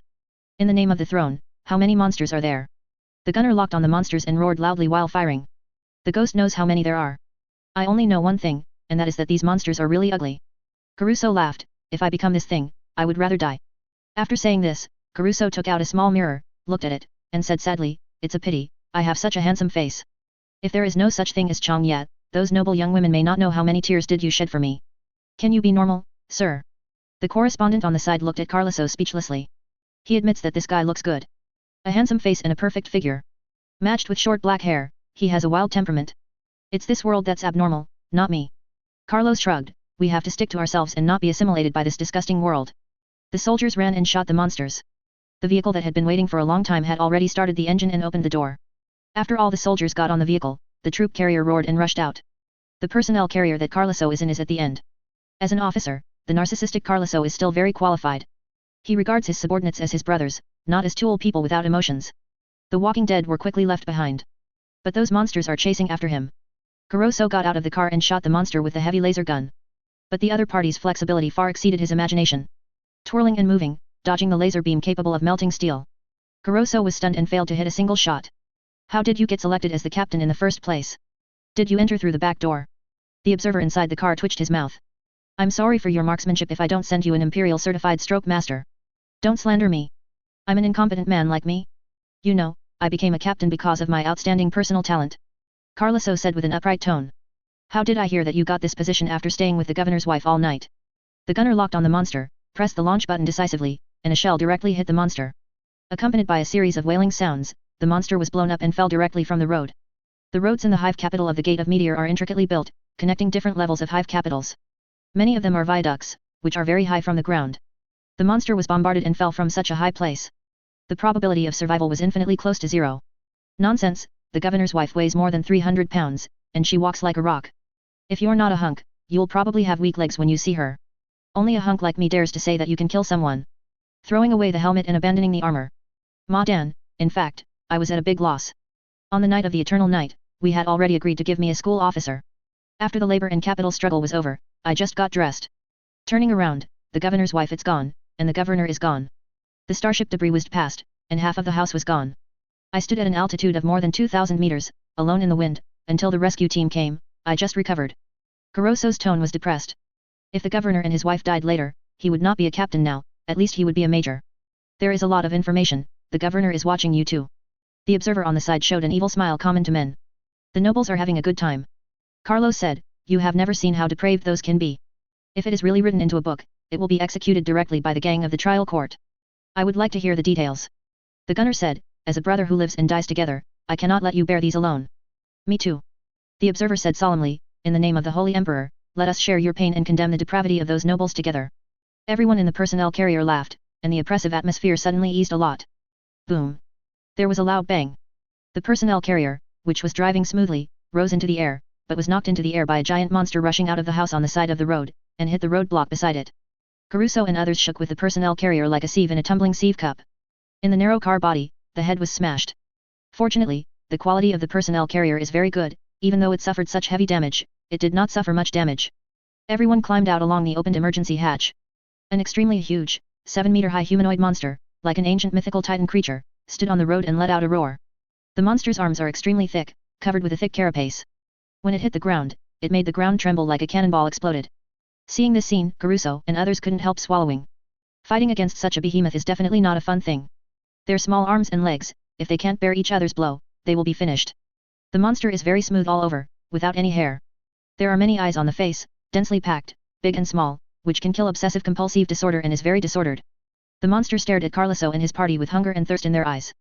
There are also many mouths, which grow on the face, shoulders, arms, and stomach. Those mouths are all full of sharp teeth. The roar was full of malice. The monster ran like a moving wall of flesh. The ground rumbled. The survivors felt the world shaking. Caruso pulled the laser pistol from its holster and fired, blowing out one of the monster's eyes with a lucky blow. The monster roared in pain and became more irritable. It suddenly raised its thick arm and smashed it to the ground. The heavily armored personnel carrier let out an overwhelmed groan. The fine gold frame made a moaning sound, and then deformed under the opponent's brutal force. The driver who failed to escape let out a final cry of pain. The gunners on the side shouted frantically, "The Emperor," and shot the hideous monster. Suddenly, a huge metal tentacle appeared in the cloudy air and hit the artilleryman in the chest. He screamed and was lifted up by the tentacle.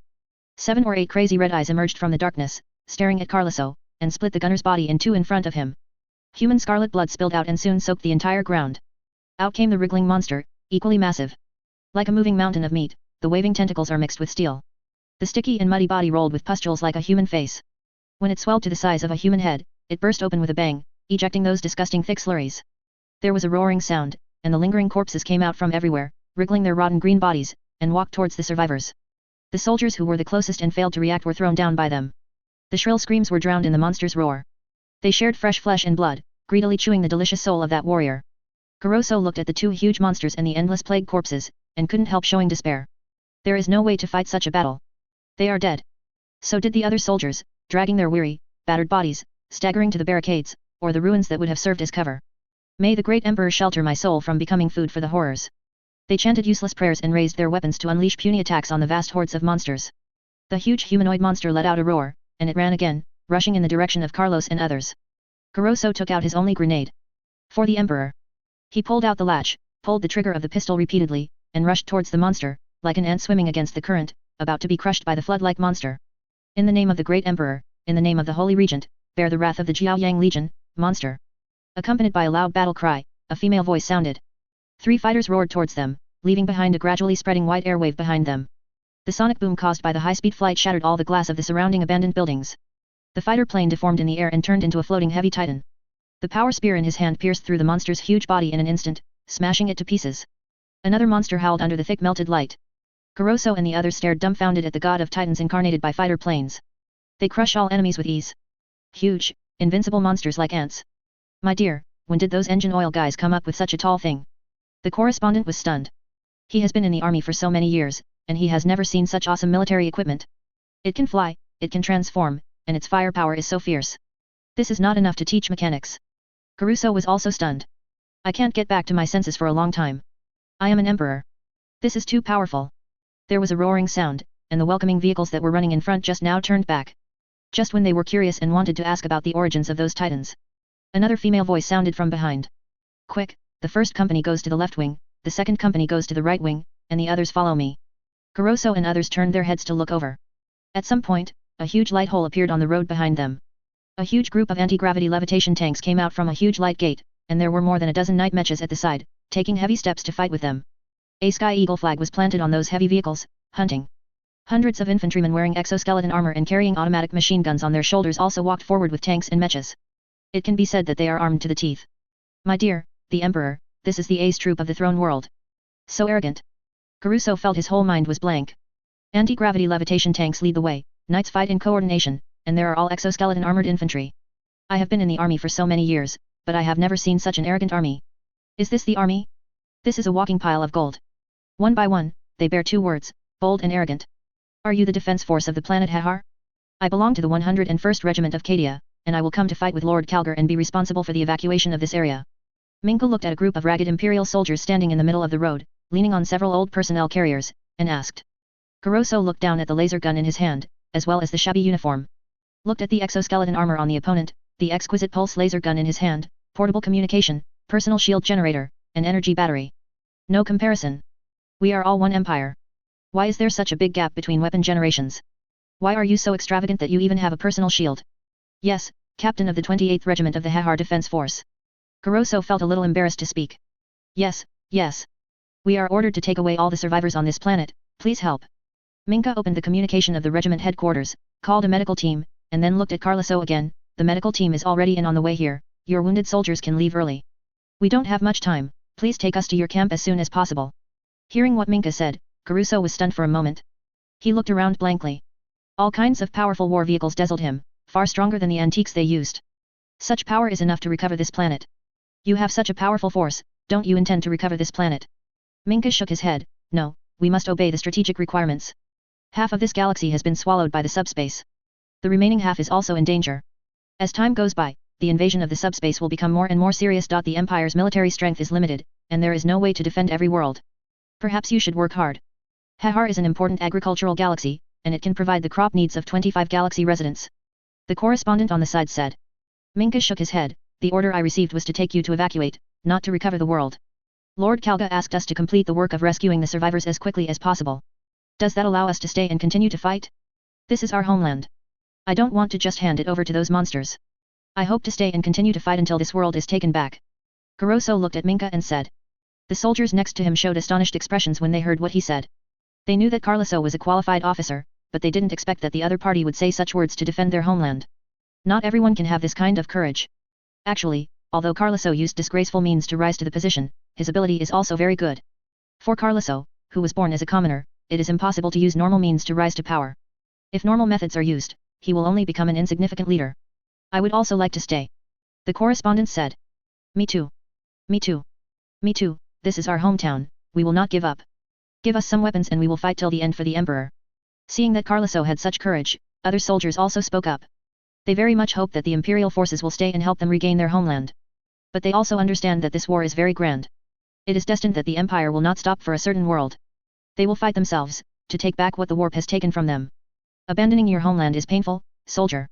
A wolf warrior fell from the sky, he noticed what was going on here, and quickly figured out why everyone was here. Kuroso and the others looked at the Emperor's angel. The opponent's armor and badges represent his high status and status. No one wants to leave their hometown, but sometimes, we have to make a break. The Hahar galaxy has fallen, it is polluted by the evil forces of the subspace, and demons and monsters are entrenched here. You are doomed to stay here. I can't see the day when humans will return here, but if you leave with us, your descendants may come back. If every bloodline that wants to come back to Hahar dies here, then no one is doomed. Remembering your sacrifices, after more than 10 years, no one will remember that there was a planet that fell under the claws of the subspace. Evacuation is not weakness, but to better accumulate strength. The Empire will come back one day. At that time, we will regain every lost home world. You or your descendants will set foot on this land again, proclaim that you have never been defeated. The Emperor's double eagles will eventually soar in every world. Our descendants will witness that moment. What we have to do now is to create conditions for them. Soldier, do you want to ruin the future for a moment of bravery? Don't want to let your life burn on a more important battlefield. Wild Wolf Warrior's words made Carloso and the others silent for a moment, and finally chose to evacuate. In fact, Calgar had already anticipated this situation and rehearsed it in advance. Evacuating a home world is never a comfortable decision. Many people would rather die in their own homes than flee. Do not underestimate human courage. For their homeland, the sacrifices they can make far exceed the imagination of the gods. But for the situation in the Hahar galaxy, evacuation is a very wise decision. Humanity needs to concentrate its efforts and give up those worlds where the benefits are not large enough. With the slow closing of the Nockmond corridor, the invasion of the Big Rift will become more and more powerful. No one can persist in the endless whispers. They will all fall in the endless darkness. If the Nockmond corridor is irreversible, the number of evacuated will be even greater. Calgar sent some of the rescued people to GD Planet and some of them to Vigilante to consolidate the defenses of these two places. The Baal Galaxy is located in the Red Scar Zone in the center of the Limit Star Field. The stars in the Scar Zone are very active. Excessively active star movement bathes the planets in those areas in deadly radiation. Make the natural environment of these worlds very harsh. Only those terrible beings can live. For humans, those worlds are not friendly and difficult to live in.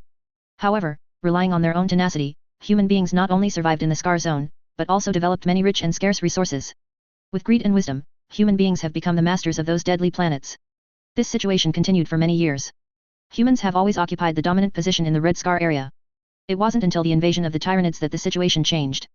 The Scar Field is the dark side of the Empire.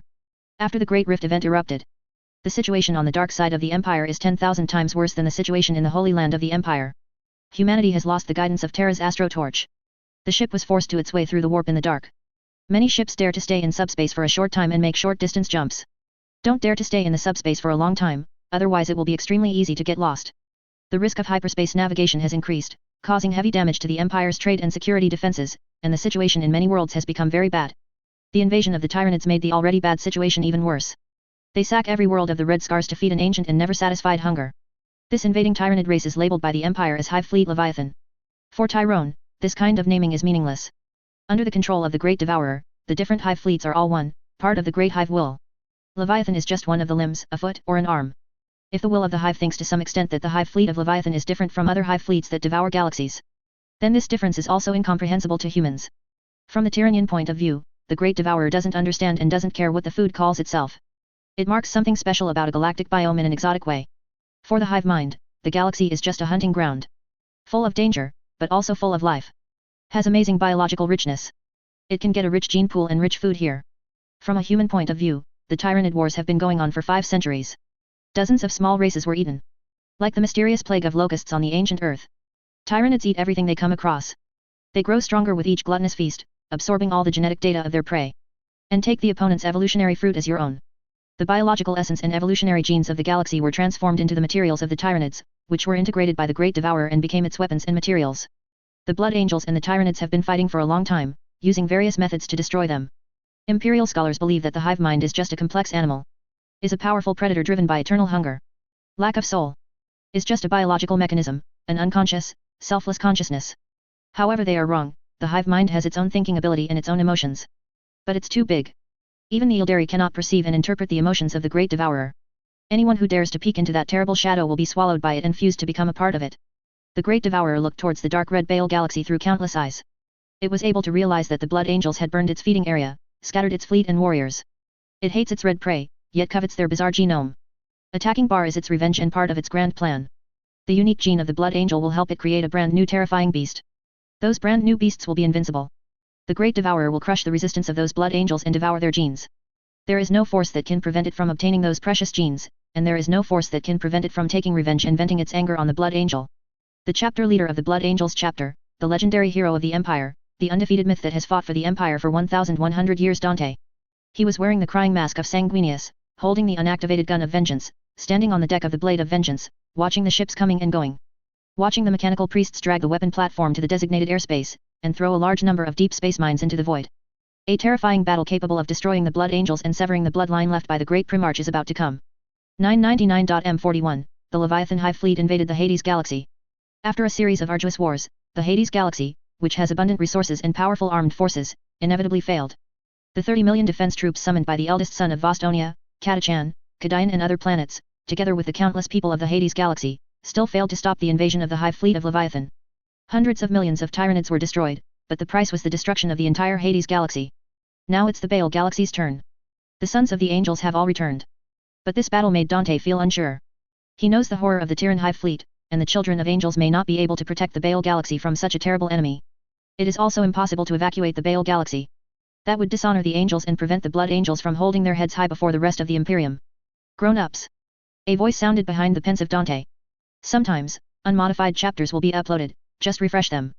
Typos, if you comment next to it, the author will correct it. Chapter 224 The Son of Baal, for subscription. Dante, who heard the voice, turned his head and looked over. It was Mephiston, the chief think tank of the Blood Angels. Mephiston is one of the most powerful mortal psychers in the human empire, and even in the entire galaxy. Known as the Lord of Death by the enemies of aliens and humans. Like many descendants of Sanguinius, he is plagued by bloodthirst and black anger. During the Second War for Armageddon, Mephiston's death company is deployed in Hades Hive. They were ordered to launch an assault on a group of orcs entrenched in the state church building. He and his berserk lunatics and vampire comrades slaughtered on the orc front. At one point, blood and flesh flew everywhere, and the scene was extremely brutal. It may be that they are too crazy. Eventually, the whole building collapsed, burying everyone. Mephiston is the only survivor. He was trapped in the ruins, pressed by a 1,000-ton boulder, unable to move, tortured by bloodthirst and black anger. He's like a madman. Roared into the air for 7 days and 6 nights. Thirst for blood and death all the time. But he didn't die, he was just trapped like that. Can't move. Constantly repeating the hallucination that Sanguinius was killed by Horus. Until midnight on the 7th day. Mephiston did something that no Blood Angel could ever do. That is to overcome black anger and bloodthirst. It's not considered to be overcome, it's just that the flood is restrained into the river channel. He dug himself out of the space he was trapped in. Slaughtered all the orcs who surrounded them at that time. Its madness made the fearless orcs panic and flee. After that, he gained powerful Shinnick powers and the ability to soar freely in the Warp Supreme. How is the assembly going? Dante asked, staring at Mephiston. At present, 27 battle groups have arrived in the Baal Galaxy. So far, a total of 15,000 Holy Blood children have been assembled. If it is estimated, the number of Holy Blood children that can be assembled in the end can reach 25,000. Every Holy Blood warrior who comes here will be a cornerstone of our defense against the Leviathan. Dante rubbed the spear in his hand, turned his head to look at the cold void. Do our astropaths have any latest news? Mephiston shook his head, his voice dry. No, the shadow of the Zerg has enveloped the Baal Galaxy, and the emergence of the Great Rift has blocked our connection with Terra. Those terrifying illusions are tormenting those with psychic potential with unprecedented intensity. People. Astropaths need to spend a lot of energy to ensure that they don't go crazy. Even if they can send astronomical messages, they can't penetrate the terrifying darkness. Judging from the current situation, we are alone and helpless. Paused for a moment, Mephiston continued, there is something very bad, I have to tell you. Dante stared at Mephiston, waiting for him to say what it was. The servants of the blood may also be eyeing us. The battle against the Leviathan Zerg fleet may be the battle where all the sons of Sanguinius were summoned after the great crusade of the sons of the Holy Blood Angels. This matter tempts them too big. Our rage will draw the servants of the throne of the skull to the Baal system like flies to a dead body, and if they come, it will be disastrous. Blood God is the lure of hunger, the catalyst of madness. If he manifests when we are focused on defending Baal, we will be at our angriest, most unrestrained state, and then we will go to the end. If this is the case, the situation may be really bad. Dante under the mask of Sanguinius showed a bitter smile. The arrival of the Zerg fleet and the information from Mephiston made the legendary hero of the Empire feel stressed and tired. The great devourer has devoured countless planets. The blood god was staring at him again, which made him feel the crisis. Whether the sons of Sanguinius can defend the glory of their holy father. All this is still an unknown. The Zerg have proved their strength in countless battles. So far, the Empire has had few victories. The planets that encountered the Zerg fleet were either captured or destroyed by the Extinction Order. There are really no victories in the frontal battlefield. Mephiston did not respond, but remained silent, waiting for Dante to continue. I am very painful, Mephiston. I gave up going to the Cadian fortress in order to protect the legacy of the Lord. I missed the battle that could determine the future. There fell, and the chaotic power of the Eye of Terror gushed out. Tearing apart the entire galaxy, the torchlight of the sacred world can no longer guide us. At this moment, I am facing a battle that has no chance of winning. If I fail in Bar, then I should face Sanguinius head-on, and face the heroic spirits who have already died. I want to ask them confess my failure and selfishness. I have failed both, the Emperor and Sanguinius. At the end of the Hades Galaxy campaign, Dante met the herald of Sanguinius Sanguinio. Every holy blood warrior has heard the story of Sanguiner. Sanguiner is a stand-in for Sanguinius. Is a symbol of hope and courage. When the descendants of Sanguinius were in crisis, the herald appeared in golden armor, bringing hope to desperate humans. Of course, many people don't know that there is a dark background behind this legendary character. Dante has a unique identity. He knew the origin of Sanguiner from ancient documents. The terrible battle launched at Horus. Several primarchs who lost contact with Terra formed a brand new empire in Ultramar. Sanguinius was chosen as the emperor of this new empire. That was a helpless move. The loyal primarchs consider the survival of humanity, and their great cause. If Terra falls and the emperor dies, they need a base where they can continue to fight. Those traitors who betrayed mankind will do anything to destroy this last hope of mankind. The primarch of the Night Lords, Kurs, vowed to kill Sanguinius and destroy this small empire. In order to protect their noble father, the emperor of this small human empire, the Holy Blood Guard selected 2 warriors who could act as Sanguinius substitutes. The 2 soldiers walked into the secret room. They choose who is the devil through ancient rituals. When the result comes out, the chosen one kills the loser. The corpses were also burned in the flames. No one knows who became Sanguinius stand-in. Because the chosen one also gave up his original name, named Sanguinionio, and disguised himself as Sanguinius. Then, the loyal primarchs who received the news that the emperor had not yet fallen chose to support Terra. They tried their best to cross the destruction storm and came to Horus's fallen Devon planet. Planet Devon is the source of that terrifying warp space storm. In order to solve this storm, the 3 primarchs went through different tests. Sanguinius faces the temptation and threat of the Eightfold Path and the 4 gods. In order to allow his genetic father to escape, Sanguiner ran into the demon, and the demon disappeared into the subspace. There was no news of Sanguiner in the subsequent campaign. It was not until much later that this legendary figure was active throughout the Empire like those living saints. Whenever the Blood Angels brood suffered heavy losses in battle, the mysterious warrior Sanguiner, known as the model of the Eucharist, will fall from the sky like a golden meteor and save the brothers from the fire and water. Dante has served as the chapter master of the Blood Angels for thousands of years, and he is one of the few people who has seen Sanguiner more than once. After the Battle of Hades, he met Sanguiner again. Can we still save Baal? Dante, who witnessed the destruction of the Hades galaxy, asked in pain the golden Sanguiner. This perfect hero with bright wings of light disappeared after leaving only one sentence. There is hope. But now, Dante can't see any hope. The Zerg race is advancing, and the blood is watching. Where will the son of blood go? Mephiston did not speak. He didn't show any pity or sorrow, but he could still feel the despair, and he understood the plight that the lord he served was facing. There was an eerie silence between the two, except for the voice of the power armor. What's your suggestion? Dante withdrew his gaze and no longer paid attention to the work of void defense. He looked at Mephisto and asked. I will try to stop them. The blood god's servants have tried to tempt us countless times, but they have never succeeded. Mephiston said. How far can you do it? Dante got up and walked towards the bridge. Void defense has nothing to focus on. Perhaps, he should leave here. Go where he is needed more. Mephiston also followed Dante's pace and started walking. I will try my best to stop them, but the power of the blood is unbelievable. I am not sure, but they will not succeed before I die. May you be spared by Sanguinius, Mephiston. Dante sent his last blessing. Mephiston stopped and performed a holy blood ritual. Then, he stepped in the opposite direction to Dante. He has to prepare for the ceremony. We must try our best to prevent the blood god's servant from descending into this world. Children of the blood will never yield. They only roar and attack the enemy. Whether it is Zerg or blood god, they will fight to the last moment. Bayer 2. This planet is a satellite of the planet Baal. It is full of dust that blocks the sky and ravages the sun. Covered in deserts made of red iron rust, it is a land that is difficult to live in. However, it can be seen from those ancient ruins. This moon was once a paradise for humans. On the surface, the ruins of ancient buildings are scattered everywhere. Tens of thousands of biological wars and nuclear wars broke out in the dark age of mankind, and finally turned this comfortable planet into a dead place. Once prosperous residents turned scavengers. People suffered from decay and death in the mutated atmosphere. Those who have suffered are still living in the world their ancestors destroyed. Yogi is one of them. He is a very ordinary bar. Throughout his life, he lived in the red rust storm and water scare spa. His wife is a girl from a desert tribe, and he became a water seller relying on a simple purification device.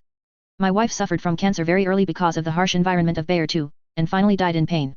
His son participated in the selection of angels. Not only did he fail, but he became dumbfounded. Whenever Yogi thinks of this, he will curse everything angrily. His life was so miserable and humble. Can do nothing but incompetent invective. Father, father. The cowardly son on the side wanted to get close to him, to get a little warmth in the dark night. Stay away from me. Yuji pushed him away angrily. You fool, can't you learn to be independent? His words were full of hatred, which scared the cowardly son to tears. Be lenient with him, he is your son and inherits your blood. The man on the side said. He pulled the boy over and gave him half of the blanket. Why did fate torture me like this? It took away my wife and my life, and left behind a fool. We were still treated as cannon fodder by them. Yuji said angrily, I handed over a smart child today, they threw back a fool to me, I shouldn't let him participate in the selection of angels, why am I so stupid? The man on the side watched him, did not speak, but comforted the boy to sleep. He could tell Yogi was going crazy. Many people are like this, nightmares plague everyone. When everyone sleeps, they will see that terrible shadow. They growled in nightmares. Exudes enough desire to overwhelm everyone. They long for the protein, gene sequence, and rich biological nature of all living things in the Baal galaxy. Those angels called them Zerg. A terrifying creature that devours everything. Yuji lowered his head in pain. He wanted to end his life with a laser gun in his hand. Pain, corruption, silly son, just living in this world has exhausted him. He never imagined that after death he would find the Emperor's care in a happy afterlife. He just wanted to end the suffering in this life. Gene's subconscious forced him to live. He didn't have the courage to commit suicide, so he could only wait for death to harvest his life like a coward. There are not many people like Yogi, they are all drafted. The legendary hero named Dante came before them one day and threw them weapons to fight for Baal. Yuji fell asleep in despair and crying. Until he was woken by the servitor's whip. Obey, citizens of Baal, make sacrifices for the great emperor, and make sacrifices for the holy Sanguinius is the duty of every son of Baal. You need to build enough ravines and fortifications, which will allow you to survive the upcoming war. The lower body of the servitor has been cut off and replaced with crawlers. A huge loudspeaker is hung on the muscular body, constantly broadcasting the same words. The whip in the hand will fall on those laborers who do not wake up in time. Yuji was whipped, and his face flushed with pain. The servitor will only follow the established procedures, and it quickly took the second whip. Silly, the kind son protected him and blocked the second falling whip with his strong body. Otherwise Yugi will suffer even more. He got up, but he was still very unhappy with his stupid son. After eating something, their father and son followed other laborers to dig ditches and carry sandbags to build a defense line. Dante returned to the Castle of Angels, where many chapter masters were already waiting for him. They responded to the call of the mother group and gathered in Baal to defend the world where Sanguinius first spread his wings. The loyalty of these chapters to the Empire and to Sanguinius is unquestionable. But they may not recognize Dante's order. What's more, there are flesh tearers and bloodletters among them, which seem to be deviant battle groups. Dante needs to run them in so that they can fight in the name of Sanguinius. Otherwise, confronting Tyrone would be a dream. Chapter 225 Why Betray Us, Horus, subscribe. The blood warbands are all waiting for Dante's arrival. They filled the Crimson Hall of Angel Castle. The engine oil exhaust from the power armor mixed with the smell of spices from the brazier, permeating the hall. All those gathered here are the sons of Sanguinius. Is the noblest and most troublesome Astartes monk in the Empire. They wear armor of different colors such as black, red, white, and gold. Warframes also have different styles of decorations. These warriors come from different worlds, have different customs, and fighting beliefs. However, none of these things can hide the fact that they flowed in common blood. Their blood comes from a great hero. Baal is the holy place of them all, and the home of all. The moment they merged into the holy blood, they had a bond with Baal. Ghost guards, bloodletters, holy angels, crimson fortitude, sons of gold, each chapter is a loyal protector of the Empire. They have their own legendary stories and achievements. Run around the galaxy, fighting in the name of Sanguinius, fighting as the Emperor's people. They are separated from each other, but their blood is connected. Time changed their temperament and traditions. Let them converge over time. They have the same white, tough skin. Also has fangs. Has the same flaw. These things all represent that they are of the same kind. At this moment, the wandering son of Sanguinius returned home. They came back for her sacrifice. No warrior felt that he would be able to survive the terrifying bug swarm. The Empire and Tyrone fought so many games. The terrifying name of the Zerg has long spread. The sons of Sanguinius were ready to be killed. For the glory of Sanguinius, for that slim victory, they were willing to die. The blood slaves of the host are beside them, waiting to serve the meal. There are spiced wine mixed with vitamins, bars special meat, and other snacks. The warriors talked to each other in muffled voices, and drank the fine wine brought from the cellars. Space Marines must fight like heroes and drink like heroes. This is the tradition of the Astartes. It is also the fate of a hero to die on the battlefield like a hero. Son of Sanguinius never dreaded such a fate. It's like Sanguinius doesn't fear his own death. They inherited the courage of the father and the fearlessness to defy fate. The hall resounded with heavenly and beautiful notes. Everyone stopped talking or eating to listen to the music. A group of mechanical angels in the shape of children flew in through the main entrance, singing over the heads of the Space Marines. The Holy Blood Guard walked in through the gate. They held up flags and divided into 2 columns. Dante wearing the mask of Sanguinius enters. There is a blood-red gemstone on the forehead of the mask, which contains a drop of Sanguinius blood. It was extracted during the Great Crusade and sealed in gemstones to increase the majesty of the mask, so that the mask has the majesty of Sanguinius. Behind Dante is the company champion holding a sacred object. Many are relics of Sanguinius, his former weapons, former armor, dropped wings, etc. Each piece is so divine. The Sons of Blood stared at these relics and fell silent. Dante walked to the high platform, looking through the eyes of the mask at the warriors with the same blood as him. My brothers.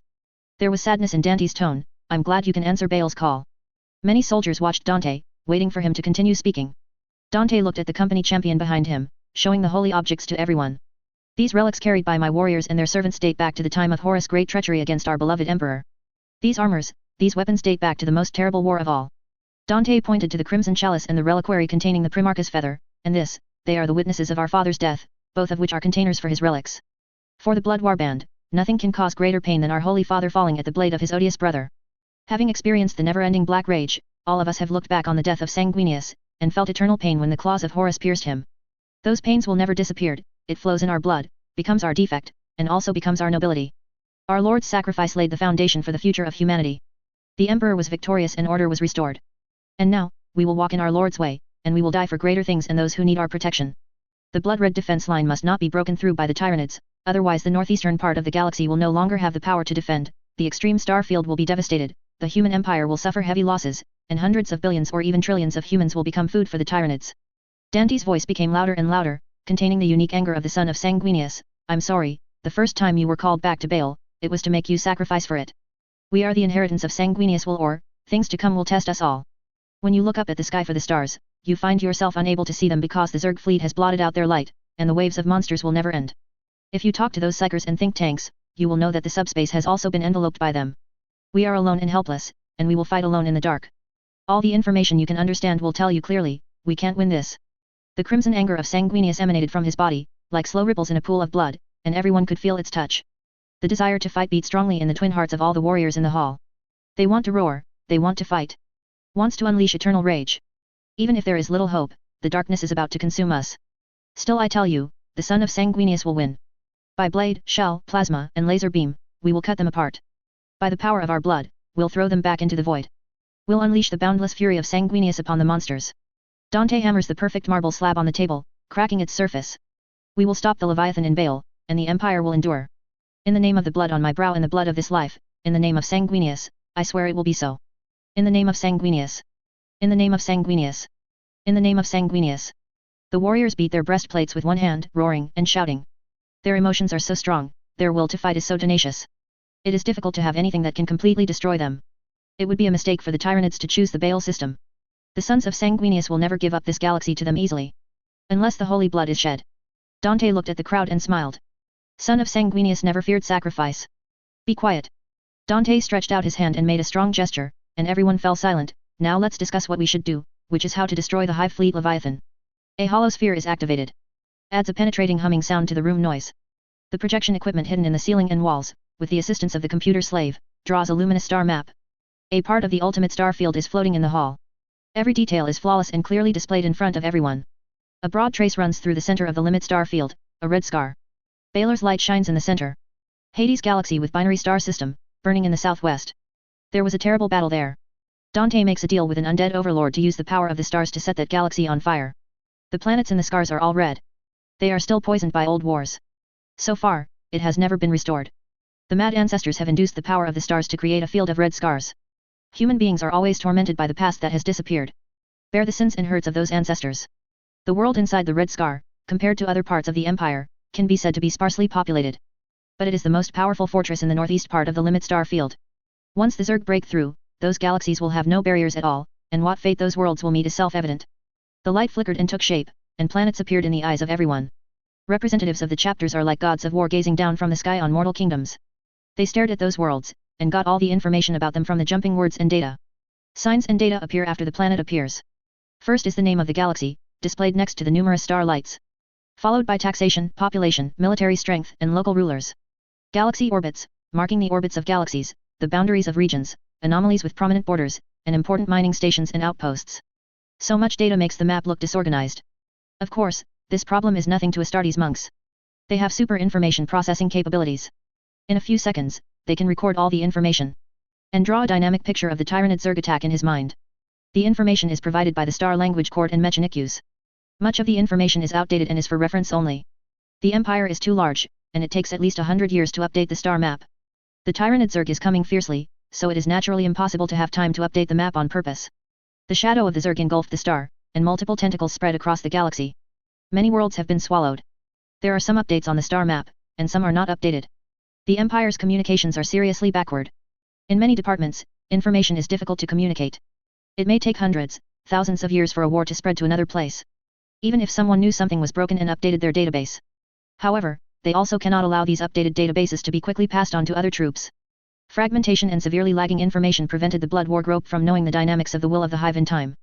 They can only grasp the movement of the Leviathan Zerg fleet by placing ships along the way and monitoring them. These are the traces left by Hive Fleet Leviathan. Dante pointed to the star map, and a trajectory appeared in the projection. It's been heading in this direction for decades, devouring every world it encounters in its path. Of course, this simulation is sped up thousands of times, with Tyranids devouring a world every few months or years. The world, and continue to separate tentacles. These tentacles devour the world one by one, continue to grow themselves, and then split into smaller tentacles again. The Tyranids don't use subspace to advance, they can only fly in the real universe. However, they violate the laws of nature through certain mechanisms, and their ships exceed the speed of light. Their speed allows us to have a small strategic advantage. But this strategic advantage does not help us win the war. The Zerg fleet is too powerful. And as it advances, the Zerg grows stronger. Every world swallowed strengthens it in number and kind. The Blood Angels have fought the Leviathan fleet many times, and successfully stopped them several times. A small-scale star map appears in a glowing rectangle separated from the larger-scale star map. It shows two lanes for the Zerg fleet, one brighter than the other. Because of this, the Tyranids are actively seeking to destroy the Blood Angels chapter. Otherwise it would never enter the Red Samba, but would instead turn to those worlds that are densely populated or where natural systems are intact. From the initial information provided by the Mechanic Order and the Tribunal, it can be inferred that the Tyranids prefer planets with high-density life. The planets in the Red Scars do not conform to their characteristics at all, and the worlds are basically desolate and full of toxins. Choosing such a zone is very abnormal for a predator like Tyran. The only explanation is that they are trying to reach a strategy, and this strategy is the Baal Galaxy. His behavior is to seek the complete destruction of Bar. This kind of statement is really unbelievable. They are animals and will not have the idea of revenge. A chapter leader said. Your opinion is wrong. Mephiston said. And what is the truth? Asked another chapter master. I have observed the shadow of the warp created by the Tyranids, and I have seen the body behind that projected it. The Zerg that attacked our galaxy was not an army of individuals, nor even a herd of animals. The Tyranids were a single individual, a being with soul and mind, a fearsome enemy existing in unimaginable dimensions. Is it really possible that all those monsters are the embodiment of a consciousness? If this is the case, it may not be too scary, right? How does it maintain itself in a long distance? If it can't maintain it, then how can it ensure that every split will obey itself? If the opponent uses the shadow of the subspace to affect the real body, why don't we transfer the war to the subspace, destroy them spiritually, and let the real body collapse? Impossible, the shadow of the subspace is too terrifying, no psyker can fight against that terrifying power. Indeed, we can only attack from reality, kill them, and weaken that shadow. The quarrel of many warbands made the scene chaotic. Dante stretched out his hand, signaling these people to be quiet. Stopping the Tyranids is our mission. This battle can only be fought on a realistic level. We will stop the Tyranids in Baal. If we succeed, they will be trapped in Red Scars with nothing to starve, constantly weakening. In the end, it was completely destroyed. I already have a comprehensive plan, maybe you can give me some new suggestions and additions. Deafening cheers erupt, and many hands tap on the table to shake it. When the cheers ended, Dante spoke about his plan and star defense. The Battle of Blood was tightly united by Dante in the name of Sanguinius. As time went on, the remaining warbands continued to come from various places. Before the shadow of the warp completely cut off the warp space navigation, Dante got 28,000 Astartes warriors. They are from different warbands. There are no vacant berths in the low Earth orbit of the three worlds. Every anchorage is crowded with ships. Battleships, cruisers, etc., are all suspended in low Earth orbit. Many chapters have gone all out to answer the call of the mother chapter. Their ships have built a metal line of defense for the Baal system. Dante hopes that these ships can firmly hold the void line of defense for them in the upcoming battle. That's the key to victory. Of course, he also knows that this kind of thinking is extravagant. The orbit around Palladium is packed to the brim. In response to the call, the blood warbands scrambled to the place where Sanguinius first spread his wings. They make pilgrimages like devout believers. This act empowers them. Can make them feel that Sanguinius is with them. On the other hand, in Castel D'Angelo, Dante also met with each of the newly arrived warbands, arranging their positions in his plan. It's worth mentioning that these warbands bring some brand new news to Dante. The Empire is at war with Abaddon on Vigilius. It is said that 1 or 2 primarchs have returned, and they are traveling with troops. This incident excited Dante. If it is true, it means that the Empire still has hope. If they can get the support of the Holy Father brothers, then they may be able to get more chances of victory. It is a pity that the information obtained by these blood war groups is also incomplete. The terrifying subspace storm shattered the star language galaxy. People can only guess the truth from limited information. Some say the Emperor is revived and has walked Terra, dethroning the impotent High Lord. Some people also say that Guilliman and Ryan have been revived, and they reopened the Great Crusade, and humans will declare war on chaos and aliens. There are many powerful and fearsome human armies sailing in the galaxy. News of war is everywhere. There is some news of victory. There is also bad news. No one can tell whether it is true or not. The subspace storm is terrible. The Great Rift cuts everything. Dante is quite concerned about this. If he can get the help of the Empire, the situation will be much better. Unfortunately, the chorus of astropaths couldn't pierce the storm. Even with the help of Mephiston and the think tanks of many battle groups. Very difficult. As time goes by, the shadow caused by the Zerg becomes more terrifying. Astrocall can no longer resist hive mind's roar.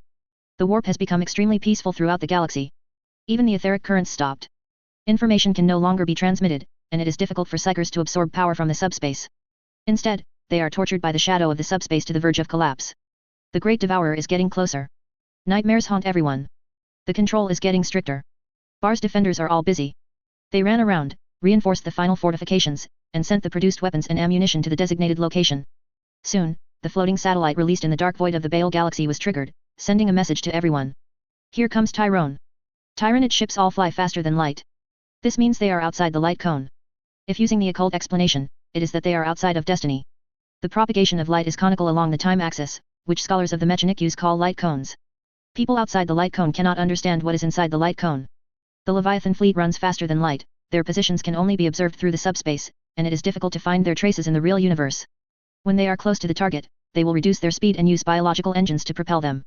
When the first biological ships appeared on the outskirts of the galaxy, plasma gas gushed out from the weapon platform, converging into a light beam and hitting the thick biological chitin. Air cannon shells exploded in the wriggling wound cut deep. The biological turrets and sharp corners were destroyed by intensive firepower. Thick tentacles snapped off from the bottom by gunfire. It became the first victim. Nothing can resist such a high density of attacks. The hull became fragmented, being pushed forward by inertia. Air and moisture poured from the exposed hull, condensing in the void. Sleeping in the hull, waiting to be awakened, the Zerg individuals that went into battle were frozen in low temperature. At this time, the Baal galaxy is densely covered with weapon platforms, torpedo silos, and booby-trapped minefields. They are connected into a giant spider web. From the edge of the dark universe to knowing the orbit of the Baal galaxy itself. Ships flicker in the defense grid. Fast gunboats and probe ships, nothing but weapons and engines. They are quickly constructed in the ports of the void, and then dragged to the battlefield. Ships from various battle groups were assembled and divided into several battle groups, cooperating with each other, trying to control the entire sky domain. A large number of biological ships appear in the dark universe, and they are different. Some are like slugs and some are like void whales. Some have a slight resemblance to marine life, but are a million times larger. Some biological ships have huge blades on their heads and thick biological armor on their bodies. A boat with tentacles, a boat with a spine, a boat with a tail. Many ships have unusually long tails, like jellyfish in the deep sea. Every way in which creatures can be assembled is presented before the eyes. These combinations originated from the evolution of different races, and now they are all integrated and absorbed by the Tyranids. They are forced to succumb to the will of the hive with terrifying consistency. The machine servant responsible for processing the detection data was twitching. Hundreds, thousands, tens of thousands. The number keeps rising, and the huge amount of data makes the detection machine slave almost crash. Bells and sirens rang continuously, beeps and yells. Although the Tyranid weapons are not as powerful as those of the Empire, they are much more numerous. The void shield is distorted or pierced by the impact of torpedo spines and living missiles. The fast-flying Biostalker gallops past in the green flames of the bioplasma jet. Squirts stingers from wriggling orifices. Those behemoths and imperial battleships that are more than 20 kilometers long are not inferior. Huge creature carrier covered in thick black pipes. Spits the huge, knobby teeth out of the ducts by peristalsis of muscles. The teeth fly in space, and when they hit the hull, they will burst, releasing groups of metal-eating creatures. The fighting in the void battlefield was extremely brutal. Communication between human fleets is very noisy. Each captain is issuing orders loudly to complete the maneuver, save his ship or find an angle to kill the enemy. They rely on the void defense system built by weapons platforms, torpedo silos, nuclear missiles, and other weapons, continuously destroying the Tyranid Zerg fleet. A large number of Zerg ships shattered into fragments, suspended in the void. However, in the face of an overwhelming advantage, the Tyranids still passed through the void defense system, and the huge biological ship crashed into the 3 planets. Bear. Mephiston walked deep in the bloodstone mining field with think tanks selected from various war groups. Bloodstones are a symbol of honor for an Astartes monk of the blood of Sanguinius. Krull Mountain in Bavaria is the only place where bloodstones are produced. The decorations polished by bloodstone are not only symbolic. Every piece can resonate slightly with the host spiritually. Individually, these ores are too small to have any effect on the bearer. But in places with a lot of ore, they can amplify spiritual power. It can help psychers better control and drive the power of the warp. When they were standing in the bloodstone mine, the light emitted by the soul in the warp will be brighter. Mephiston chose this place for a reason. Here, think tanks can ignore the shadow of subspace caused by the invasion of Tyranids, and get rid of the horrible sense of suffocation and pressure. From here they draw strength, thus rejuvenating their weary souls. Mephiston and others walked into a hall made of bloodstone crystals and filled with light. Chinook tentacles spun out of their heads as they walked in. Every think tank can feel the deep subspace through the Scarlet Hall, which is countless times easier than usual. They can feel the fullness of power. If they wish, they can easily call the more terrifying subspace power. There are many special things in the bloodstone mine. The most special point is that the bloodstone crystals here will heal and grow automatically, just like a living silicon organism. Mephiston and others found a flat open space. They formed a circle, sharing each other's blood. Use this ritual to gain a more intimate relationship. They then lent their psychic powers to Mephiston. The light of the ruby became extremely intense. Takes on a quality beyond what light should have. He was chanting an ancient mantra. With the help of other think tanks, Mephiston's soul was sent into the unpredictable and incomprehensible subspace. Through this ritual, Mephiston saw terrible things. 2 demon armies, one black and one red. They fought on a plane of bones. An angel-shaped door of red light opens from the world of demons and connects to a real world. That world has stars next to it, and a red world curve. Its 2 moons are surrounded by ships in battle. That's Bar. The demon is watching Baal. Whoever wins will gain the power to enter Baal's gate. Mephiston's eyes became firm, he did not allow failure. He must protect Baal in the disaster of angels. If he can repel the servants of the blood god, he can use this mine to leverage the power of the warp and repel the Zerg. Dark skies lit up with lasers and explosion flares. The light of war illuminates the frightened faces of the Baal people. They stood on their own defense line, trembling all over. A strange roar came from a distant place. Thunderhawk, Stormbird, Valkyrie, and other fighters roared past. The flames formed by the explosions they created can be seen from far away. Tyranids are gathering and they will attack soon. Father. Looking at the artillery fire and the dark shadows in the sky, the boy made a crying sound. He is carrying a weapon. The body shivered in the cold wind mixed with the smell of gunfire. Yuji was also trembling, and he touched his son's face rarely, revealing the tenderness he once had. He knew that he was likely to die here. It is useless to criticize the poor child again. He resented his fate. I have been working hard all my life, but I always fall back to the bottom, becoming a humble, bullied water seller. His beloved woman died of illness in his arms. His kid became a fool in the selection. This world is so cruel. Deprive him of everything he has, and trample him underfoot. Yuji's cruelty to children stems from his helplessness towards fate. He is not those angels, he does not have the courage to fear death, nor does he have the decisive action. But he is really working hard to live his life well. Fate has teased and tortured him time and time again. Let him lose what he loves, let him lose everything. Now, he's dying. Those Zergs will charge and kill everyone. He is so weak, he will die with just a wave of the jointed limbs of those bugs. Don't be afraid, Tears, you will be accepted by the Emperor, you are so kind. With tears in his eyes, Yogi said to his child in the gentle tone of the past. In those days it didn't get so bad. During the days when his wife was still alive. In the days when Tills was smart and strong. His tone is so gentle. Lost Tower. Countless shrill howls came from it, crazy and full of pain. They want blood and fights. When Tyrone appeared in the Baal galaxy, the prisoners made their voices. The 6th sense possessed by this depraved beast is even more terrifying than the psychic power of the think tank. Their anger is the first to be kindled. The moment the war came, the prisoners were the first to howl. Bloodthirst and black anger are eternal pain. If a blood child seeks blood, clerics know they are haunted by visions of themselves, bloodthirsty. If a son of blood sings, the clerics will know they have been invaded by the memory of Sanguinius, and when the pain of Sanguinius overwhelms them, black rage will arise. Every child of the holy blood cannot escape the fate of being tortured by bloodthirst and black anger. With the opening of the war, except for the original prisoners of the Lost Tower going crazy, there is also a part, the heirs of the holy blood who were originally normal are also out of control. This time, it was no longer a few people out of control, but hundreds of fighters out of control. As Tyrone gets closer, this number may rise linearly. Even Dante felt uncontrollable anger. The servant of the blood god chose this time to come to Baal, and had his own plans. It is very likely that the heirs of the holy blood will lose control in this war. If Mephiston fails to stop the blood god's servant, the holy blood descendants gathered in Bar will become blood god's slaves. Those out-of-control brothers were chained up and gathered in the cathedral. Here they will be incorporated into the death company. Priests sang ancient battle songs for them to soothe their souls. May Sanguinius watch over you as you enter your last judgment, may the Emperor keep you faithful while your arms remain strong, and may your wrath burn in your last battle, you his soul shall be reborn in wrath to be with the great Father and Emperor. The powerful concealment of the priests, calming the runaway warrior, was replaced by the sorrow of Sanguinius' death. But these are short-lived. The blood slaves quickly affixed the death black cross to the soldiers of the death company and checked their weapons and equipment for the last time to ensure that they could fight heartily in the last battle.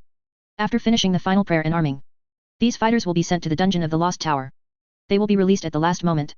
Dante watched as these warriors were sent into the Tower of Lost. They were chained to their chambers. When the priests turned away, the lost warriors were once again filled with rage. They yelled and said a heartbreaking thing. These words were first uttered aboard the Vengeful Spirit 10,000 years ago. Since then, it has been repeated countless times. Why? A voice roared maniacally, full of pain and sorrow, why did you betray us, Horus? The priests closed the gate of the Lost Tower. Cut off the words of the warrior who was in the illusion. There is no answer to give. Dante under the mask looked sad. After this battle, how many sons of Sanguinius can remain normal? Maybe he'll be one of the lost too. Sail us, Sanguinius. Protect us, Holy Emperor. Dante said in his heart. The harsh siren sounded. The sirens of the Zerg invasion resounded throughout the entire Angel Castle. The fighter planes fled back from afar, and behind them was an endless sea of insects. They come, with destruction, with death. The defense line outside Angel Fort. Countless Zerg howled. Block out the sky and block out the sun. Absolutely terrifying. Those terrifying behemoths trampled on the surface, making a rumbling sound, and the whole earth shook. The soldiers drew out their weapons and activated them one after another, shouting slogans such as for Sanguinius and for the Emperor. They faced their fate without fear. The civilians swallowed their saliva, trying not to turn around and run away in fear. Yuji, who sold water, hugged his child for the last time. I hope you live, tears. If not, I bless you to return to the embrace of the Emperor. I love you, child. The boy looked at his father, he was a little slurred in a stupid way. I also love you, father. Chapter 226 Reinforcements, for subscription. Before Horus revealed his ambitions, he was still the highest-ranking warlord of the Great Crusade. Responsible for leading the War Council. Command all the troops of the Great Crusade. Nominally all primarchs must obey his orders. While planning the purge of the loyalists in the City of Songs and the massacre at the landing field, Horus sent Sanguinius to a planet called Sinus. The task description given to him is to let him lead a team to expel the local alien forces. Liberate the local humans and let them join the Empire. At that time, Horus's terrifying ambitions had not been noticed by others. Actually, at that time, Sanguinius admired War Master Horus very much. The two have fought side by side in many battles. Their relationship is so good that even the other primarchs are jealous. Sanguinius also valued the friendship with Horus. He had longed for the chance to prove his bond with Horus. Far surpasses other primarchs. The Blood Angels Legion headed for the Sinus Galaxy according to the instructions. Unaware that they were falling headlong into an evil trap. On the Sinus Galaxy, the power of chaos is raging. This is a trap specially set for the Blood Angels. Chaos is here to corrupt Sanguinius. By sacrificing the Astropath, the demons of Slaanesh and Kaba Ndar of Khurn were summoned to the real universe. On Sinus Prime, Kabanda and Sanguinius fought. Sanguinius severely wounded Kabanda, but his feet were crushed, and the huge spiritual impact caused by the tragic death of his son made him unconscious. It was precisely because of this crisis that the Blood Angels Legion fell into a frenzy of black anger. In Terra, the Khurn demon Kabanda was summoned again, but was defeated by Sanguinius and broke the opponent's spine. Since then, the son of Sanguinius and the great demon of Khurn, Kabanda, have had a sworn feud. This demon of Khurn swears that he will lead the son of Sanguinius to corruption. All the sons of Sanguinius will become servants of the blood god, slaves of eternal rage. And the son of Sanguinius has been fighting. They understand the horror of chaos. Is also very clear about those despicable demons who can fail countless times. But as long as the opponent succeeds once, the son of Sanguinius is finished. They are always on the alert to avoid falling into that terrible abyss hell. Bear. With the help of many brothers, Mephiston, who entered the warp space, opened up a road to the blood realm. This behavior is extremely heretical. Mephiston didn't care much. In order to keep the heir of Sanguinius, there is no means that he cannot use. His body surged with the power of other brothers. Rely on the vital brotherhood and blood of the father to hold the soul tightly and avoid being lost in the terrifying abyss of the warp. Mephiston reveals his essence in the warp. A pair of huge blood-red wings grew from his back. Tiny blood vessels, clearly visible on the growing skin. His body was as black as the night. Those eyes exuded a blood-colored light. Mephiston watched the battlefield, where the final ending was about to come. The fiery Kabanda has an ape-like face and twisted horns. The scarlet wings on the back are huge, with bone spurs on them. Wearing a black iron-colored battle armor with golden edges. The armor is decorated with brass thorns. There are also skulls hanging on both sides. Holding an iron whip full of steel barbs in one hand, and a battle axe burning soul fire in the other. The bright red skin tightened with every swing of the axe. Kabanda chopped down the last black-skinned demon and crushed the opponent's head with a whip. He walked triumphantly to the gate, ready to pounce on Bale. Those cute little angels are going to be taken away by him. All the children of Sanguinius are his. However, the King of Wrath froze when he reached the gate, his long-legged face showing confusion. Reached out to the door, but found his way was blocked. He sprayed blood mist from his nostrils, peered down, and found Mephiston. Seeing the form of Mephiston growing wings, Kabanda grunted and laughed. There was joy on the angry face. Heavy brass-bound hair clattered against his breastplate, making a sound. Yellow eyes twinkle with joy. What is this? A cute little angel, tisk tisk, how brave, are you closing the door? Kabanda stared at Mephiston. Go back. Mephiston glared at Kabanda. It's not up to you, I've earned the right to pass this way, go away. Little angel will meet soon, when I'll call you, and you'll be Kern's army a member of the... A holy sword appeared in Mephiston's hand, and he made a fighting posture. Go back, demon. In the name of the son of the archangel, no passage is allowed here. Kabanda snorted, no, I will go through this door, you can't stop me. You are useless here, little angel. You will never pass through, we will exile you. The devil, according to the will of the archangel, leave that door, otherwise, you will meet the wrath of the archangel. In answer, the demon threw back his head and howled angrily. The ground is shaking and the sky is rumbling. The world responded to Kabanda's wrath with thunder. Your archangel with broken wings has no right to order me. Kabanda pointed his whip at Mephiston, Baal will fall, and the angels will awaken their nature in anger. On the 8th day of my manifestation, the holy blood angel will join the army of the blood god. Kabanda stared at Mephiston, and through the body of this legendary think tank, he saw the many think tanks holding hands, performing rituals and working together to provide power for Mephiston. Dream, my kind have resisted your temptation since the dawn of the empire. Mephiston said, get out of the way, this door is not for you to pass through. Kabanda let out a savage and cruel laugh, you don't have the ability, little angel. Since you are going to be my enemy, then I can only bestow death on you.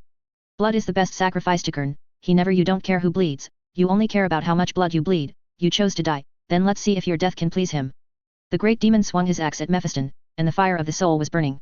The subspace energy exploded when the blade touched Mephiston. Generated a terrifying shockwave on the surface of Kern Kingdom, setting off countless skulls and flying in all directions. Those skulls were in the air, making a hollow whistling sound. When exhausted, they rain on the sand and bones of false planets. On the side of the cave, the impact radiated from Murphy Stone. Every think tank exudes a strong light, sharing the impact of this force. The whole cave is also glowing. The red crystal melted into blood light, absorbing all that power. The mountain was shaking, but nothing happened, and all the forces were dispelled. This mysterious ritual can connect them to this cave. Kabanda cannot harm Mephiston. Shameful means, Kabanda said. He looked at the people performing the ceremony with yellow eyes. If there is no way to break Mephiston's ritual, there is no way to defeat this guy. His soul is connected to the real universe, and the ancient rituals combined with the special characteristics of the cave allowed him to leverage huge power. Only by destroying the ritual can Mephiston be defeated. Otherwise, with the rituals in mysterious caves, Kabanda will be dragged for a long time. If someone abandons his loyalty to your corpse emperor, he will be rewarded with eternal life. I, in the name of the blood god, swear. Kabanda stared at those think tanks, the oath in the name of God is never false, little angels, I promise you that as long as you give up your loyalty to the corpse emperor, you will get eternal life. No one answered. However, Mephisto's face became a little ugly. He could feel a slight shake in the heat and anger. Little angel, it seems that the situation is not good, they have been tempted. Kabanda slashed with the axe again, another powerful impact. This time, energy sprayed into the material world along tiny gaps. Their fit is no longer perfect. Someone's heart was shaken, and there was a flaw in the psychic network. A golden sun flew out, his body hit the cave, and the huge force dented the armor. The think tanks filled the gap again. They chanted the hymn of Sanguinius in low voices and resisted the temptation of Kabanda. Mephiston raised his weapon and slashed at Kabanda. The weapons of both sides collided together. Kabanda was forced to retreat. But he was not defeated. Kabanda promises all sorts of things to those think tanks. Eternal life, the power to change destiny. Take revenge on those you once hated. Even if the opponent is dead, he can hunt the soul. On the other side, it is also attacking again and again, attacking Mephiston with its brutal strength. Mephiston is fighting very hard, and many think tanks are also working hard to resist temptation. But they still failed. Some think tanks have wavered. The ritual became disordered, and the power was not so strong. Crystals were shattered in battle and some librarians were killed. Half of the people died, and no matter how hard the remaining people tried, they could not stop Kabanda from coming. He overturned the barrier formed by the sons of Sanguinius and opened the gate. At the last moment, Mephiston reversed the direction of the gate and sent the other party to Baiai, not the main planet of Baiai. Dante and most of the sons of Sanguinius are there. If Kabanda descends there, it will inevitably lead to a terrible turmoil. Consuming his last strength and repelling Kabanda again, Mephiston was forced to withdraw from the subspace. The survivors gathered, and Mephiston led them to flee the Bloodstone mine. He knew that the final blow would not be able to stop Kabanda for long. Have to leave. Leave Babas, go to the main planet of Babas. They have already failed, and the only way to make up for the failure to fight against the demons is to hunt the aliens. Mephiston's face showed a bit of bitterness. Stopping the demon failed. An already bad situation just got worse. The arrival of Cabanda will surely further stimulate the anger of the sons of Sanguinius, causing them to fall into endless rage. This will be a terrible end. The outer wall defense of the Castle of Angels. The sixth wave of attack was repelled. On the battlefield, burning war machines and broken Zerg bodies are everywhere. Gunfire roared day and night, and the sky was filled with the trails of continuous firing anti-aircraft and lasers. The major subgroups brought millions of tons of ammunition plus Bale's reserves, as well as strategic resources taken from various destructive galaxies. Dante doesn't skimp on ammo. It is much better for him to weaken the enemy as much as possible than to save ammo. Unclean energy spreads in the sky. The battle in the void continues. Ships of various chapters are still fighting hard against the Tyranid fleet. Those biological ships were emitting green light. They passed the defense of the void and hit the ground directly, trying to control the ground first. On the ground, Zergs kept gathering together, charging towards the human line of defense. They let out terrible screams. That is the will of the hive. Dante also entered the battlefield. All around him lay the broken limbs of creatures. The battle armor on his body is all the blood of the Zerg. With the sound of the biological horn, another wave of worms receded. Realizing that the will of the hive cannot open the way by sacrifice, he can only order the swarm to retreat, and prepare to optimize tactics and units before launching an attack. But this does not mean that the Zerg gave up their attack. They don't care how much they sacrificed. Retreat is just for a better breakthrough. They will attack again soon. But now, Dante and others have a rare chance to breathe. Dante opened the communication panel, and a message jumped out. Is the news from the Star Language Hall that has been transferred to the Archangel Castle. My lord, the situation in the subspace has changed. The director of astronomy said, it seems that reinforcements are trying to enter the Baal Galaxy. Chapter 227 Indomitable Expedition, 5th Battle Group. Dante looked at this message, his eyes became serious. In such a situation, who else would come to Bar to die? Who are they? Dante sent a message to the director of astronomy. After a while, the other party replied to him again. I don't know, I can only see the golden double eagle symbol. The interference from Tyrone is too strong to see clearly. What is the size of the reinforcements? Dante asked one of the most critical questions. If 1 or 2 battle groups come, I'm afraid the situation will not improve in any way. My lord, I'm not sure if what I saw is real. The scale of that fleet is huge, unimaginably large, even larger than the few holy expeditions you launched in the past. This is ridiculous. I am not sure if it's because of my mental problems. How could the current empire gather such a terrifying fleet? The raging subspace storm alone is already very severe, preventing most of the troops from gathering. How could there be a fleet of this size appears? Dante frowned. Director of Star Language, Master Jalen has served the Holy Blood Angels for many years, and has never made a mistake. Are you really sure that you saw such a large-scale army? Yes, my lord, I have confirmed several times. But I still remain skeptical. Maybe it is a chaos conspiracy. The current situation of the empire, it is absolutely impossible to assemble such a huge fleet. This is unreasonable. I'll return immediately. Dante watched the receding insect swarm. They dropped a lot of corpses, some of them were huge like hills. There are also some very small, only the size of a human head. They come in a wide variety to suit any combat situation. Tyrone will continue to learn from failures and come up with new tactics. For this reason, human beings have repeatedly failed in the hands of Tyrone. They don't have Tyrone's terrible learning ability. Some laborers and mechanical priests walked out from the line of defense, and they needed to dispose of those corpses as soon as possible. Prevent the next wave of Zerg from using those corpses to get past the human defenses. There were also those who wept as they disposed of the bodies of family members and friends. Many people died, and the corpses lay in the trenches, which required special cleaning. In such scorching weather, it only takes a day for the corpse to stink. If it is not dealt with in time, it is very likely that a plague will break out due to the corpse. In the further distance of the battlefield, billows of smoke rose. Some huge starship fragments fell on the wasteland and exploded, forming thick black smoke. The fighter is hunting the Zerg with its scarred body. The artillery fire continued to roar until the Zerg exited the lethal range of the artillery fire. The Tyranids suffered heavy casualties, and humans also paid a heavy price. To be honest, Dante sees no hope of victory. They are fighting a battle they are not destined to win. He returned to Fort Angel. Leading the blood-stained guard of the blood through the corridors flickering with lumen lights, past the suffering women and children. They were terrified and restless, so they could only hug their children tightly, seeking a little comfort. There are also some people silently praying to the Emperor that the sad fate will not befall them. Angel Fort accommodates the elderly who are not suitable for the battlefield and children under the age of 10. Dante always felt a little bit of pain every time he saw those teenagers walking into battle with weapons taller than them. In this desperate time, people are also struggling in despair. In the face of more and more terrifying crises, human beings are becoming more and more crazy. Director of Star Language, Master Jilun is waiting for him in the temporary Star Language Hall. This place is not as gorgeous as the former Star Language Fortress, but it is enough. A large number of machines are placed in the hall, and the tortured astropaths are still trying to send out messages. The skinny and hunched Director of Star Language, Master Jalen, was standing on the control panel of the Star Language relay station holding a scepter made of solid wood. It can be seen that the shadow of the warp has tortured him enough. Just standing still made his expression painful. Jalen. Dante walked over, stood in front of the other party, and said. Jalen raised his head, his eyes were full of whites, he looked at the direction Dante's words came from, and smiled. There are only a handful of astropaths who can retain their visual ability, and Jalen is not one of the lucky ones.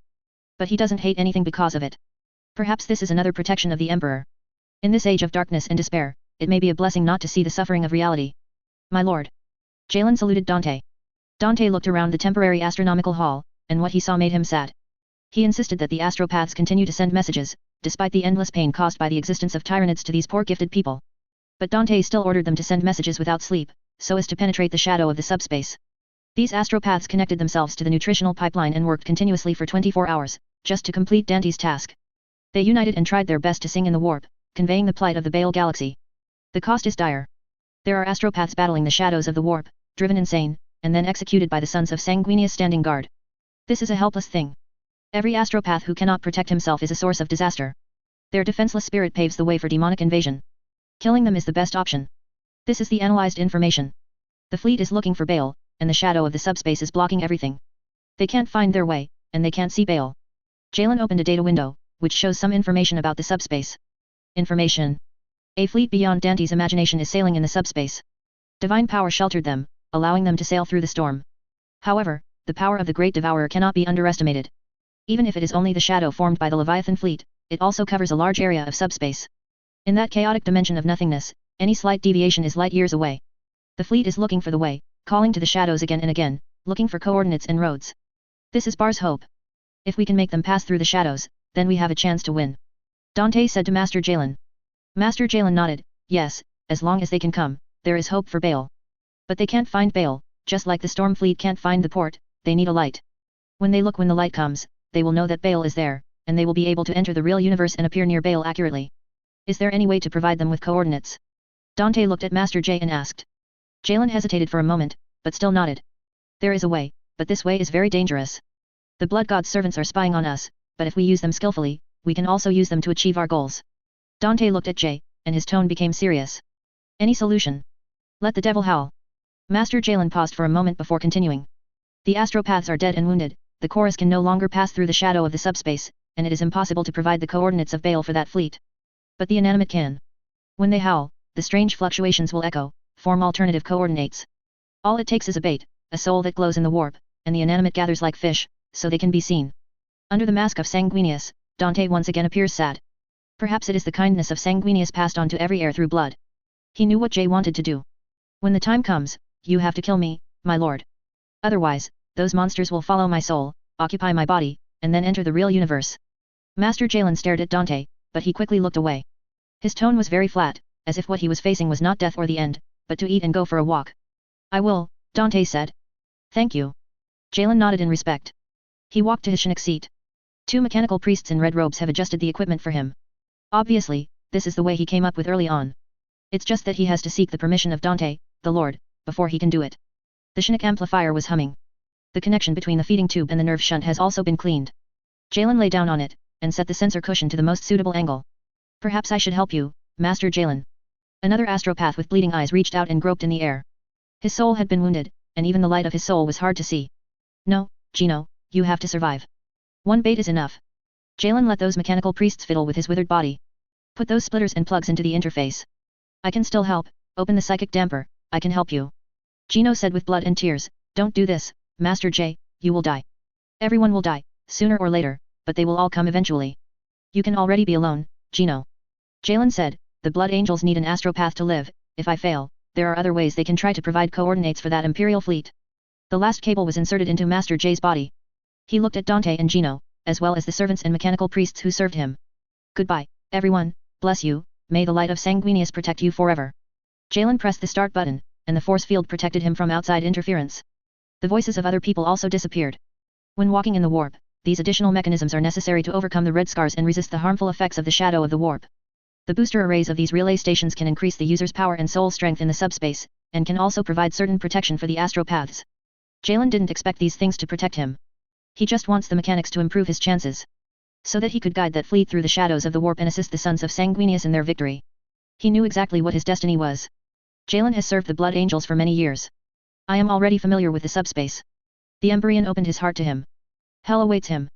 Today's subspace has become very scary. The shadows create a deathly silence, and even demons find it difficult to move in the shadows. For humans, it is even more depressing. Just go into the shadows and feel the pain. Jaelun released his protective measures in the subspace.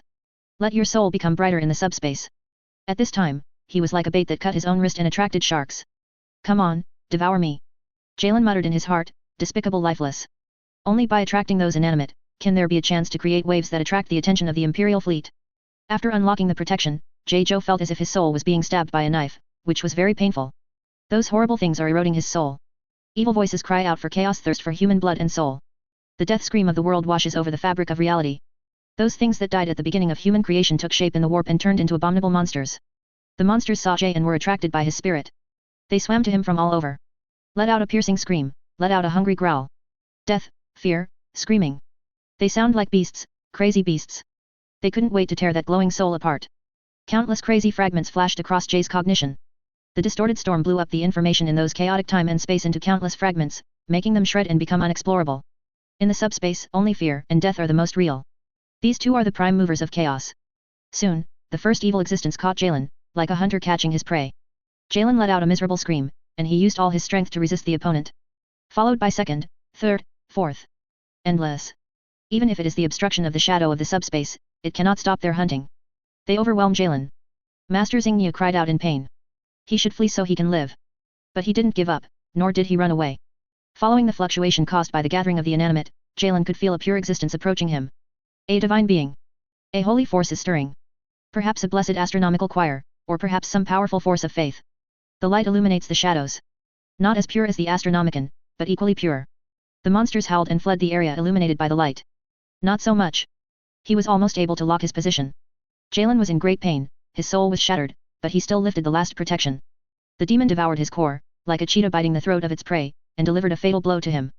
That light also shone on his broken soul. Thank goodness we found you. A voice sounded.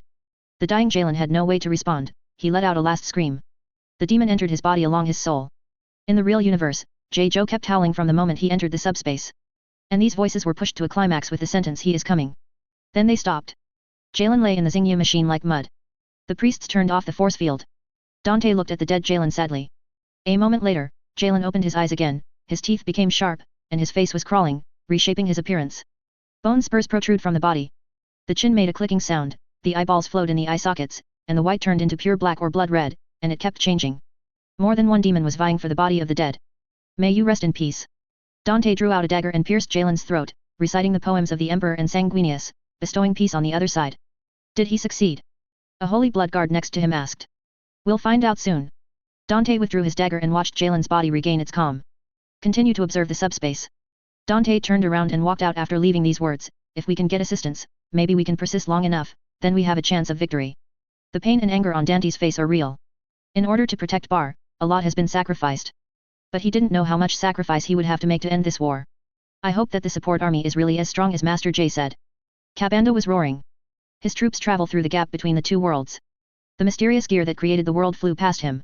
In those non-existent machines, the inner secrets of the universe are revealed to these blood servants. Xiancha's demons would curse Kaba-Ndar for a dozen eternities for what he saw. Kakabanda doesn't care about knowledge, those mysterious things are worthless to him. The infinite mysteries of the heavens and the universe swirl and emerge before those who do not know how to appreciate them. Mephiston's sniping had some effect, the gate was distorted, and the passage became unstable. Cabanda was sent to Baiyi. When he appeared in the real universe, the tumbling energy of chaos spread unstoppably in the sky like burning plutonium. The power of subspace supports Cabanda, allowing him to move freely in reality. Of course, this doesn't come for free. He must sacrifice enough kills for his master to stay in the real world, or he will be kicked back to the warp. This is the iron law of reality and subspace. The laws of physics deny the existence of demons. Everything in reality will find a way to expel the devil. They are not welcome. If Cabanda wants to be active in reality, he has to make an exchange and sacrifice enough kills for his master. An unprecedented war has begun. The sky is burning.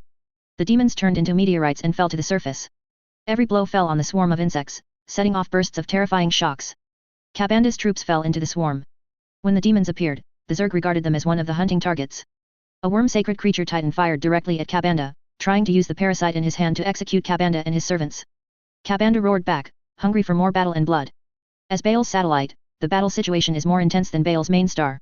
In front of the defense line of Fort Fury, a large number of Zerg creatures fell on the barren plain.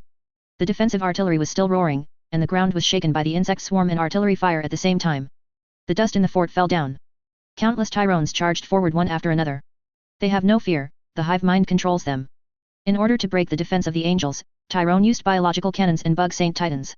They are attacking against the crazy firepower of humans. The Zerg built towering biological towers near the battlefield. It is made of black chitin, connecting the biological motherships in outer space like straws. Those biological towers are actually pipelines. Zergs will devour everything, including oxygen, water, and all organic matter, or things that can be digested with powerful gastric juice. Looking from the inside of the security fortress, there are countless monsters entrenched on the void shield. The swarm of insects stretched from the fortress to the horizon. Looking up, there was a black mass, as if there was no end in sight. Joel, the leader of the Blood Knights, howled a few times, like a beast. He led his guard through a group of gaunts and killed them all, leaving the broken bodies lying at their feet. Retreat to the fortress. Joel shouted to his warriors. Most people obeyed this order silently, but 2 soldiers ignored his order and broke away from the team and rushed towards Tyrone. Traitors, you will be punished. Unforgivable, traitors. The 2 soldiers shouted and rushed towards the swarm.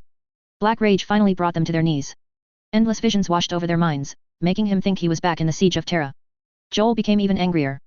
He removed a gargoyle, broke the opponent's limbs, and then pulled out the head alive. Seeing the 2 out-of-control fighters disappear into the swarm, Joel can only bless them, hoping that they can return to the embrace of Sanguinius. Of course, Joel doesn't hold out much hope for this. They are the accursed warband. Many years ago, they were declared traitors by the High Lords of the Empire. Blood Knight has always denied such allegations. But they could not explain the indiscriminate slaughter of both the enemy and us in many battles, so they could only bear the name of traitors all the time. But they have always been loyal, but they are easily dominated by black rage. Despised by the Empire, they can only perform their duties silently and fight alone in the dark. They will intervene when the war is lost, and leave silently after the end. Yule does not deny their chapter's crimes. In order to suppress the black rage, they satiate their bloodthirst with the blood of innocents. This kind of thing happened not once, but many times, and even became institutionalized. Joel didn't know whether the Holy Father could accept such a Blood Knight again. He doesn't know the answer. Joel and others withdrew to the fortress. The Blood Knights used their bolters to carve away. The rhythmic sound of hammering, accompanied by the rain of spent shell casings at your feet, forms a song of destruction. This is a measure of space marine discipline. Every monster was shattered by the bombs, and the mutilated corpses were scattered on the ground, trampled by their steel boots, and turned into disgusting mud. Empty clips eject from the smoking chamber, and new clips snap into place, ready for the next attack. Joel looked up at the sky, and a new wave of spore sacks fell like raindrops, very dense, blocking all light. All troops are retreating to the security fortress, and continuing to fight with the help of void shields. The Blood Knights are the last group. They want to prevent the Zerg from chasing and killing other troops, avoiding a complete collapse and a mass flight. A desperate cry came. Joel followed the voice and looked over. A lone guard is firing a lasgun at the Tyranids chasing him. His companion has died in battle. Only he is still struggling to survive. He is brave. Even in deep despair, she is still trying to live. Joel didn't hesitate at all. He raised his gun and shot at the monsters, and the chainsaw sword in his hand also spun at high speed, making a whining sound. Several monsters were smashed to pieces by the bolter, and one was decapitated by his chainsword. The guard showed a hint of gratitude, and he turned and ran towards the fort. The Blood Knights retreated while fighting. The heavy door closed after they entered. The roaring Zerg were also kept out. Inside the fortress, people were running around, and some officers were trying to maintain their troops, leading them to the designated positions. Joel suppressed his anger, and he used the elevator to climb to the top of the Fort of Vigilance. A large number of machines are buzzing, and all the data is collected here and processed by them. Joel glanced at the screen a few times before looking away. The Tyranid devouring of Baven has begun. The air is flowing towards those towering biospires, the air is thinning, and the final stages of engulfment are in progress. Soon, the air will be swallowed up, and fighter jets that use air as power will not be able to take off. Looking out from the top of the fortress, you can clearly see the end of the world. The devouring ship with huge tentacles and mouthparts fell from the sky, piercing the root system into the ground, devouring all organic matter. Digestive pools are scattered throughout the surface like bright gems. The forest was devoured, and the beasts living in the desert were also killed, thrown into the digester to dissolve, and then sucked by the pipe to the ship suspended in the outer sky. The whole world is being eaten alive. We can't defend here anymore, said Seth, the leader of the Flesh Tyrner, who arrived one step earlier than Jor. I have ordered the void ships to be ready. We are withdrawing to Baal, where the final battle will take place. Joel nodded, but did not refute. He knew Seth was right. The air is getting thinner. Now is the last chance to evacuate Bai. At this time, a huge shock came from outside. Everyone looked out the window and saw the lit sky. Beyond the purple mask of the void shield, meteors are falling at high speed. The sky is burning. The breath of the devil flowed, distorting reality. Kabanda appeared in the swarm, and his roar made everyone feel deafening pain. The crazy Tyrannid nest was in a panic. Many Zergs were torn apart by the falling demons in the first wave of impact, and the swarm suffered heavy casualties for a while. Many others were burnt by the blood fire of the subspace, making shrill screams. Soon, the Tyrannid nest regrouped its troops. They attacked the vigilant fortress and the demons at the same time. Devil! Joel roared, his suppressed anger almost lost control the moment he saw the devil. Kabanda didn't get his prize. This is not the main star of Baal, but Baal. There are enough sons of Sanguinius gathered there, if they can come to Bar. He will let the sons of Sanguinius lose control and finally embrace the blood god. But he was still very excited, his desire for fighting surpassed his desire to subdue soldiers. The ground trembled, the rock formations cracked, and ravines appeared on the surface. The skulls of the dead creatures on the battlefield were all attracted and piled up into a big Jingguan. The demons were fighting excitedly, even if they were Zerg, they didn't care. The blood needs war. It doesn't matter who the opponent is. As long as the war is brutal enough and the fighting is crazy enough, he will be happy. Crowds of demons turned into meteorites and fell. They attacked the Zerg. A mass murder begins. Kabanda cheered for the kill, and the deafening roar resounded throughout the world. The son of Sanguinius fell into a dark rage. Seth fought back the unending anger. Rationality will collapse at any time, and we must leave here as soon as possible. He heard the sound of a transport plane. Here they come. My lord, please board the ship as soon as possible. The war in the void is very bad, and the Zerg will soon seize the dominance of Tianyu.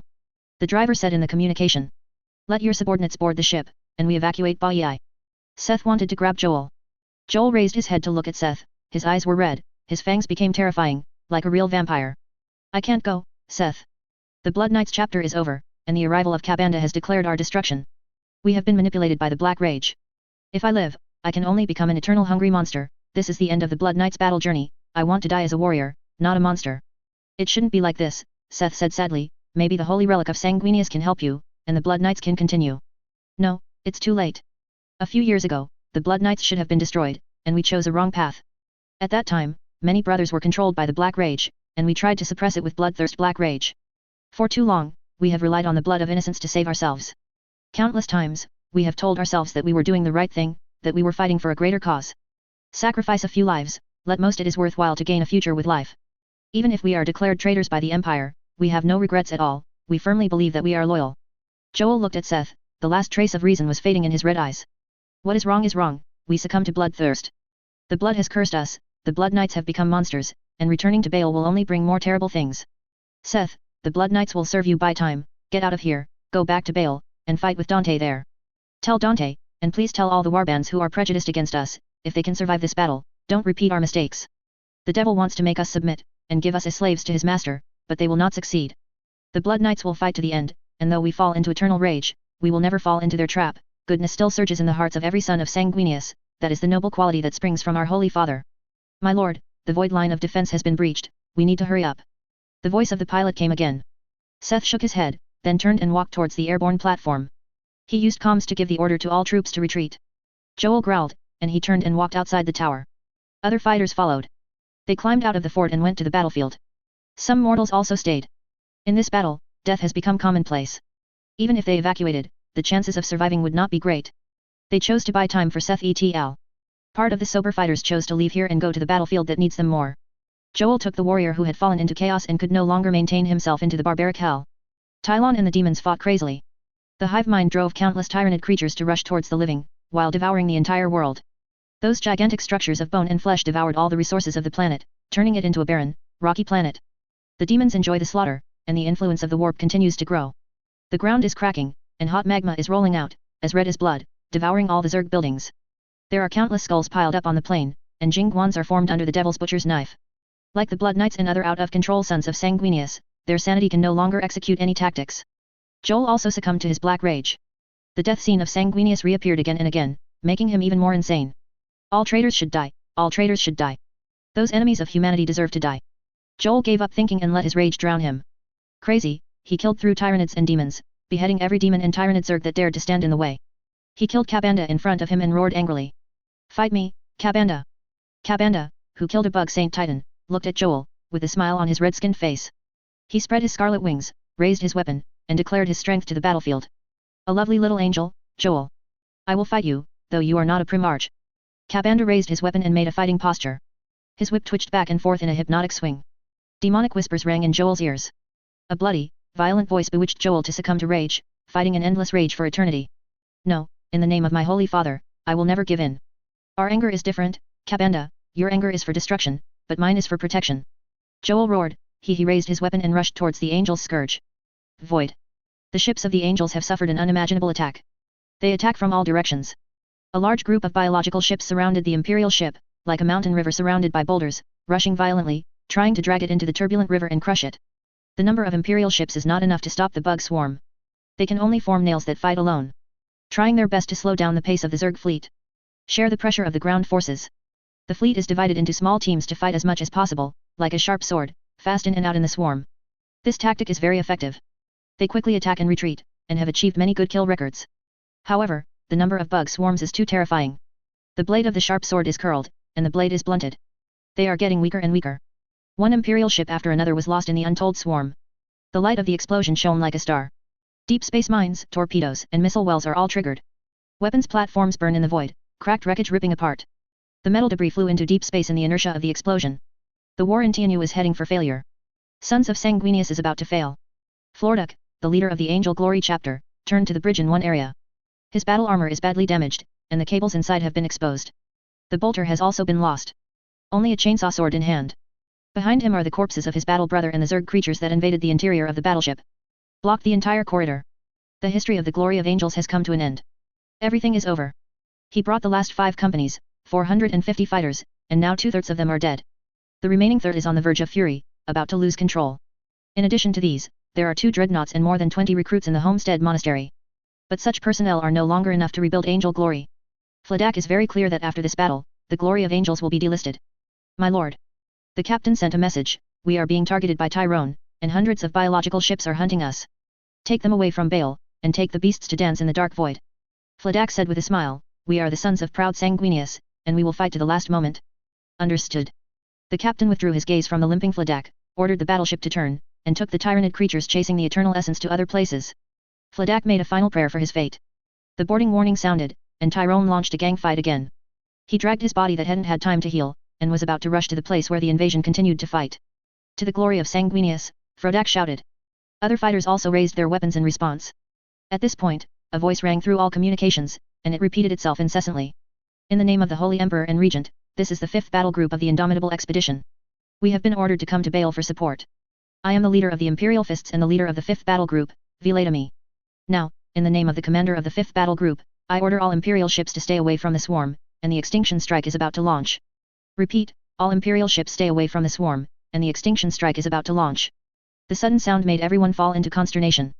Many captains looked blank. Didn't understand the meaning of this command. It wasn't until they saw those giant ships that were as magnificent as satellites appearing in the outer space of the Bale galaxy, and the flickering light illuminated the endless void, that they could understand why the other party wanted them to stay away from the swarm. Many captains frightened the power room to send all the power into the engine, speeding up and fleeing the battlefield, avoiding the impact of the coming annihilation strike. Chapter 228 Victory, for subscription.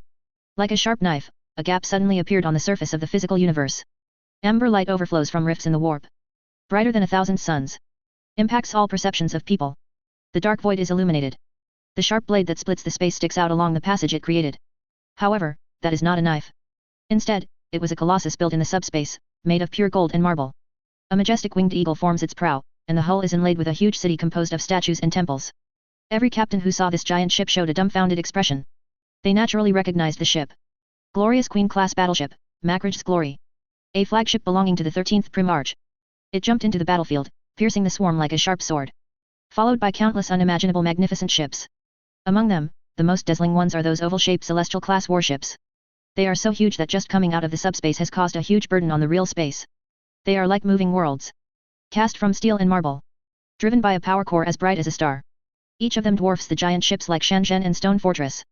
Witnessing such a magnificent fleet, every son of Sanguinius fell into a state of consternation. When was the human empire possessing such a terrifying fleet? They showed disbelieving expressions on their faces, and they watched this magnificent fleet enter the battlefield with dumbstruck eyes. The size of the fleet is so huge.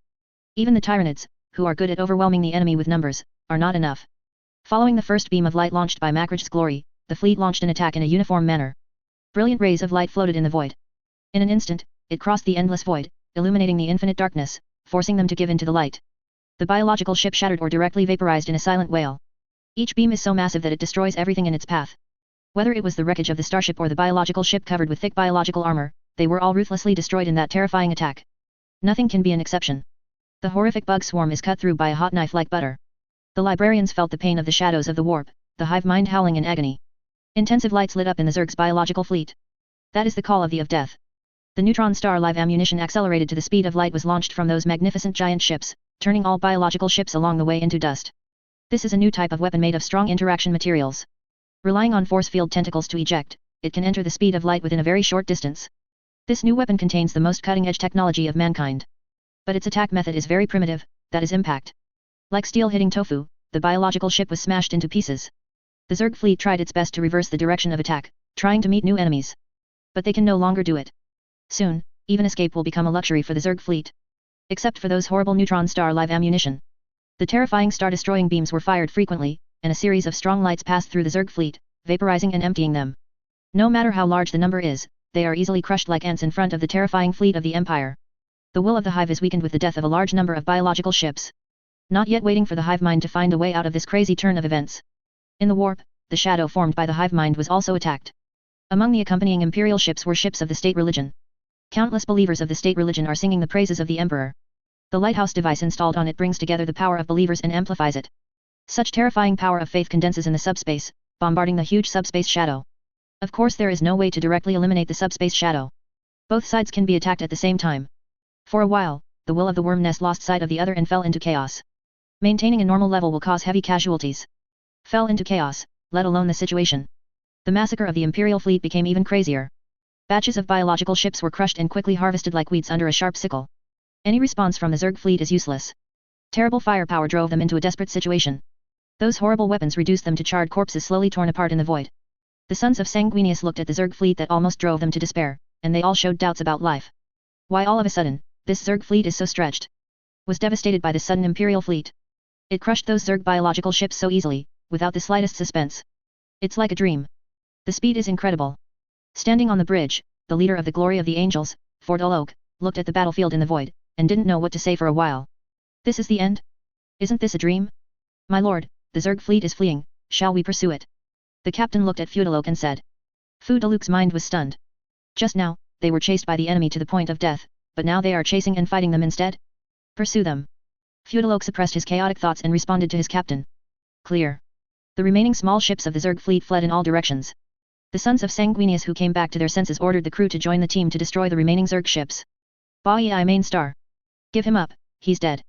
Oldemir, the priest of the Blood Angels, pushed tears away. Let's go, kid, run in the direction of Angel Castle, you will live of. Tills looked at his father who was kneeling on the ground, his face showing pain and reluctance. Listen to him, boy, said Yogi with the last of his strength, a smile on his tortured face. A spike pierced his heart and lungs. He could feel that his vitality was constantly disappearing. He couldn't survive. But Yuji didn't feel much sad. This life of suffering is finally coming to an end. Yogi did not expect the Emperor to take him into his arms. His life was ordinary and ordinary, unknown to the public. Tormented by worldly suffering and hurt by life's setbacks. Mediocre people like him are as countless as the stars in the sky. His wife died in his arms, and there was nothing he could do. As a father, he pins his hopes on his children. When everything is broken, he only vents his dissatisfaction with his life journey to his children. Forgive me, tears, forgive your cowardly father. Forgive me, my love, forgive your impotent husband. Forgive me, holy emperor, forgive the sin of a humble soul venting all its suffering and dissatisfaction on you. The toxin spread, and Yogi fell down. He fell into never-ending darkness. The soul is released from the body and enters the world of nothingness. That is the home of all the dead. In that world, he heard the evil roar, saw the rolling malice. The laughter of the mad gods came from the blood-red and ugly ocean, and they roared terrifyingly. Those evil beings attacked from all directions like a pack of hungry wolves. They roared and screamed, trying to devour the soul of the cowardly man. However, a golden light enveloped Yogi. His consciousness merged with that ray of light, and countless voices rang in his ears, as if countless souls were welcoming him. Everything came to an end. Emperor never cared. The demons roared at the disappearing light, they hated that existence. Again, and again they took their food. In tears, tears fled his father's body, stumbling through the hellish landscape. Heavy, tired body resisted his command. He moved slowly through the gap between the advancing tanks. All kinds of red and black chariots rumbled past. They are very large. Tills has to be very careful. The tank's attention is on the enemy, and any mortal who gets in their way will be crushed to pieces. The enemy intensified the bombardment. When the liquid ball hits the ground, it becomes an exploding fire. The chemical fire filled a large area of the killing zone outside the void shield of Angel Fort. Spore sacks fell from the sky, bombarding the surface like meteorites. Tanks rumbled over those areas, rushing towards the crazy Tyranid swarm. Till saw a tentacled meatball fall from the air and explode near a tank. The armored baffle was splashed with corrosive liquid, making a sizzling sound. Tears panicked. He squeezed his body and tried to run. He has to live, no matter what the reason is, at least he has to work hard and find a way to live. The damaged brain recalled part of his memories of being a brave young man, which made his body surge with strength. Tears ran to a wall formed by a violet void shield. The wall is curved and looks like soap bubbles, but it is very strong and can stop all violence. Tears gritted his teeth and passed through the void shield. That's not a pleasant behavior. Raging energy covered his body. Great pain tore his soul. As if he gave up a part of himself in order to survive. A wall made of concrete and steel bars appeared in front of him. Plastic steel shields cover the heavy bolters and laser cannons protruding from the wall. And in the slit-like blast holes, heavily armed space fighters stood. Their missile launchers and plasma cannons unleash bursts of fire on the enemy. Tears walked towards a small door, and the other mortals who retreated followed behind him. Safety is near, but the terror of the night is not over yet. A terrible howl ripped through the darkness, this time from the front. The deafening squeal of multiple jet engines drowns out all other noise. The space warrior in black armor jumped down from the high wall, the jumping backpack gleamed in the dark. They yelled incoherently as they fell to the ground. The action is crazy, it looks like a beast. There are some black armored warriors bypassing the mortals like tears. But one raised an arcing axe to mortals. Death to the traitor, death to Horus. The warrior shouted frantically. There was a huge collision between metal and metal, and the weapons of the angels collided with each other and made a loud noise. An angelic cleric braced the axe with his own winged skeletal staff, and the two weapons sparked in rage on contact. The enemy is on the front line, not here. They are innocent civilians suffering from the treachery of traitors, let them pass, let them pass. The priest's words brought back a little sanity to the black-armored warriors, and they ran and shouted forward. Several space marines in red armor stepped out of it, and they helped the frightened mortals enter the wall. You are safe, Baal people, you survived. A warrior said. Tills didn't have any excited expressions, and neither did the other Baal people. They lost too much. Or rather, they have nothing left. The Death Company charged onto the battlefield like wild beasts, leaping over the tanks and charging towards the Tyranids with savage fury. This is their final glory. Come on, traitor, come to Kasuo, come to fight with me, come to meet your death. A death dreadnought painted black took heavy steps and roared loudly through a loudspeaker. Come to meet your doom, hateful lackeys of chaos, come to feel the wrath of the angels, Angron's sons, those treacherous sons of Horus, get out.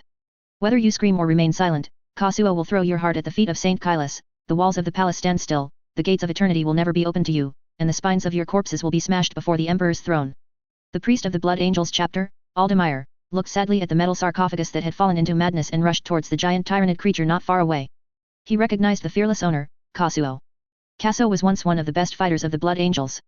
Fighted as an ancient warrior for a long time even after being buried in the sarcophagus. But he eventually fell into madness and became a member of the Death Company. His fate seemed to warn the other sons of Sanguinius that no matter how noble and heroic they were, they would not be able to escape the doom brought about by the Gene Seed curse. The fighters of the Lost Tower were released. They howled their rage, lost in visions of 10,000 years ago. Pastors give up guiding them. It doesn't make sense to do that anymore. They are completely lost. Warriors fight like the scariest demons, tearing apart those alien monsters with their weapons and fists. A group of Zerg warriors, Gaunt, and Zerg Saint Titans are flocking to them. The other side of the city wall also gave support. Cannonballs, energy beams, burning chemicals, roaring missiles, and rumbling tanks. Both sides are fighting crazily. Odomeyer believes that this may be the scene of in mythology. The Death Company entered the depths of the Tyranid swarm, and countless Tyranid creatures fell at their feet. These demented warriors can fight through the most horrific wounds. But they are not immortal, these warriors who yearn for the final glory fell one by one in front of the monsters attacking the Archangel's homeland. Dante stood on the city wall, and he watched the lost warriors being sent out from the Tower of Lost and released onto the battlefield. Those Terra creatures were pushed back under the berserk attack of the Death Company, gaining a buffer again. But this is not something to be happy about.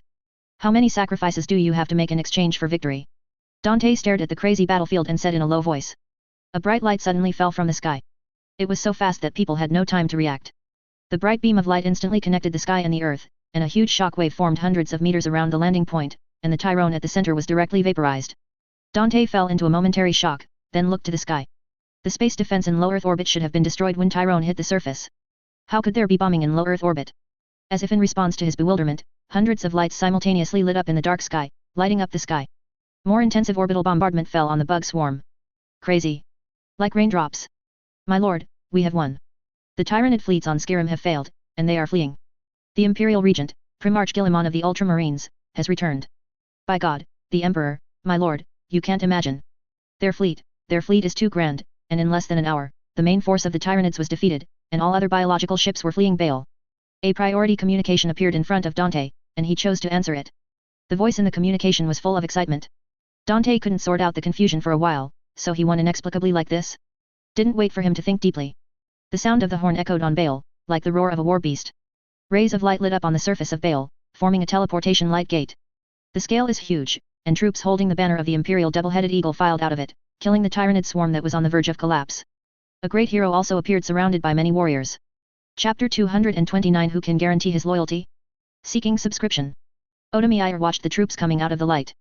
The huge golden double eagle emblem is shining, full of sacred aura. The suspended anti-gravity tank rumbled. Huge railguns unleash firepower. Shred everything in its path. Dozens of huge, streamlined fighter planes flew across the sky. They roared past, and countless shells fell on the ground, making a huge roar. Then, they transformed into heavy titans in the air. The artillery beam in his hand roared and fell, sweeping across a large area. The power weapon shining with cracking brilliance emitted a bright arc, swept across, and shattered most of the tyrannid creatures into pieces in one blow. In just a short moment, the entire ground was covered with fragmented skeletons. Ground infantry wears heavily armed exoskeleton armor. The shoulder cannon on the back keeps bombarding the enemies within sight. The pulse laser gun in his hand shot at those small tyrannid creatures. The strength of this force surpassed Odemeyer's imagination. He couldn't help guessing that if this army was the opponent of the Blood Angels. How long can the sons of Sanguinius last? Odomeyer has no idea of defeating this army. Those weapons he had never seen before, much stronger than the weapons used by the Blood Angels. It is not through courage and sacrifice that the gap can be erased. War goes on with trumpets sounding. When the trumpets reached their peak, a team of extraordinary warriors wearing various armors stepped out of the light. The only common decoration is the golden double-headed eagle on their thick battle armor. Each of them is so powerful, they are the same kind of Odomeyer. Is a super soldier created by gene seeds and transformation surgery. Odomeyer can intuitively see that those fighters are bigger in size and feel more oppressive. Obviously, they have been improved. Stronger and bigger. Those Zerg are not their opponents at all. Gunter was crushed ruthlessly, and the Bug Saint Titan fell under their attack. Those heavy behemoths howled in despair one after another. Soon, they cleared a large open space. These mighty fighters form a team. At the end, with the sound of war horns, a hero recorded in mythology appeared. He is as tall as a god, and his eyes reveal endless majesty. A golden double-headed eagle is etched on the azure power armor, shining under the reflection of the artillery fire. The halo of the iron cross behind it flows with divine light. So solemn. So divine. So awe-inspiring. Odomeyer watched the appearance of the son of myth. The other party did not wear a helmet, but only wore a beautiful laurel crown carved in pure gold on his forehead. He showed his noble face. All the miracles and lights of this world gathered in one piece are enough to make everyone present their eternally loyal faces the moment they see it. Mankind has continued until now, and there is only one supreme monarch who is worshipped and admired wholeheartedly. And now, mankind is about to usher in another equally great figure. Time passed, and after struggling in despair for thousands of years, mankind once again gained a king who could be trusted and loved by the world. Odomeyer was shocked and surprised. As the priest of the Blood Angels chapter, he naturally knew the identity of the opponent. The Lord of Ultramar, the Primarch of the Ultramarines, the King of the 500 Worlds, the Sword of Unity, and the Ruler of Armies. Now, he is also the Regent of the Empire, the Savior of mankind, the light of redemption from the darkness, the leader against chaos, and the heir to the will of the Emperor. His titles are so many. Each one represents his noble status and ability. On the battlefield, humans slaughtered those Zerg monsters overwhelmingly. No force can stop Guilliman's will, those loyal warriors will smash everything, without exception. Who is it? Is it Horus? The former Blood Angel hero, the fearless who was tortured by endless rage, roared through the sounder, "Taste my wrath. Listen to the shameful traitors, I am still standing instead, the Emperor is laying his hand on my shoulders, and I am death incarnate. The Blood Angels never evolve, we are loyalty incarnate, we are eternal rage, take your punishment, traitor." The Dreadnought's voice was so loud, the heavy mecha held a heavy bolter on one side, and claws that arced on the other. The roars of the other Death Company fighters echoed the roar of the Dreadnought. The strong original caste warriors had to control these lost people after clearing out the Zerg, so as to prevent them from accidentally injuring friendly troops. "Don't try to control me, traitors." Facing the goodwill of the friendly forces, Dauntless, who was lost in rage, roared, and he raised his weapon. Odomeyer rushed over, trying to prevent this from happening. Just when the tragic scene of brother-in-law killing was about to take place, Guilliman spoke. His voice is sonorous, powerful, and extremely penetrating. Even on a chaotic battlefield, he can accurately reach everyone's ears. "Lost ones, recognize the enemy in yourself, and don't be fooled by the fury, don't be fooled by the gods." The voice pierced the black fury like light, giving these lost souls a chance to breathe. Kasuo, who was buried in the sarcophagus, stopped attacking. He gazed at Guilliman and recognized the legendary hero. "My lord, Lord Guilliman of the 13th Legion? Has our reinforcements arrived?" Kasuo twisted his heavy mech body and looked at Odomeyer who was rushing towards him. "I my blood brother, behold, our reinforcements have arrived. We are victorious, and Horus will be defeated. Our walls stand, and our father will soar again. Reinforcements are coming, as they promised." Casso's tone was full of excitement, as if a child got the candy he wanted. Old Emir showed sadness, he knew that Guilliman had awakened some of these people's sanity. But they were already lost in the illusion of 10,000 years ago in endless rage. They believe they are still fighting on Terra, facing the loathsome traitors. Yes, we won. Casso, we won. Odemir said. We have won, the gate of eternity stands firm. Kasuo yelled, and so did the other Death Company soldiers. Guilliman's voice stabilized the soldiers of Death Company, and Aldemir and several other priests were able to guide them away from the battlefield. The soldiers of the Death Company are a terrible nightmare for the enemy, but if left unchecked, they can also be a nightmare for the friendly army. The war is over. At the moment when the great man arrives, it has come to an end. Guilliman walked towards the Castle of Angels, and Dante was also shocked by the appearance of this son of myth. But he still remains calm. He hurried down with the Holy Blood Guard, saluted the Primarch, and welcomed him into the Angel Castle. Tills watched the nobleman in the crowd, and walked towards Angel Castle accompanied by countless powerful warriors. Show smiles to all civilians in the direction. That kind of smile is very sincere, without any adulteration. Tills has only seen that kind of smile on his mother's face, which is the infinite pampering for the one he loves. From that smile, tears drew an absurd guess that was impossible to convince anyone. The great man loved all men as he loved himself. Most of the area outside Angel Castle has been reduced to ruins. Dante only guarded the core building. If Guilliman was slower, Dante felt that the last buildings might have been reduced to ruins. Before holding a formal meeting, Guilliman chose to spend some time alone with Dante. For this legendary imperial hero, he needs some time to understand. They were talking in the highest hall of Angel Castle. Here you can overlook the wilderness with a radius of hundreds of miles. Imperial forces are still cleaning out the last Zerg. Millions of hooves and claws move sand dunes to level ground. The desert is full of deep pits, which were formed by tyrannos hitting the surface. The outlines of these deep pits will remain clearly visible for centuries to come. A large number of Zerg corpses lay in the desert, and the alien blood exuding a corrosive smell soaked every corner. The blood stops the sand from moving. On the deserted planet of Bar, there will be no large-scale rainfall, which means that the blood will stay there for a long time. The sand dunes will recover again in the future. However, Tyrann's invasion will not be erased, and will leave a permanent mark on Bale. The buildings built around the Angel Fort became ruins. They bore the brunt of the Tyrannid attacks. Crushed by that heavy beast. Many of the decorated statues have collapsed, broken beyond repair. Even on the Angel Fortress, the Tyrannids left their mark, the cathedral was badly damaged, and not a single window in the Hermitage Castle was intact. Guilliman stood at the highest point of Castle Angel, thinking about how much time and resources it would take to transform Bale into a livable world. This approach was not advocated before. The rulers of the Empire prefer to invest resources in enjoyment and war. They have never been keen on things like changing the living environment. Guilliman doesn't care what those idiots think. He has a point of view.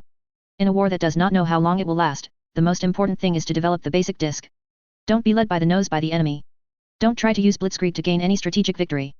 The reformed planet can continue to provide him with resources, troops, and talents. The resources obtained from various worlds should be fed back again to improve human survival and increase the number and quality of the population. A man who gives everything to choose once and a man who can choose countless times. The winning percentage is not the same. The former cannot always be so lucky. The latter can always be trial and error. It is a smart strategy to let the empire grow like a snowball. Guilliman wants to run the galaxy. He wants the entire universe if necessary. And even other universes. As long as the development can keep up, the more backups, the more opportunities for fault tolerance. Dante stood behind Guilliman, and he didn't speak. He gazed at the Primarch's tall form. He had heard the story of the Primarch countless times since he was a child. He always believed that those stories exaggerated certain attributes of the Primarch, so as to make people more religious. It will only be discovered when it can be really touched. In fact, those legends did not exaggerate anything. Primarches have charisma and leadership skills, they can make people surrender to them from the heart. The legendary stories that shrouded Guilliman added a touch of divinity to him. At this moment, however, Dante sees the humanity of Guilliman. It is as if the human essence has been distilled 100 times and injected into the giant's body. Beyond human, also become more human. Guilliman is the perfect example of a divine human being in every way, save for a huge scar that runs across his throat. After a moment of silence, Guilliman broke the silence. My team of narrators have been working hard to create a brief history of your illustrious career, and your deeds are too numerous to count. Dante said, those are my duties, and they are not worth mentioning. As long as there is an enemy of the Empire alive, I will continue to fight until the last moment. Your loyalty is unquestionable, Dante. Guilliman said with a smile, you must continue to maintain such excellent qualities. The crisis of the Empire is still going on. The Imperial fleet is everywhere to put out fires, but those enemies always come after us. Turning back again, I need the help of every loyalist. It is my honor, my lord. Dante said. Dante. Guilliman's tone became serious, there are some things, maybe I should give you some buffer time. But that's impossible. The human empire doesn't have that much time, everyday waste is bought at the expense of innocent people. The High Lord's Council was disbanded by me, and the old bureaucratic system was destroyed by me. Half of them died, and half were thrown into the punishment camp by me. They are unwilling to give up their power, so I can only help them give up. The old system was inefficient and bloated and no longer met my needs. For this reason, I chose a new system. Many people call this behavior a rebellion. They say I am trying to take my father's position. Kiriman didn't shy away, he stared at Dante. The identity of the opponent is the spiritual pillar of the Blood Angels. Abolish the High Lord's Council and comprehensively reform the Empire. These radical ideas have made many people dissatisfied. This kind of opposition stems from not adapting to the new era, and there are also some original vested interests. Dante is a hero of the old age, possessing almost unlimited glory and power. Guillemot had to ensure that the hero would not side with the opposition. Dante's eyes showed surprise, but he didn't speak. He has seen the terrible army outside. It is not that simple for the Primarch to control such a powerful army. The intensity of the reform is probably far beyond his imagination. A lot of old stuff has been abolished. The stagnant empire was revived. This is a very incredible thing for a walking dead empire. If you want to revitalize a dead tree, you must cut off the dead parts and let the intact parts grow again. Empire 2. Dante can imagine how many things Guillemot cut down in order to have an army with advanced technology and powerful force. He speculated about the will of the Primarch. If the Blood Angels were unwilling to accept those reforms, what tough measures would the Primarch take?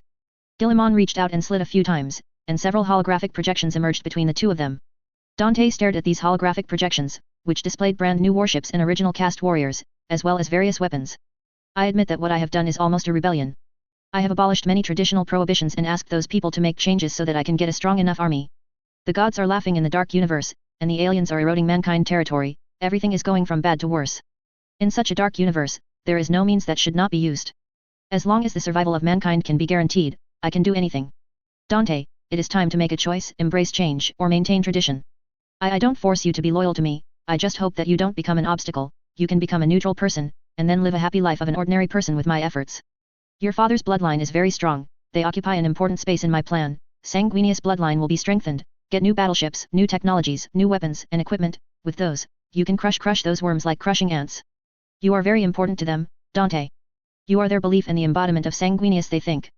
If you stand against me, everything will not come true. Dante stared at Guillemot, his eyes were very deep, hiding the wisdom of the entire universe. He had seen how powerful Guillemot's army was. Sweep everything. Nothing can be their enemy. The terrifying Tyranids were crushed. It was smashed to pieces like a piece of mud. The shadow formed by the will of the hive was defeated, truly defeated. This is something Dante has never seen. Empire has never achieved such a result. In the past, there were very few successful campaigns against the Zerg. Not to mention repelling Tyrone.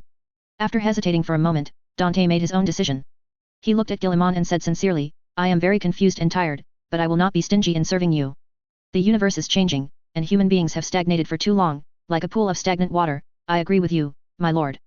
The Empire needs some changes, and mankind needs some changes. Guillemot put his hand on Dante's shoulder armor, showing a relieved smile. Thank you, Dante. You saved me a lot of trouble and distress. After talking about this matter, we have to talk about a more secret matter. Turn off all the equipment here and restore it to its original state.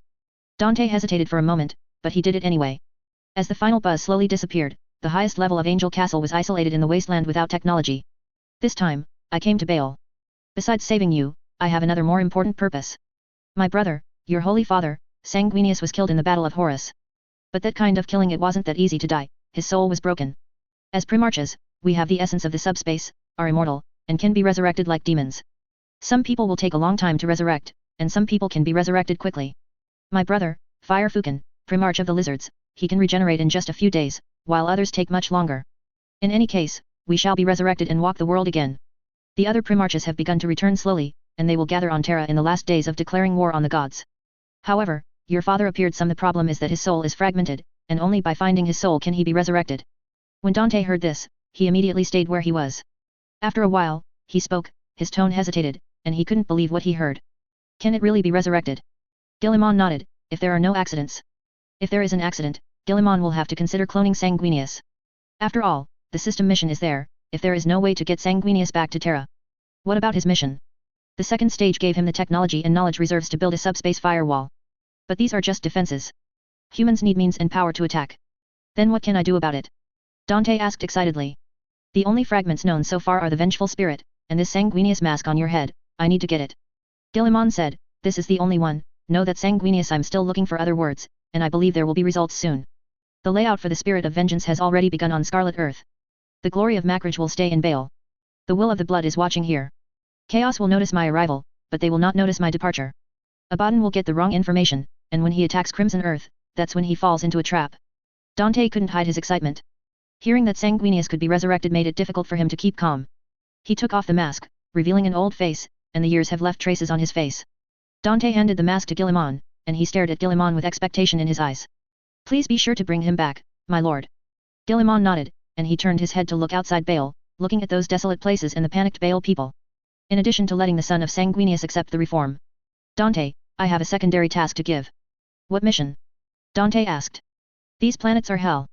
For 10,000 years, you have recruited the strong and abandoned the weak. Maybe you think this will make the warriors of the Empire stronger. But I don't think so. My brother's depravity stems from their cruelty to mortals. Arrogant, they forget what they are fighting for. Honor and victory in battle prevail, and they ignore the voices of mortals. This is the source of their depravity. We must know what we fight for, Dante. We fight to protect those who suffer, and honor is just a byproduct of the process. No one will willingly fight for someone who is not happy. It is wrong for people to send their children to battle to be ravaged by the Empire. We must do our part, and when we ask those people to give more, you have to give them more first. The Church of the Mechanics assists you in changing Bale's climate to make it habitable. People deserve happiness, not suffering, and that's why we fight for it. I'll do it, Dante said.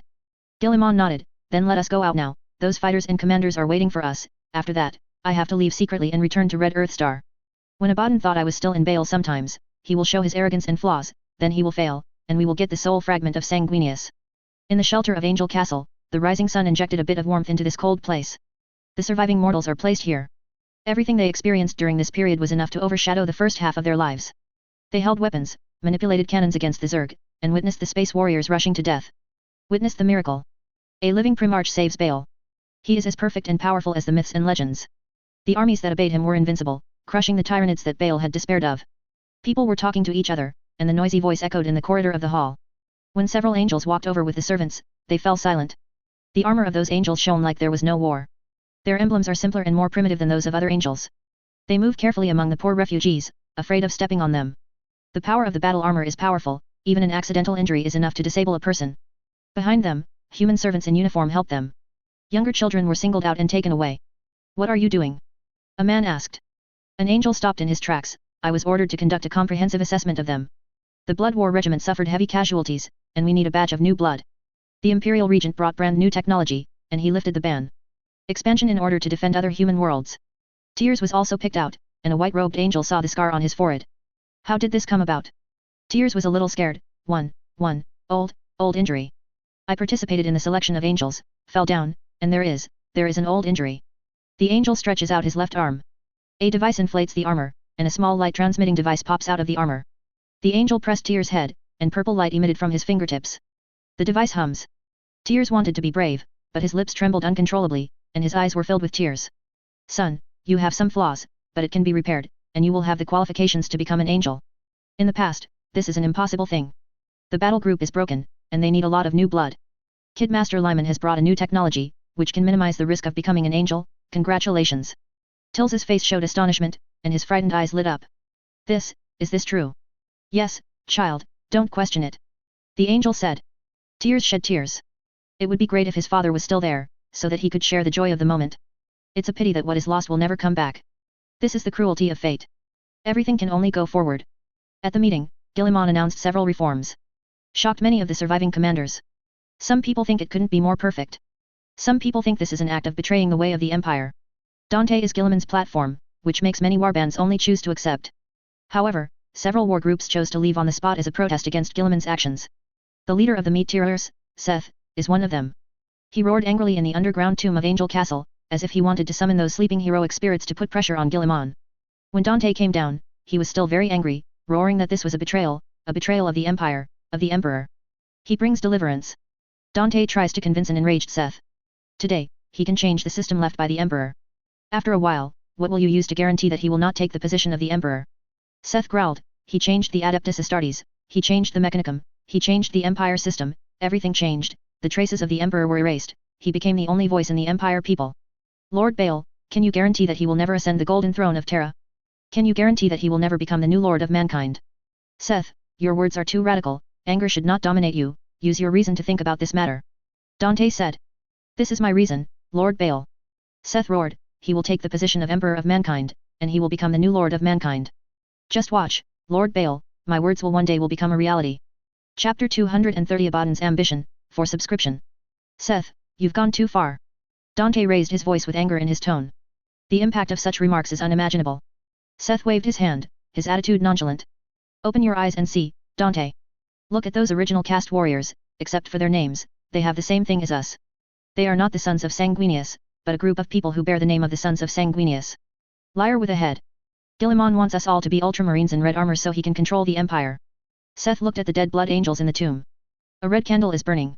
Forgotten warriors rest forever in sarcophagi. There are many sarcophagi, and they are lined up in front of the two into the darkness. The location of the tomb is very deep. It is so deep that even Tyrone would never come to such a place. The dead can sleep here forever. Can stay until the day when the stars burn themselves out and the universe goes to destruction. If human beings are extinct like those ancient races one day in the future, the tomb will remain until it is discovered by the next race arrogant enough to claim masters of the galaxy. Seth's voice became angry, but there was a hint of frustration in it. He was outraged by the changes Guilliman brought about that he couldn't adapt to. But he also knew that he had no way to change anything. This is not salvation, what Guilliman has done is the deliberate destruction of the legacy of Sanguinius and the works of the Emperor. Enough, Seth. One day, you will feel guilty for what you said today. Dante interrupted Seth's radical speech, and he stared at the son of Sanguinius who was filled with anger. Seth's words were full of profanity. He was hurting with words a primarch of noble qualities. This is despicable behavior. Will be despised by people. But Dante has no way to tell Guilliman's great achievements to the other party completely, so as to refute Seth's absurd remarks. Before Sanguinius is resurrected, the less people know about that secret plan, the better. Guilliman is preparing how to resurrect the Holy Father of all blood warbands. Plans to bring back those loyal primarches. An unprecedented war will begin under the leadership of the Emperor and the primarches. Mankind will be saved. The son of Sanguinius will also be saved. Now, people like Seth who don't know the truth misunderstand him. They thought they were right, and they upheld the legacy of Sanguinius and the Emperor's rule by their words and deeds. I will never admit my mistake, Lord of Baal. I resist him, and I will allow the existence of brand new flesh tirers, but I will not accept them. I will leave, and leave with those warriors who are loyal to tradition. Time will tell you and I are right and wrong, Lord Baal. Remember my words, one day, you will admit that you are wrong and I am right. Seth walked into the darkness without waiting for Dante to answer. He left. Dante watched him go away, sighed, and turned to leave. The sarcophagus was silent, and the heroic spirits didn't care about it. Maybe they care, but no one listens to them. The world will develop and advance.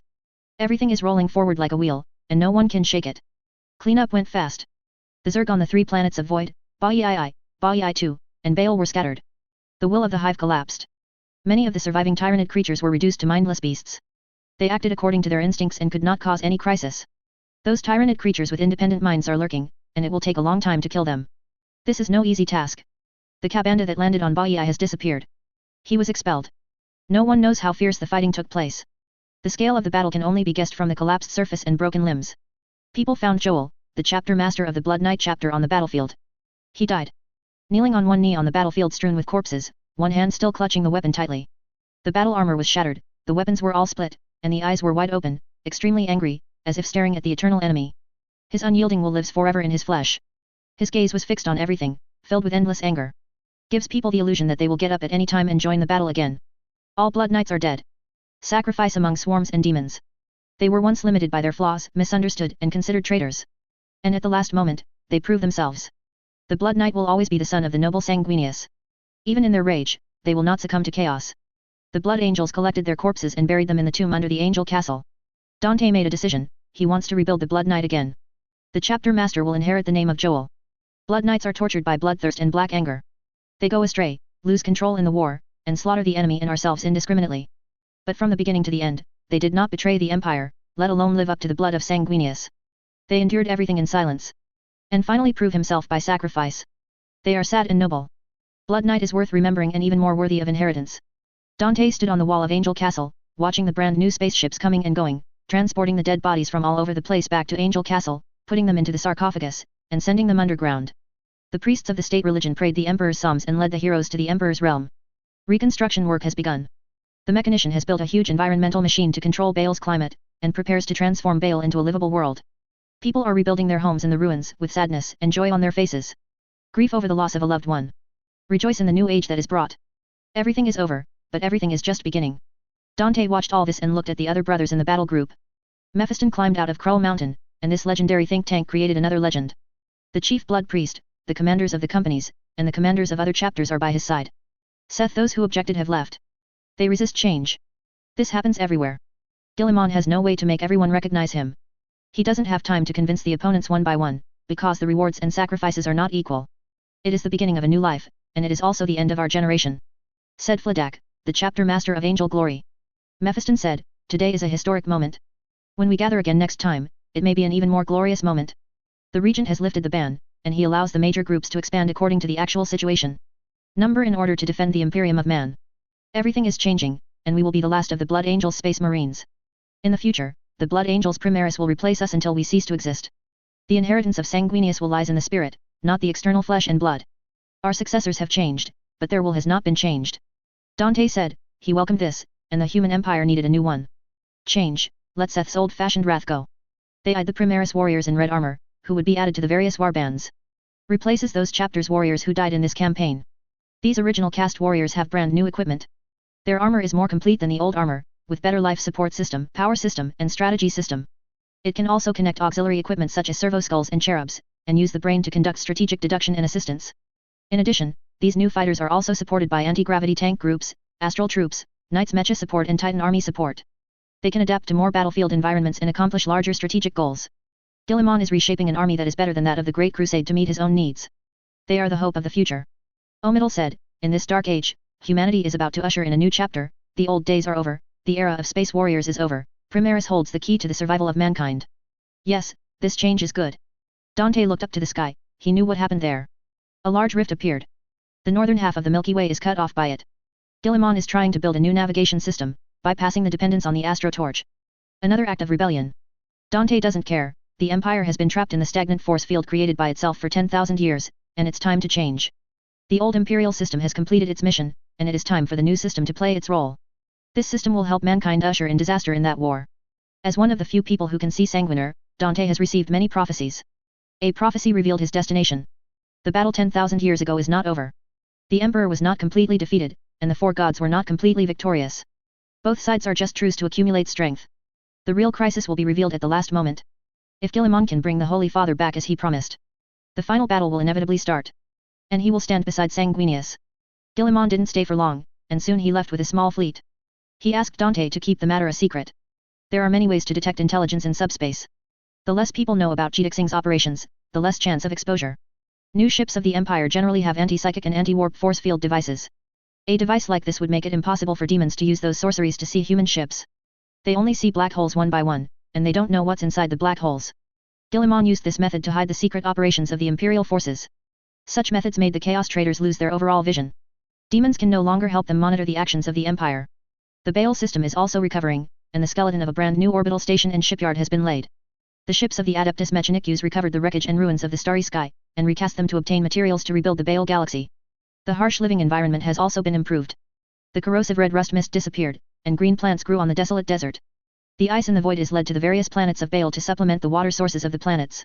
People who have suffered have watched with joy as all this has changed. Everything is getting better. Tears and others were brought into Angel Fort, and they will be reshaped to become brand new angels. Dante needs them to grow up as soon as possible. The Empire is in danger. Sons of Sanguinius have been focused on protecting their world for too long.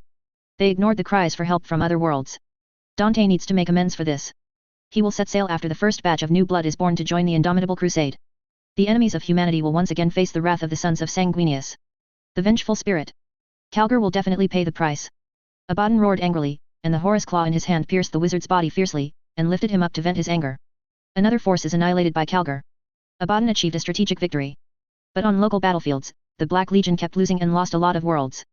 Calgar controls the entire Nockmond corridor, and even plans to launch the Sanctuary Great Wall project to reverse the Vigilante increase force field. Those damned Eldar figured out for him a way to stop the corridors of Nockmond from closing. Abaddon knew that he had to take down Jitixing as soon as possible, and completely cut off Calgar's delusions. Not long ago, he heard the news that Guilliman had come to the Nockmond corridor. It took him by surprise, and he almost gave up on Jitixing's operation. They are all ready, and they plan to go back to the Eye of Terror first, wait for a while, and wait until they have a chance before making a move. Although Abaddon is very confident, he is also very aware of Guilliman's toughness. He didn't want his career to be lost in Guilliman's hands. As the four gods CO chosen, Abaddon knows a truth. The one who laughs last is the one who laughs the best. No matter how strong Guilliman is, so what? He can help mankind to prosper, but he cannot prevent mankind from falling. The Empire can maintain prosperity for 100 years or even 1,000 years, but can it last for 10,000 years? Everything goes from prosperity to decline. As long as I forbear enough, there is always a chance to make a comeback. If he is defeated by Guilliman, then he is useless. Just as Abaddon wanted to return to the Eye of Terror to recuperate, Guilliman was lured away by the Baal Galaxy. Knowing that Guilliman was going to the Baal Galaxy, Abaddon knew that this was his last chance. Take the Red Earth Star and close the Nockmond corridor. The communication arteries that have lost contact with the holy frontier of the human empire and the dark side of the empire are undoubtedly a fatal blow to the empire. Terra can only control half of the territory. Strength will inevitably be greatly reduced. As long as Chidixing is taken down, the human empire will have no chance to turn around. Abaddon is confident that he will reach Terra within 100 years. But once Guilliman settles Baal's matter, he will return to the Nockmond corridor to strengthen the defense there. The previous good situation may be gone. Guilliman will inevitably pull back the situation little by little. 10,000 years of hard work may be in vain. The wizard who reported the situation to Abaddon was thrown to the ground by him. The demons aboard the vengeful spirit swarmed out, devouring the flesh and soul of the hapless man. Go to GD Star.